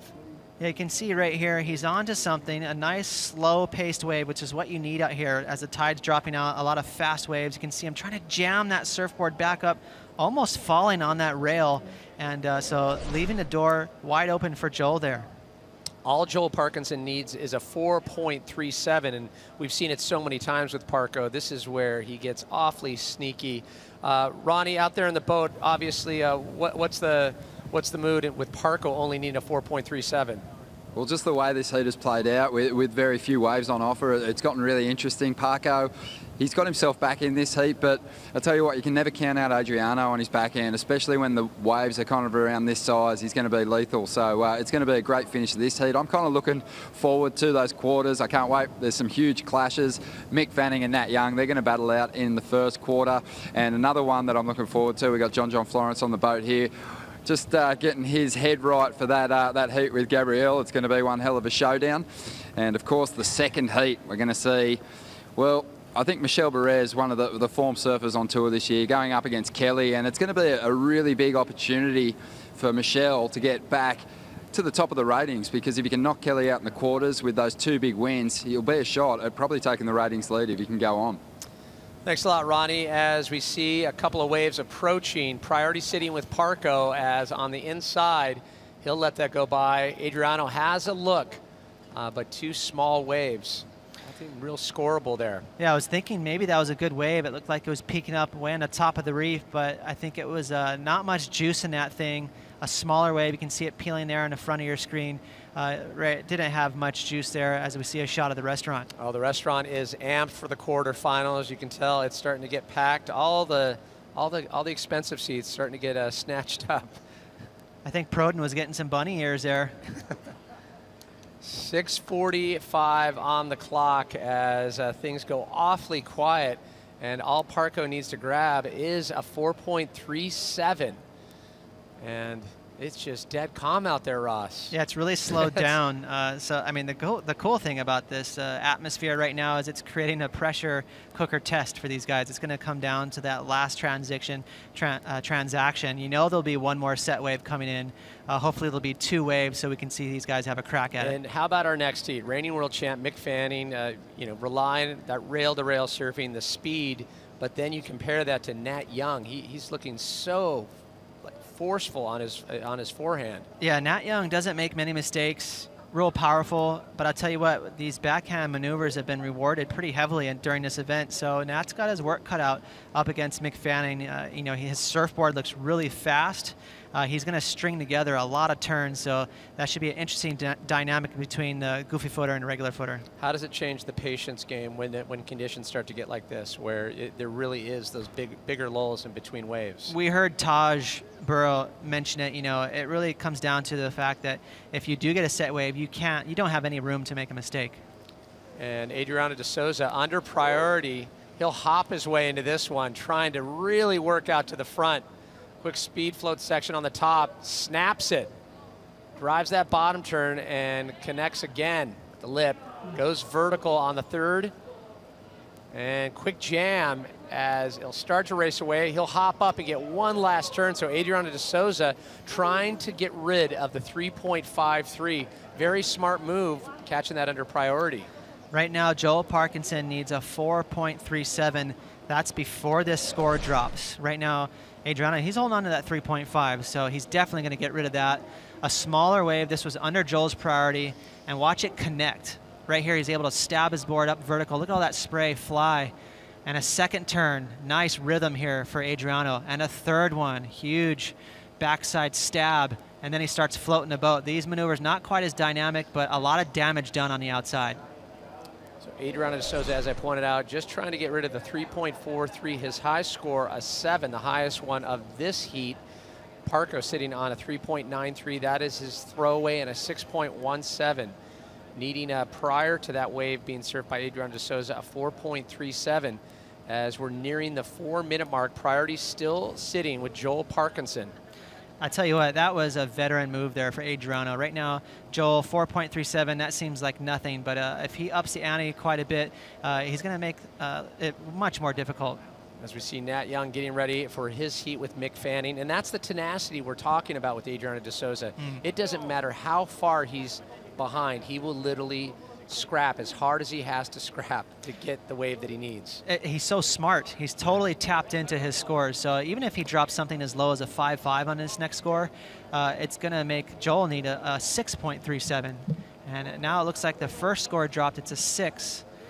So as these scores trickle in, we're going to have a real good idea of how high Joel's going to have to go in the last 3 minutes. One more score to drop for Adriano de Souza. 3.5 minutes. There it is, a 5.67. So now the situation for Joel Parkinson as we hit 3:15 on the clock here in Heat 4, Round 5. Parco needs a 6.51. Little different task at hand now. And I'll tell you what, these scores are coming by pretty tough for Adriano right now. He did 3 big snaps, but it was a smaller wave. So right now you can see Joel's plan. He wants to sit and wait for a big wave. You know, I think if a larger set wave comes in, it's going to be much easier to attain that 6.5. You just get a couple of smooth carves on that wave that's way overhead. The judges will eat it up. So he's very smart to wait, but time is running out. 2:40 now on the clock. You can see Parco making a slight move farther outside. Couple bumps approaching. Have to see if they materialize as priority still sitting with Parco, and it looks like Adriano de Souza will sit a little farther up. Parco taking a look on the inside of this one. He starts to shift back. He'll take a look at it. 2:15 on the clock. Takes a look, lets it go. Yeah, that set swinging wide, but it looks like there's one more line coming in. Let's see if it holds up for Joel. As we take a look on the inside of that, but they were pretty far deep on it. Now 2 minutes on the clock. Parco taking a look, paddles a little bit, but doesn't. Interesting. I wonder if that's going to switch priority, Pat. Let's take a look at the priority, and yes, it does. So now Adriano de Souza has priority. He's waving his hands, not realizing that he's got priority, and Joel's going to swing. He'll still take it. So Parco takes this wave, only needs a 6.51. Smooth, silky style, wraps it back to the pocket. Takes his time, it's frothy on the inside. He'll kick out, now 1:30 left. So we were able to see that priority switched on our screen here. Obviously, Adriano couldn't see the disc change fast enough. Now you can see him paddling down the reef. Pat, you know what that means. He is gonna hover over Joel Parkinson right now. Well, it's gonna be all but a miracle at this point if a wave can come to Parco or a 2-wave set in the next. We would see it at this point, yeah. Look at Joel's body language. He's like, all right, buddy, okay. I know you're coming. Let's have a meeting of the minds right here. Under 60 seconds now, and you have to give it to Adriano de Souza in terms of at least grabbing the 7 and then just being active and slowly but surely increasing the score line of his throwaway. What I love about Adriano de Souza as a competitor is not only is he scrappy, he's got that tenacity, but he's so tapped into the scores. He knows where he sits at all times. And right now, his surfboard looks like magic. So you combine that with really good surfing, which he's doing, he's going to be a tough man to beat out here. So this is some awkward guy gumbo just sitting there floating, waiting for the time to tick down. 20 seconds. And it will not be for Joel Parkinson, looking very smooth, very in form from start to finish up to this point, and the waves just not materializing. And Adriano de Souza will... We saw the handshake there. Yeah, will advance on. So it is official. Adriano de Souza on to the quarterfinals. When we come back, Nat Young takes on reigning world champ Mick Fanning. We'll bring in Joe Trappell and former world champ Martin Potter for the call. You're watching the Fiji Pro from Tavarua.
Mick's been one of my favorite surfers since I started surfing. It's someone I've looked up to. I love his style, and I also like the way he trains really hard and takes it very seriously, and you know, is a great competitor. So that's something I look up to, and it's going to be a tough draw. I just got to continue doing what I've been doing, and you know, I've been getting through heats.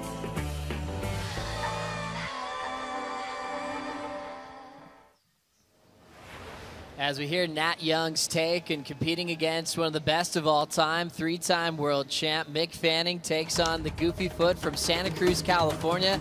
As we start the quarterfinals here at the Fiji Pro, we're down to 8 competitors out of the 36 we started with in round 1. We have 6 remaining from the island of Tavarua and 2 remaining from Namotu.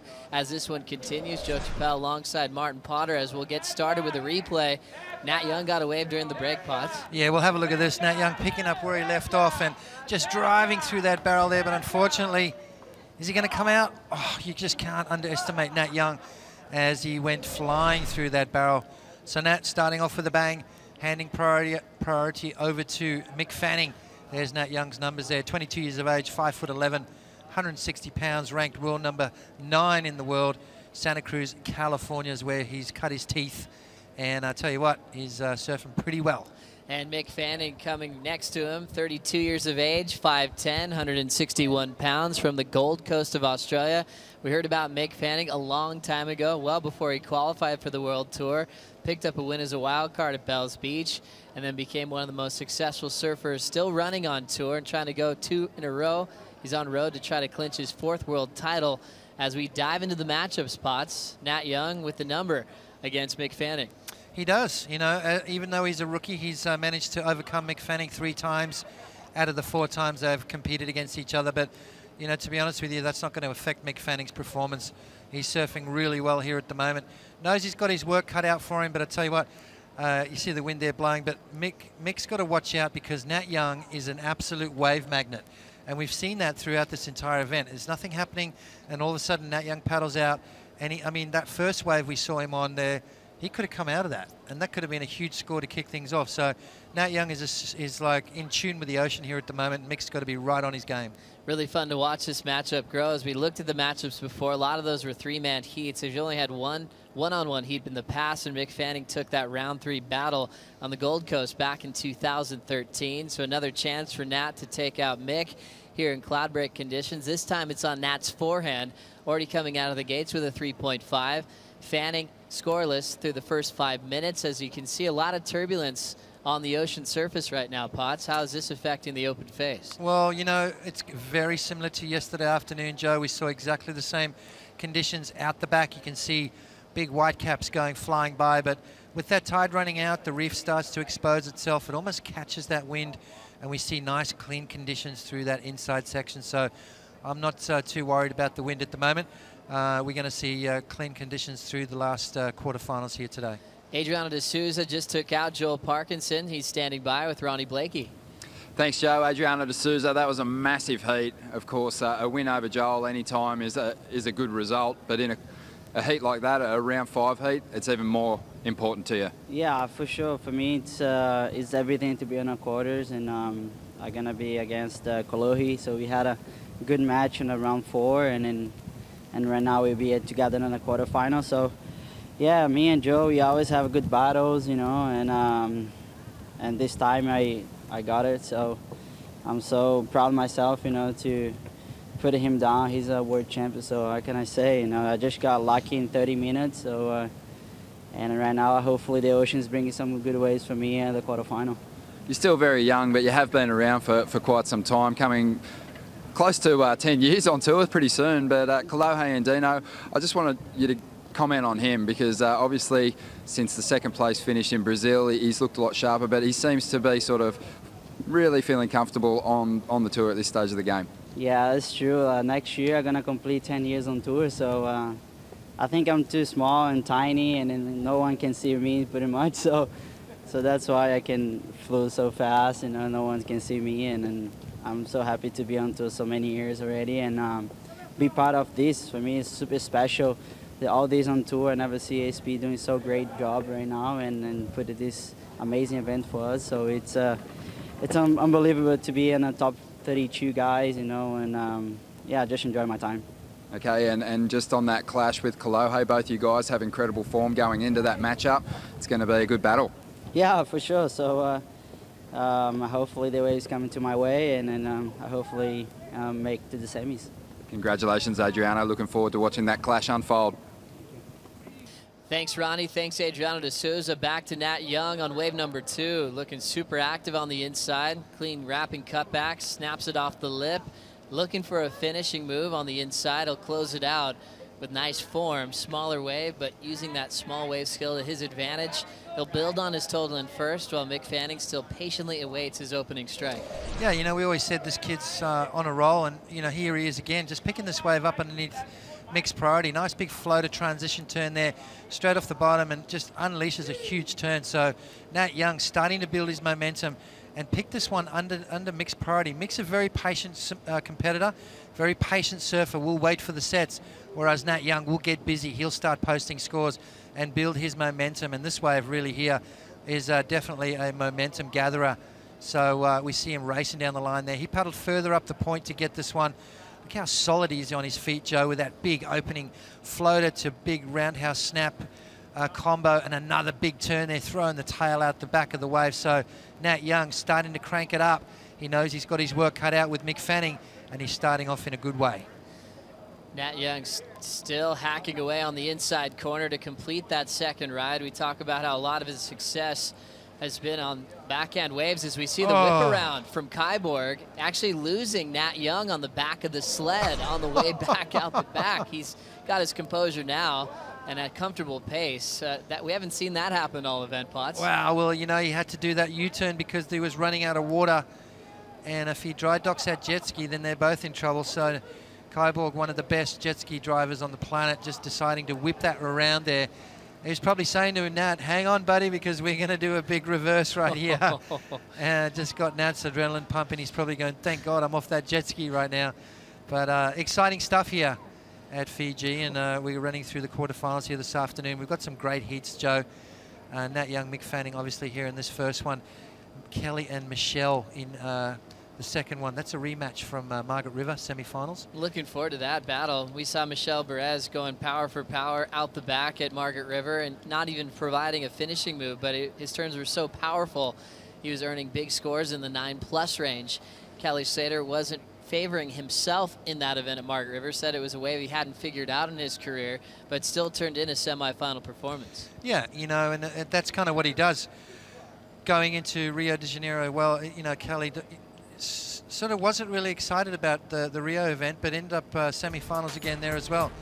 There you can see the rankings at the moment. Kelly Slater, 2 quarterfinals, 2 semi-finals with 23,400 points in the lead. Taj Burrow with 2 quarters and 1 final. He's posted a 9th here. Joel Parkinson with a 2nd at the beginning of the year, a couple of quarterfinals, and then a pair of 9s. Michelle Perez, I think, is probably looking the best out of the bunch with 2 firsts, but what he's lacking in right now is those solid quarterfinal backups. He's got his throwaways, he can't afford any more hiccups. Gabriel Medina started off with a bang, and since has had a little bit of a slide, 5th, 9th, 13th. He's in the quarterfinals right now and needs to post a good result. When you see Potts, Nat Young with his personal best result of the year, quarterfinal results. This is his 3rd quarterfinal this season coming here to Fiji. But notice the throwaways. You get 2 throwaway results this season. Michelle will be dropping a 13th and a 25th. And we're about at the halfway mark as we head into Jeffreys Bay right after this. Then we'll head to Tahiti to Michelle's home court. The Hurley Pro down at Lower Trestles will host the men and the women this year. France and Portugal will go back-to-back, and we finish off the year at the Billabong Pipe Masters, an amazing showcase of the world's best, and we'll end up seeing who ends up on top of the world title race. The last 2 seasons, Potts, we've been lucky enough for that decision to come down to Pipeline. You know, and Joel took one off Kelly 2 years ago, and then Mick took one off Kelly last year. Kelly, you know, winning that last event there. Kelly won 3 events on tour last year and still didn't get the world title. That's got to hurt, so I'm sure he's got that in the back of his mind. And his consistency this year has been pretty much the best it's been in a few years now. The only thing missing really right now is a win, so I'm sure Kelly's got that in the back of his mind, and he's going to come out and try and stamp his authority on this event right now. As we look forward to some more quarterfinal matchups, Kolohe Andino will take on Adriano de Souza in quarter number 4. Right now he's sitting down on the desk with Todd Klein and Strider Wasilewski. Yeah, current number 12 in the world, Kolohe Andino, coming off a fantastic finish, your first final at the Billabong Rio Pro, and he can hear the ladies up at the restaurant yelling at him, hello everybody in the restaurant, good, glad you guys are watching and enjoying it. But Kolohe, going back to you know, the quarterfinals, as the boys pointed out, you're up against Adriano de Souza, and you know, having another great result already. How excited are you looking forward to that quarterfinal? Yeah, I'm super stoked. I've came against some of my heroes this or just today actually, and yeah, every heat I'm just, you know, like feel so blessed to be out there with them, and you know, just really stoked. And then yeah, for me to beat him, I don't know, I think, you know, I always keep saying this when CJ, he told me when it rains it pours, and when you're making heats it seems easy. It's just coming naturally, and I'm stoked on that. That's insane, man. So for you right now, you're sitting in 12th, a possible top 10 coming after this one. Who knows? What do you think about that? I'm still in the event, so I could possibly still win the event. And yeah, I don't know. We'll see. It's really early in the year, but that's my goal. That was my goal after I got second, to make the top 10, because it set me up well for that. So I was just about to ask you, you know, you mentioned before we went live that your goal was to make the top 10 after getting that second. So, you know, how much has that helped you coming off that final as far as momentum goes? Because you definitely seem to be in a different headspace and a really good one. Yeah, well, I'm just relaxed. I'm not too worried about, like, re-qualifying, because I feel like my points are good enough already. And, you know, mainly that semifinal against Kelly, just knowing that I could beat one of the world champs, that's just gave me the biggest confidence boost in the world. And, you know, I just try to keep that in the back of my mind, and know that I can always do it even if there's 1 second left. Well, quarterfinal 4 is going to be a good one. Kolohe Andino and Adriano de Souza, thank you for taking the time to catch up with us, and best of luck in that quarter. Thank you. Thanks, Todd. Thanks, Strider. Thanks, Kolohe Andino, for the time, because he's going to be going back out on the boat, back to Cloudbreak shortly to surf in his personal best result in the making here at Fiji. He came here as a grommet back in the day. His childhood sponsor used to have a little bit of time here on the island of Tavarua, and he would come here with his dad, Dino, and he got comfortable surfing restaurants in Cloudbreak at a young age, and now the results and the momentum are on his side. What do you think his chances are, Potts, of taking out one of the best of all time from Brazil, Adriano de Souza? Well, I'll tell you what, he's got his work cut out, but he beat Adriano de Souza in round number 4 along with Taj Burra. So, you know, he's got what it takes. You know, he's feeling it out here. He's got a good board under his feet. He's got a whole lot of confidence. So he's just got to stick to his guns and just practice what he preaches. Just listen to what he actually was saying there to Strider and Todd, and he should be fine. Right now, we've let a lot of time off the clock, and Mick Fanning hasn't even looked at a wave. We'll see what happens after this break.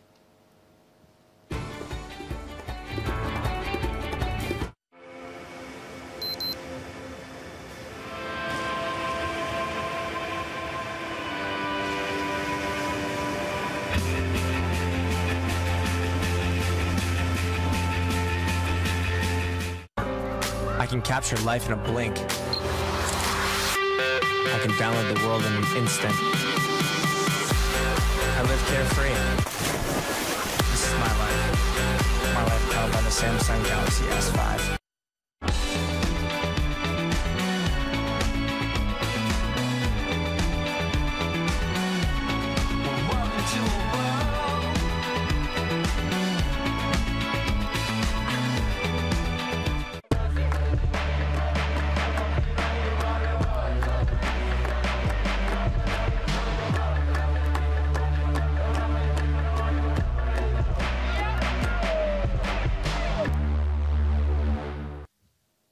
Welcome back. You are watching the Fiji Pro, and we're into quarterfinal action. Nat Young and Mick Fanning battling it out. We've got pretty tricky conditions out there. Kelly Slater has just arrived on deck, psyching up for his quarterfinal clash and giving us some great insights into the conditions out there at the moment. We've got a pretty strong wind blowing. The tide is dropping out, but we're still seeing these guys get the opportunity to throw down some big turns. Of course, that was in the last heat of round 5, but as I mentioned, this one so far has been a little slow, so fingers crossed we see some good sets roll around the reef here and these guys start getting into it.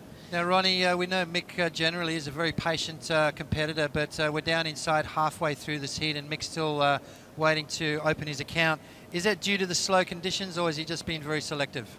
I don't think Mick's made any errors at this point in time. From what I've seen, there hasn't really been a wave that's offered too much scoring opportunity. We've seen Nat take a couple of rides, and you know what? There have been ones that Mick has let go at some point, but yeah, there really hasn't been an opportunity, I don't think, for Mick to lock in a score of any substance. It doesn't need a whole lot at this point, Ronnie. Mick Fanning needing an 8.83. We always see support crews around the world at different venues. What's it like on the boat? We know you have guys on deck for their heats coming up. Does Mick have some support on the boat as well?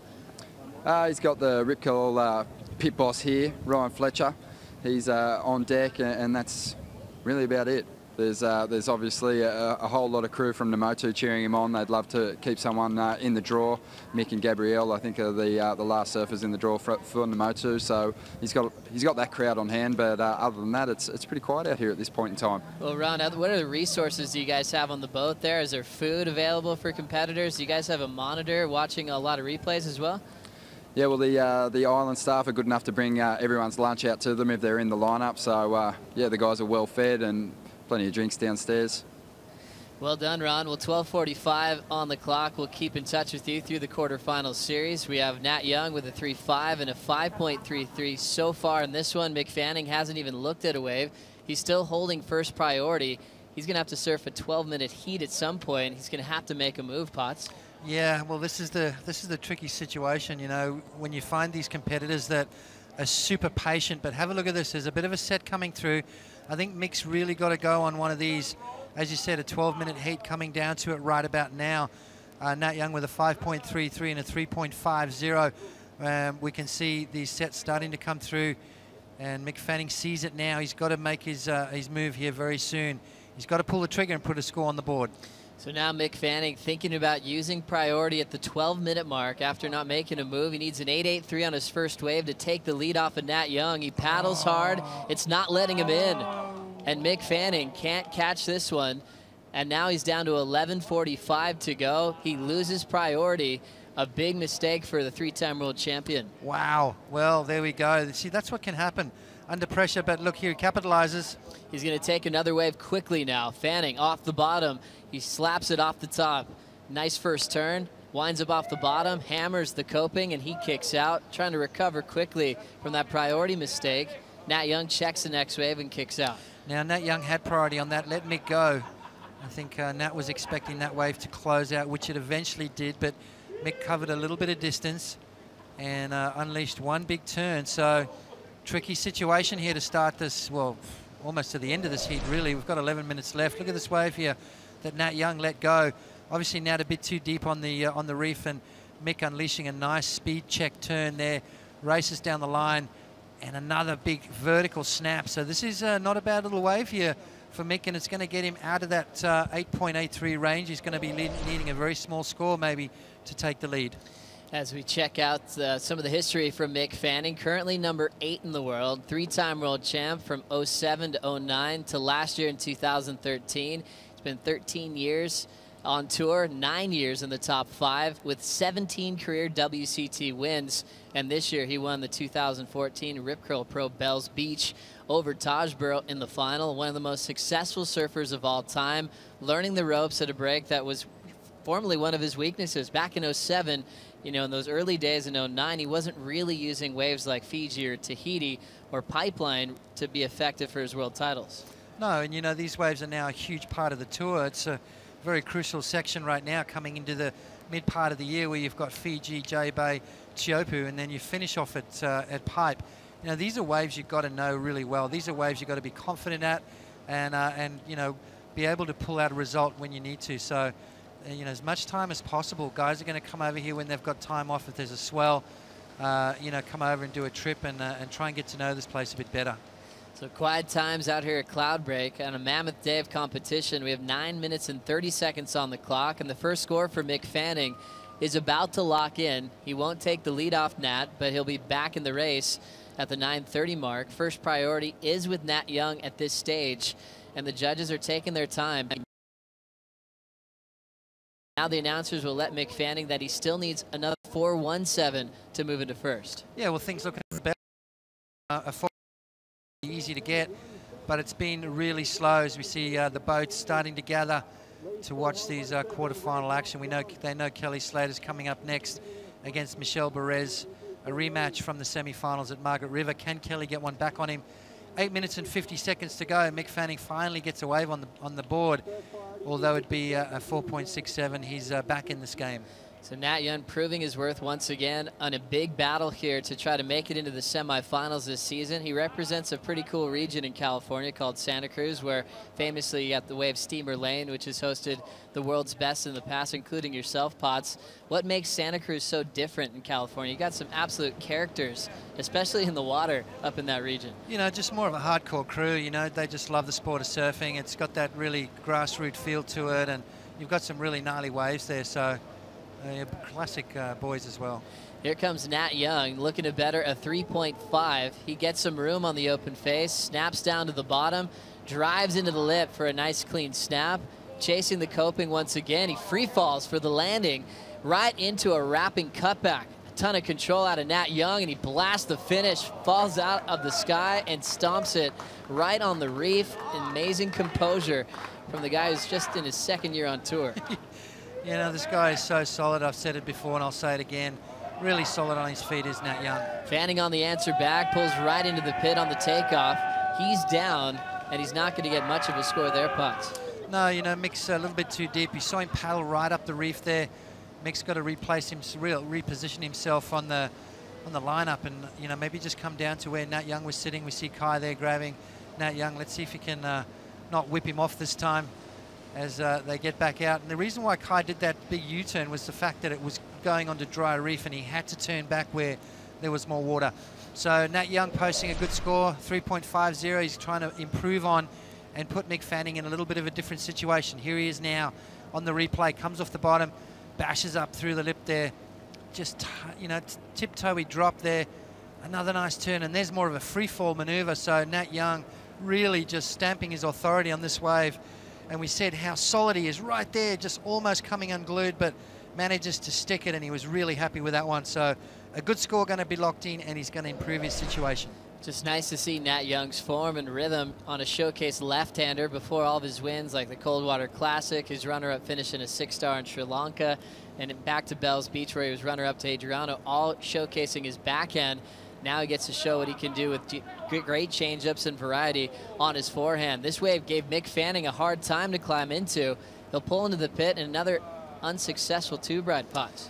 Yeah, you know, Mick's just looking a little off here right now. You know, it looks like he's sitting a little bit too far out, or, you know, he's paddling for the wrong waves. He's a little bit too deep on the reef, just a little bit out of sorts. And, you know, I think that long sort of wait for his first wave, it's kind of put him in a really weird rhythm. As we see big scores just about to be locked for Nat Young. There it is, an 8.17. So Nat Young extending his lead yet again and puts Mick Fanning in that daunting situation, Joe, of needing a huge score. Very impressive performance from Nat Young. A 5.33 is his low score now. First priority is with Nat, so he's going to be in a good position to control the 5-minute warning. Mick Fanning has had some tough battles throughout this event in the Fiji Pro, surfing amazingly. He has that taped up knee right now, which he said has been sore in the past. Doesn't look like it's hindering his performance above going up and down, going upside down on those backside snaps. What's the difference for Mick Fanning taking the lead in this quarterfinal? Well, I just think that his wave selection's been a little off, you know. There's got nothing to do with the way he's surfing. He's been surfing incredibly well. I think probably one of the standouts up to the quarterfinals here. But, you know, the conditions are changing. It just seems like his rhythm's a little off. He's catching the wrong waves, maybe sitting in the wrong spot on the reef. So he's got just under 5 minutes to get himself out of this position, looking for an 8.83. So a big score required But a Nat Young row, he's got priority and he has the heat lead. So let's see if he can hold off Mick Fanning. And the Spartan jumping off the back of the jet ski. Michelle Perez takes on 11-time world champ Kelly Slater in the next quarterfinal to try to get a berth into the semis here at the Fiji Pro. He's been making the highlight reel in the daily top 5 the last couple of days, and we'll see if Michelle can hang on to that momentum. He looks pretty comfortable behind the scenes, Potts. Yeah, he does. You know, he's found his groove, and you know those 2 wins so far has given him so much confidence. You know, and you heard in that little sound bite we got from him that he started realizing that quarters and semis and even finals are just another heat. You've got to surf them, you've got to get your waves, and you've got to do your thing. So he's, you know, in the past maybe putting a little bit too much pressure on himself. You see Kelly there on the back of the jet ski with looks like a rounded pin quad. So Kelly's going to be looking for those speed lines, you know. So Michelle Perez obviously in a good headspace and carrying a lot of momentum. So it's going to be interesting heats, and Kelly's got his work cut out for sure. Well, Potts, do you like a quad on your backhand? Yeah, absolutely. That's all I've been riding since I've been here, Joe. A little squash tail 6.0 Tim Stamps quad. Just gives you that squirt, gives you, you know, be able to hold that line a bit better. Gives you that real sort of down the line projection, that speed that you really need here at Cloudbreak. A fun one to watch coming up next, and still a few minutes off the clock. Nat Young, if he takes out Mick Fanning, would be a huge upset in this event. Fanning runner-up last year to Kelly Slater and well within the world title race. Nat Young right behind him on the rankings and could cover some serious ground before heading down to Jeffreys Bay. Will he be featuring his lethal backhand approach? He got an 8.17 when he free fell out of the sky. Looks so impressive how even when the bottom drops out, he can find a way to stay over his board. Yeah, just so solid on his feet, you know, and that's been his forte so far. Mick Fanning having a look. Here he goes. An important wave for Fanning. He needs an 8.83 to make the difference in this heat. Highlining and picking his point off the top. Backside float. Tail drops first, and he's going to be caught behind. Yeah, there's that wave selection again, you know. Tell you what, it's so important out here to be on the good ones. You can see there's certain guys that know exactly which ones to get, those ones that sort of hold up a little bit.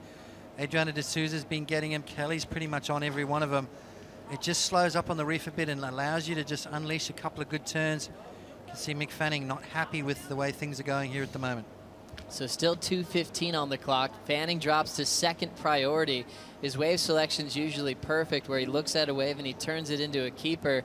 This one's been a little bit tougher. Did a big backside float and couldn't come around the corner. His best wave in this heat so far is a 4.67, but he's been turning in big numbers all season. The biggest, highest scoring heat we've had so far this year was back at the heat that Fanning had with Julian Wilson back at Bells Beach, where the average heat combined total was a 8.89 on a single wave. Yeah, absolutely right. You know, you look at this heat too, you know, mix out of sorts a little bit, and I think that it was that weight that he had. I mean, he sat for pretty much more than half the heat before he posted that 4.67. Nat Young started off quick. He got a 3.5, backed it up with a 5.33, and what that did was it put him in a whole different rhythm to what Mick was, and ended up being in the right place at the right time to get that 8.17. So, you know, at the beginning of the heat, Mick needed to flip-flop that momentum and maybe get that first wave rather than sitting and being very patient. Into the final minute now, Potts. Fanning still needs an 8.83. Ocean going a bit quiet. Nat Young has first priority. As we see Mick Fanning having a dig, Nat Young will wisely use his priority to take him off. He's driving down the line. He'll pull into the pit. Looks like he has enough speed to make it out. Now off the bottom, he'll slap it off the top. Digging in off the bottom for a nice carve and tail release. He loses the final turn, still got barreled, and looks like he might be en route to victory. 40 seconds on the clock, and Fanning's not looking at too much. No, Mick Fanning against the ropes, and Nat Young was jabbing away there, that wave. You can see Michelle sitting right next to Mick Fanning there, waiting for his heat to start. 25 seconds remaining, and Nat Young, is he going to better his 5.33? Good little barrel there. Covered some distance, but then just sort of slipped off the tail on that last maneuver. It's going to be enough, though, with down and inside the 10-second mark.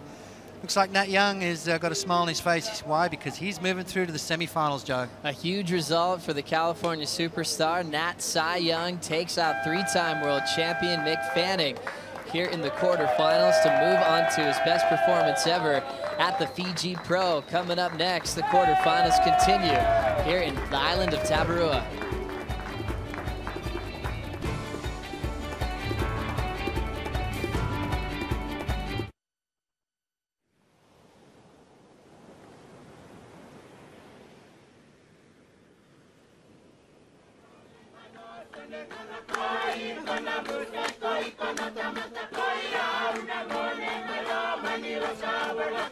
Your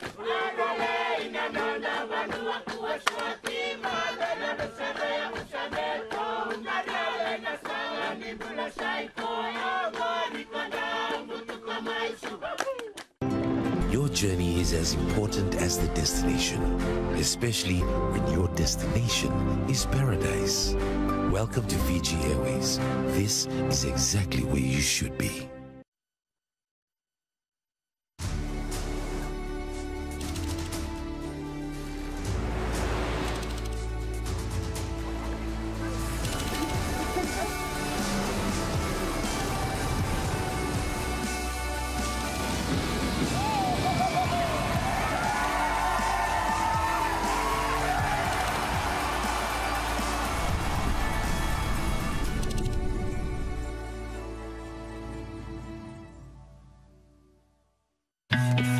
I'm in tune with my body. It speaks to me and pushes me. This is my life. Samsung Gear Fit. Kelly Slater hammers the first section, lows down with the whitewater, drives again into a nice backside snap. There's the champ going straight into the quarters.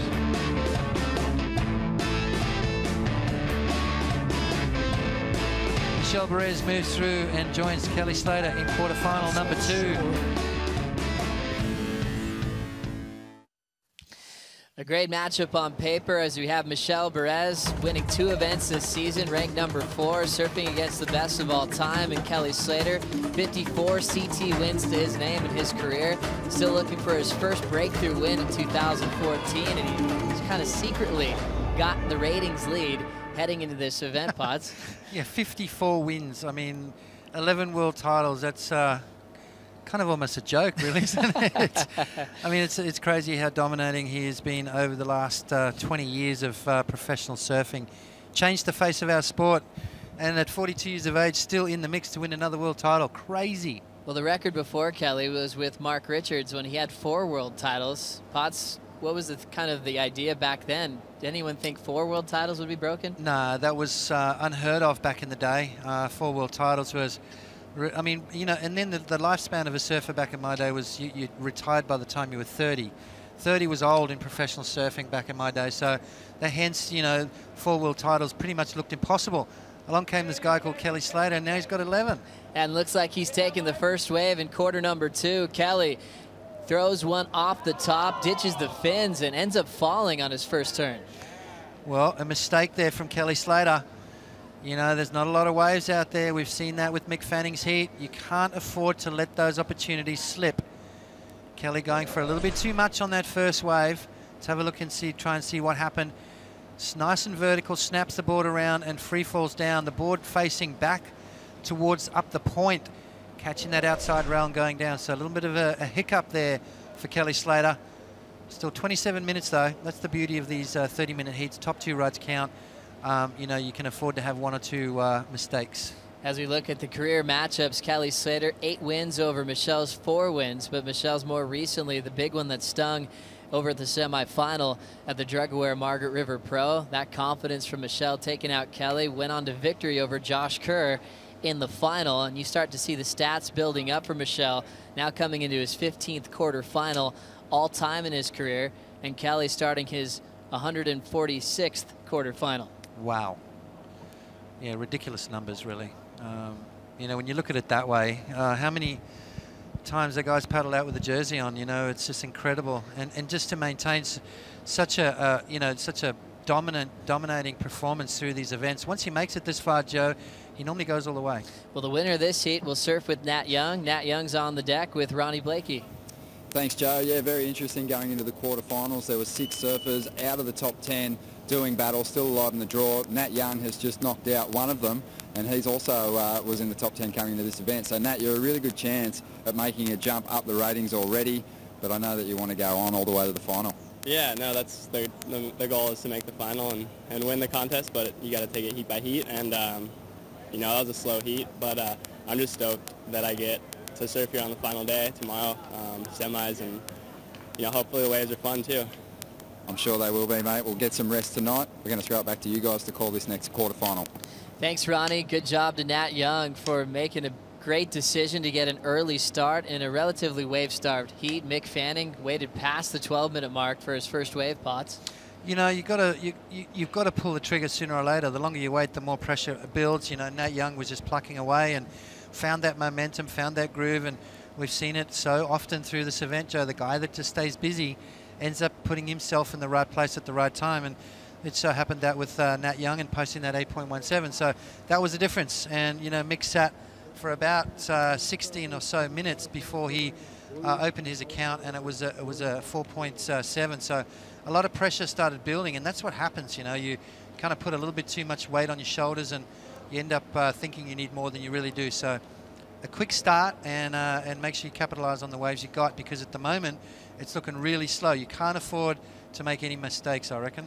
And you look at Kelly Slater now going for that first turn. He's one that's pretty solid at adapting to the conditions as this one changes. Even though we always look at the highlight reels when this place is absolutely pumping, Kelly spent a lot of time surfing it at this size in the past as well. That he has. Kelly surfed this wave so many different conditions, you know, as we see Kelly there. With a first turn, but using priority, Michel Perez will slow down the pace of the champ. He'll blast it off the top again, and Michel is still coming around the corner, finds some clean water for a little rip back into the pocket. The Spartan still carving all the way back to the source, and he'll take the lead. Now Kelly, with a wave to himself, blows the tail out. He'll recover for a moment off the roof. A crazy blowtail re-entry, but he can't hang on. 2 mistakes in a row there for Kelly, and you know that was he kind of knew that Michel was going to go that one. I think Kelly committed to that one turn, which I really think, as we see the restaurant, come on guys, give us a big shout out. But you know what? I think Kelly committed to that turn, that one big turn on the right on that wave, and I think maybe he should have just ditched it and got out. And I think it would have put him in a way better position for that next wave. So an interesting decision there for Kelly Slater as we'll look back again on the last replay. Yeah, you can see Kelly, he sees Michel Perez going, but he goes for that big snap anyway, and then knows he's got to pull through the back of the wave. So Michel Perez tags that one and draws around the section. This wave starts to unload on the reef, and Michel Perez does what he does best, just capitalizing with some big backside turns. So not a huge score that's going to be locked in for Michel Perez, but it's going to put him in a good spot. He's got that rhythm now, and he's got the first good score on the board. Kelly, on the other hand, you can see he was probably going to be better off further up the reef, but because he caught that one, it put him right behind and felt like he had to do something real special there, throwing the board around and unfortunately making a bit of a mistake. So 2 glitches for Kelly Slater straight off the bat. And a little wave on the way. Kelly Slater with priority will look for a score now. Off the bottom, sets up his first turn, completes it, comes around the corner and goes for something crazy. We've seen him attempt rodeos at Pipeline a long time ago. He was riding a big board like a 6'8", almost reminded us of that similar motion. Much different section, but clearly he has a much slower start in this heat than we expected. Yeah, I don't know what he's doing right now. That was a pretty interesting choice of maneuvers there for Kelly. And his wave selection on that one, that was a closeout pretty much, and Kelly used his priority to catch that closeout, realizing that he'd made a mistake and then went for that crazy maneuver. So scores coming through for Kelly Slater at 3.83 on that one single turn, and then had to kick out for Michel. Michel posting a 6, so Michel at the moment with the lead. And now Michel gliding in for his second scoring ride, deep bottom turn, and hammers the carve. Sets himself up for another vertical blast off the top. The lip's still there, and he'll carve his way back to the source. The Spartan just belting this one all the way through the inside corner, and he's out. Wow, that was powerful surfing there from Michel Perez. He's carrying a ton of confidence. You can just see he almost puffs his chest out in between his turns.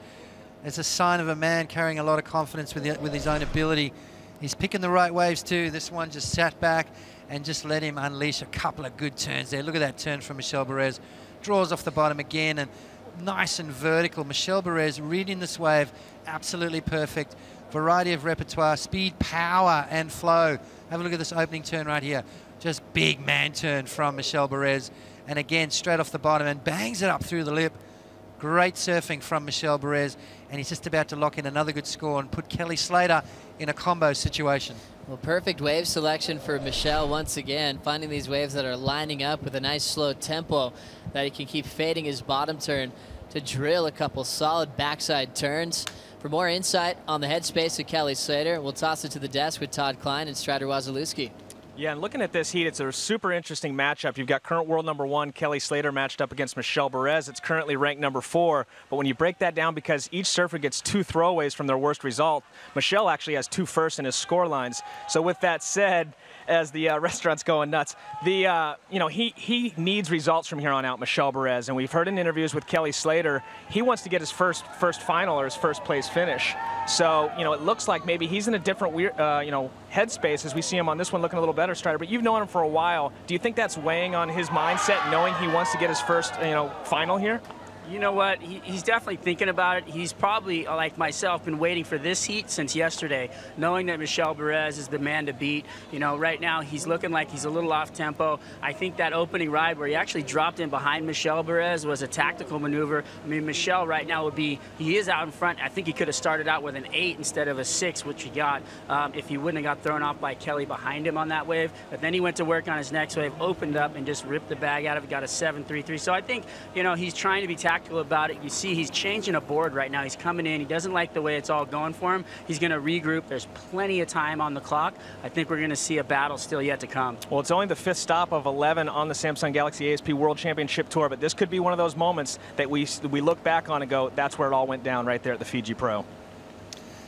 Thanks, Todd. Thanks, Strider, for the update. Kelly Slater paddling to Stephen Bell, and he will be making a board change, and we'll see if this will affect the rhythm of his pace so far, because he's fallen on so many big opportunities, something he hasn't done this whole contest. Yeah, rattled. I think that start to his heat. You look at his first wave, a 3.83 for that wave that he caught that Michel took off him. Then he tried a little bit too much on the next one, got a 1.20. Then he used priority and went for the rodeo and posted a 1.60. Then he caught a beautiful wave, opened up with a beautiful turn, and then just uncharacteristically nosedived. Very similar to the heat he had at Bell's where he just couldn't stay on his feet, Joe. Very interesting matchup with Michel Perez surfing perfectly and nice and consistent. A 6.0 to start, then a 7.33. This was the last of Kelly. Yeah, watch this turn here. That's that 3.83. Michel took that off him due to the fact that Michel had priority. Then Kelly drops off the bottom, and this turn right here, big snapping turn, goes for a little bit too much and comes unstuck there.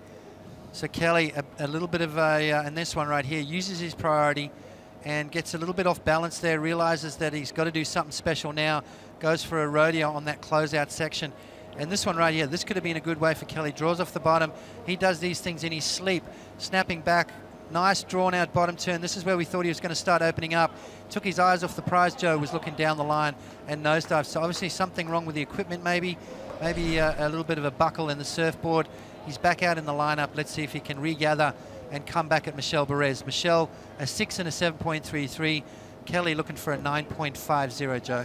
As we look back in the history books with Kelly Slater, every time he makes it into the quarters at the Fiji Pro, well, he's been undefeated in the past, 5 for 5 on those conversions. Back in '99 was his first quarterfinal where he beat Taj Burrow, took out Dean Morrison in 05. 08 was against Bobby Martinez. Last year, Sebastian Zietz was the heat where he had the perfect heat. Now Michel Perez takes off on wave number 3, backside float off the coping, weightless on the drop, and he'll land it, go right back into a backside carve. Starting to run after the barrel now. He's pretty deep, the Spartan, traveling for just a bit, and he ends up going down. Good composure to start, but ends up losing the tube option. Yeah, I tell you what, that lip line floater, how critical was that? He fell out of the sky on that one, and his feet kind of got a little bit out of position on the board, and I think it put him a little bit behind the section. So Michel Perez, I don't think that's going to go into his top 2, Joe, looking to replace a 6.0. Let's have a look at this from the water angle. You can see him racing down the line, just goes for it right here. Riding, so critical, free falls down there. You can see that front foot slides a bit back and then catches a little bit of a rail there. So then it puts him a little too deep on that section. Michel Perez pulling into the tube, unfortunately not coming out. So not going to go into his top 2 as scores start to drop now. Situation will remain the same. Kelly right now, this next wave he catches has to be something substantial. It has to be a wave that builds his confidence and gets him right back in the ball game. Well, still 15:40 on the clock. We have Ronnie Blakey with a view from the channel out on the boat. Ronnie, are you surprised by the slow start from Kelly Slater at this stage? I'm really impressed with the start from Michel Perez. Uncharacteristic fall from Kelly, but it has sort of been the story of his year. He's been taking some falls in big heats. But I tell you what, it was really interesting watching these guys, Joe, get ready for their heat. Michel down on the bow of the boat, found a little quiet area, had his headphones on, looking really focused and really psyched. Kelly was up here on the upper deck, and he was just sort of joking around and just watching that previous heat and looked sort of relaxed. I mean, I know Kelly kind of doesn't really need to get that really determined, focused prep happening, but at this point in time, you'd have to say that Michel's game plan is paying off beautifully, really capitalised on that mistake from Kelly. Well, a couple of mistakes, really. Ronnie, does it look like there was anything wrong with his board? I know he did a board change with Stephen Bell. Do you think he creased his board at all? Do you know anything about that? No, he didn't crease his board at all. He just, after a couple of waves and a couple of falls, he just needed a change up. So went into Bell, he said he wasn't happy with it. And Stephen Bell has come in and got another board. So I think he's moved to a 3-fin board now. So yeah, Kelly out there on a thruster, and let's see how that one works for him. He's been riding a quad throughout the event so far, so a big change up for him. Well, Ron, we go back to their previous matchup at Margaret River, dominant right, where Michel Perez wasn't even needing his finishing move to get the victory over him. Did you notice a change in Michel Perez at that stage with his confidence? Look, I mentioned it before. I think Michel Perez is sort of been like a ticking bomb waiting to go off at some point. His surfing is just so suited to this tour. He's got the big moves, the big don't argue moves. The judges just can't deny him huge scores. When he puts it together like he has on a couple of rides in this heat, he's going to get himself huge numbers. He's done it twice now. He's got Kelly comboed, and it's a dangerous situation. We saw in the previous heat, Mick Fanning was chasing a 2-wave total to get himself into the lead, and with the swell dying and this offshore wind blowing, it's going to be really difficult for him to do that. Well, Ron, thanks for the update out there. Looks like conditions are looking very still. With 13:25 on the clock, Michel Perez is leading with a 6 and a 7.33. Kelly Slater needs a 9.5. We'll find out if he gets it right after this break.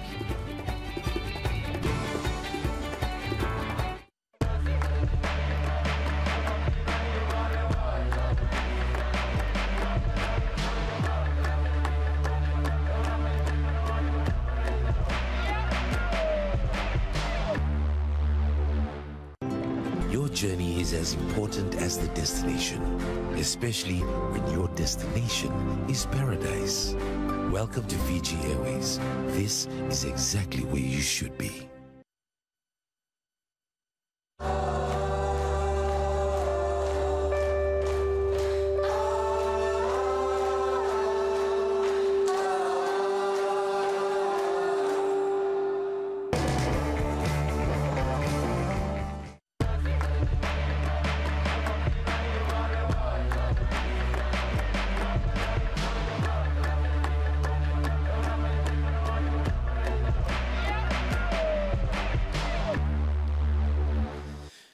We're back at the second stop of the Samsung Galaxy ASP World Championship Tour. We had Michel Perez come to life against Kelly Slater in a semifinal clash. Kelly, with priority, made a decision that let Michel go to town with big open face hooks and even falling down on the bricks. Michel Perez, he couldn't argue with his power gouge. He was able to take out Kelly Slater to move on to his first victory. Yeah, well, Michel Perez just surfed so powerful, so precise. He was, nothing was going to stop him. He was breaking down walls and taking names. And, Michel Perez, it was always asked the question, when? Well, this year it is. And he came out and won his maiden victory at Margaret River. He's backed it up with a win in Rio de Janeiro, put himself up into the top 5, ranked number 4 at the moment, looking pretty good. He's had his 2 throwaways though, Joe, so he's got to be real careful for the rest of the year. He's got to make sure, if he wants to be there at the end of the day in that world title race, he's got to make sure he gets quarterfinals or better from now on in. So a pretty special year for Michel Perez in the making. Just at event number 5, we'll finish at the Pipe Masters for event number 11 this season. You have 2 throwaway results. Unfortunately for Michel, he bowed out real early at Bells Beach, and so that's a tough one for him right after his breakthrough win. He's coming off a win again in Rio de Janeiro, but there's something different in his surfing. These power turns are looking incredible here at Cloudbreak. We are into the quarterfinals, so we don't have a whole lot of the contest left, and we want to know how you are watching this event. Remember to hashtag Fiji Pro and join us on Instagram and Twitter to join the conversation. And let's see what we have here. A great shot from Neon Boho. How Stamp Surf and I are watching the Fiji Pro. Tim Stamps, the great shaper for Courtney Conlogue, who's hanging out in the shaping room with Tim Stamps as she's on the road to recovery. Hopefully they're making some magic, and hopefully this means that Courtney's coming back to the tour soon. Yeah, well, the US Open for women at Huntington Beach is the next event. I'm sure Courtney's going to be fired up after watching all the action go down here in Fiji for the women's as well as the men's. And Tim Stamps, I know, a big shout out to Tim. He just got his new MR twin fin, and I saw the smile on his face. He was like a little kid in a candy store. But, you know, back to the action in the water, Joe. I mean, Michel Perez looks like he's in good form right now. He's holding down the 2 highest scoring rides, and he's got Kelly Slater against the ropes. Kelly's got 9 minutes and 45 seconds to work his way out of the situation. If anyone can, Joe, he can. He's got a super successful winning rate here in Fiji. This is his pet event, and a quarterfinal for him is kind of, you could call, a bit of a shocker. It definitely is a shocker for Kelly Slater terms. He needs a 9.5. Medina looking on, always has the headphones on. He's very focused. And we earned another great matchup with John Florence. They came on the tour at the same time at the midseason rotation. Medina took 2 wins at the end of the year, but John ended up winning Rio and finished above him in the rankings that following year to take the Rookie of the Year honor. Medina's going to be on his forehand, John on his backhand, what you've seen so far. Who has more momentum coming up into the next heat, Potts? Well, I think they both got momentum, Joe. I think they're both surfing extremely well. Medina obviously on a bit of a tear. We saw, so it was pretty much a highlight package his heat. But then John came back and posted a 9.8, close to perfect, highest single scoring ride of the event so far. So both guys in good form. We're going to see fireworks galore. Taking a look now is Michel Perez blasting the first section off the lip, but he'll let go. It won't go into his top 2. His lowest score so far in this quarterfinal matchup.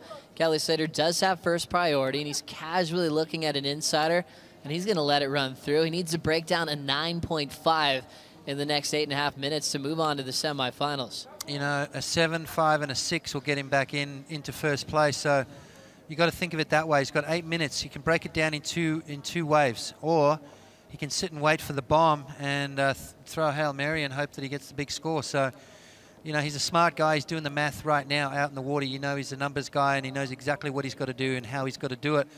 But what he's got to do is shake off that first part of the heat that's just gone down.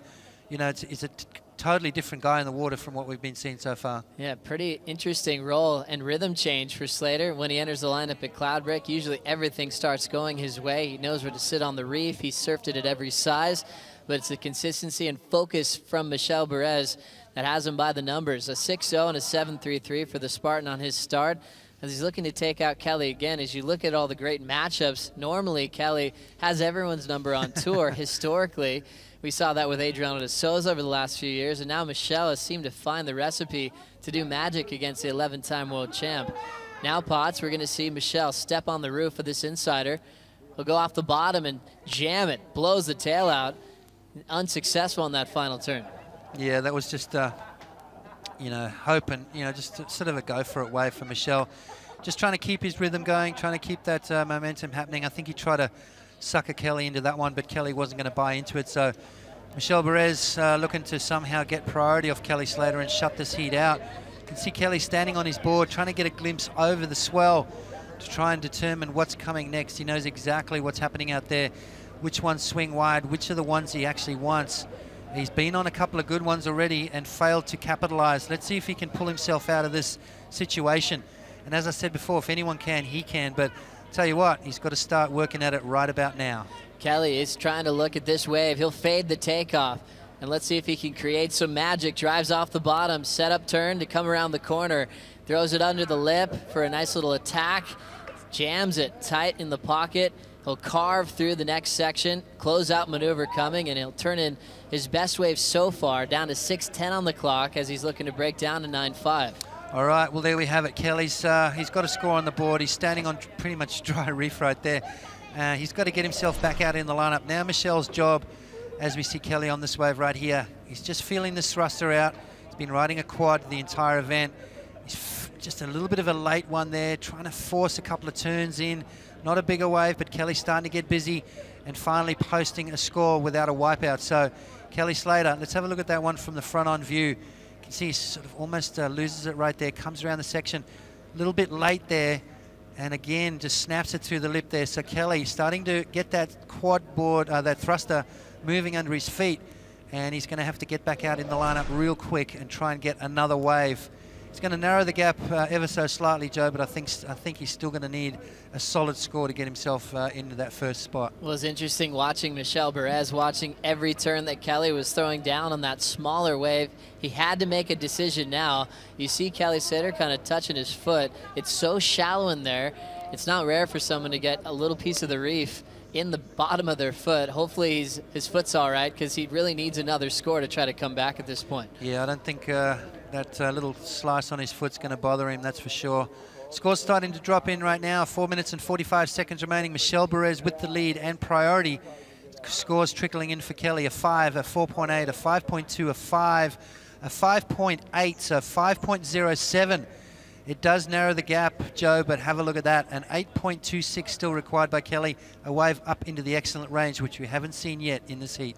So 5.07 gets him a little bit closer. He now needs an 8.26. It's pretty rare for Kelly Slater to go down in this event because he's been so dominant over the years. We talked about how he's been undefeated in the quarterfinal series when he's gotten this far in the past. He surfed here quite a few times ever since the Fiji Pro came onto the tour. He's been so dominant in the last couple of seasons, especially with waves of consequence. And now we're going to see Michel Perez use first priority to hold off Kelly. Setup work to pull into a tight backside tube, and he's still going. The Spartan fights through the lip, and he's unable to get the completion. Nice effort for Michel. Still has the lead, and now Kelly will take first priority. He sure will, and this is it. 3 minutes and 40 seconds. Can Kelly produce some magic, as Michel Perez couldn't afford to let Kelly have that wave? So what was Michel to do? Well, he was going to take it and hopefully try and capitalize, maybe try and improve his situation.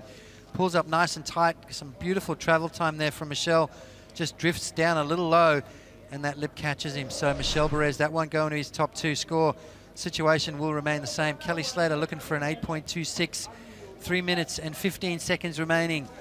Can Kelly pull some magic out here, Joe? He's looking for a massive score.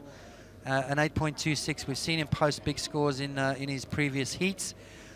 But the conditions are sort of deteriorating a little bit. It's a little slower. As we look back in history, Pods, when Slater has been eliminated in the past, we go back to 2004 when Freddie P took him out of competition. Another goofy foot, Luke Egan, took him out in 2002 in round 4, and the goofy foot strike continued. Mark Acalupo in round 3 in 2000, and another goofy footer, Victor Ribas from Brazil in 99, took him out into the semifinals. Crazy to see how it's just the goofy footers that have taken him out. This would be a breakthrough for Michel, for the natural footers, if he can go on to victory. As now we go on to the other side of the scale, Potts. The domination from Kelly, especially in the last few seasons. Yeah, we saw Andy in 2003 take that one out against Corey, Damien Hobgood, then Slater, then Hobgood, then Slater for the next 3, 2008, 2012, and 2013. Is this going to be a shocker for Kelly? I mean, a quarterfinal, it's hard to say. Some people would be pretty stoked with that, but I can quite comfortably say Kelly's not going to be happy if he gets a quarterfinal here. Well, I think Kelly looked at the season and he wasn't thinking he'd do better in waves like Margaret River and Brazil over his pet event, his favorite wave in the whole planet, Cloudbreak. Right now, he's up against the wall, a 150 on the clock, and he still needs an 8.26 to make a comeback. You look back in history on those results where he won as well, Potts, and he's usually guaranteed a perfect 10 along the way. The one where he beat CJ in 05, he had a 10 in the final. We saw the 2 10s last year. Not the case in 2014. No, we haven't seen a 10 yet in the entire event, so obviously conditions have been, not as good. The guys have really had their work cut out for them. The judges have been really tight with scores, making these guys earn their points. We see a bump coming through the lineup right now. This is the last roll of the dice for Kelly Slater. He's got priority. Is he going to go, Joe? This is it, going to This is it right now. It's here or now, and he lets it go. Now Michel Perez will take it instead as he's driving down the line. Nice roller coaster setup with a lot of momentum for the Spartan. He now grabs the rail, puts his stance a bit forward, not getting quite covered, gets a little bit of a rinse off, and then hops up on the roof for a backside float, still surfing with some intensity as he rips one off the top. Deep bottom turn and hammers the inside shoulder. End section approaching, and Michel closes it out. Tons of confidence and composure from a wave that Kelly Slater let go, Potts. Yeah, well, here he goes. This is Kelly's last roll of the dice, 35 seconds remaining. So at least needs an 8.26 as Kelly sets this one up. Dramatic start as he'll pack the tube. Now picks up the pace, still driving. Slater looks like he's getting caught by the lip, and he ends up going down. We just have 24 seconds on the clock, and the restaurant is celebrating for Michel Perez as they're waving their hands up and applauding the Spartan for what an insane roll in 2014, taking out not only the best in history of the sport, but the best in Fiji, especially over the last few years. Yeah, I'm quite confused. Kelly let Michel go on that wave. Michel turned that into a good score, and Michel's going to improve his situation. Kelly could quite possibly have turned that into an 8.26. He's got that uncanny ability, you know, with that buzzer beater. It was the last wave really towards the end of the heat that was going to give him that opportunity. He let it go. Obviously a little bit rattled coming off the beginning of that heat, but an uncharacteristic performance from Kelly. Michel Perez continues his roll, Joe. A crazy one for Michel Perez. He's off to the semifinals to surf with Nat Young, as we've lost 14 world titles from those first quarterfinals. With Mick and Kelly gone, it continues. We'll bring in Pat Parnell and Ross Williams for the call.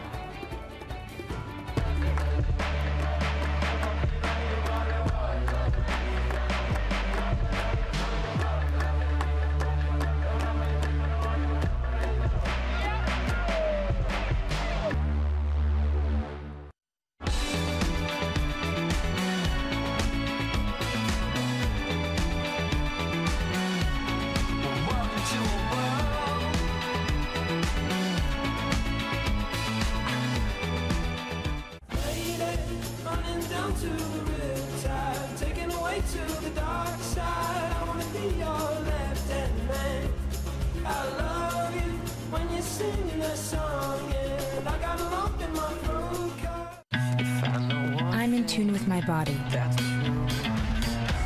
It speaks to me and pushes me.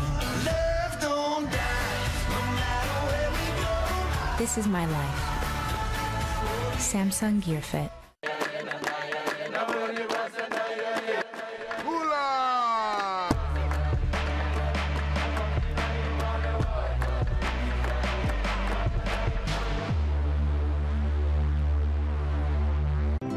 Your journey is as important as the destination, especially when your destination is paradise. Welcome to Fiji Airways. This is exactly where you should be. Gabriel Medina finds another wave, releases that tail, and lays back on the third turn. Beautiful surfing from Gabriel Medina. He moves directly to quarterfinals. It's John Florence, pulls in the barrel, it pinches, he's up the top, pulls around Taj Burrow, and tries to get that quick jam. Wow. Gabriel Medina, John Florence in quarterfinal number 3, and what a quarterfinal that will be. Welcome back, everyone, to Fiji. Electricity doesn't get much more intense than this. We just saw Michel Perez send Kelly Slater home, bags packed, as now we get ready for the next quarterfinal matchup. Gabriel Medina, current 5 up against John Florence. We jump right to the lineup. Pat Parnell and Ross Williams for the call as we take a look at John Florence, almost losing the foot on that. He continues down the line, releases the tail, wraps it all the way around, and just continuing on this one, starts to stand up a little bit and goes down right at the end. So John Florence, the first one on the board up against Gabriel Medina. What an amazing matchup we have on our hands here. We just witnessed Kelly Slater get taken down. Can it get any more intense? Yeah, this is great. You know, I hate to be overly dramatic about it, but we're really seeing almost like a changing of the guard right now. The young guns really taking it to the old crew right there. Nat Young taking down Mick. Michel Perez taking down Kelly Slater. Who would have thought that? You know, talk about the world title race. It just got really interesting. As we see John looks like he's having a little skate down the street on his skateboard. replanting that foot on the tail right there, getting so loose. Look how casual this kid is. Right back to the face here. You can see he wanted to get really loose again on this last turn. So he hucks the tail, but that was a tricky little section. Scores coming in for John Florence, 4.67, the 21-year-old. You talk about skating down the line, obviously also a talented skateboarder as well. Definitely shows in his abilities, but at 6'1", just so comfortable, able to get it into the air. And as we watched with Gabriel Medina earlier, no stranger to the air. You know, I thought, why not? I'm going to set up and just toss an alley-oop, and I tell you what, it's definitely catapulting Gabriel Medina into this round. One spot left in that quarterfinal matchup following this, as we'll be continuing down through quarterfinals. It'll wrap up the day of competition. Your thoughts on Gabriel Medina and the approach that he's taken so far, Ross? Well, we saw the wind die down in that last heat, and that's where he went bananas, throwing his surfboard way above the lip with those huge aerial moves. Now the wind a little fresher. It looks like that common trade wind sweeping from left to right across your screen. That's going to make it slightly more challenging for those air moves. That being said, these guys are so good and quick with their hands grabbing that rail, they can still get it done. Well, once again, we just witnessed the shield out, the sword up high above the head as the Spartan taking down prisoners. We check in with Ronnie Blakey, who's with Michelle Perez. Cheers, Pat. A huge result for Michelle Perez. Only the 5th person to have ever beaten Kelly in a man-on-man heat in Fiji. There was only one other guy prior to your heat with Kelly then on tour at the moment that had beaten him. That was Fred Pataccia. That was a long time ago. But, Michelle, that was a massive result. I mean, Kelly, getting the jump on Kelly out here, it must feel incredible. Yeah, you know, like I was thinking before I came here, like just to get the quarterfinal for me would be great, you know, because I thought Kelly was going to win it, and when I heard I was going to surf against him, I was really exciting, you know, because Kelly's Kelly, and to have a chance to surf against the best guy out here is a chance for me, you know, and I kind of proved myself today. I wish he was a bit bigger, but I'm always happy to make a hit.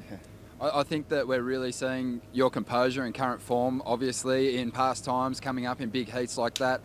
You know, I think it's fair to say that you look rattled at times, but in that heat, prior to paddling out, you looked super focused, and you never looked like you were going to lose that heat. Once Kelly dropped that wave at the start and made a mistake, you really capitalised. Oh, I don't know what happened to his board, but I think like he didn't feel it great, you know, and I was just doing my thing. I didn't really care about what he was doing, and I was just trying to get a few scores, and because I know like he was in a 9 something, and he can make it easy, you know. He only need to get the right wave, but I've been really happy, pretty stoked, you know, just to make it, and hopefully the next one will be better. A great event for the young guns, a fantastic event for you though. Kelly Slater, Taj Burrow, Joel Parkinson, the guys that were ahead of you on the ratings are now out of the contest. You have a massive opportunity to perhaps seize the ratings lead. How do you feel about that? Yeah, I feel great. You know, it's always good to make the semi-final, but to make the final is even better. So, and then to win the final is the goal, you know. So I feel like I got two more hits to go, and I feel like going home now and sleep till tomorrow. I think you've earned a good rest, mate. How do you feel about coming up against Nat in the semis? Oh, I'm stoked. Before he was paddling for his quarter, I told him like, oh, I'm gonna see you in the semi-final, and he was like, yeah, you know, and then he made his hit. I was really happy for him, and that's a bad luck for me because he was surfing really good too. And then I was really psyched for my hit. You know, I just wanted to put on a good show and just to do the right thing. Great work, mate. A huge result for Michelle. A massive result for Tahiti, obviously, mate. Best of luck tomorrow. Thanks, bro. Thanks, Ronnie. Obviously, Michelle Perez over the moon as he'll join a friend and fellow teammate on the Hurley side of things in the semifinal matchup. And you saw Kelly Slater just taking a moment and letting it soak in. You were talking about it when we watched that previous heat from the restaurant, how this is a really a true showing of character for Michelle Perez. Yeah, you know, he had that last 5 minutes to hold the champ off. I was waiting to see if he was going to blink or not. You know, a lot of competitors, they fall into that fly trap of Kelly where he just sucks him in. That didn't happen. Michelle Perez really, you know, he held firm. He backed up his score. And actually, Kelly is the one that made the mistake. So are we seeing a change in generations here? I'm not sure, but, you know, the results are speaking for themselves. Well, yeah, obviously, Michelle, the most veteran of anyone that's in the semis yet compared to Nat. Rookie of the Year last year. And then you look at if either Gabriel Medina, John Florence making it to the next semi, if Kaloe takes down Adriana de Souza, it's definitely, it would be kind of singing to that kind of tone of the youth brigade taking charge. 100%. And before I toot the horn of the Groms too much, keep in mind the waves are head high. If it was 8 to 12 feet out here, I'm sure you know, we would see the vets really standing tall, no pun intended, in these barrels, and maybe we'd be seeing some different results. But I would say with this forecast throughout this event, it's helped the young guns. Potts made reference to it in terms of when the waves are this far and few between, and quality waves at that. No real chance to have any mistakes, as Gabriel Medina has yet to get on the board. He has priority. He starts to paddle into this one. So this will be the first wave for Gabriel Medina. John Florence sitting on a 4.67. Gabriel Medina looking very crisp as he pulls into the barrel, gets a tight cover, adjusts his line, takes a little higher line, able to come out, wraps it back to the pocket, staying awfully fast on his rail, and then goes down right at the end. Not a clean finish, but up to that point, some great combinations for Gabriel Medina. Well, that's a pretty solid mistake right there. He needed to cap that wave off. Don't leave any gray area for the numbers to switch against your favor. He did manage to surf really well the first half of this wave right here. Look how deep this bottom turn is, almost skipping out, nailing the top of that roof off right there. Swift bottom turn straight into the barrel. Look at that, how technical that little tube ride is there. He had to tuck into a little cannonball. Shoots out the other end. I love this sweeping cutback right here, releasing a tail. Got a little excited right there and dug the nose in, so not quite able to cap that wave off. So obviously he'll be reflecting back on that wave if more waves don't continue to filter in throughout the rest of the heat. As we approach the 20-minute mark, priority will shift back to John Florence. John Florence sitting on a throwaway .73 and a 4.67. So interesting quarterfinals so far, having everyone standing on their feet in the restaurant. Scores dropping for Gabriel Medina, a 5.5. He puts him on the top, with John Florence looking for his next wave as we send it to the desk with Todd Klein and Strider Wasilewski. Yeah, thanks, Pat. As we look back at that last heat, you know, Strider and I are talking about that heat because it was a major upset, obviously, against Kelly Slater. Michel Perez, you know, he surfed a really strong heat, and in that matchup, you know, Michel, you know, do you think it was the matchup that got into Kelly's head, knowing that he lost in the semifinal at Margaret River, or do you think it was just, you know, the luck of the draw out there with the ocean with Kelly, but he looked really rattled? You know what? I think he's been thinking about that one, like I said before, since he saw him surfing yesterday. He was on fire, man to beat, and then going into this heat, he seemed like he was really light about it. But you know what? You can't take him, you know, lightly. Obviously, the Spartan is here to play, and he's definitely focused and wants it. And we'll see what happens as this event plays out. He could lose that yellow jersey, and that would not be good for Kelly Slater moving on. So as we said prior to that heat, that could be one that we look back on at the end of the year as the title race really heats up. As we said, this is stop 5 of 11. So Michel Perez continues that momentum. I tell you what, guys, he's looking really solid going into the semifinals up against Nat Young. Thanks, Todd. Thanks, Strider. Yeah, so much speculation in terms of in terms of where his motivation is, the things that are impacting him. But the fact of the matter is, he had some opportunities in that heat, and he fell short. He did, and it's kind of been a common thread for Kelly this entire year. He's been plugging away at these solid finishes. This is a keeper. It's let's keep that in mind. You know, a 5th place result is not bad. It's not going to lose him that much ground. But if he's going to win the world title, he knows that he has to get some wins under his belt. But look at the events coming up, Pat.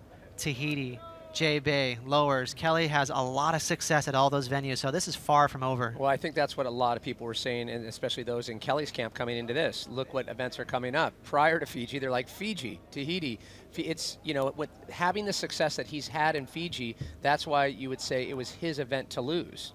Yeah, I would agree. So obviously a small, you know, blow to the gut for Kelly, but again, it's not like he got 13th here. You know, he got a quarterfinal finish, so, you know, this is still a stepping block towards a world title. As we can see, Gabriel Medina way up the lineup, priority sitting with John Florence, and about 100 yards separating the two. You talked about the upcoming stops and how Kelly Slater will shift focus to the next one as we look ahead to the month of July 10th to the 21st, holding period for J-Bay, the J-Bay Open. Following that will be the Billabong Pro in Tahiti at Chopu. And then, of course, Trestles, also a very successful stop for Kelly.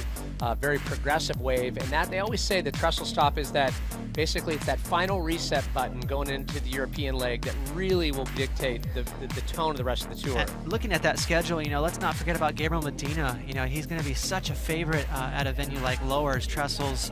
He's had great success in France and Portugal. So this would be amazing. I'd love to see everyone get a couple of wins and then have 4 or 5 guys go to Pipeline and duke it out. It'd be the ultimate. Oh, either way, when you look at that schedule, it is a dream tour without a doubt. And J-Bag following Fiji just continues that theme as we look out at the lineup at Cloudbreak. We see Gabriel Medina way up the point under priority.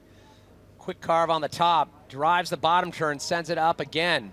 Driving, little barrel section, he'll pull in, screaming down the line, and he gets taken out by the lip.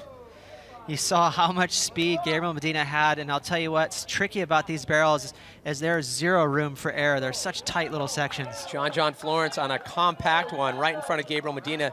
He'll wait to put it up to the top, backside air. He'll have to ditch the board, and he's out.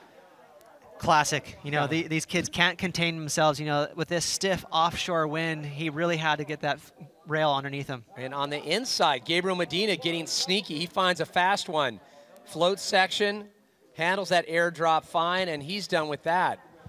So both Gabriel Medina, John Florence staying active on the inside. John Florence looking to ditch the 1.67. Looking back on Medina's wave. You can see this wave really collecting on the reef very fast. Right here you can see it almost closes out. So he jams down the line right here, stepping on the accelerator, goes for a big float. So not a ton of moves there. I'm not sure how high this wave will go. But to this point, Pat, a lot of mistakes being made in his heat, and it's wide open. Wide open with just 15 minutes on the clock. John Florence with priority. Gabriel Medina slowly makes his way back out. We talk about the success that both of these surfers have had here. Medina's come close, but it's John Florence with a 5th place finish and a 3rd place finish. A little bit more consistency, 2012, 2013. Medina, however, he's shown that he is a contender here, just trying to get that consistent rhythm found at Fiji. You know what I love about this title race this year is, you know, we were talking about Michel Perez as you see him leaving Cloudbreak right there. Obviously, he's having a great year, a couple of wins. Now he's already to the semifinals. Love to be the fly on either one of these guys' shoulders on the ride back. As Nat Young and Michel Perez, as they're taking the ride back. Are they talking about tomorrow's semi? Yeah, I think they're not. Yeah. They're going to avoid that topic possibly, but those guys are buddies. They're teammates. They're not going to be, you know, aggro or trying to play any games. You know, not like back in the 80s when maybe it was a little different. So they'll know how to shake it off, and once they enter the water, then we'll see them really go to battle. So 14 minutes on the clock right now. Scores drop for that last wave for Medina. 5.3, he has that, and the 5.5. Puts him on top. John Florence hunting for a 6.13. Can he find it? We'll have to wait and see when we come back to the 2014 Fiji Pro here from Tavarua.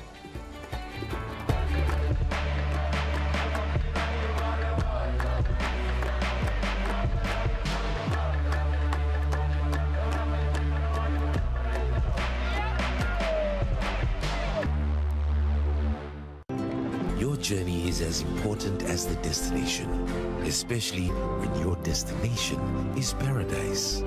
Welcome to Fiji Airways. This is exactly where you should be. I can capture life in a blink. I can download the world in an instant. I live carefree. This is my life. My life powered by the Samsung Galaxy S5.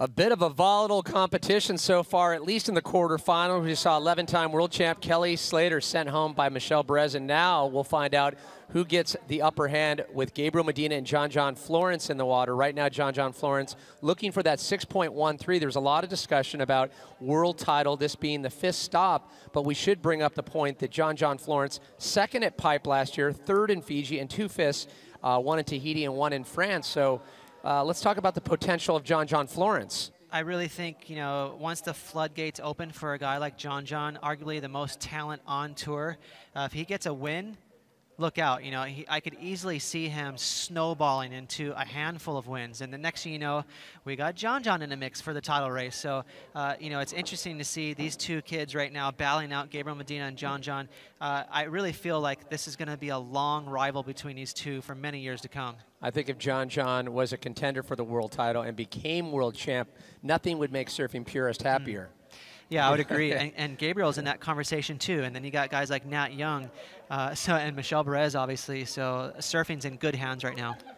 Well, John Florence with priority, sitting, waiting, 11.5 on the clock. It's been an interesting day as both John Florence and Gabriel Medina have had to work their way to get here. It's been some scrappy heats as conditions got a little challenging. Then we saw the barrels come on offer, a little texture, however, producing a little bit more of a challenge for all of the surfers in quarterfinals. You can see Gabriel Medina on your screen right there, paddling down the reef, and there's that reef starting to expose itself on that low tide. You know, we've talked about how that'll smooth out the surface of the waves, really taking on that wind, keeping it clean on that inside section. But it is tricky with this declining swell, Pat. You know, we'll see those last moves right on a dry reef. We are looking at the numbers in terms of matchups. Gabriel Medina having the edge 5-3 over John Florence, but in terms of a quarterfinal matchup, you'd have to go back to 2012 quarterfinals in Tahiti. Very similar, wave of consequence, but obviously we're not seeing that here today in terms of the consequence factor. As Gabriel Medina under priority, he finds a fast runner, eyes down the line, quick snap at the top. And another one, releases the tails on the second, wraps it back to the pocket, drives that bottom turn, releases again. Staying awfully loose, Gabriel Medina looking out the back, and he'll kick out the back. Unbelievable surfing there from Gabriel Medina. So you can see he's building score upon score, really grinding his heat out with 10 minutes to go. He's got the 5.5, he's got the 5.3. Little minor mistake there. John obviously went for that big backside air and missed his rail. That's going to easily be the best score so far, really nailing a solid wave there. Well, we've seen it throughout the day. Consistency is king. Gabriel Medina, somewhat underrated in the power department. Right there, releasing a tail, but watch how much rail he gets in the water as he knifes around right there. That's a beautiful carve. And now he's onto it. You can see he feels it. Another tail blow out the back and wraps it around. So that's 3 or 4 nice turns on a solid medium wave here. As I mentioned, easily going to be the best score so far in his heat. I love this third turn right here. He's going to blast the tail, and here's where he gets the rail in the water. Slices it around there. Beautiful turn there. A little extra spray off his tail, and another tail stomp on the end there. So this is going to be a great score for Gabby. Now under the 10-minute mark, 9 minutes to go with priority sitting with John Florence. Both surfers trying to grab the one spot in the quarterfinals. Following this, we'll be going right into the last quarter of the day. Chloe Andino and Adriana de Souza. Our first semifinal is set. Nat Young and Michelle Perez. That'll hopefully take place tomorrow morning. Be sure to check in on the Dawn Patrol, 7:30 a.m. local Fijian time for the official call whether we are on. But right now, it's all about who will we set in the first semifinal. As we check in with Ronnie Blakey, who's down on the boat. Amazing day so far, Ronnie. Unbelievable day. Those first quarterfinals were mind-blowing. Like the young guys, their performances today, very strong. Nat Young getting the jump on Mick Fanning, and Kelly Slater obviously eliminated by Michelle Perez. Impressive stuff. What's really interesting, though, is how much shuffling there is going to be at the top end of the ratings. Obviously, with Michelle still alive in the draw, Kelly, Taj, and Joel out, he's a good chance at bumping up a few spots. Nat Young, he's also well and truly alive, and with quite a few guys out of the draw above him, he'll probably move up the rankings too. He's a good chance at cracking the top 5, and that's very interesting. But also the big movers, Kalohe Andino and John Florence, both those guys have already made a bit of a leap up the ratings in recent times, but I think that they could make a really good run, especially Kalohe at the top 10. Well, you mentioned people outside of the top 5, but then we can't forget Gabriel Medina, current number 5. Obviously a strong finish here for Medina based on how you're seeing his surfing. He just grabbed a 6.83 on that last wave. Now John needing a 7.66. What are your thoughts on Gabriel Medina? Gabriel Medina was clearly disappointed not to claim a huge result in Brazil, but he has bounced back so well here. Gabriel Medina, the talk around the boat is that he is the man to beat in this contest. Just his variation, his speed down the line is really hard to match. And don't forget, if a barrel pops up, he's an incredible tube rider too. So Gabriel's going to be hard to stop. You know, Ronnie, we were just mentioning that, you know, this event here, we've sort of stumbled on some smaller waves, and you can't help but to wonder what the results might have been and how different it would have, you know, definitely think it would have helped the older guard. Is there any of those thoughts down there? Oh, definitely. I mean, we've started talking about that as soon as we saw the surf forecast for this event. There has been traditionally some very strong performers here over the years. They're the guys that have kept coming back here. They figured this wave out. They know exactly where to sit. But the playing field is so level when the waves are smaller, and I'm not surprised at all with the names that are left in the draw at this stage. And I'm expecting that we're going to see someone like Gabriel with that variation down the line, those aerial manoeuvres, the fin throws and the carving game to match it to stand up on the podium at the end of this contest. Thanks, Ronnie. As we take a look back out to the lineup, Gabriel Medina taking a quick look at one heel kick out as 6 minutes is on the clock right now. Priority still sitting with John. His throwaway, a 1.67. His high score, a 4.67. So he is looking for a 7.66. Doable, obviously, in the, the medium to excellent range. But time is winding down. We saw Adriano de Souza getting ready, heading out in his heat up against Kaloe and Dino. One thing that comes to mind for me, just having that conversation with Ronnie, it never comes easy. Never comes easy as Gabriel Medina flies down the line. Quick speed float section, releases at the lip. And another great snap. Wraps it back, stays in the pocket. Once again, Medina looking awfully spry and loose. Spring-loaded, he'll kick out, trying to get rid of a 5.5. Under priority, Medina being very, very active. Very active. As you mentioned, grinding out that last wave with a 6.83, so breaking past those mid-range 5s, and he's going to possibly do it again right here. A little sloppy on that first floater, and then he tags that lip on the second turn. Another hack on the third. Right here, he's going to wrap it around. I love that turn from Gabriel Medina. And then one more quick hit before it hits the dry reef, releasing the tail. So Gabriel, not wasting any time really on the pounce. As I pointed out, trying to get rid of the 5.5, his low score, we would anticipate might see a slight shuffle of his score line. 4:30 on the clock. John Florence, things have gotten awfully quiet on his side as he's just sitting waiting for a wave of size. And what I meant by it never comes easy is you look at the old guard right now, quote unquote old guard. These guys aren't that old, but Joel Parkinson, Mick Fanning, Kelly Slater, they're thinking, man, these kids are, pretty much taking it to us at this event. And that's what I mean. It's a long year. You have to grind it out. You have to keep focused. You can't get too high or too low, too negative or too positive. You really have to hang in there for the whole year. Well, you can imagine they've already had 8 matchups, only a few man-on-man, but if there is a rivalry that we anticipate that is going to go down for many, many years, it's these two that are in the water right now, definitely representing the current state and the future of surfing. Scores dropping for Gabriel Medina, and as anticipated, the score line is changed to 7.37. So now John Florence in a situation where he needs virtual perfection, a 9.53. Look at dead air out there. John gave him a quick glance and said, really? You could do that to me in these lackluster conditions. There hasn't been a ton of waves in this heat, and all credit to Gabriel Medina. He sniffed those scores out. He didn't wait for the set waves. Obviously, hindsight 2020. As we look back, John Florence, his high score of 4.67. Do you think that he should have been a little more active, even with priority, relinquishing it a little sooner and just trying to replace and build some scores as we saw what Gabriel Medina did? It's hard to say. He did make the one mistake for going with the big air, missing his rail, but I really think Gabriel Medina has been the one that's in sync. And Kaloe and Dino taking a little wake surf approach as he makes his way out on the ski.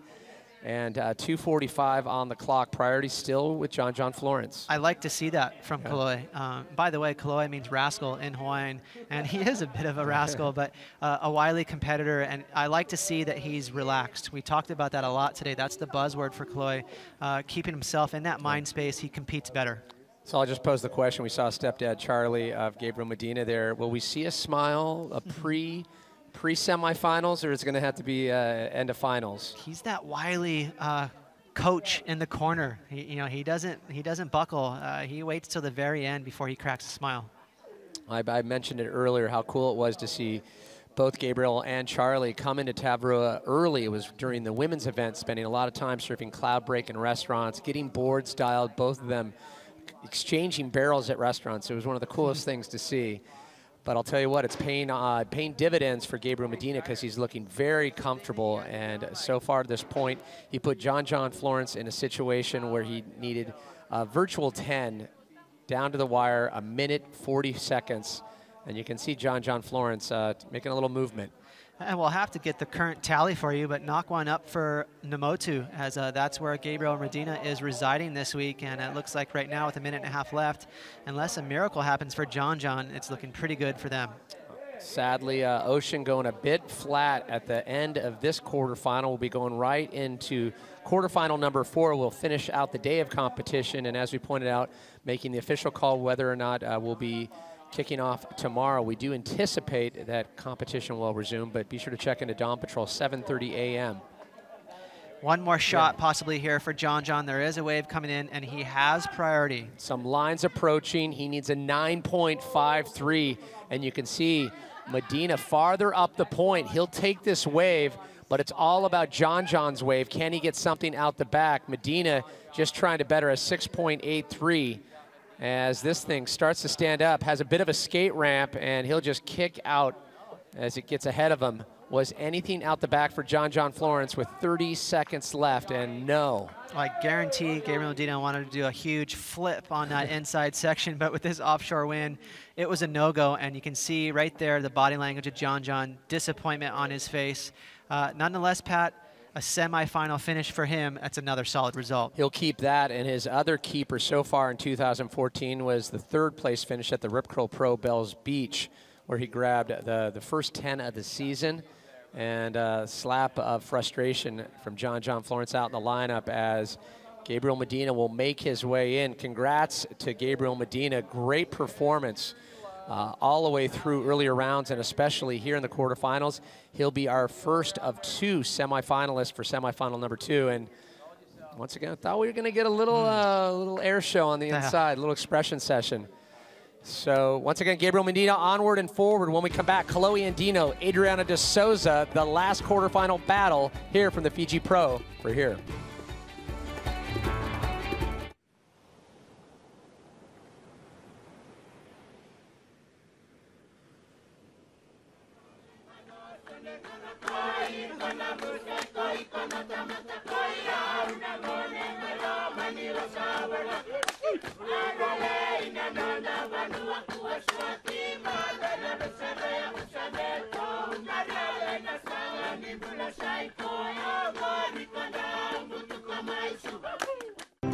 Your journey is as important as the destination, especially when your destination is paradise. Welcome to Fiji Airways. This is exactly where you should be. I'm in tune with my body. It speaks to me and pushes me. This is my life. Samsung Gear Fit.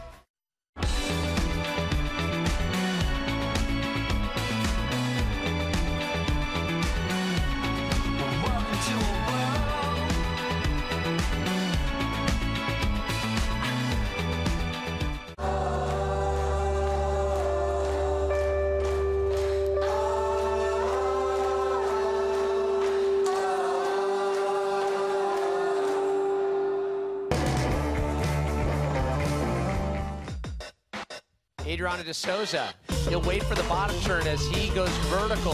Throws a lot of spray on that cut. Kaloe Andino his best back-to-back performances ever on the CT.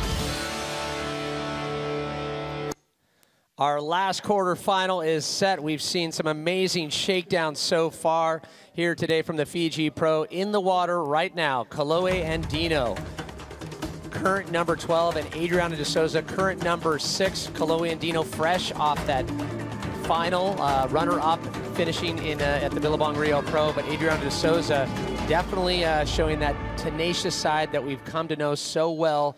Who's got the edge right now? We've seen a few mistakes in earlier heats. Is it going to come down to that of just picking the right waves and making no mistakes? Well, I'll tell you what, Kaloe Andino has a lot of mojo on his side. He seems to be in a good spot, as we see a little replay here of a small score from Kaloe.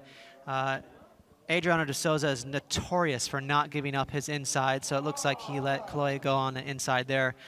So he's going to hold position with priority, but I would definitely have to give a quick nod to Adriana de Souza. He's such a sturdy competitor. You know he's going to throw a couple of solid scores. Well, Adriana de Souza would be waving the flag for the veterans out there. This is his 9th year on tour, the most veteran of the bunch, as the 20-year-old out of San Clemente, definitely showing his hunger coming off the success out of Brazil and looking very, very strong throughout earlier heats. Unfortunately, couldn't finish that. And Kaloe Andino, 2 waves, real quick to get on the board. Priority sitting with Adriana de Souza. And as we called Adriano, holding that priority, he's definitely always likes to be the alpha male in the water at the beginning of those heats. And now he's got the, the way of the land out there. He's waiting for that first set wave to come in. And I like the fact that Kaloe doesn't have priority. I think that suits him. He can, explore a little more, keep loose. In the previous heats, he's posted some of his best scores under priority.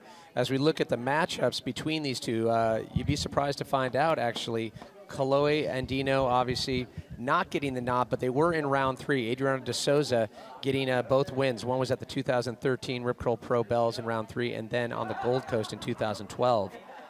Yeah, Adriana de Souza, he's been on a steamroll this year. He made that finals right at the get-go at Pipeline on the North Shore. As you mentioned, he spent all that extra time there trying to better his surfing, and he made that switch to different equipment with Channel Island surfboards, and he's trying to make all these moves to get into that title race, and he's definitely been one of the standouts. Yet maybe not explosive like a Gabriel Medina with those air moves, but he's so consistent with those 8-point rides.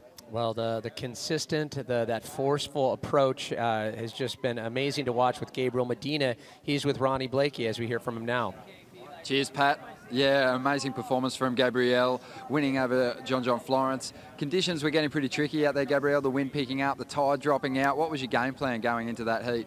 Yeah, it's pretty tricky out there. I tried to get the wave more like inside to the peak, and yeah, I don't know. I was watching, the hits before, and I saw I was going to beat that wave, and that's what I tried to do and work it. I got 7 and 6, and to come with the win, that felt really good. Being on your forehand and the amazing speed that you can generate down the line looked like a real advantage on those fast-running lefts. Yeah, it's pretty fast. The wave is runny, and it's windy too, so it's pretty tricky. But yeah, felt good. John is always a tough guy to beat, and we already had some good battles with each other, and yeah, he's one of my favorite surfers, so that felt good. I bet it did. Well, one other thing we were talking to Michelle Perez about, you guys, you're at the top end of the ratings, but there's a few guys ahead of you who are now out of the contest, so you have a massive opportunity to get right up there into the ratings lead. Would you like to be back there in that #1 spot again? Yeah, of course. It's always good to be up there, and I don't know, this is a good result. This is a 3rd or 4th, 2nd, I don't know. It's gonna count, like when in the total. So, just surfing, having fun, and that's what's gonna happen. Keep it going, mate. The young gun's on fire here at the Fiji Pro. We'll throw it back to the booth. Thanks, Ronnie. As we check out Adriana de Souza getting his first wave so far in this heat.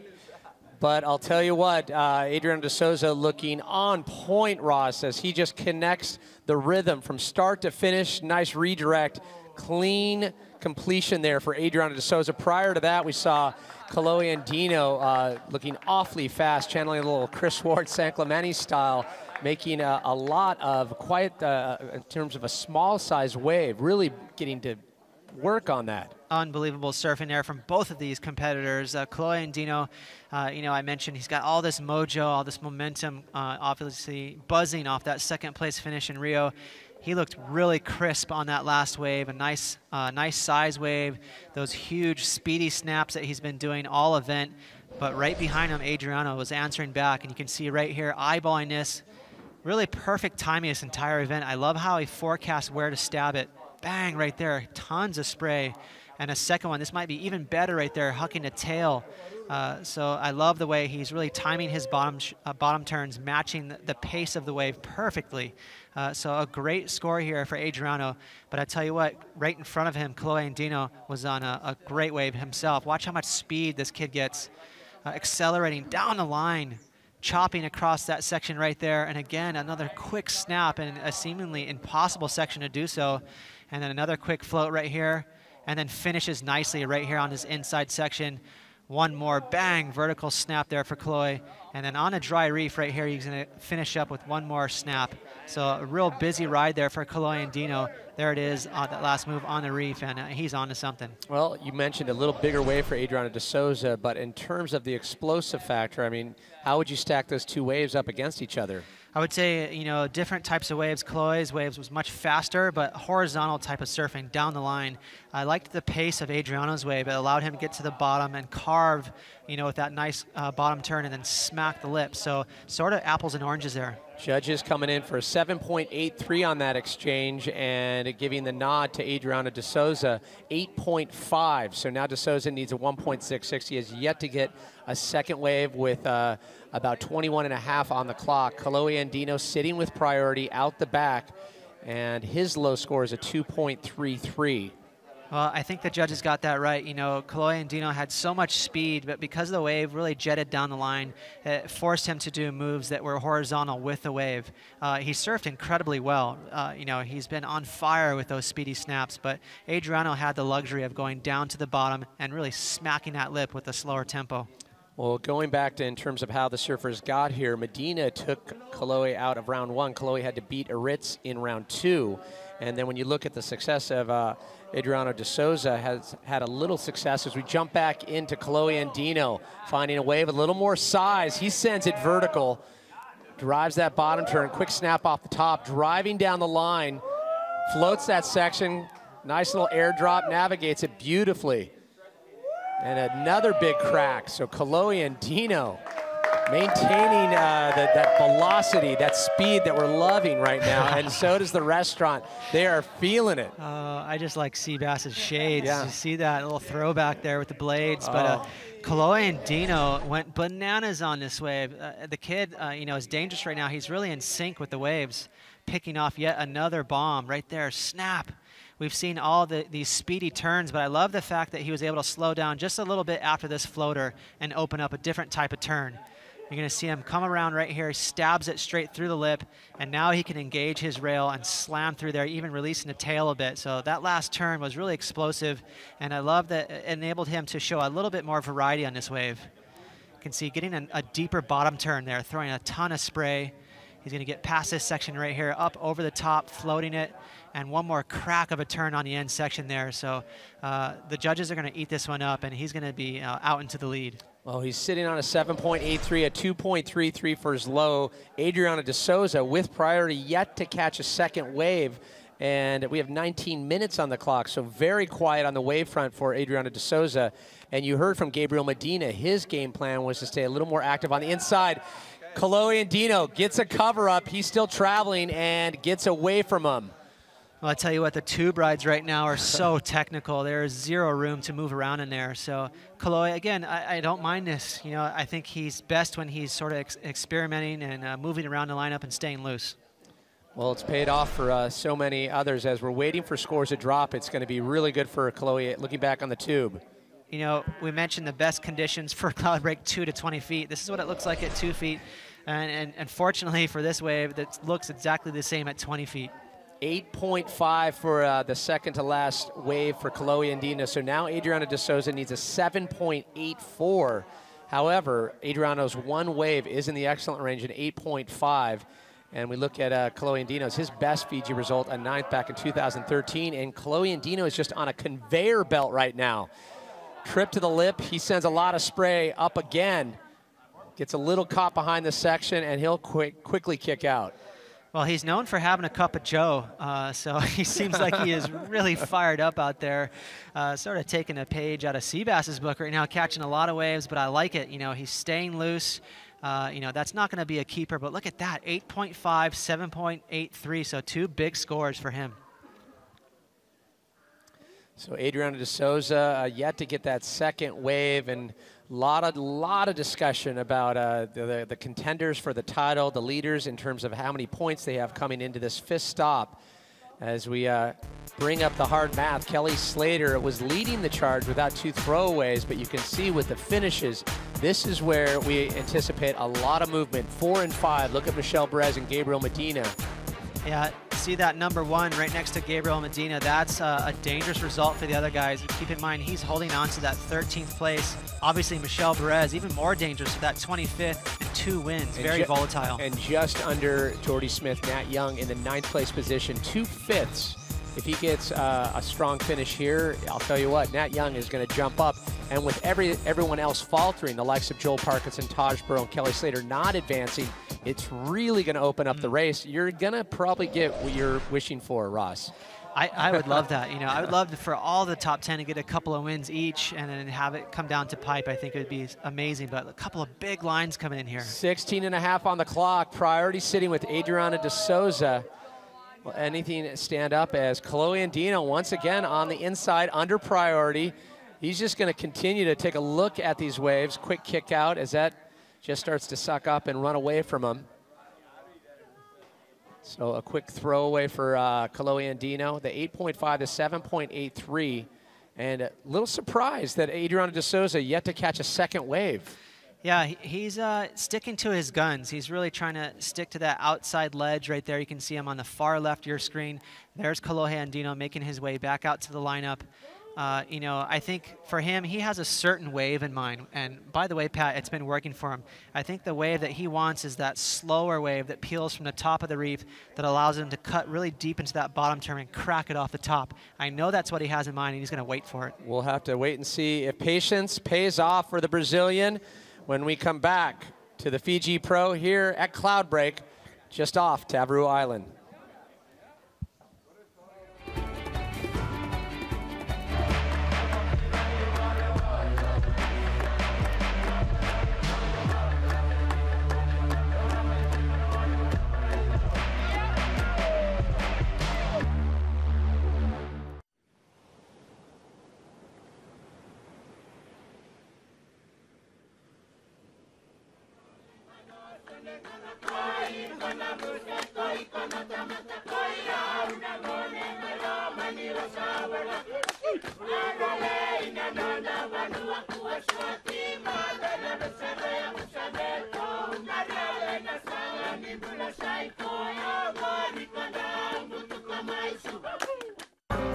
I can capture life in a blink. I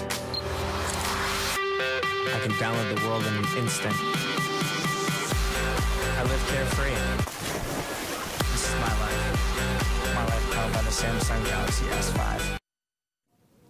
You're watching the Fiji Pro live from Cloudbreak. We're into quarterfinal number 4 already. We've seen some big results. We saw Nat Young get the jump on Mick Fanning. Michelle Perez, a huge upset result, beating Kelly Slater. We have just witnessed Gabriel Medina getting the jump on John Florence. And now we're watching on as Kolohe Andino gets very busy against Adriana de Souza. Looking back on the other quarterfinals, you'd have to say that patience hasn't been the key. It's been the surfers that have been busy that have been winning through.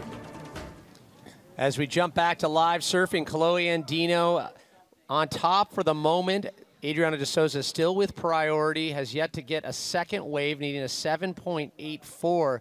Ronnie, from your perspective, if we get your perspective, what do you make of Adriana de Souza being this patient? He's usually one of the more tenacious competitors, always preferring to stay busy. I mean, it's a little surprising. Yeah, it definitely is. You know, I think that with Adriano, he's sort of fallen into the same trap as the other guys that have so far been eliminated, in that with Kolohe getting a score on the board early, Adriano is looking for a certain type of wave to get himself back into the heat, and that wave just hasn't materialised for him. Meanwhile, Kolohe's just continued to collect scores, and he's built quite a lead now on Adriano, and he's in danger of leaving his run too late here. Yeah, Ronnie, you know, my thoughts on this is that he's waiting for that wave on the top of the reef that peels a little slower across the reef. He's been so good at that all event and getting those deeper bottom turns, allowing him to crack the lip a little vertical. Your thoughts on that? Yeah, definitely. I think you're spot on there. And you know what? There just isn't that many of those waves out there at the moment. There's a lot of fast-running rides coming through. The tide is starting to bottom out, and he might struggle to find a wave with enough size to have that pace, Ross. But you're right. If he can get one, he's a really good chance of chasing down that score, because we saw him post a 9.33 earlier in the event with a combination of beautiful backhand manoeuvres. Then again, I guess, Ronnie, if we think about what he did in Brazil, he waited almost an entire heat to get a wave. Obviously, much different conditions, much different wave. But Adriano de Souza back up against the wall with 12 minutes on the clock. Kolohe Andino, by virtue of the 7.83 and the 8.5, a wave approaching as Kolohe Andino on the inside of Adriano de Souza under priority will get a nice medium-sized wave. You'll see him grab rail. Gets a little cover, quick tube section, starts like a little more hollow. He's still going. Kolohe Andino comes out of the barrel. Big wrapping cut there and sends it to the top, goes vertical. Oh, Kolohe Andino wants to get paid and waited right to the end. Just two beautiful turns, completing that wave, having the tube section under priority, I want to point out. I'm really impressed right now. You know, Ronnie was spot on there, realizing from his perspective from the boat, there's not a lot of waves that are really stacked up on the top of the reef. So Kolohe Andino taking full advantage of this wide nugget on the inside there. Look at that, perfectly tucked into that tiny ball. Again, these little barrels are so technical. There's no room to move inside. So it was nice that he was able to hold his speed. You can see how fast this little wave is. Again, tucking right over the top of his board, making sure nothing touches him. If that lip hits your shoulder, you'll lose speed in a hurry. So a clean little tube there for Kolohe, a quick slice, and then slams it home. I want to get paid. Kolohe Andino looking to throw out a 7.83. We can expect a score in the excellent range. And as we get to the 10.5-minute mark, Adriano de Souza can expect a little more pressure. Prior to that, he was needing a 7.84, and Kolohe Andino is just on a conveyor belt as scores start to drop, and it is going to be a heavy, heavy situation for Adriano de Souza. Well, take a look at the screen right now. Adriano de Souza is out there stewing in this score that is about to drop. He really has his mind set on that slower paced wave out there. And, you know, you can see there's Kolohe Andino starting to kick back into the lineup. He's got to be excited. 9.13 for Kolohe Andino. Now Adriano de Souza needs a 9.14. Oh, how the story continues to evolve, continues to change. And Andino is just playing the story to the T. You know, it's so impressive. You know, we've seen Kolohe Andino on tour for a few years now, and we're so used to him having these little melodramas and bad luck and making poor decisions. And now look at the new Kolohe Andino. He is showing up and really taking it to his competitors. And this is what we all knew all these years, what he is capable of, and he's starting to grow into his own.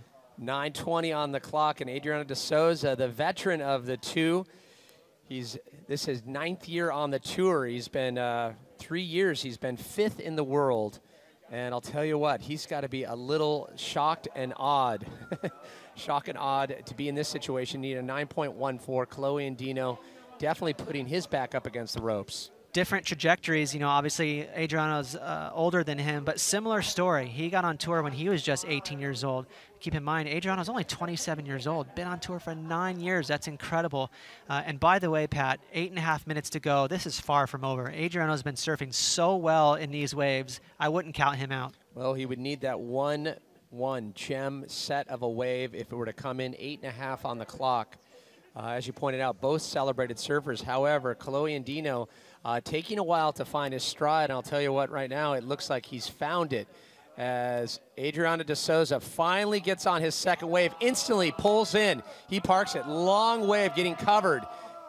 He's still going, and no, de Souza gets clipped at the end, maybe a bit too hungry at the second section. That's exactly what I was referring to with that tube ride we saw earlier from Kalohe and Dino. You can't let that lip touch your shoulder. It's such a micro little space in that barrel.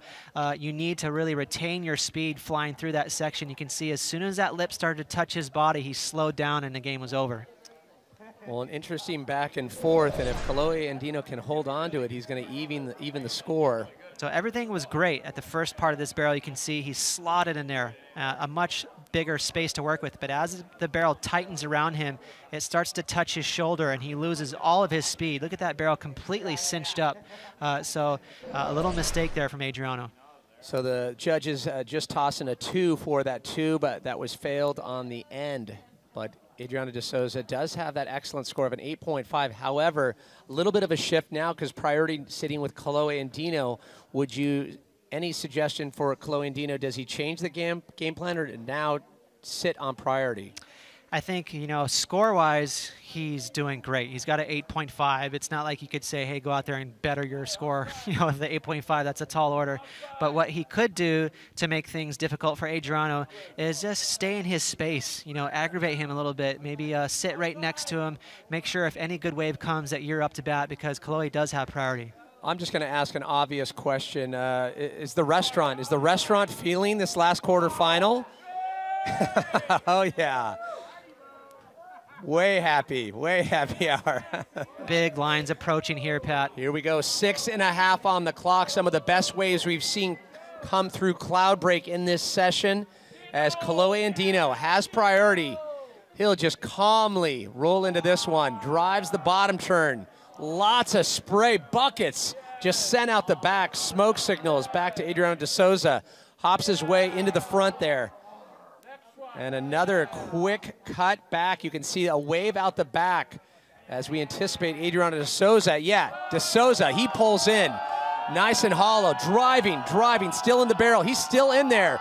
Can he make it out? Oh. Just to the end, de Souza cannot do it. That low tide killing Adriano. He did all he could to make it through that inside shish kebab section, but it was just too fast. And now all the momentum in the world in Kalohe and Dino's corner. An amazing exchange. However, if Adriano de Souza could have come out of that.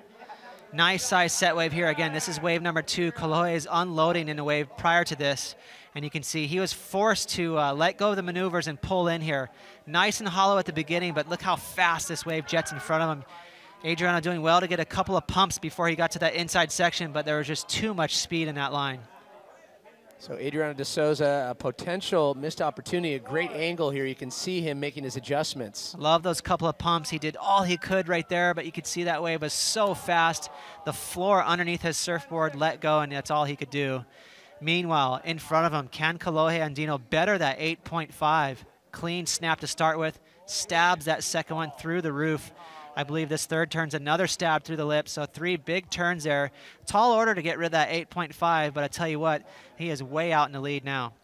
Well, Kalohe and Dino taking a little page out of Captain Stabbing's book there, just staying so hungry. And look at the judges. They are loving Kalohe and Dino right now. One more score to drop, and it's definitely, there it is, a 9.23, the highest score of the heat. Now Adriano de Souza needs a 9.86 with under 4.5 on the clock. And there's the tenacious attitude from Kalohe and Dino. You can see him splashing the water on the way back out. No, he's not frustrated. That is pure adrenaline. He is pumped. So Kalohe and Dino on top as it looks like priority now sitting with Adriano de Souza. Under 4 minutes left to go. Can Adriano de Souza find a 9.86? That's a huge order to fill. I'm not sure there's a 9.86 out there, but I'll tell you what, there's 3.5 minutes to go, Pat.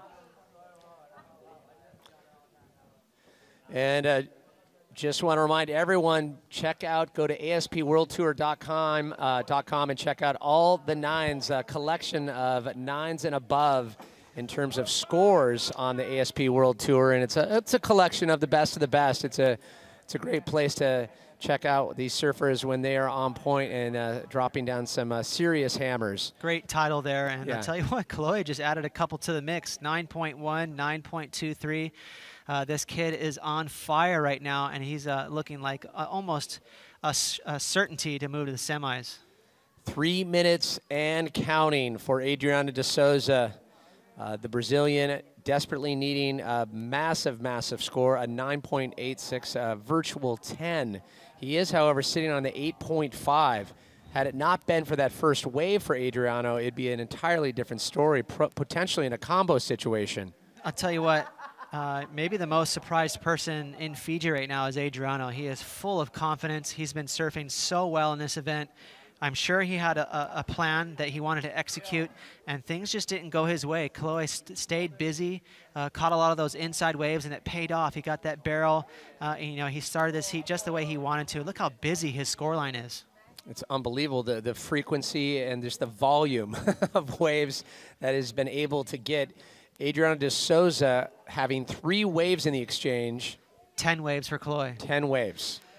And that's what we're talking about. You know, even before this event started, we had a little sit down with Chloe, and he said, you know, I'm feeling better right now. I feel relaxed. And I think that's the zone where he needs to be to compete.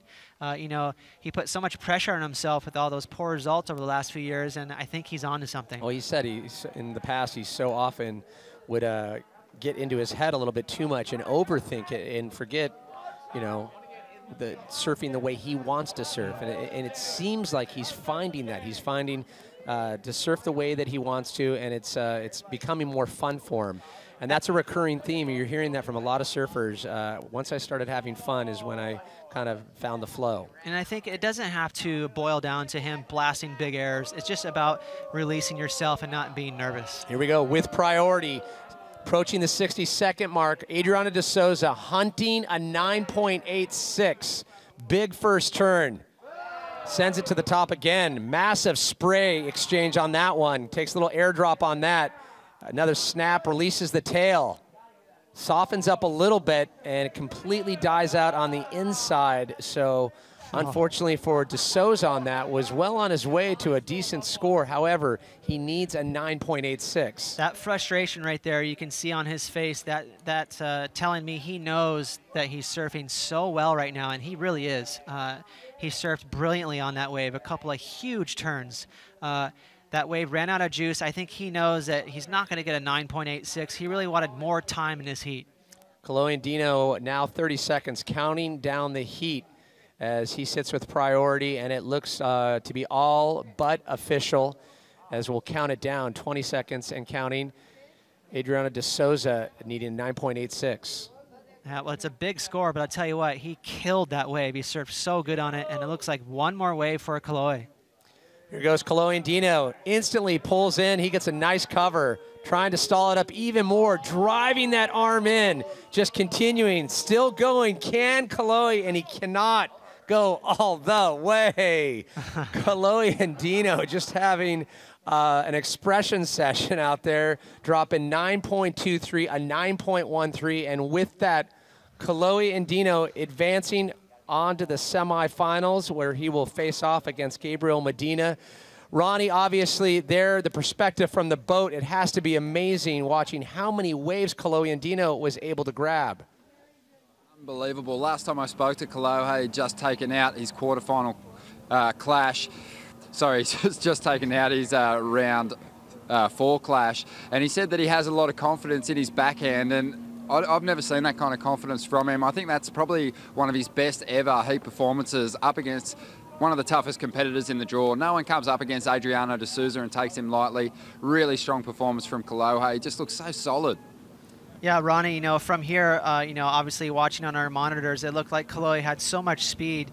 I love the perspective that you must have from the boat. Could you see how much spray Chloe was chucking on those turns? I think Kalohe's always surfed with a lot of speed. The big thing I'm noticing this year is power. Kalohe's got power, and you know, I think that's probably the only thing that's been missing. He's always had impeccable technique. He's always been able to throw down airs, but his rail game, his big powerful backhand snaps now are really matching it with the best surfers in the world, and it's fetching him some big results as we've seen in Brazil, and he's on his way. I tell you what, he could jump well into the top 10. I'm sure he's already going to be in the top 10, but he could go, well, as close to the top 5 as he likes if he gets the win. Is there any discussion in terms of Adriano de Souza? Was it an intentional game plan to sit and wait for those waves? Have you heard anything along those lines? Well, Kolohe's strategy seemed to be go out there and get busy, and it's probably a pretty smart one on a dying swell. But Adriano de Souza, you know what? We saw just how sharp his form is. He blew one apart at the final stages of that clash, but he just didn't have a good backup score, and Kolohe had magic. We're going to go to a quick break. We'll be back with a full wrap-up on the day's action. Don't go anywhere. You're watching the Fiji Pro.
I'm in tune with my body.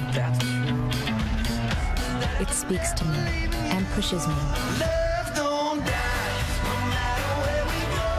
This is my life. Samsung Gear Fit.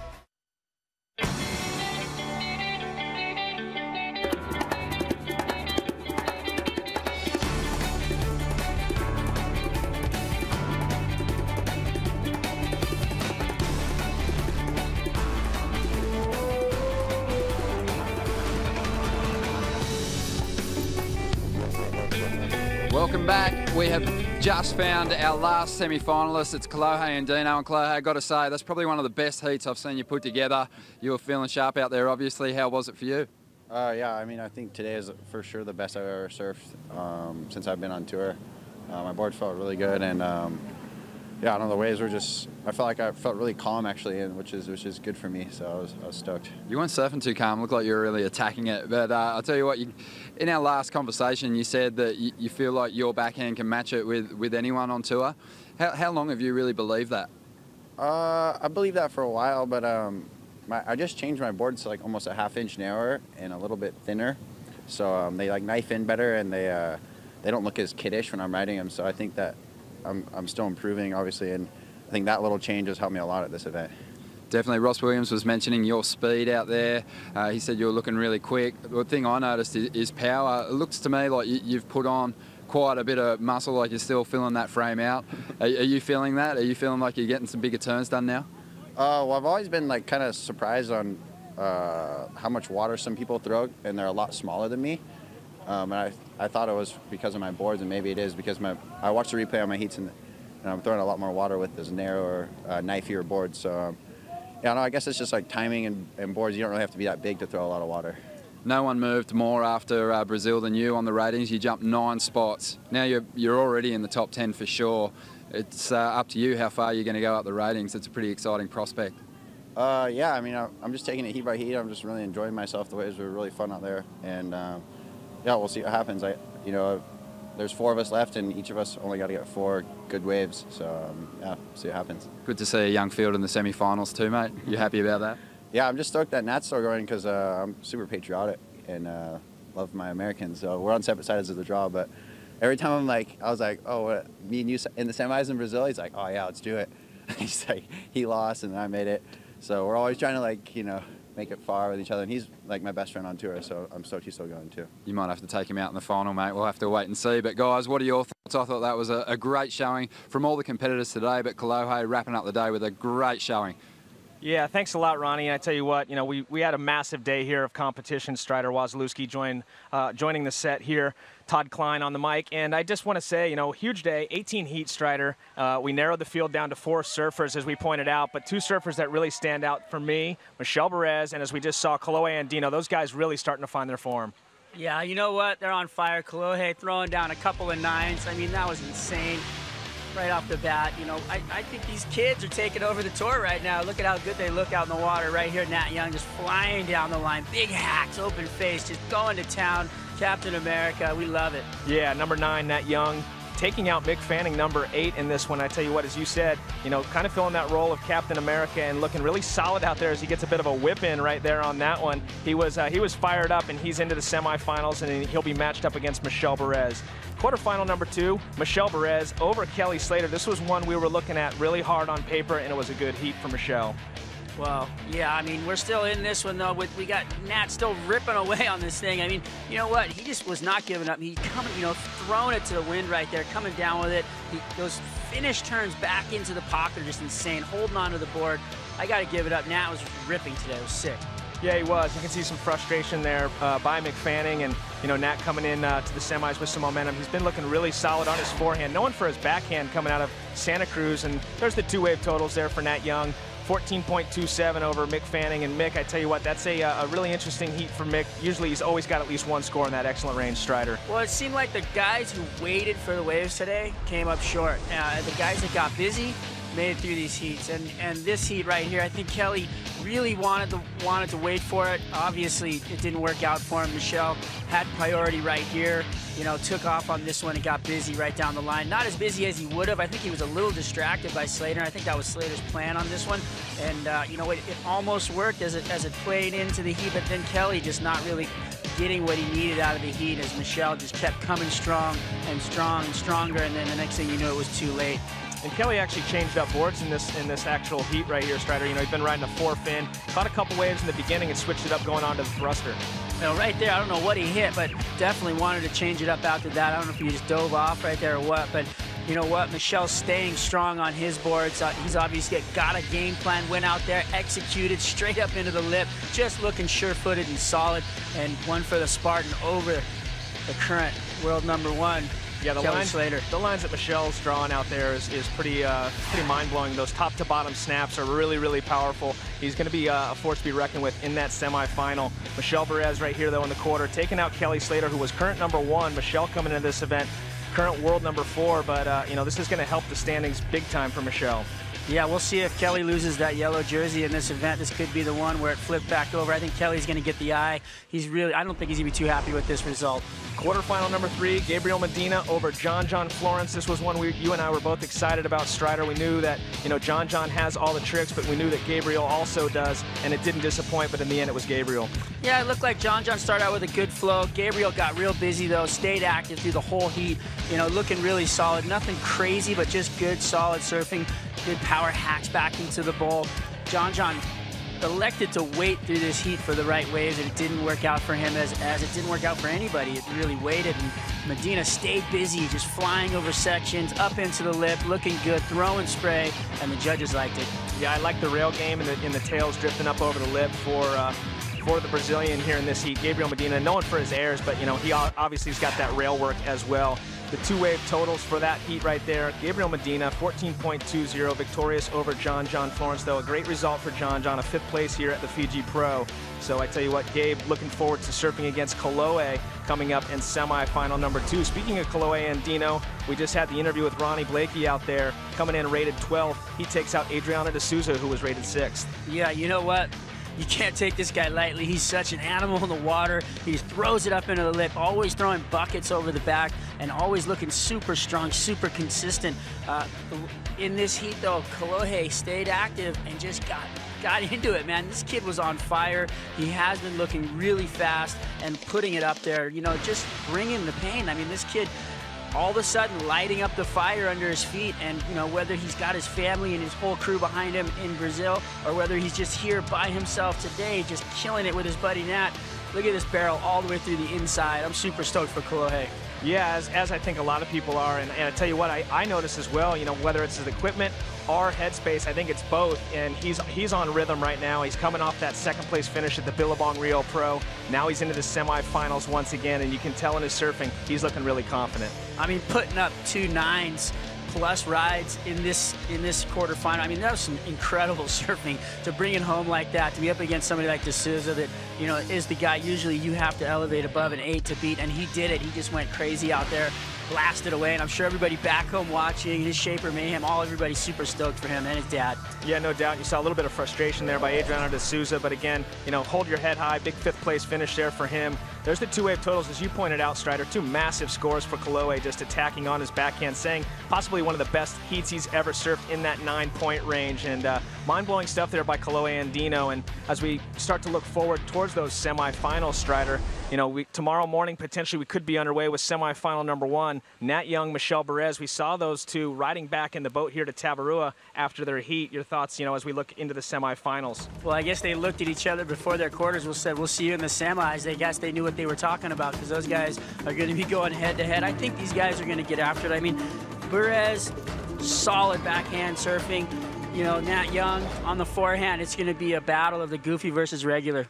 Yeah, and that next heat, you know, semifinal number 2, as you said, I'm really looking forward to that one as well. Gabriel Medina, Kolohe and Dino, you know, Gabe being a forehand surfer out there, and Kolohe with his back. We'll see what the conditions are tomorrow, if it's going to play into one of those styles better than the other. So as we said, possibly tomorrow morning, early start, and you know, kicking things off with the semifinals. As we said, starting out with 18 surfers, you know, 18 heats today. We're down to 4 surfers. So I tell you what, we're into that pointy end now, Strider. Well, you know what's interesting with this event?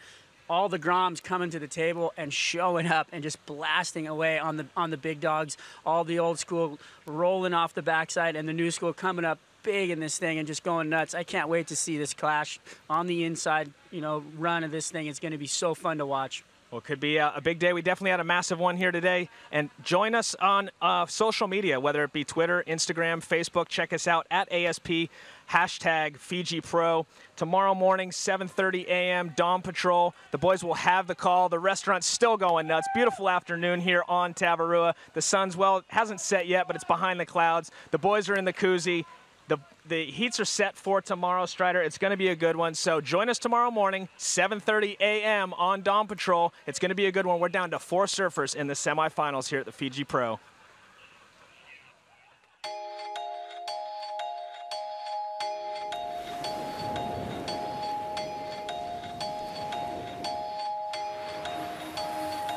Pulling into the barrel and still fighting his way through. Parkinson makes it.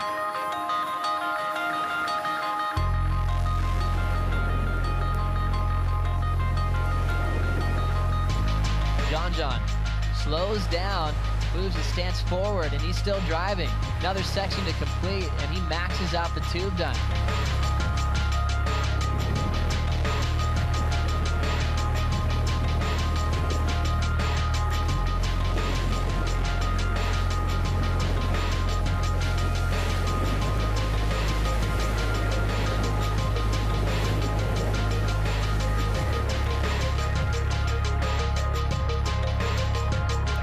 On a wave out the back, a good size. He'll stall it up again, grab a little rail, park it. He gets covered. Continuing as he comes out of the wave. Big crack and a massive float section for Adriano de Souza. He looks unstoppable.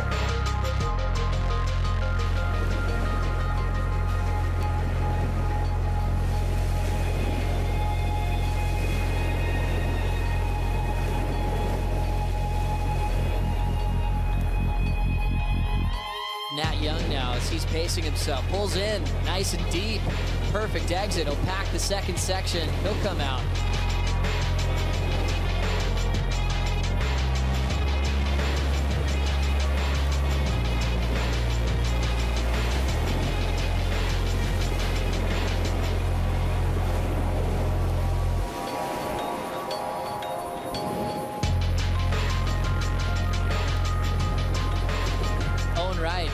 On his healthy wave, driving through the open face, setting that rail, now pulls into the barrel.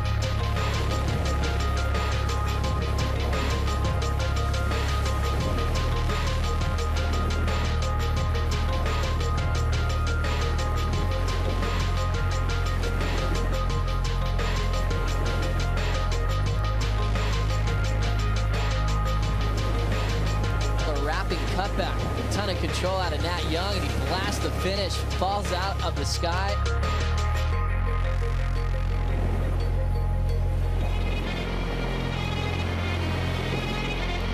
So we've lost 14 world titles from those first quarterfinals with Mick and Kelly gone.